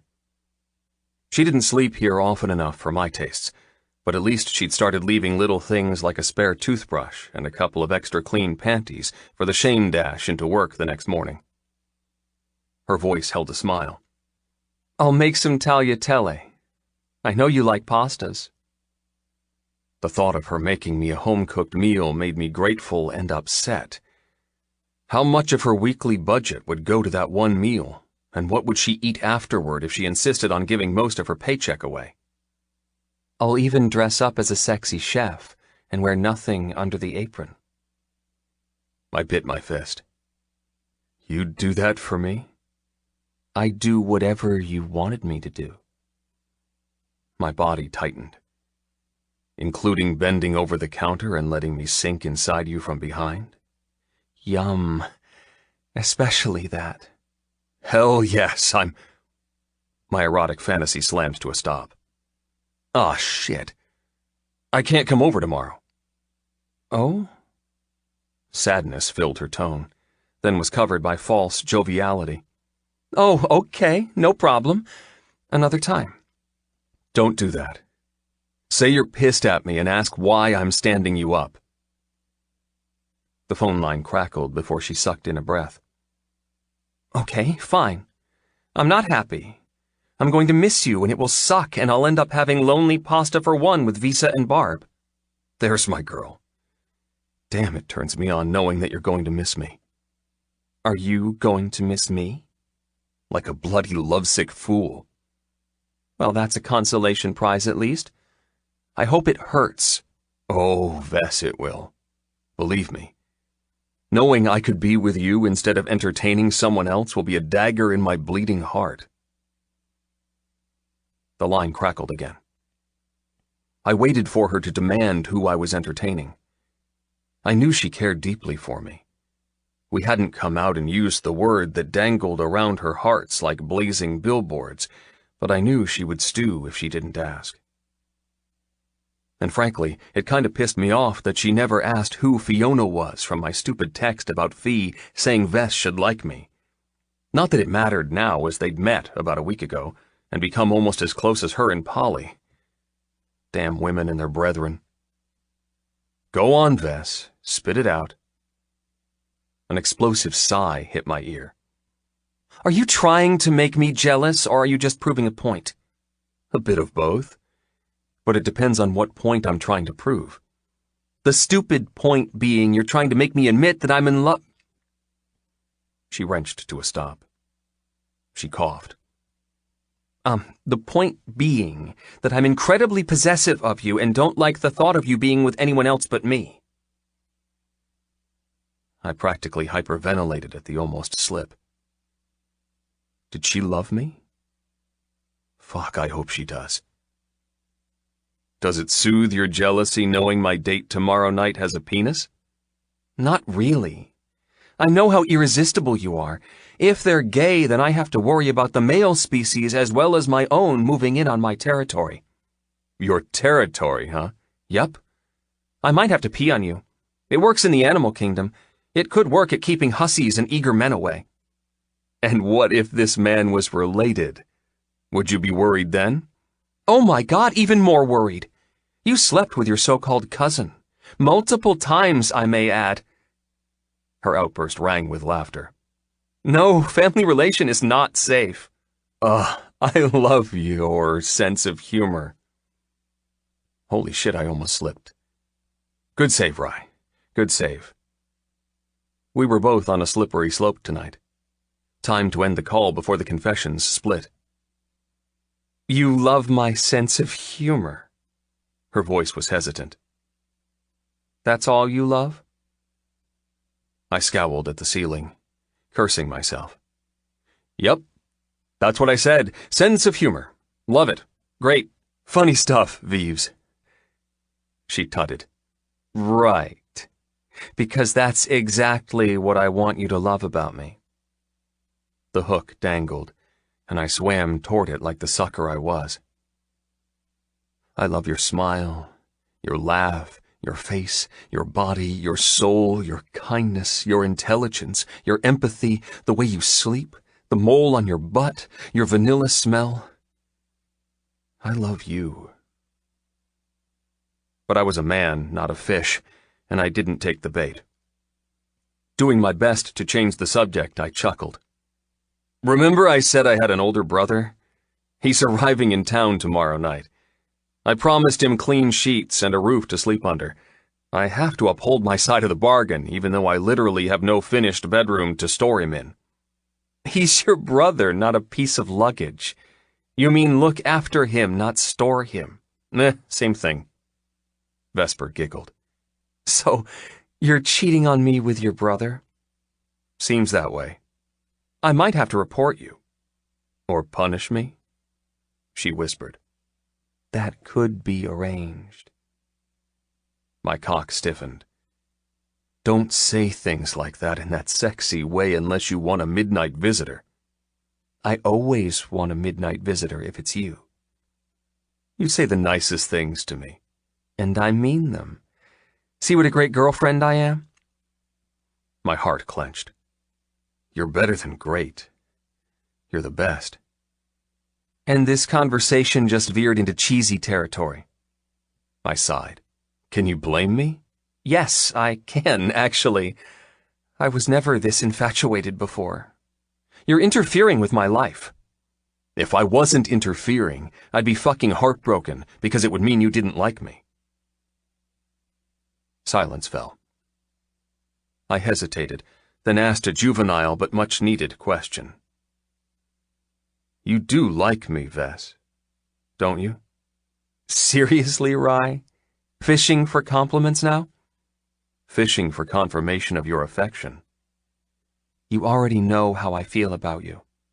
I do. Silence again. That damn third-party awkwardness and annoying Cupid fluttering around us with his arrows ruined everything. Vesper finally murmured. You know as well as I do what we're avoiding. And when we finally find the balls to be honest with each other, we'll do it in person and not over the phone. My hand slipped down my body, cupping between my legs. I have balls. Holding 2 of them right now. Maybe I'll just come out and say it. Do it, and you'll ruin what you'll get after you do. Because I'm not there to leap on you. Wait, what do I get? It's a surprise. She yawned. Now I really need to get to sleep. Big day tomorrow. We're inducing a Picatees to deliver 8 little puppies. The litter is too big for her to give birth naturally, so we're helping her out. Working on a tease while you're a tease. Saying you'll leap on me and then hang up to care for a pooch. I see how it is. I know. I'm evil. Wrong. You're the best person I know. And you're the best person now and forever, Rye. My cheeks ached from grinning, but my heart hurt from loving this girl. Keeping it a secret, although a badly kept one seeing as I insisted on hugging her every chance I got, weighed on me. I wanted to say it out loud. I needed to say the words and make it real. I wanted to know what it felt like when she knew 100% that I was irrevocably in love with her. But she was right. Something of that magnitude was best kept for face-to-face. I could wait. One more night. Chapter 32. Vesper. I'm so glad I'm on the pill. I rubbed my forehead with the back of my surgical glove as Polly and I helped extract yet another puppy from the poor Picatees.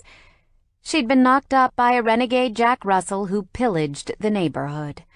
Being slightly bigger than her, and Jack Russell's notoriously having large litters, her poor birth canal would suffer too much to deliver naturally.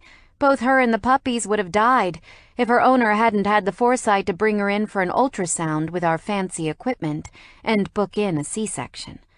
Amanda stood beside me while another vet student, Sophie, stood beside Polly. After we extracted each puppy, the girls toweled off the amniotic fluid, wiped down their scrunched-up faces, used a syringe to extract any mucus from their noses, and flipped them onto their stomachs to rub their tiny backs, mimicking Mum's licking to wake them up. So far, we'd delivered 4 out of 8, and each one was alive and mewling for milk. We had to work fast. I'm just glad most humans statistically only give birth to 1. I mean, I know there's the freak odd case of octuplets, but that's normally because of meddling with science, not nature. Polly shuddered as she cut the umbilical cord on another puppy. Is it wrong of me not to want children? Not because I don't want to go through the pain of childbirth, but because I hate the way the world is becoming with chemicals in our food and danger all around. She looked up, her eyes wide and slightly sad while her face was covered by a surgical mask. We all wore hairnets and scrubs, hiding most of our features. I don't think that's stupid at all. I get it. Handing over the second-to-last puppy to Amanda, I added, I'm still on the fence about having a baby. Partly because of what you just said, but mostly because I think I'd drive myself nuts trying to protect it. I'd be that mum, you know? The one that doesn't let her child walk to school even though they're 16 and threatening to run away from home if they don't get some independence. Amanda quipped, My mum was like that, smothered us, so we did the opposite. I was doing pot with the badass dropouts from school at 14, just because I wanted to prove I could be stupid and stay alive. There, you see? I pointed at Amanda while looking at Polly. My point is made. I think I'll stick to cats and dogs and a pig or two. A pig? Polly startled, passing the last puppy to Sophie. What the hell do pigs have to do with it? I giggled. Whoops, I forgot to tell you. Ryder has a pygmy pig called Hippo. She's a darling wee thing. By wee you mean a perfect pork chop? Don't be mean. I glanced at Amanda. Place the litter into the incubator and mix up the formula like I showed you. We'll finish up here and put the mum into recovery. Amanda nodded. Okay. She and Sophie took the towel-filled box with brand-new squirmy life from the room. I didn't entirely trust her, but Polly and I would be busy for the next 30 minutes, sewing up this brave little Picatees. As we got to work doing something we knew inside out, Polly said, It's getting serious with him. Isn't it? I shrugged, pulling a needle through the small incision we'd made. Don't you shrug me, Vessie. I know you and I've never seen you this way. You seem older, but younger, wiser, but sillier. You seem to have a relaxation and nervousness all at the same time. Wow, I sound like a basket case. I wasn't going to put it in so many words, but yeah. Polly laughed softly. Kinda are. So if you already know why I'm acting so strange, you tell me if it's serious or not. Polly dropped her eyes, adding a few internal stitches from her end. I think you'll end up marrying him, and I'm so damn happy for you, Vess.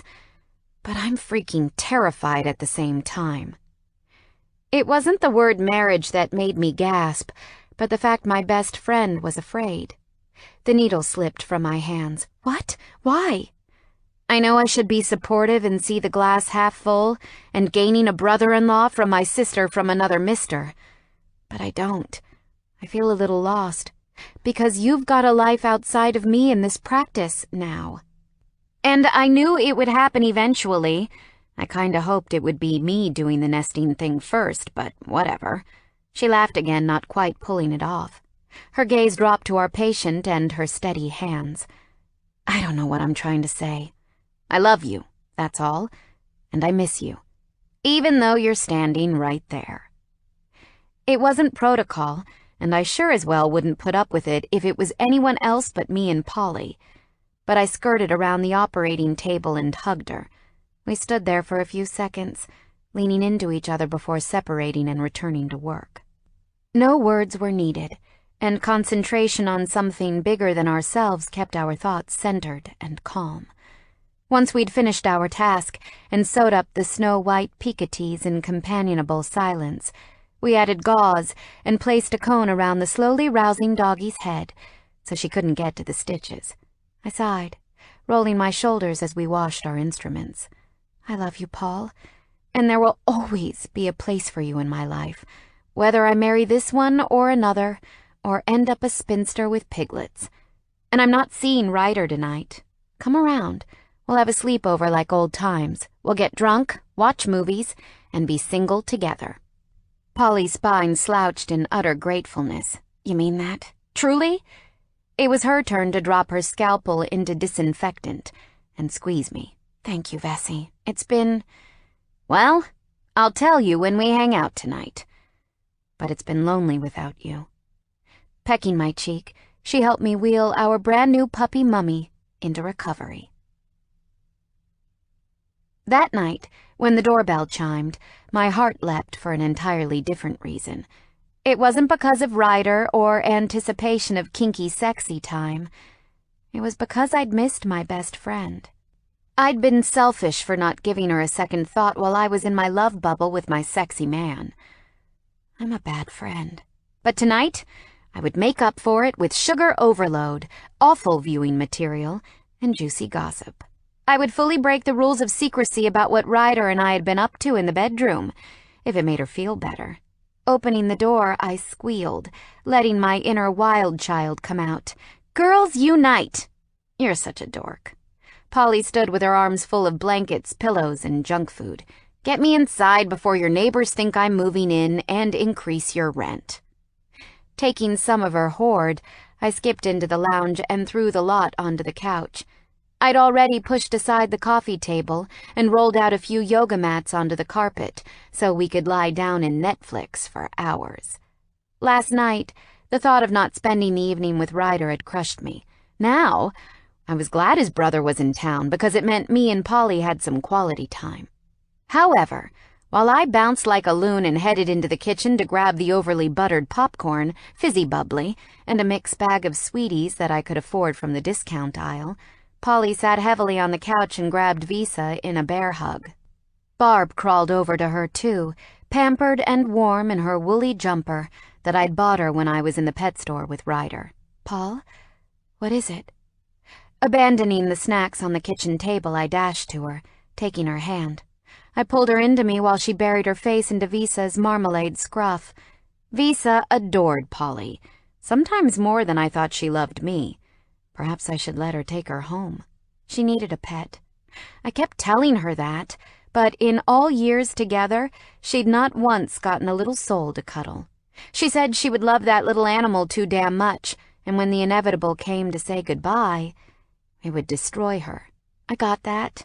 Knowing we'd outlive a beloved pet was hard, but weren't the happy memories worth it? Paul, talk to me. You're scaring me. Sorry, Vessie. I've been bottling this up at work for so long that I just need to get it out. She looked up, her lips pursed. I didn't know if she was holding back laughter or tears. Can I blurt it out so we can move on and have a good night and forget I ever said anything? She rested her head on my shoulder. Can you be my agony aunt, Vess? My mind ran wild. What was it that she wanted to talk to me about? Had she had enough of working together? Did she want to trade me in for another bestie? What? I'll be whatever you want me to be. My heart raced. You're scaring me, though. Are you okay? Thoughts of her being diagnosed with something, or hurt, or homeless, or all manner of things filled my head. Then the guilt squatted and took a dump right in my chest, with pressure and remorse. I'd become so wrapped up in myself, I hadn't even thought to ask how her life outside Tales of Tales was faring. Twisting to face her, I kept hold of her hand while she hugged Visa. You can tell me anything, and I'll do everything I can to make it better.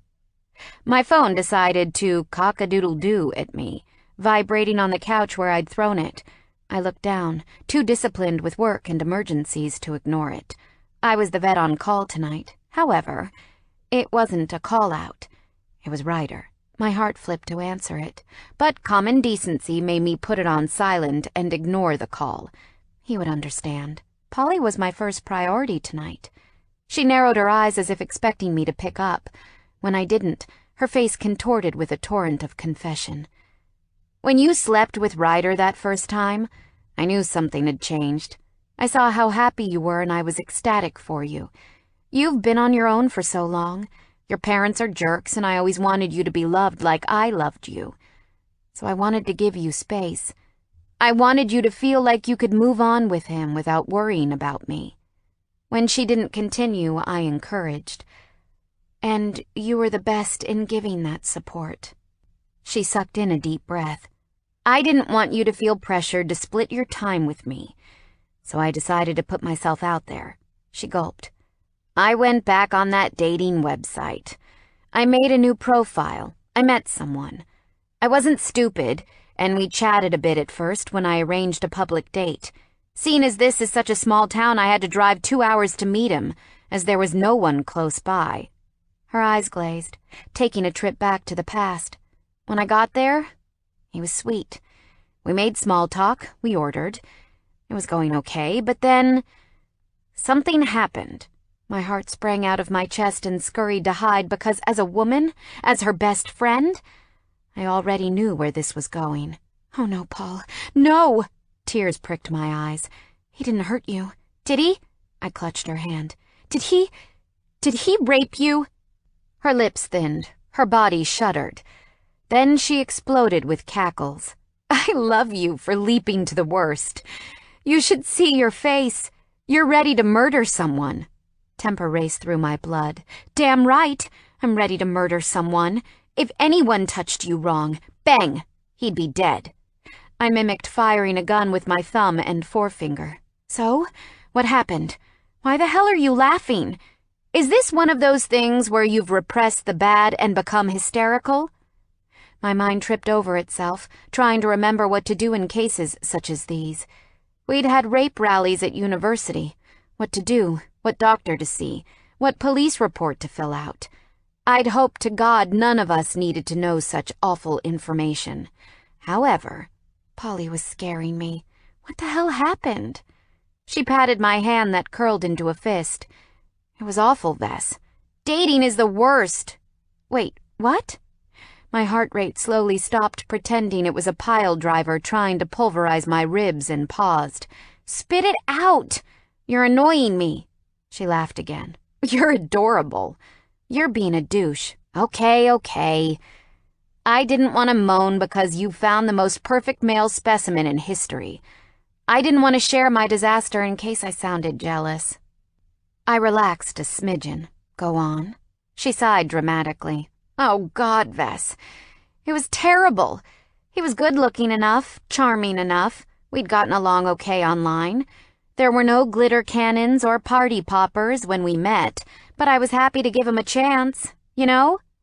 That's what getting wet in the dating pool requires. Exactly.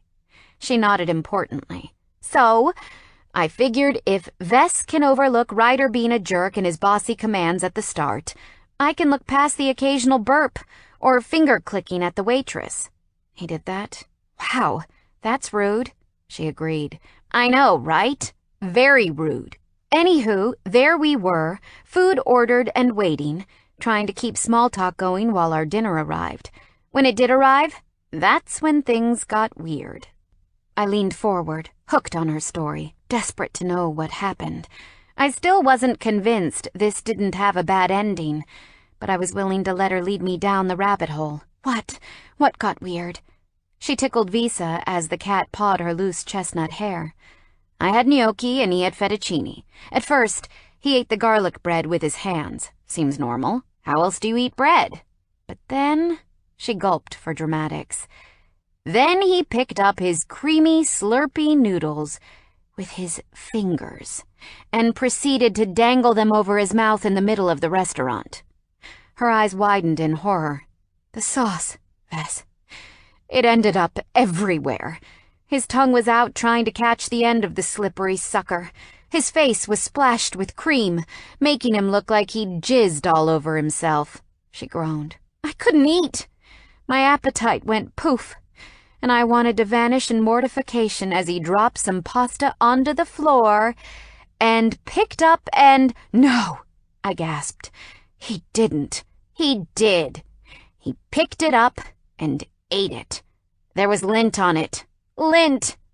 We shuddered together. I laughed at her expense, but secretly was so glad Ryder had the upbringing of a sane person and not a runaway mental patient. I'm so lucky I can take him in public. So, what did you do? I held up my fingers, wiggling them for Barb to butt against for cuddles. Well, you know me. I'm too polite to say anything.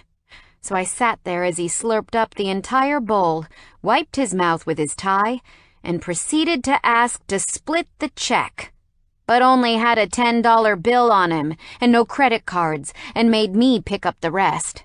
Wow, what a disaster. He tried to kiss me as he walked me back to my car.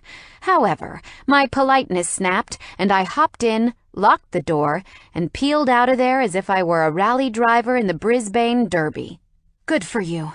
I hope you left a scathing 1-star review on his dating profile. Wait, you can do that? You can review how a date went? I giggled. No idea. I doubt it. Guess that would be the epitome of bullying. But wow, that sounds worse than the nightmare of being naked with no teeth. Tell me about it. She squeezed Visa until she meowed angrily. I think I just have to concede that I might as well hang up a battered sign that says, "Haunted, keep out," on my vajayjay, and give up. Aw, don't be like that. Plenty more dogs in the park that know how to use utensils.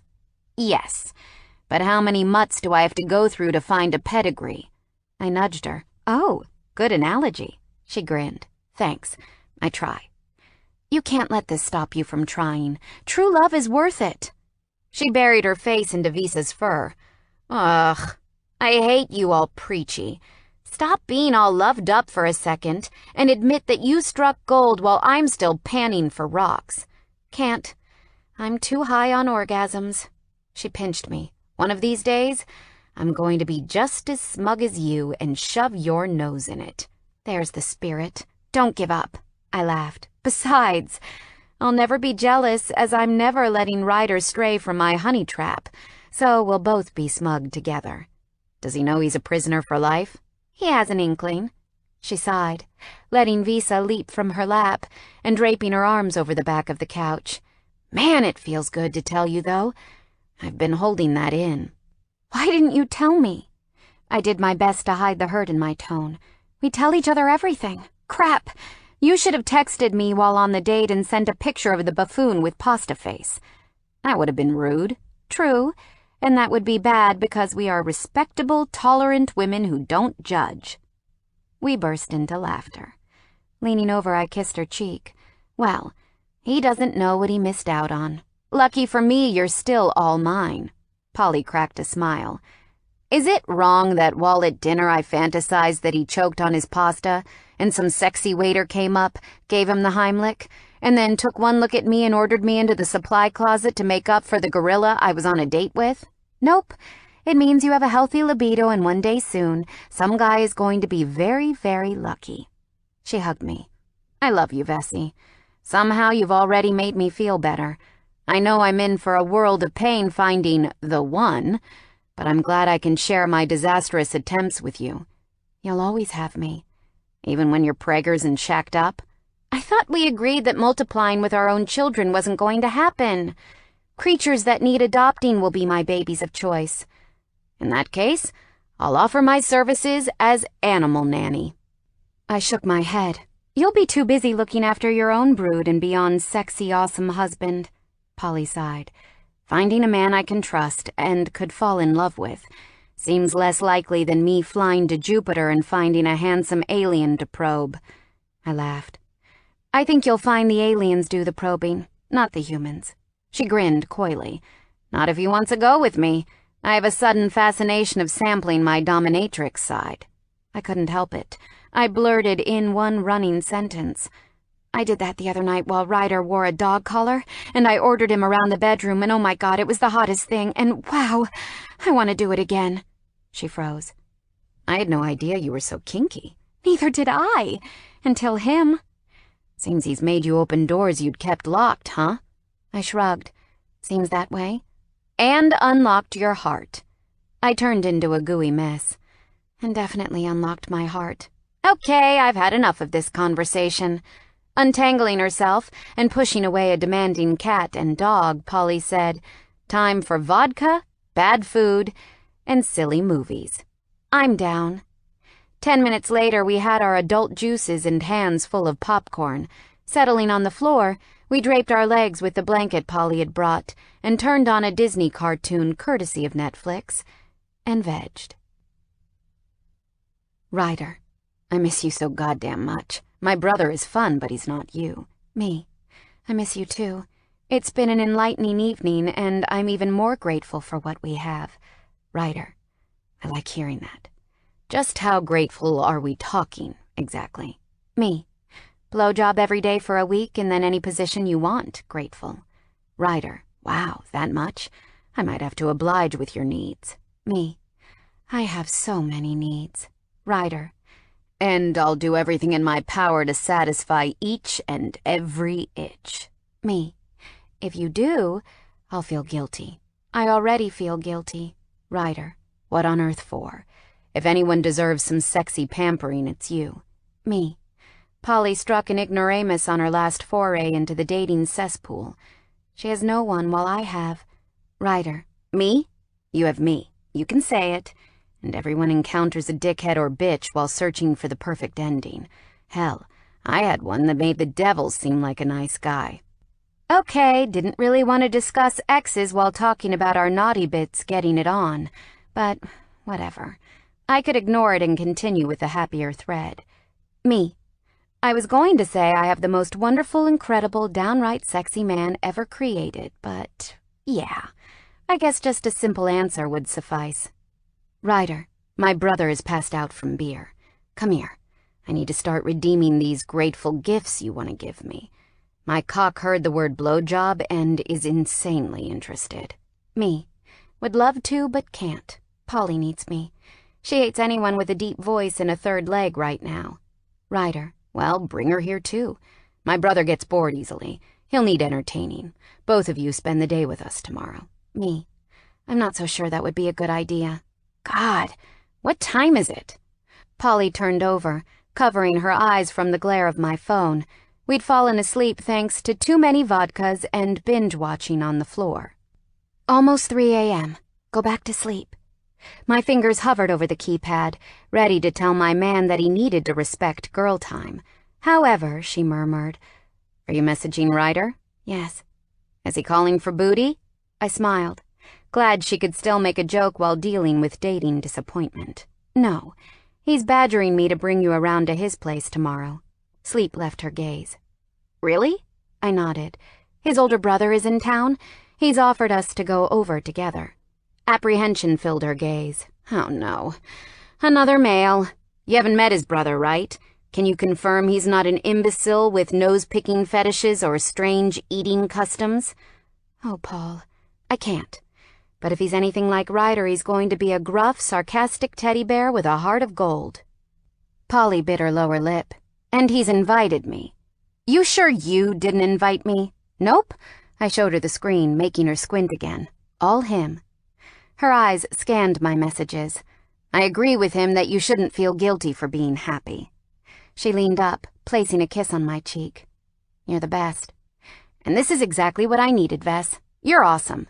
If you promise to be there just in case he turns out to be a donkey, I'd love to go and see Ryder's house and find out where the hell he puts all those dogs he brings in.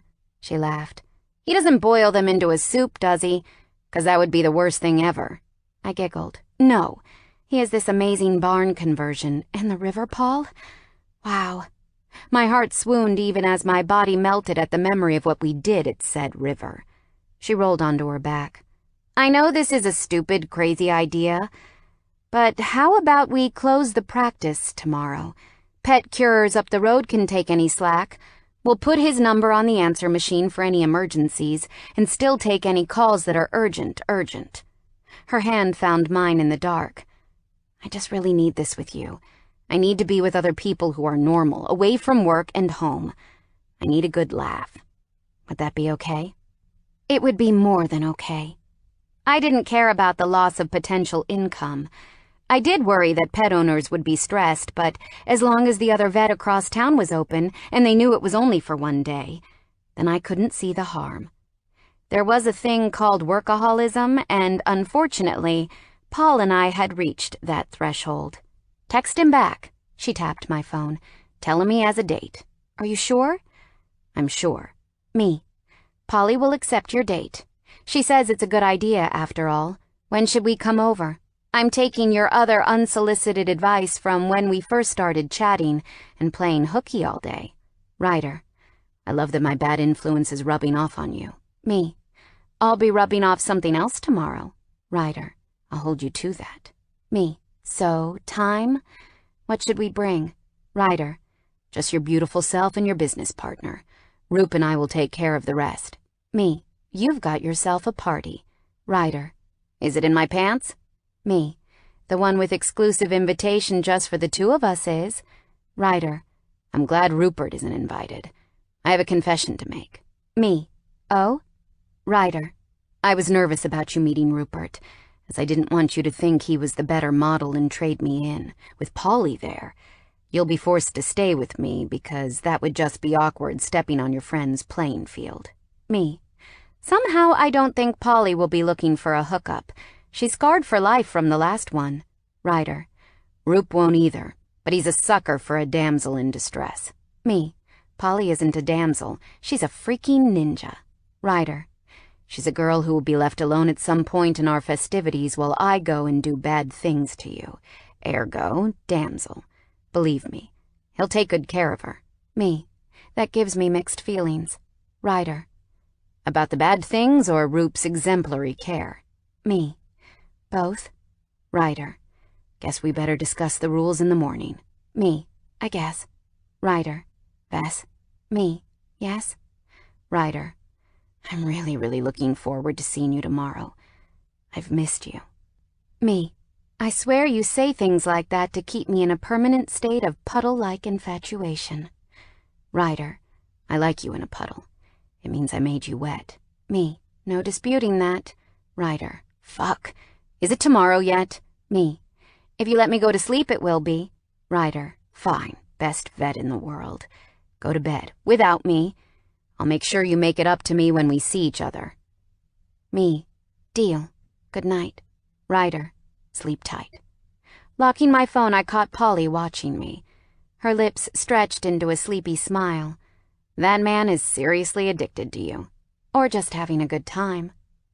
For some reason, admitting just how much Ryder meant to me suddenly seemed beyond smug and just cruel. However, Polly didn't let me get away with it. Vesper Carla Fairfax, if you belittle how he feels about you or how you feel about him one more time, I'm going to bop you one. Bop me? Bop you. She fake punched me in the side of the head. Bop. Okay, no more trying to protect your feelings. Sheesh. I gave her a grin. Good. She nodded importantly, snuggling back into our nest on the floor. Because if you don't start owning just how rare and magical your connection is, then you're both morons, and I don't do stupid people. Rolling over, our backs touched, our feet brushing in goodnight like we did at university after an all-nighter study session.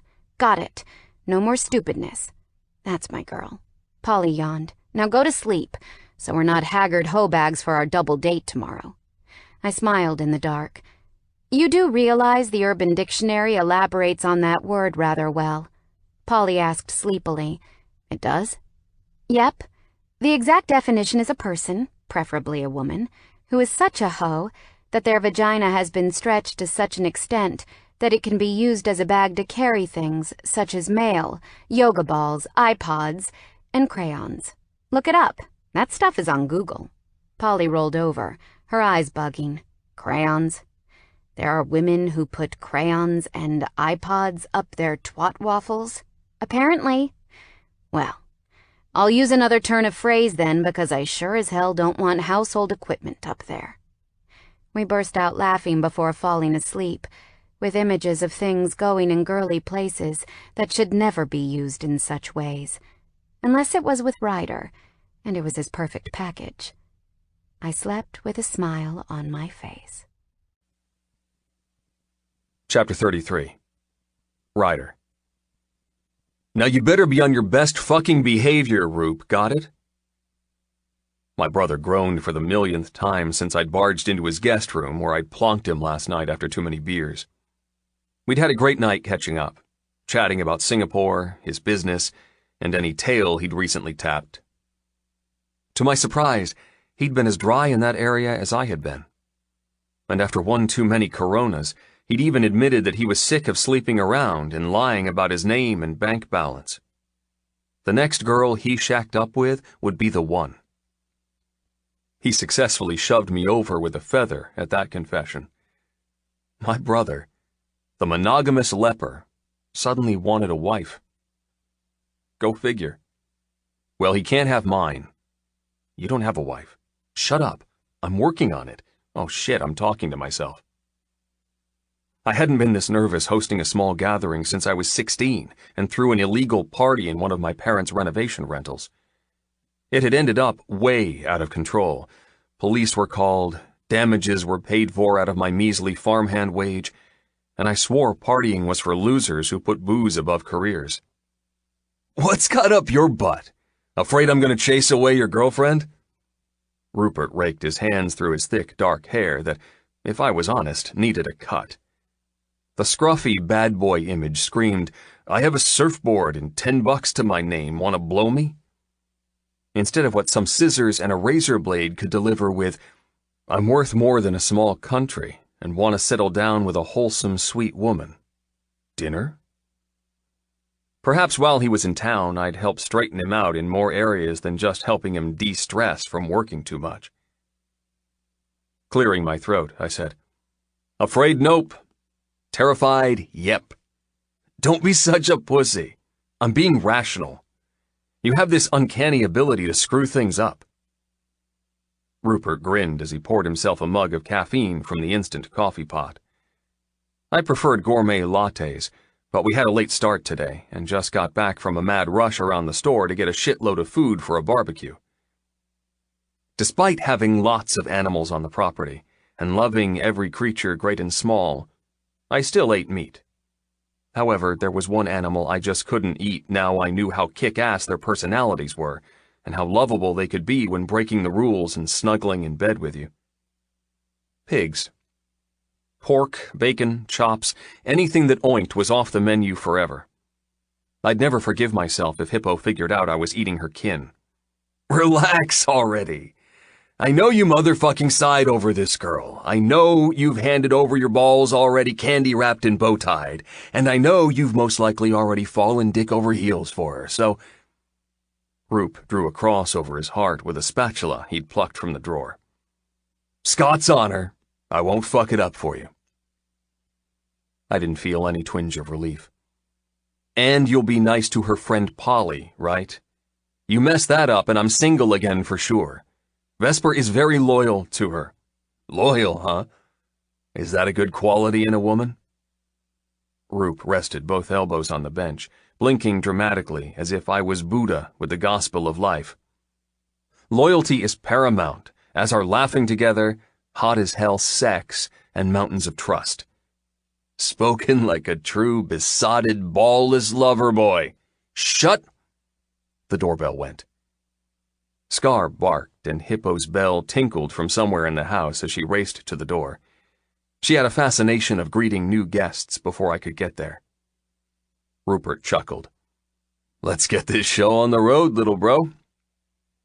Scooping up the platter of beef sausages and chicken wings, he headed outside to the deck off the dining room that had been replaced last week. Instead of a shambling, rotten monstrosity, there was now raised seating, a cushion pit for lounging, and a barbecue area complete with brand new stainless steel man cooker ready to be christened. The fact that I was about to spend the day with my brother and woman was the best bloody gift ever, even if I was a little nervous from Vesper's tone last night. Something had happened with Polly and a bad date. I just hoped it didn't cool things between Vess and me because of some misplaced guilt or belief that what we had was too good to be true. Therefore it had to be, and dump my ass. Christ, if she dumped me, I'd embarrass myself a hell of a lot trying to get her back. Racing to let the two vets in, I grinned as I unlocked the door and Hippo raced out, chuffing in welcome. Polly immediately took a step back, her eyes latching onto the pygmy pig. "Oh my God, you were telling the truth." "Told ya," Vesper grinned. "Isn't she cute? It's so small. It's an embarrassment to pigs," Polly smirked. "Are you sure it's related to the Suidae family?" "The what family?"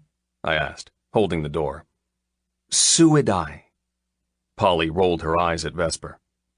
"I thought you said he was intelligent." Vesper laughed. "Oh, did I? I thought I said he had a very large cock, not a very large IQ. I pursed my lips to prevent from laughing. "Standing right here, ladies." "Well, Mr. Standing Right There, pigs are suids, also known as even-toed ungulates. It's your new word of the day." Pointing at my piglet, Polly added, "That is a suid." "Wrong." I crossed my arms, enjoying the banter far too much. "That is a hippo." Vesper giggled. "She's called Hippo. She isn't a hippo. Those grow in Africa, not Australia." Moving toward me, she smirked. "Do you need a geography lesson, Mr. Carson? I'll gladly lend a hand." My mind immediately shot to a filthy, delicious gutter full of hands on cocks and mouths on pussies. You know what? I do feel extremely dumb all of a sudden. Polly smiled at us, drinking in the way my body curved toward Vesper and hers into me. It had happened without even noticing. The need to touch my woman too strong to ignore. "If any teaching is to happen, ensure I'm not present." Pushing past her friend, Polly added, "And she could be part hippo. She looks vicious." Vesper was nudged closer as Polly deliberately put her in grabbing distance. My arms lashed out and squeezed her, dragging her close. "Hello, woman." Instead of melting and moving like liquid back into the puddle where she belonged, Vess fought my hug, looking uncomfortably at Polly. I glanced between them. Aw, shit. Did the best friend tell her to dump me? Is that it? That I wasn't good enough? That it was time to end it? I liked Polly. I had nothing against her. But if she ruined this scarily brilliant thing between me and Vesper, I wouldn't hesitate to rip into her. My hands fisted as Polly tore her gaze from Hippo and felt my wrath. Vesper cleared her throat. "Right, don't. It's not—" Cocking her chin, Polly shoved Vesper between the shoulder blades, directly into my embrace. "Hug the damn man, Vessie. I know you're banging uglies, and I know those disgusting things called emotions are flying every which way." She smiled softly. "And I'm glad. I want to watch what true love looks like. Then I have a completed exam to cheat from when I'm next tested by douchebags." Vesper and I froze. True love. Holy fuck. Was this it? Was this where we admitted the big, looming, hardly concealed but not verbalized yet secret? Vess, I choked. "So, this must be the ball crusher." Rupert stole the moment by strolling to the door and leaning against it, effectively blocking the entrance, but saving me a shitload of anxiety. Slipping into host, I waved at Vess. "This is the woman I'm panting over, yes. Vess, meet my annoying, slightly deranged brother, Rupert Carson." "Pleasure." Vesper stuck out her hand, a smile already on her lips. Everyone smiled when they met Roop. He had that way about him. He was brash and frankly rather scary, but his grin was infectious, and there was softness in his eyes that instantly put people at ease no matter their age, race, or gender. "Pleasure is all mine." Rupert kissed the back of her hand. Okay, no pleasure. Pleasure when it comes to Vess belongs to me and only me." Tugging Vesper into the house, I waved at Polly, who still had Hippo sniffing round her legs. "And this is Polly Dartford, Vesper's business partner and friend." "That's best friend." Polly tilted her head, eyeing up Rupert. "And I see you're the better-looking brother, with bigger muscles, which works if Ryder ever gets out of line with my bestie and needs an ass-kicking." Rupert laughed. "And how do you know I wouldn't kick Vesper's ass for hurting my little bro?" "Because you're as much an outsider to their love nest as I am, but we love them, and we'll mess them both up if they let anything stupid break up what they have." Polly gave Vesper a secretive smile. They shared a conspiring look. And then it was gone. What the hell happened last night? I needed to get Vesper alone. I didn't do well with curiosity. But while 2 was company, 4 was a crowd, and I doubted getting her alone anytime soon would be easy. All I could do was open up my house and hope to hell Vesper confided in me when we had a chance, and that she doesn't dump me. Roop once again went above and beyond, proving he was a kind-hearted bear beneath the expensive cut of his cargoes and white t-shirt. He held out his arm. "Well, seeing as we're both outsiders in this love fest, what do you say we share embarrassing stories about our respective loves and plot a way to make them cringe later?" Polly glanced at Vesper. Vesper opened her mouth. "Maybe we should all just stick to— You know what? That sounds like a great idea. Time for a little payback." Polly boldly looped her hand through Rupert's arm. "I've been hearing far too many sweet and sinful things the past few weeks. Time to mix it up a bit." "You been sharing our dirty secrets, Vess?" I poked her side. "What? No way," she blustered. "I'm a vault." "A vault who has a thing for collars, apparently." Polly giggled. "Watch out, Ryder. I'm judging. I know what you guys get up to." "You know about the collar?" I slapped my forehead. "Geez, I wish you girls wouldn't share everything." "My lips are sealed in the future." Vess slinked her arms around me. "Unless it's utterly mind-blowing, and then, who knows?" I chuckled. "I suppose I should be grateful that you find me awesome enough that you want to share." Vesper's eyes darkened as her arm squeezed me. "Talking of grateful, I seem to remember a text or 2 last night discussing—" "Right, that's enough of that. I'm already annoyed at you both."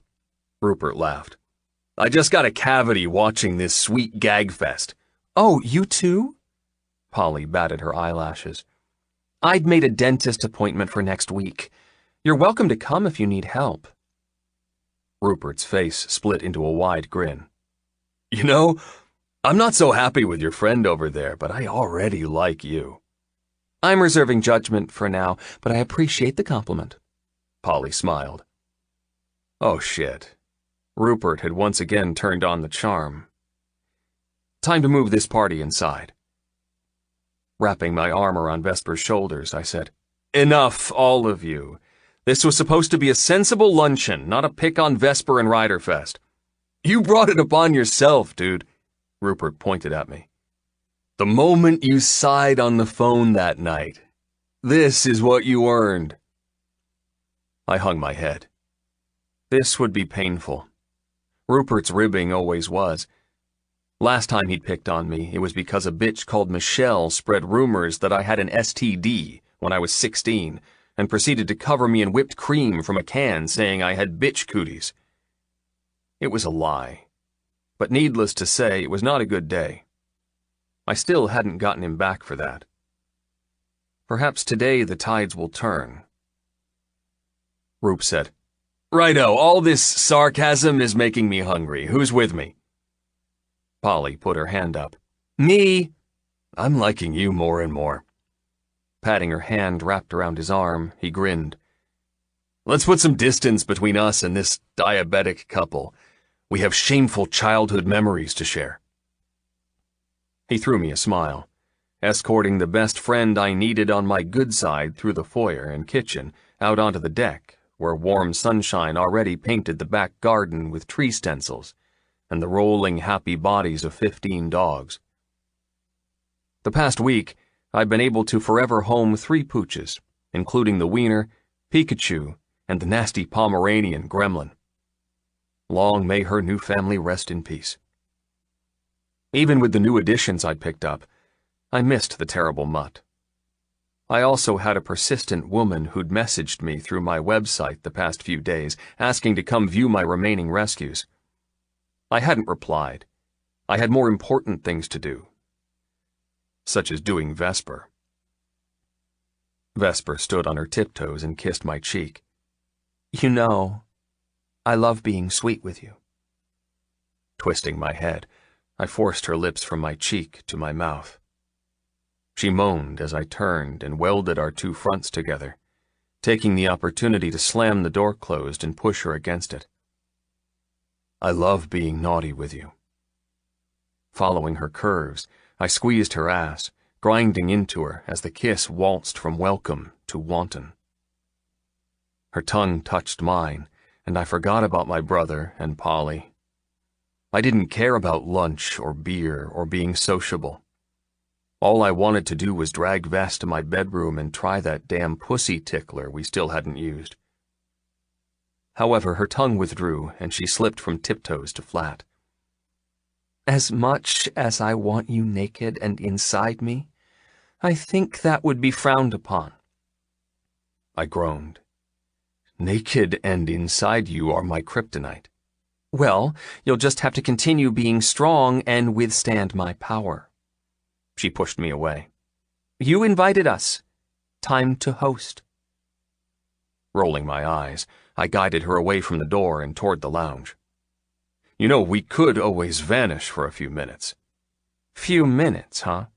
"Okay, a few seconds when you look at me like that." Making sure Roop and Polly were distracted on the deck, I fisted myself, proudly displaying the pounding erection her kiss caused. "You did this. Isn't it fair you fix it?" She glanced where I did, ensuring we didn't have perverts watching us. Her fingers lassoed around my hardness, squeezing hard. "It is fair I fix it, and I will fix it. But not right now." Rubbing me, she licked her bottom lip. "Down, boy. Behave, and I'll do bad things to you later." My head fell back as I contemplated if I should slam to my knees and beg her to strip right here and right now. However, Polly's voice dispelled my lust mist, turning me human rather than beast once again. "Wow, this place is impressive." Polly gawked as she meandered from the deck to the unfinished masterpiece of the lounge. Roop handed her pre-mixed vodka something or other from the cooler. He'd been in charge of heading to the bottle-o to get booze, not me. "It's a mess. Go on, you can say it." Rupert laughed. "I do all the time. Hey, don't hurt my house's feelings." Rearranging my love stick, I took Vesper's hand and carted her into the kitchen. There, I stuck my fingers into the ice box and pulled out a watermelon premix for Vesper. "Yes, I learned the hard way not to comment on this place." Taking the drink, Vess twisted the cap and took a sip. "Then again, the past 2 weeks have really given it a transformation. You've done an amazing job with the place, Rye." Hearing her call me that never failed to make my heart skip. And I didn't fucking care if that made me a sap. Thanks. David and I really cranked up the pace. Another few months and she'll be done. Don't think I'm not going to charge for my labor. You're a slave driver. Rupert took a swig of the Indian pale ale that was his drug of choice. I was more of a lager or pilsner man, which was good because he could drink faster than me and hold his liquor better. I'd run out of supplies with him guzzling them. I'll pay you in chicken wings. Dude, you better have some of that mango coconut cheesecake. That's what I want payment in. God, I bake once in my life for Mum's birthday, and you never let me live it down. Rupert laughed. Only because you wore her pink polka dot apron. He grinned at Polly. He looked so cute, and the cheesecake wasn't half bad. You can bake, too? Vess asked. A man of many talents. I lowered my jaw, deliberately giving her a heated look. Many you have yet to discover. One night we'll have to have a cooking lesson to pay you back from that biology class you'll be teaching later. I said geography, not biology. I think I need biology more. I still don't understand the mechanics of sex very well. I need a few more pointers. Okay, and that's the cue to change the subject. Rupert clinked his glass with Polly's bottle. Here's to an awesome afternoon with friends. Holding my beer up, I said, cheers to a relaxing day with sunshine, booze, good food, and better company. Everyone crowded together and clinked. Cheers! Roop smiled at Polly. To making new friends. His eyes flittered to Vesper. And sussing our potential sister-in-laws. Vesper's cheeks went pink, and my gut did a weird pretzel move. God damn it, Roop. You're here to be nice, not make the damn woman run away like a gerbil. You hear that, Vesper? Rupert coughed on a mouthful of beer. He just called you a gerbil. You gonna let him get away with that? Vesper fought a smile, hiding her mirth behind another sip of liquor. Oh, I'm sure I'll come up with a way to punish him. The heat in her gaze when she looked my way made my heart stop and my dick inflate in that order. Now I really needed to get her alone. By unspoken agreement, we all headed outside and chose respective perches on the deck in the sun. Rupert placed his beer on the side table of the barbecue and clapped his hands. Right. The rules for this afternoon are as follows. Drinking is a must. Tipsy is key. Fun and stress-free are the goal. Eating copious amounts until we feel sick is also the plan, and anyone not abiding these strict rules will be evicted. He looked at all of us. Got it? Vesper nodded. Polly took a gulp of alcohol, holding up a thumb in agreement. Then I took my woman's hand while chugging back a mouthful. Got it. Rupert was famous for hosting parties that went from boring events to superstar I wish I'd been invited extravaganzas. I had a feeling this would be no exception. Chapter 34. Vesper. I couldn't keep it to myself anymore. I loved him.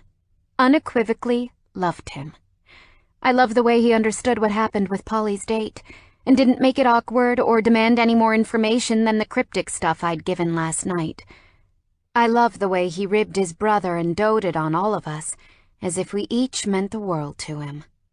I loved the way he fed us with flair and compassion, and even cooked a stack of extra sausages for the dogs all lined up on the lawn.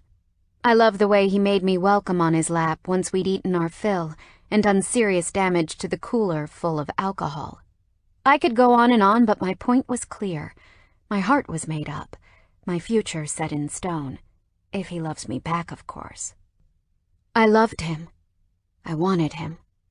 And the awesome afternoon of joking, hanging, and generally just relaxing as a foursome had shown me just how special family could be when they were welcoming and non-judgmental. The sun hung lazily in the sky, and the clock on the oven said it was 4:30. I'd never felt so carefree, happily tipsy, or content to have the love of my life and my best friend together. Even Polly looked better than last night. She laughed and gave as good as she got with Rupert, and I caught the sparkle in her eye whenever she looked at him. Polly had always been the strong one of our duo. Her mother had died in a car accident when she was 15, and her dad had passed away 3 years ago thanks to prostate cancer. She truly was alone, but it didn't break her. If anything, it added steel to steel until she barely bent in a breeze and carried so damn much on her shoulders.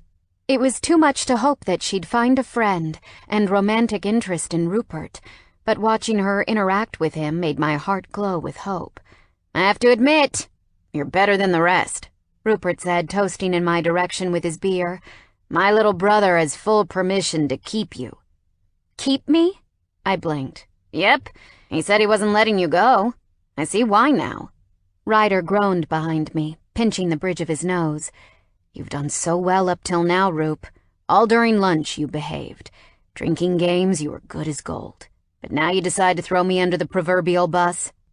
I'd been sitting on Ryder's lap for the past hour, canoodling and being that annoyingly touchy-feely couple that sickens everyone in a 2-kilometer radius. "Hey, just saying how it is. You had terrible taste when you were younger. This one is much better." Polly giggled, tipsy and carefree. "Hear that, Vessie? You've earned the stamp of approval. You could put it on your passport and say you permanently live in the state of Ryder." It was my turn to groan. "You guys suck." Rupert turned serious, shifting on his chair to sit on the edge with his beer bottle dangling between his fingers. "No, I'll tell you what sucked. Seeing my best mate and brother be made a laughingstock by some bitch in high school. That sucked. Seeing him give up on finding happiness because he lost trust because of lies. That sucked. What doesn't suck is seeing just how fucking happy he is with you." "Great. Bring up the X's now." "Thanks, Rupe." Ryder rolled his eyes. "Let's tell the world how pathetic I was when I was younger. Hey, we all have the dating horror stories. I have my fair share, too."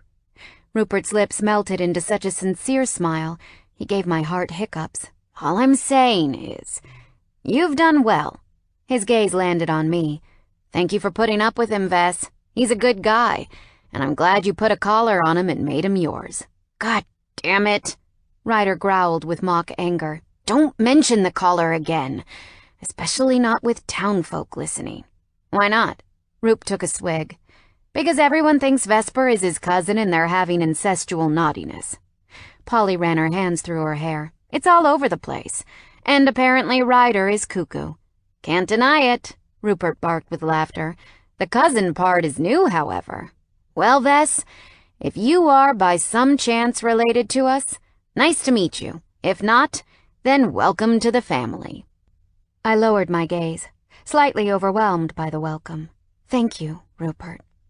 Ryder threw back the rest of his beer, scowling at his brother. His fingers brushed aside my hair and placed a distracted kiss on the back of my neck.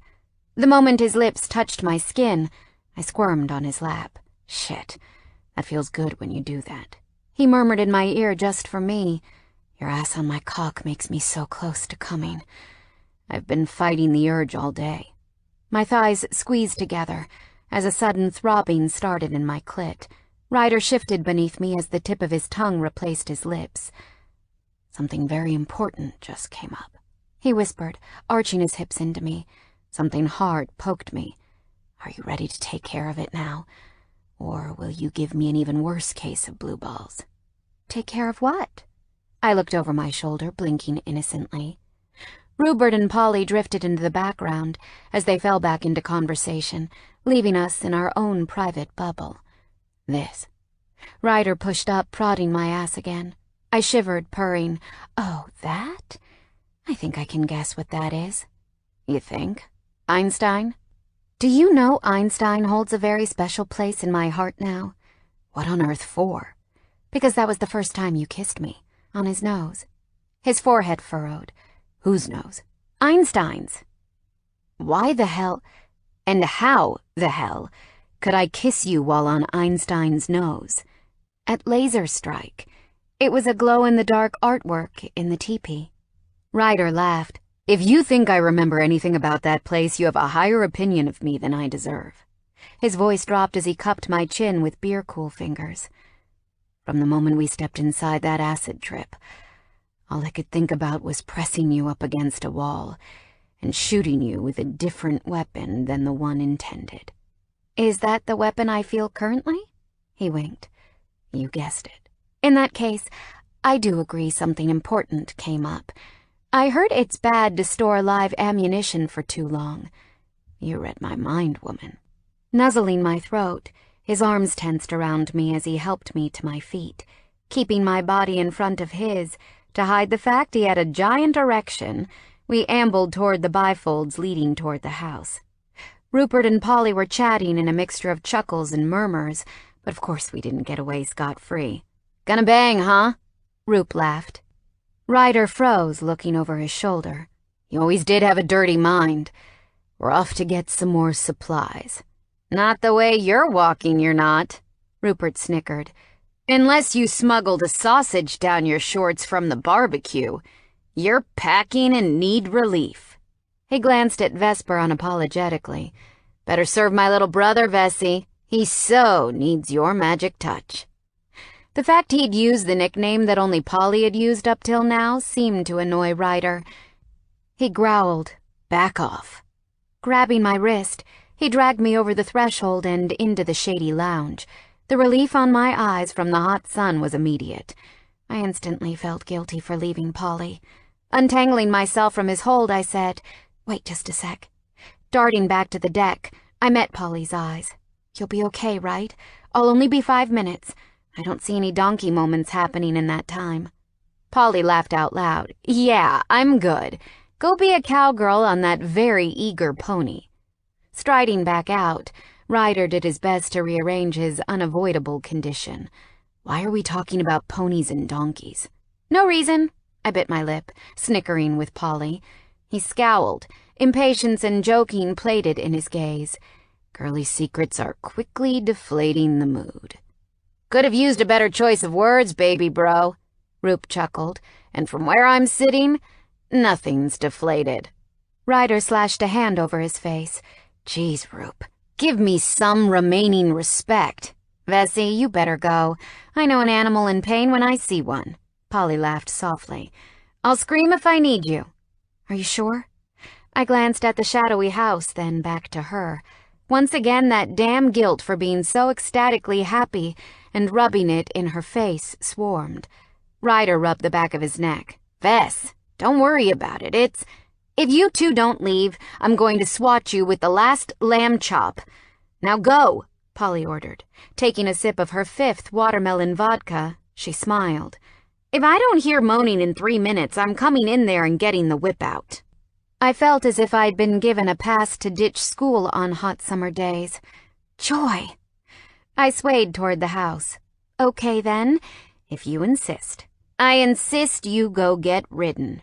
Oh, wow. I like your thinking. Ryder beamed. Come along, Vesper.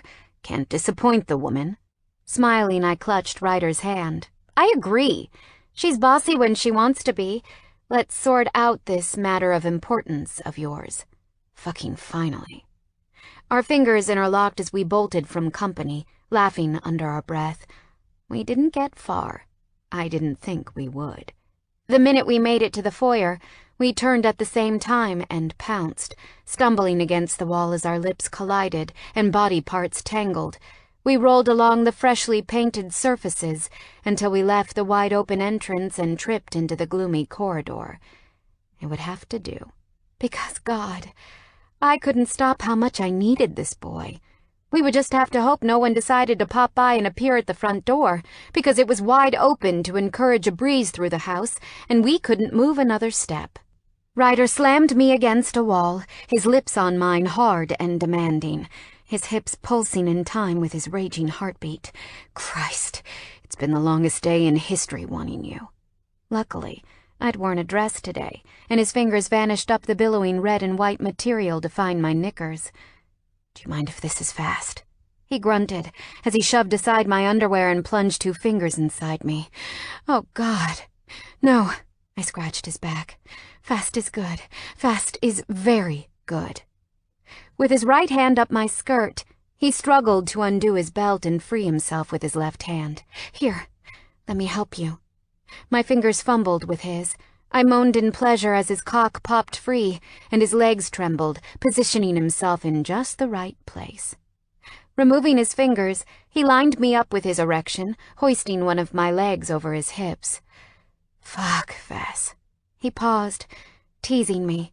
His hand clutched my jaw, holding me immobile for a sinful kiss. The second his tongue plunged into my mouth, he thrust inside me. Oh, my, yes.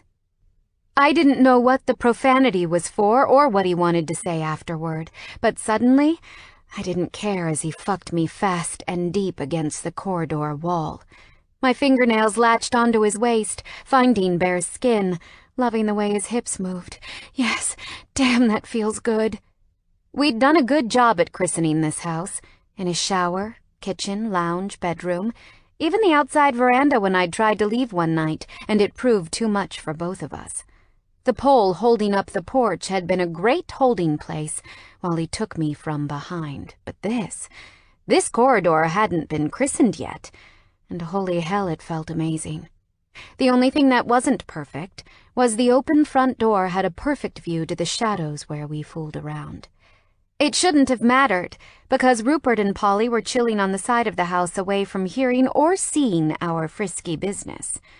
So it didn't compute in my sex-obsessed brain when a silhouette suddenly appeared in the entrance, and a feminine voice said, "Hello?" Chapter 35. Ryder. Shit. My forehead crashed against Vesper's as I struggled to stop my body's natural motion and cease thrusting into her. Is there or is there not someone at the front door? I squeezed my eyes, hissing in frustration. The bloody front door that we left wide open. Vesper pushed my shoulders, grabbing the hem of her dress as we disengaged. It fucking hurt pulling out of her before I'd finished. Whoever our impromptu guest was pinned us with their gaze. I felt that death stare right down to my unsatisfied balls. Unfortunately, your ears did not deceive you, Vess whispered, quickly straightening her hair and wiping her kiss-swollen lips. Put that weapon away. Turning to the side, so the damn visitor didn't see my junk, I winced as I tucked away the throbbing for the finish line erection. There was no disguising it, though. I made the executive decision to tuck the length beneath my belt to keep it flat against my stomach and made sure the tip was covered by my t-shirt. It would work until it deflated, and then I'd have to do some subtle rearranging. Vesper shed herself of sex before I did and waltzed from the shadowy corridor with her hand outstretched. Hello, I'm Vesper, and you are? The visitor stood haloed in late afternoon sunshine. I blinked against the glare. Sticking both hands into my pockets, trying to be as nonchalant as possible, I joined the two women who were shaking hands. Hi, Vesper. I'm Michelle. I was wondering if Ryder Carson was available? Me? What the fuck? Can I help you? My voice was still gruff from being inside my woman. I cleared my throat. How did you find this location? Anger that someone had tracked me down and trespassed on our relaxing day of fun overflowed. Then the woman sidestepped, blocking the sun and revealing my worst nightmare. Michelle.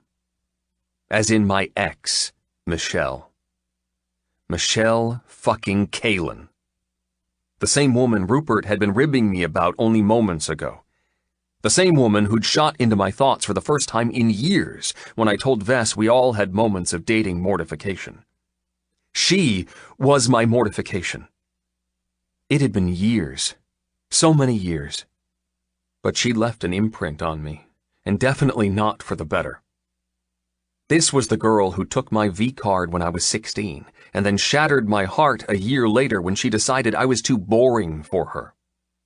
When kids our age were partying and sampling with drugs and alcohol, I preferred to renovate beside my dad and hang with my brother at the river. Because of her. She'd spread bullshit lies about me that she'd broken up with me because I had crabs and didn't know where to stick it our first time. Little bitch had ruined my fragile teenage ego for too long. What the hell are you doing here? I crossed my arms. Vesper's eyes widened, bouncing from Michelle to me. The damn witch still looked the same, with brown shiny hair to her collarbone and calculating dark eyes. Technically, she was pretty. Not that she had anything on Vesper. Realistically, she was a bitch. I heard you have dogs that need rehoming. I saw your website. I've been messaging the past few days, but no one replied. It's the weekend. I don't work weekends. Oh, well, we're here now. Can we? I took a step forward, standing to my full height. Just how exactly did you get here? My website doesn't have my home address. I know, but the proper way to go about canine adoption is to fill in the form, give me a few days to do necessary background checks, and then I come to your place with the dog best suited and check out the offered home. I barged past Vesper, pushing Michelle from the threshold and onto the stoop. You do not come to my personal house and interrupt a very personal shag. Does she have any idea of your little problem, Ryder? She smirked, dropping the stranger act and acknowledging that we knew each other. She looked nastily at Vesper. You best go see a doctor, that's all I'm saying. My temper snapped. That's it, get out. I pointed at the horizon, noticing a white sedan parked behind Vesper's dinged-up Honda. A little boy climbed out, hugging a tatted teddy bear. Mommy? Shit. Every profanity I wanted to hurl sucked back into my chest out of decency for innocent ears. However, Vesper didn't take too kindly to another woman who obviously had history with me, making quips about a past I hadn't discussed. Excuse me, Michelle, was it? She smiled coldly. Ryder and I were busy before your interruption, and we have family waiting for us to return. I think it's best if you do what he said and— Aw, shit! If it isn't Lizelot Michelle! Rupert appeared from the lounge, nursing a fresh beer. We were just talking about you. Funny how the cat drags in unwanted roadkill at the worst times. His gaze landed on Vesper, then me, and finally the little boy now pressed against Michelle's leg. Went and got knocked up, huh? As if it's any of your business. But yes. Michelle cocked her chin. This is my son, Nate. Nate. Roop's demeanor blared leave, but he grinned at the boy. Hey, man, want to go for another drive? Your mummy got the wrong address. Time to hop back in the car. But she told me we were going to get a puppy. Not from here, I'm afraid. I kept my voice low and professional. If you're serious about adoption, go through the proper channels. Michelle's face darkened. Pulling a few photos from her silver handbag, she shoved them at me. Here, this is our home. The yard is fully fenced, and the dog would have full reign of the house with his or her own bed. Patting her son's head, she swallowed some of her pride. Please, let us just see which one would work. You could always come and check on us in a few days and see if the dog is comfortable. Please? The little boy bounced. Please, please, please. Mommy said I'd get a puppy. I can see them, over there. He twisted to point at the kennel barn. I want one. Roop gave me the look that offered to take over, but I wouldn't let him fight my battles for me. Michelle had no power over me. Not anymore. And unfortunately, as much as I wanted nothing more than to kick her ass off my property, if she offered a good home for a dog and her son would benefit from a canine best friend, then I had to be the bigger man. Glancing quickly at Vesper, I touched her hand. Go with Rupert. I won't be long. Sighing heavily, I glared at Michelle. Fine. I'll take you over there. But then you're leaving. I have a party and unfinished important business to get back to. Chapter 36. Vesper. My claws were out. I wanted to sink them into Ryder and pull him back. I wanted to scratch the she-devil walking beside him across the meadow to the dog's barn. And yet all I could do was stand there, like an idiot, with a damn bleeding heart and a snarling stomach. Rupert came up beside me and nudged my shoulder with his. I figure you understand enough to know who Michelle is. She's the one who lied and made Rye a laughingstock at school. I don't like her. I don't like her either. My voice was venom inside my throat. Bloody ex-girlfriend. What the hell is she doing here? Where did she come from? Not just an ex. Rupert lowered his voice. The ex. But you have nothing to worry about. She never deserved him, and she will never be welcome here. Ever. Ryder will give her a piece of his mind and kick her out. Don't you worry.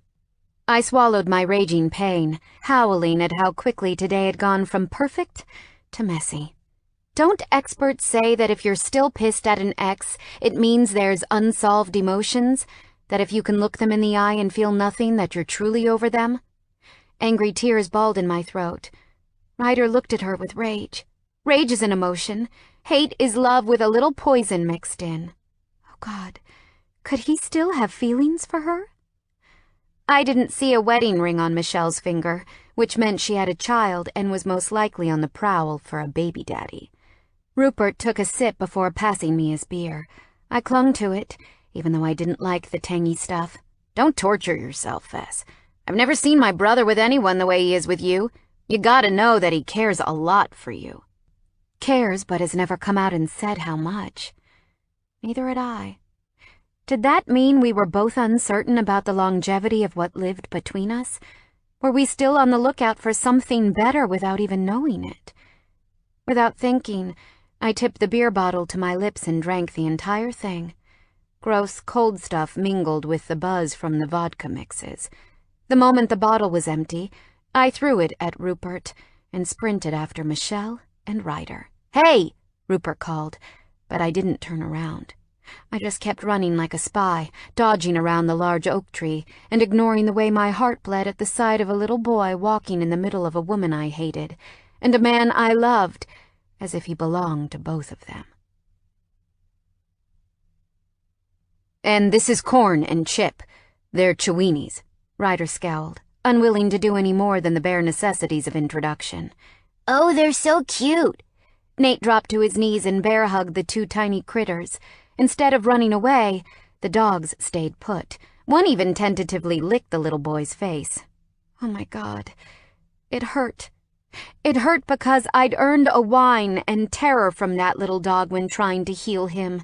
And now a complete stranger from a woman who had Ryder's heart before I ever did earned a lick. It was a slap in the damn face. Hiding around the door, I spied on the trio. For 15 minutes, Ryder had leaned against the wall with his arms crossed and barked off names and breeds whenever Michelle pointed to one of interest. His voice was cold, but Michelle put on the best freaking act of the century. Oh, Ryder, she cooed. You have so many. You always did like to fix things. He didn't reply. Scooping up a Yorkie poo, she smiled. Remember my mom had one of these? Remember that night it got into bed with us when we were... Ryder snarled. Stop it. Your kid is present. She waved Nate away, who was still obsessed with the Cheweenies. He's too young to understand the birds and the bees. Moving toward Ryder, Michelle murmured. But we weren't too young. Were we? We understood. Ryder didn't move, but his body language turned colder and blacker the closer she got. I'm not here to reminisce, Michelle. Your time is running out. I want to get back to... You're a hussy?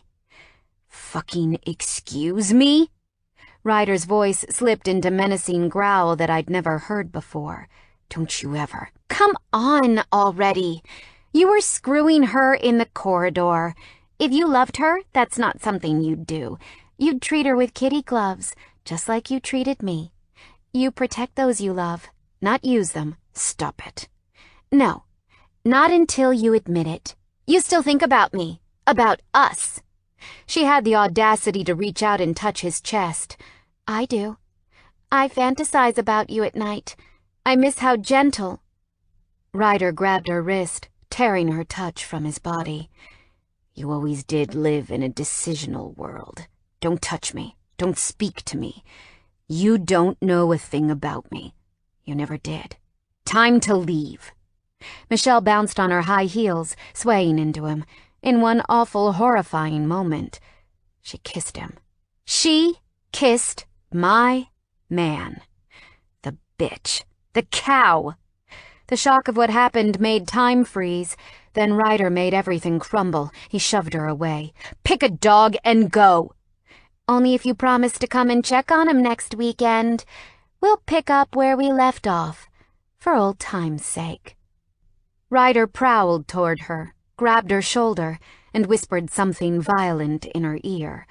I couldn't hear. I strained to hear, but all I got were doggy woofles and curious barks. And then he let her go, storming from the barn in the opposite direction. I stood there in shock as Michelle gloated, rubbed her lips, and bent over her son.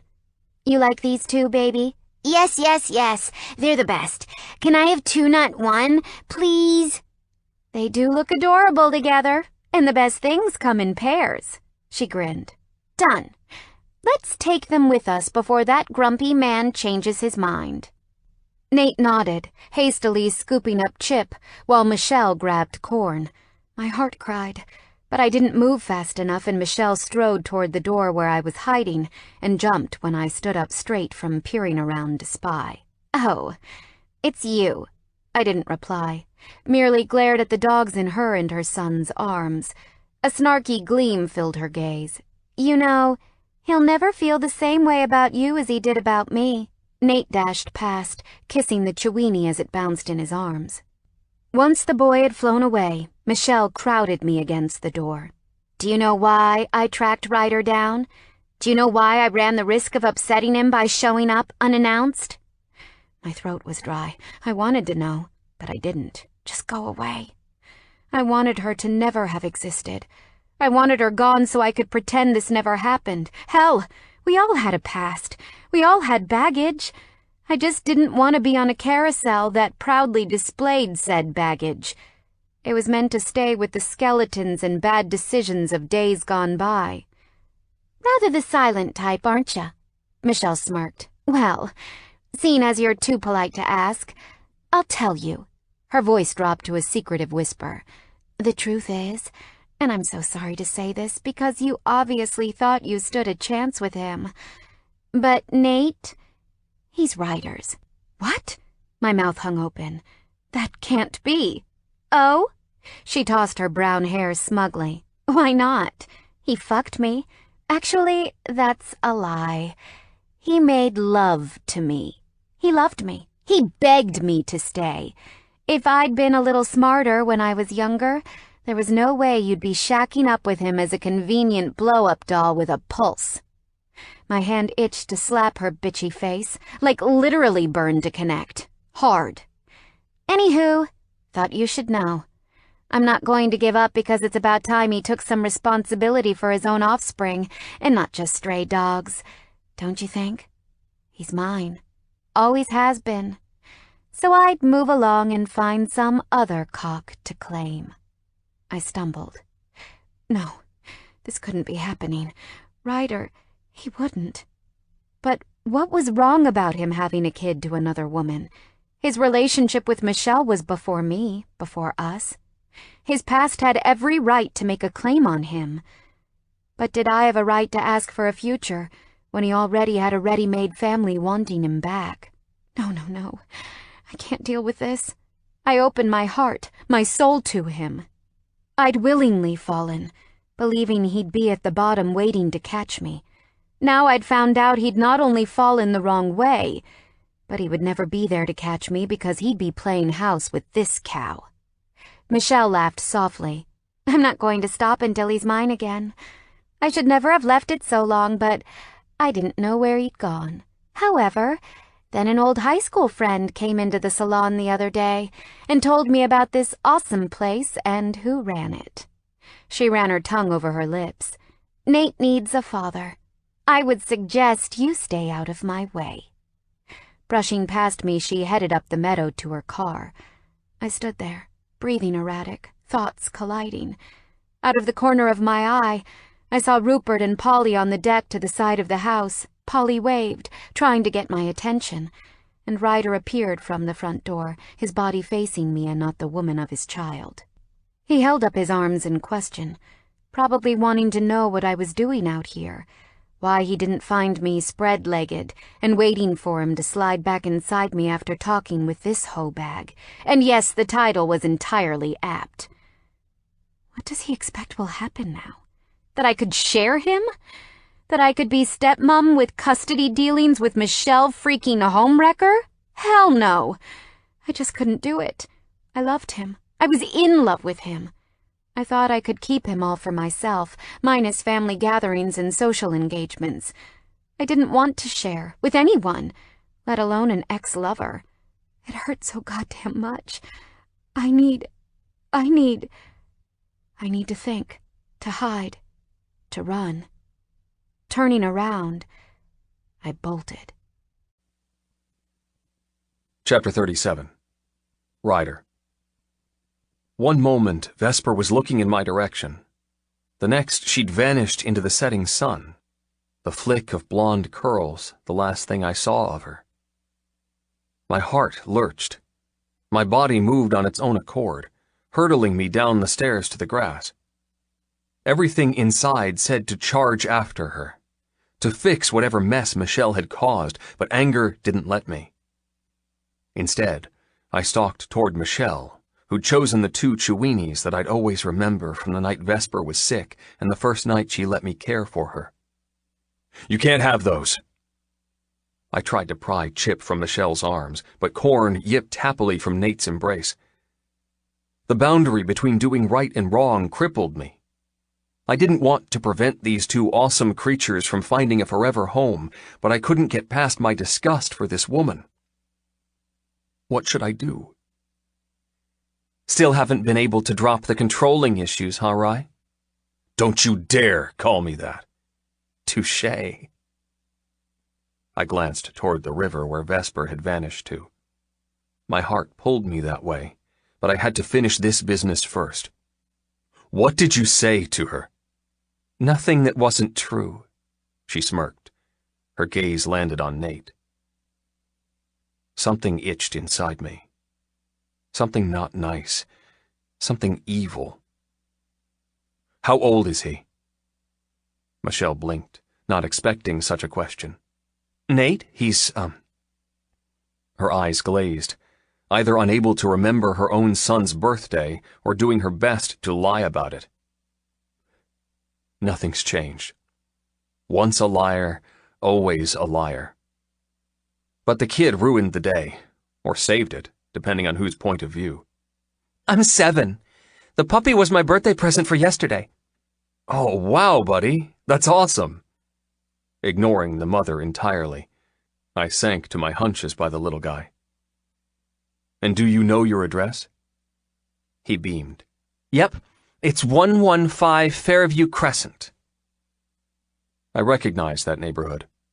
It was an hour or so away in the village I used to live in while I was at school. Michelle hadn't moved far from her parents. It was a nice area. Dogs to play with, kids to chase. As much as I hated Michelle, I couldn't begrudge the 2 Cheweenies finding happiness. Life was too short. So why the hell was I holding on to teenage angst when it was so long ago?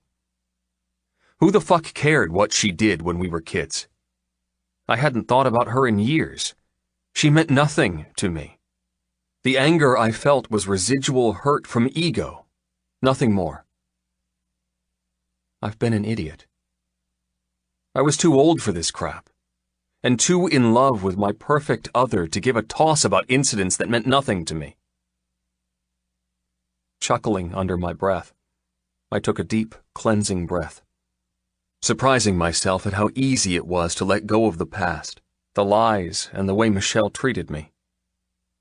It was so damn trivial now. In fact, it was almost funny. I had nothing left but love for the dogs and hope that they were going to a good home. Nate, I'm going to come visit you next weekend, okay? I'm going to make sure you know how to look after Corn and Chip here. If they're not walked every day and fed yummy, healthy stuff with an occasional treat and lots of cuddles, I'm going to have to take them off you. Do you understand? Nate's eyes welled with tears. But why? I love them. Don't take them away. They're dependent on you. If you don't pick up after them or keep them entertained, then their quality of life is like you being locked in a room with no PlayStation, dinner, hugs, or a toilet. Get it? Having dogs isn't all fun and games. They're hard work. It's a commitment for life. He nodded solemnly. I understand. I promise I'll pick up their poopies and walkies all the time. Good lad. Standing straight, I faced his mother. The hate and residual pain from our past had vanished, leaving me free and desperate to find Vesper and sink inside her and finish what we started. Michelle, thanks for coming down. If you do right by those little dogs, then you've redeemed yourself and I'm grateful. She scowled. What is that supposed to mean? It means that whatever stunt you hoped to pull here, it hasn't worked. I forgive you. There, I said it. I truly do. We were just kids. I hope you have a wonderful life. But, Ryder, I'll pop around about 1 p.m. next Sunday to make sure the Cheweenies are happy. Their preferred vet is Vesper Fairfax from Tales of Tales. Not giving her a chance to ruin my afternoon anymore, I took off running. To chase my woman. To finish what we started. To tell her just how much I fucking loved her. How much I wanted her. How much I bloody needed her forever. Chapter 38. Vesper. The log I sat on was a perfect thinking, crying, plotting stool. I stared at the river, where a few weeks ago I'd been on all fours with Ryder inside me, and dogs running recklessly free. Now, I was alone and contemplating what was the right thing. I should walk away and give him the freedom to claim his child. I should forget about him and put him back into the client box. But why should I do that? It would only grant me pain. Many couples had children with other people. It was never a simple arrangement with exes who became part of the marriage with holiday custody and collection times. But if they could make it work, we could. Couldn't we? I wish I'd run to Polly rather than the river. I really needed to talk to someone rather than driving myself crazy with these questions. A twig snapped behind me, wrenching my head up. Ryder held up his hands. Just me. I'm not going to bite. Images of him lip-locked with Michelle and other stomach-curdling thoughts of him screwing his childhood girlfriend to make little Nate overwhelmed me. I shook my head and shot up. I need some time alone. I followed the river's edge deeper into shadow. However, Ryder didn't let me go easily, chasing me. He never broke out of a steady walk, but his voice wrapped around me from behind. She doesn't mean anything, Vess. She's part of my past. I'm over it. Could have fooled me with the anger boiling off you. I was mad for a long time. She spread some rumors about me when we were kids. It sort of ruined my teenage years. But 10 minutes ago, I got over it. I don't give a shit anymore. I sucked in a breath. Could he mean that? What I do give a shit about, though, is why you're running away from me. His voice lowered. Can we talk about this, please? I shook my head, swallowing tears so he didn't see them on my cheeks. I kept walking. He kept chasing. Vesper, stop. This is stupid. Stupid? Contemplating if I should break up with you for your own happiness isn't stupid, Ryder. It's the most selfless, painful thing I've ever considered. His footfalls stopped. Whoa, what? Why would you break up with me? Because... My throat closed up. I forced my body to keep moving. Because... Bracken and pebbles sounded louder as he increased his speed, catching up with me. Instinct made me break into a jog. Leave me alone. I need some time. I only earned a few steps before large hands grabbed my shoulders, spun me around, and crushed my back against a weeping willow. The delicate stems and spear-shaped leaves framed us in a curtain wonderland. Don't run away from me, Vess, and don't fucking think about breaking up with me. He glared. Who else can I call in the middle of the night for my rescues? Who else can I be myself with? I sniffed. I'd still be your vet, but our boundaries would have to be very clear. What boundaries? The boundaries that means no touching, no reminiscing, no discussing what we shared at any time. And why the hell would I agree to that? I blinked. Because you ought to be with Michelle. He exploded with laughter. I should I? You suddenly hate me enough to lump me with a cold witch like her? But she has nothing on you. Nothing, believe me. If I had met you when I met her, there would never have been any competition. I would have taken one look at you and known you were it for me. I wouldn't have cared about age. I would have lost my virginity to you. I would have fucking married you. I wasn't a kid who thought the grass was greener on the other side. When I know, I know. His hands cupped my cheeks. And Vess, I know you're mine as much as I'm yours. We're it. No if, buts, or maybes. Got it? But there's that word again. What about another version of but? Not gonna let you ruin what we have, Vesper. Stop thinking I still have feelings for someone who I honestly haven't thought about in 15 years. I stiffened. He just lied. It's less than 15 years. But Nate, what the hell does our kid have anything to do with it? Frustration at him talking over me made me blurt, "If you let me speak for 2 damn seconds, I'd tell you." He smirked, his thumbs caressing my shoulders, somehow activating the tipsiness in my blood and making me mellow just a little. Okay, little firecracker, go on. I won't interrupt. He zipped his lips dramatically. Promise. I swallowed, mentally preparing to slice through our future. Nate is yours. He froze. What? Michelle. She told me that Nate is yours, and the reason why she hunted down your home address. She wants you to take her back because he is your son. For a second, Ryder's face turned green. He let me go, backing up as he mentally did whatever tally he needed to admit that, yes, he had a son, and yes, it changed everything. However, his lips slowly twitched, followed by a loud laugh spilling from his mouth. Holy shit. She was a liar then and a liar now. What a bitch. He laughed harder. Wow. Talk about desperation. He looked at the sky, dragging his hands through his hair. So that's what that gross attempt at seduction was? I actually feel sorry for her. Can you believe that? For so long I'd felt sorry for me because of what she did, but all along, I should have felt sorry for her. My heart was run over and squished into roadkill. He felt sorry for her now?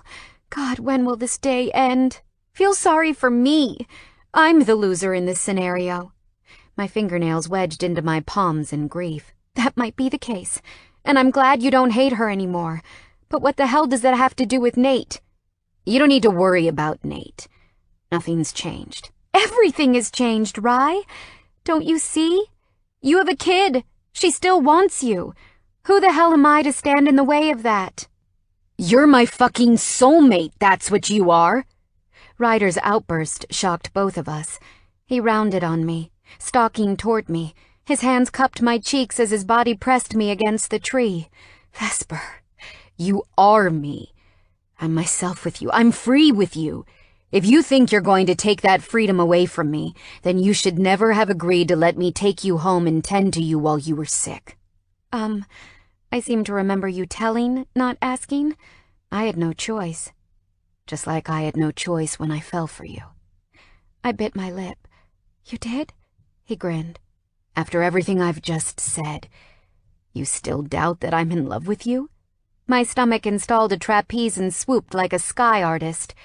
You are? So fucking much. His lips landed on mine. I'm in love with you. I love you. I adore you. I thought you knew.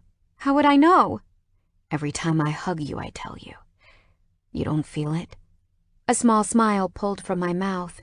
I wondered, I felt something. I'm sure you felt my answer. He nodded. I did.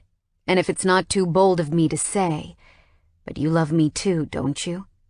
Now was the time to either shatter him so he could return to a woman he didn't love, and raise a kid he didn't even know he had, or admit the truth and keep him, and deal with shared custody as adults. I let sanity and common sense rule over a bruised and juvenile heart. I do. I'm in love with you. I think I've loved you since you found my lifetime supply of tampons and made a joke about it. It was a pretty big box of tampons. He cocked his head at the river. I bet if you tossed them all in Thorn River, it would dry up. I swatted his shoulder. Okay, one joke was enough. I don't need any more. His finger hooked under my chin, tilting it upward. You know, I just lied about when I fell in love with you. It wasn't when you were sick, okay? I knew I loved you before that. Don't tell me it was love at first sight with the first wiener you brought in. No, Heineken wasn't when it happened. He kissed me softly. It was your sexy face planted into my man-jewels that did it. He chuckled. I thought to myself, now there's a woman who knows what she wants. I cringed. Oh, God. One time. Seriously, will I never live that down? It depends on how long you put up with me and remain mine. The lightheartedness in his eyes faded a little. Please, Vess, don't let Michelle ruin what's so damn right between us. I sighed. I wasn't letting her ruin it. I was trying to do the right thing. Ah, yes. Because Nate is my son. You're acting mightily blasé about this fact. I know you don't mind animals, but a child is slightly different. I did my best at adding joviality to an otherwise awkward conversation. After all, you can't put him in the kennel with some dried food and water bowl and expect him to survive. Oh, I know. And I have no intention of homing him in a barn or otherwise. But you have no choice. He's yours. He's not mine. But she lied. He smirked. Again. What? What do you mean? I mean she lied when she told the school I had crabs, and lied again when she told you Nate was mine. I haven't been with her since I was 17. I'm 29 now. That means Nate would have to be 12. Exactly. Ryder smiled. And I just asked him before his mother could bullshit how old he was. Guess what he answered? Well, if he's that old, he looks mighty young for his age. I squinted. I don't know kids. Animals, yes, but children aren't my specialty. He's 7, Vess. A full 5 years on top of me ever going near that woman. The relief flooding through me played silly buggers with my legs, and they wobbled. You mean... The only kid in our lives is the one we cook together, if and when we decide we want to add more to our zoo other than just dogs, cats, and a pig or two. Oh, thank God! I wrapped my arms around his neck. This crap. This is the best news I've ever heard. Even better than hearing that I love you. Okay, second best. Damn right. He kissed my cheek. Now, if any other disgruntled lovers try to scare you off with illegitimate babies or other heinous lies, can you please run toward me instead of away so I can fix it? I leaned back. Wait, just how many other disgruntled lovers am I expecting here? His eyes twinkled. Uh-oh. Are we about to have the conversation where we admit how many people we've been with? Isn't that opening a can of worms? He scrunched up his handsome face. As far as I'm concerned, you were a born-again virgin when we met, and no one else has had the privilege of having you. The idea of leaving the past in the past was the right thing, even though I did want to know. But then it would just torture me if he'd been with a lot. It was best not to know. Curiosity would kill the cat, in that respect. He groaned. You want to know, don't you? All my adult reasoning went poof. Yes. I froze. Not if you don't want... Fine. Now that I'm thinking about ghosts of lovers past, all I can see is massive numbers of men who I need to kill. His face fell. It's not massive numbers, right? We really opened Pandora's box, huh? He rubbed the back of his neck. Yep. But I guess if we're gonna open it all the way, we should do it together. What? Like, blurt our previous lover tally at the same time? Exactly. His face darkened. That way we won't be swayed to lie depending on what the other person said. This could backfire so bad.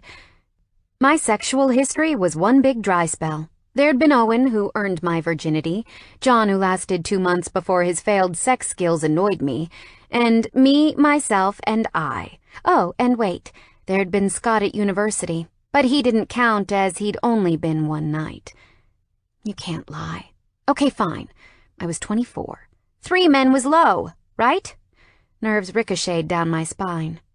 I bundled up all the sincerity and love I had for him. I want to pre-caveat this by saying that whatever number we admit, you're the only one I've ever felt myself with. You're the only one I think about, dream about, and want every hour of every day. He swallowed, looking slightly ill. I was just about to say the same thing. Sex was just sex before you. What we have is fun and pleasure and freedom, all mixed up in one kick-ass fucking bliss. I smiled softly. In that case, let's go. On the count of 3. I took a deep breath. 1, 2, 3. 3. Ryder blinked. Wait, are we counting down or admitting a number? I groaned. Why was this not simple? He pressed his forehead against mine. Wait. 3? That's your tally? I hesitated. And 3 is yours? His face split into a relieved grin. We're the same. You're my 4th, I said. I'm yours too? He nodded. Lucky and last 4th. Who said 3rd time was the charm? We fell into each other's arms. I'd never been so jelly-legged or heart-full. Thank God that's over and done with. Everything else fell away. Knowing he hadn't been promiscuous gave me an even more concrete conclusion that what we had been worth searching and waiting for.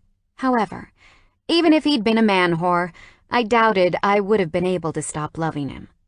But having his tally equal mine was much nicer. I wasn't going to lie. After squeezing the living daylights out of each other, Ryder murmured, "Seeing as we were so rudely interrupted before, how about we finish what we started?" He backed me once again against the tree, his fingers tickling my knee as he bent to scoop up my hem. Instantly, my body picked up where we left off, tingling for him. My head fell back as I let my legs spread a little. I wouldn't be opposed to more outdoor sex. He shuddered, taking his time climbing my trembling thigh. I think we need to return to basics and remember exactly why we fell in love with each other in the first place. Something Michelle said itched the back of my mind. I stiffened. What did she mean about loving and not being gentle? Ryder sensed my sudden hesitation. His fingers paused. Are you okay? I bit my lip, wishing I could ignore it, but knowing if I didn't bring it up now, I would never have the guts and always wonder. Dropping my gaze, I whispered, She said you were really gentle with her, that being gentle meant you loved her more than you love me, because we get it on in random places, and sometimes do it rough. Ryder frowned. She never knew me, Vess. Hell, I didn't know me back then. He nuzzled into my neck. I'll let you into a little secret. The same secret I told her after she tried to kiss me. Up until you, I've kept my desires on the down low. I've never been this free with anyone. When I take you hard, or if we role play, or have a quickie in places we shouldn't, it turns me on so damn much and makes me fall even harder. The fact we aren't gentle means I love you more than I've loved anyone, because I'm relaxed and happy with you. Cupping my face, he brushed my lips with his. And for the record, the only people I've ever loved are Roop, Hippo, and my parents. And about 1,000 dogs, but I'm sure you can understand. I can understand. I returned his soft kiss. I think if we had to give away pieces of our hearts to every animal that's ever touched us, we would have gone through 1 billion by now. And that is why we're so bloody perfect for each other. He kissed me harder, because we share that connection and understand it. His kiss turned deeper, his tongue slipping into my mouth. As we fought to get closer, his fingers once again returned to their task of pushing aside my underwear and finding how wet I was from our tete-a-tete in the corridor. Christ, Vess, I'm never going to get enough of you. His fingers slid to hook inside me. I shivered in bliss. I'll never get enough of you. Kissing madly, touching wildly, We somehow managed to get his belt unbuckled and jeans pushed down to free his cock. The moment he fisted my hair, consumed my lips and thrust into me, I was 100% complete. I was exactly where I was meant to be, with exactly the person I was meant to be with. We were done searching. We were home. We were two compatible people making love against a tree. A girl with a boy on a riverbank. Chapter 39. Ryder. The week went by quickly, and Vesper spent most of her time at my house when she wasn't working. One morning, on her day off, I received a phone call to collect a badly mistreated Cocker Spaniel, and Vesper decided to come with me to collect. Having her there while I did what I did made my heart swell almost painfully. Her tears at finding the creature in filth and feces with no love or happiness made me so grateful that I'd fallen for a girl who felt the same way I did. I didn't have to hide or justify what I needed to do with my money. Our life was perfect. She was perfect. Even Rupert had accepted Vesper, and I had a sneaking position he had more than a small amount of interest in Polly. On Thursday, Rupe and I went to collect Vess from work after a long surgery, and Polly was closing up. Instead of leaving her alone, Rupert ordered her to come with us, and we ended up double dating at a Tex-Mex downtown. Watching them together made me nervous. If Polly and him ever fell out, would it sway Vesper against me? I just had to hope that I'd somehow inched into first position in Vesper's life, because I'd literally die if she ever left me. Dramatic, sure. The truth? Absolutely. However, our perfect world shattered on Friday, when Scar decided he'd held on long enough and was happy to go to his next adventure. Vess and I were on the floor, taking turns cuddling him while watching TV. We'd shared pieces of salami from our pauper's dinner of sliced meat and cheese, and at one point he raised his head, licked my hand, then Vesper's, and heaved the deepest sigh I'd ever heard. Looking at each other, we linked our hands on his head, holding back our tears as the muscular killing machine traded his scarred body for a celestial one, and left us. The rest of the night, we stayed vigil with Hippo, letting him know we'd miss him and would honor him always. At dawn, we took him to the river and buried him beneath the weeping willow, where he'd forever be free and happy, protected on my land. When Sunday rolled around, Vesper went with me to visit Michelle, Nate, and the Cheweenies. We were both on edge, but not because of the lies or attempt at breaking us up by Michelle, but because we missed Corn and Chip.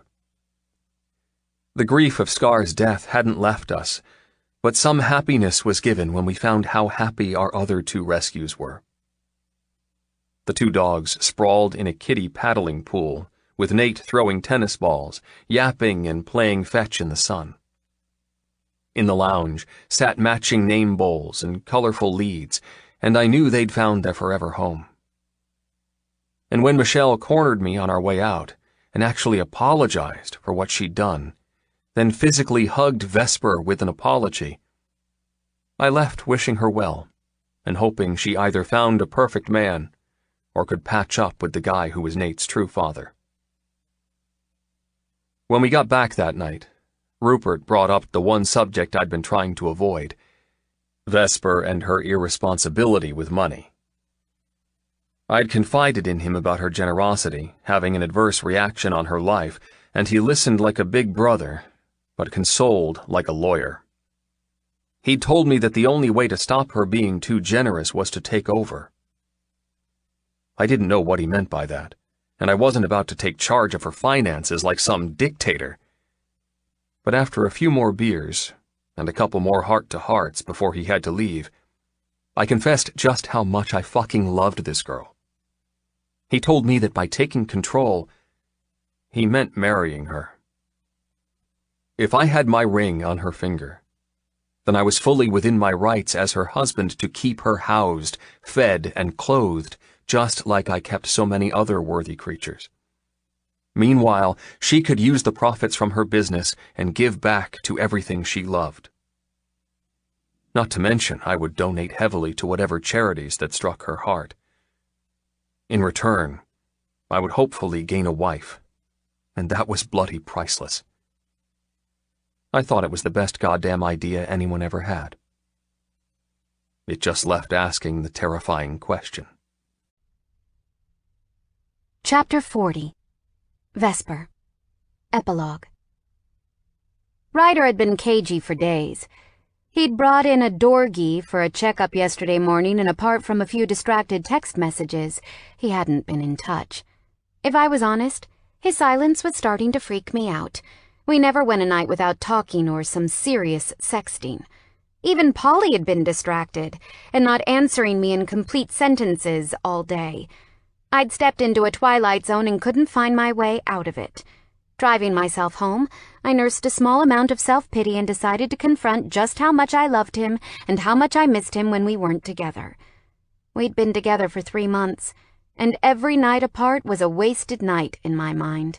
The lease on my crappy apartment was due to expire next weekend, and as much as I needed to renew it so I had somewhere to live, I desperately wanted Ryder to offer me to move in with him. The house was almost finished, and the renovation had come along fantastically. When I wasn't operating on small critters or helping Ryder feed and clean out countless of dogs, I was up a ladder with a paintbrush, dancing along to some rock and roll while Ryder barked commands about my painting technique being all wrong. Those late nights, by the time we crawled into bed with paint in our hair and dust on our skin, were some of the best of my life. Polly was a frequent visitor, and Rupert Skyped often now he was back on the road. We'd even advertised for a full-time vet to join Tales of Tales, and struck gold last week with an experienced woman called Stephanie, who'd been overseas working at a wildcat rehabilitation center in Madagascar. She was from Thorn River and needed to return because her parents were sick. She would start next week, and Polly and I were beyond ready to share the workload, and even offered to sell 1/3 of the company and make her a co-owner if she enjoyed working with us. Everything was looking up, yet Ryder and I hadn't taken any further step in our relationship. Nursing my sudden loneliness and silent phone, I parked and climbed up the steps to my second-floor apartment. Fumbling for my keys, I let myself in and slammed to a stop. I've been robbed. Holy crap! I moved forward in a daze, eyeing the space on the threadbare carpet where my hand-me-down couch used to rest, mourning the loss of my TV, and hating the fact the robbers had even taken my lemon daisy curtains. Who does such a thing? Then horror struck. There was no welcome bell from Barb's caller, no marmalade fur as Visa tore around the corner to say hello. Just emptiness. No. Visa? Barb? Racing through my furnitureless apartment, I froze in an equally empty bedroom. My chest of drawers, my small array of clothes hanging in the wardrobe, everything was gone, including my beloved Chinese-crested and opinionated pussy. Police. Have to call the police. Darting past the bathroom, a box caught my eye. The box of tampons. They'd taken everything but those? What sort of criminals were these? My eye shot to the mirror where my reflection was blurred from mint swirls. Someone had deliberately defaced my mirror with a toothpaste explosion. The penmanship was awful, but the message was clear. If you want to see your pussy and pooch again, come to this address. My lips went from frown to upside down. That address. It was home. Chapter 41. Ryder. Epilogue. She's probably cursing my very existence right about now. Polly giggled, hugging Visa while I hugged Barb. For some reason, the damn cat still hadn't warmed to me. Maybe it was all the dog hair I was constantly covered in, or perhaps it was because she knew that her mistress loved me as much as she loved her and was jealous. Stupid cat. I planned on distracting her with catnip again tonight, so Vesper and I could be wicked together without claws in my ass. Headlights appeared in my driveway. Unlike a few months ago when scruffy bushes and skeletal trees were the welcome party, now nice trellising and new baby shrubs guided the way. I was proud of the way this old girl had transformed. David and his crew had followed my vision, and I'd saved yet another run-down lady and made her magnificent once again. It also didn't hurt that each room was functional with soft furnishings and paint rather than crumbling walls and boarded-up windows. I'd wanted to move Vesper into my place for months, but I'd promised myself that until the project was complete, it wouldn't be the homecoming I wanted. This house had grown on me. The river on the property and the barn with the dogs, it all meant so much, and I hoped to God Vesper felt the same way I did, because I had no intention of ever moving. "I'll leave you to do the explaining." Polly shot me a smile and vanished into the lounge where Hippo sat with a bow around her neck and the ring I'd bought especially for tonight. Putting Barb down, I prepared for my big moment. Holy Jesus, this is really happening. I waited by the front door as Vesper parked her shitty car and shot up the steps to the veranda. First, I'll give her a house. Then, I'll give her a car. Slowly but surely, I would dote on her and buy her all the things she refused to buy herself. I took a deep breath. I wasn't just asking her to be my flatmate, best friend, lover, and wife. I was asking her to be my partner in doggy protection and allow me to help her donations while protecting her from any more financial disabilities. My parents gave me this wealth for this exact purpose. I had no doubt at all. I just wished they'd been alive to watch me propose to this 1-in-a-million girl. Vesper reached to rap her knuckles on the brand-new smoky glass front door. However, I wrenched it open before she could. Reclining against the doorframe, fighting nerves, I did my best to ooze confident charm. "Well, well, well. Look what the cat dragged in." "Actually, the kidnapping of a cat dragged me in." She peered over my shoulder. "I got a note from the thief saying they're here." Her lips twitched. "If you don't unhand them immediately, sir, I'll be forced to go to the authorities." I swung open the door, bowing for her to enter. "Oh, no threats needed, Ms. Fairfax. Please come in and claim everything that I stole." She rolled her eyes at my dramatics and pushed past me. Her gaze followed the curved staircases, now carpeted with a rich chocolate rug, to the glittering chandelier, to the kookaburra cool white walls. "No cat or Chinese crested in here?" I shrugged. "Wherever could they be?" She swatted my shoulder, brushing past to head into the lounge. Swallowing my grin, I followed her. When she entered the large octagonal space, now open plan with kitchen, window bay, and dining room, she gasped. Her hands flew over her mouth. "Oh my God, this place is stunning."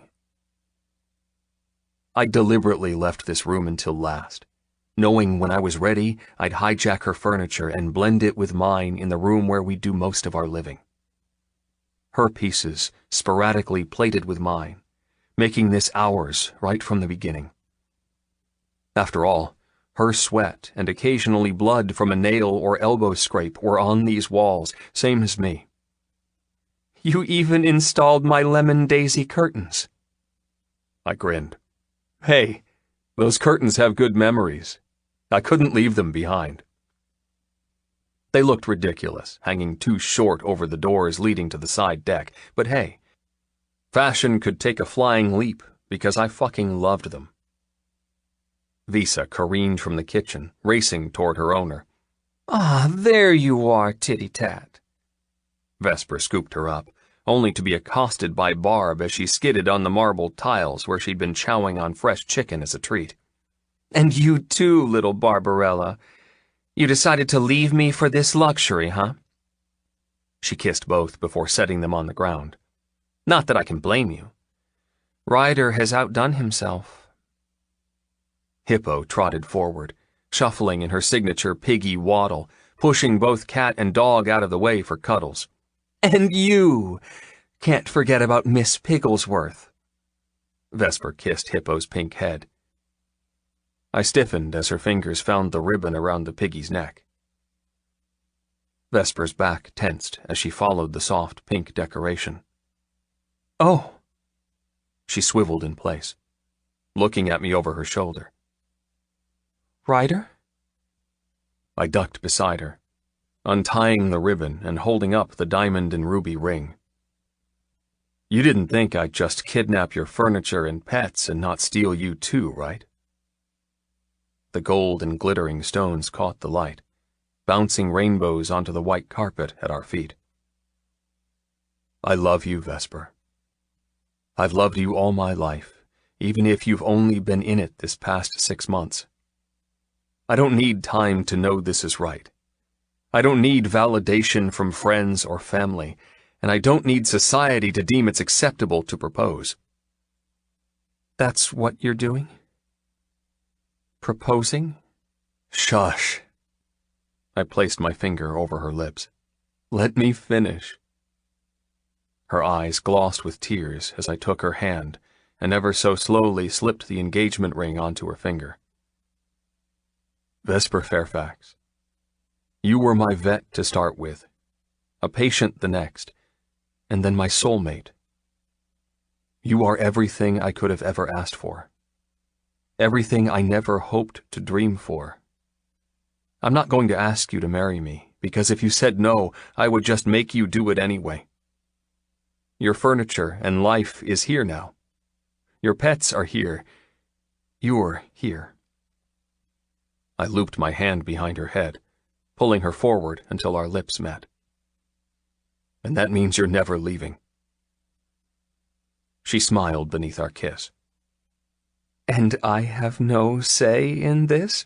None whatsoever. But what if I want to add a few clauses, or share my declarations of love? The clauses are a no-go, but the declarations I'll permit. Oh, so kind, dominant master. I smirked. Don't get ahead of yourself. That's for later tonight. I leaned forward, whispering in her ear. I went shopping after I ransacked your apartment. Let's just say the dog collars and kitty ticklers have been downgraded with the new toys we have to experiment with. Her cheeks heated. Does it include a riding crop you once said you had to use to keep your harem in line? Better. It has a nurse's uniform, which I amended to be a sexy vet. I'm going to be your patient tonight, and then, if you make me feel better, I'm going to show you just who you belong to now you've stepped over the door and accepted my ring. She laughed. How am I supposed to say no to that? I already told you. You're not allowed to say yes or no. It's a done deal. You're mine. We're engaged. End of discussion. I kissed her again, letting myself be swept away by her taste and heat, wishing to God Polly wasn't in the kitchen watching. I wanted to try out our new purchases straight away. However, wishes would have to wait, as Polly couldn't keep quiet anymore and carried 3 champagne glasses while being chased by Hippo. Congratulations! Passing the flutes to us, she kissed Vesper on the cheek. I'm so happy for you, Vessie. The affection between the two women glowed. I hoped Polly would one day strike as love-lucky as we had. My phone suddenly hammered with vulgar rap. I answered it with the video function to reveal my brother. A little birdie just texted me saying you popped the ball and chain question. He beamed. So, you're a soon-to-be-married man, huh? I scowled at Polly, who stuck her tongue out. Something like that. Toasting me with a beer bottle, he said, Have to consummate straight away before the girl can run away, you know. That's how these things are done. Not binding until a celebrant forces her to say I do first, you idiot. Well, no harm in consummating then and now and every day in between. Rupert chuckled. Yeah, I snorted. Polly blushed as I angled the phone her way. Say hi to Paul. Rupert's voice changed subtly. Hey, Polly. How you doing? Good. She took a hasty sip of liquor. You? Singapore is hot, but not as hot as you. Okay. I faced the phone back to me. This has been nice and all, but I'm disconnecting you, kicking Polly from my house, and carting my kidnapped bride up the stairs. I agree with your conclusion of consummating at all times. Then no way can she get out of this marriage. There's my brother, the forward thinker and obsessive planner. Rupert laughed. Keep me in the loop when the big day will happen, and remember, don't knock her up until after the ceremony. I don't want my niece or nephew to be a bastard. I hung up on him. Polly finished her flute of champagne with 3 massive gulps. Right. I know when it's time to leave. My innocent eyes don't want to know what you guys get up to. Hugging Vesper, she whispered something in her ear before pulling away and waving. See you at work tomorrow, engaged besties. I'll share all the juicy details, Paul. Vesper winked. I grabbed her wrist. Like hell you will. Trusting Polly to show herself out, I dragged my fiancé up the stairs. The moment we were in the bedroom that had both our mattresses pushed together to make one colossal bed, and Scar's memory was carved into the window seat with reupholstered cushions, Vesper said, You know, a better place to hide the ring would have been in your pants. My pants? Yes. Prying my fingers off her wrist, her hands landed on my belt buckle. All those months ago, you gave me permission to touch it. I sucked in a breath as she undid the loops, followed by the zipper. Then you gave me permission to look at it. You were really quite generous. I swallowed hard. I did. And I agree about the generosity fact. By the way, you can do all those things whenever you damn well please. I'm glad to hear that, because you also gave me permission to lick it. I did indeed. You're more than welcome to lick anything of mine. I groaned as her hand vanished into my boxer briefs and cupped me. The cool gold of her engagement ring seared into my hot, sensitive flesh. The knowledge that the ring marked her as mine forever made me rock fucking hard. And now, you've put a ring on me, which I'm guessing gives me one last thing I'm allowed to do. My mind raced. I can give you all sorts of permission. You can ride it, bite it, kiss it, fist it, cowgirl it, wheelbarrow it, hell, you can even motorboat it. All perfectly acceptable. She laughed. Thanks for the invitations, and I'll keep a lot of those in mind. However, you forgot the most important one. Oh? Wrapping her fingers around my length, she jerked me forward. My lips crashed against hers as she took control. She pumped me, making me see stars while her tongue shot into my mouth. When I could finally breathe without grunting and stand without wanting to thrust into her, she murmured, Thanks to you, Ryder Carson, I now have permission to marry it. And that's exactly what I'm going to do.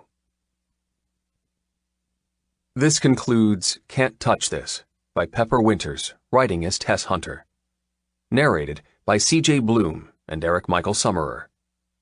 Copyright 2016 by Tess Hunter, Pepper Winters. This unabridged audiobook is published by arrangement with Tess Hunter and Pepper Winters, care of Trident Media Group, LLC, and was produced in the year 2017 by Tantor Media, Incorporated, a division of Recorded Books, which holds the copyright thereto. Please visit Tantor.com for more information on our growing library of unabridged audiobooks and to take advantage of special offers. Audible hopes you have enjoyed this program.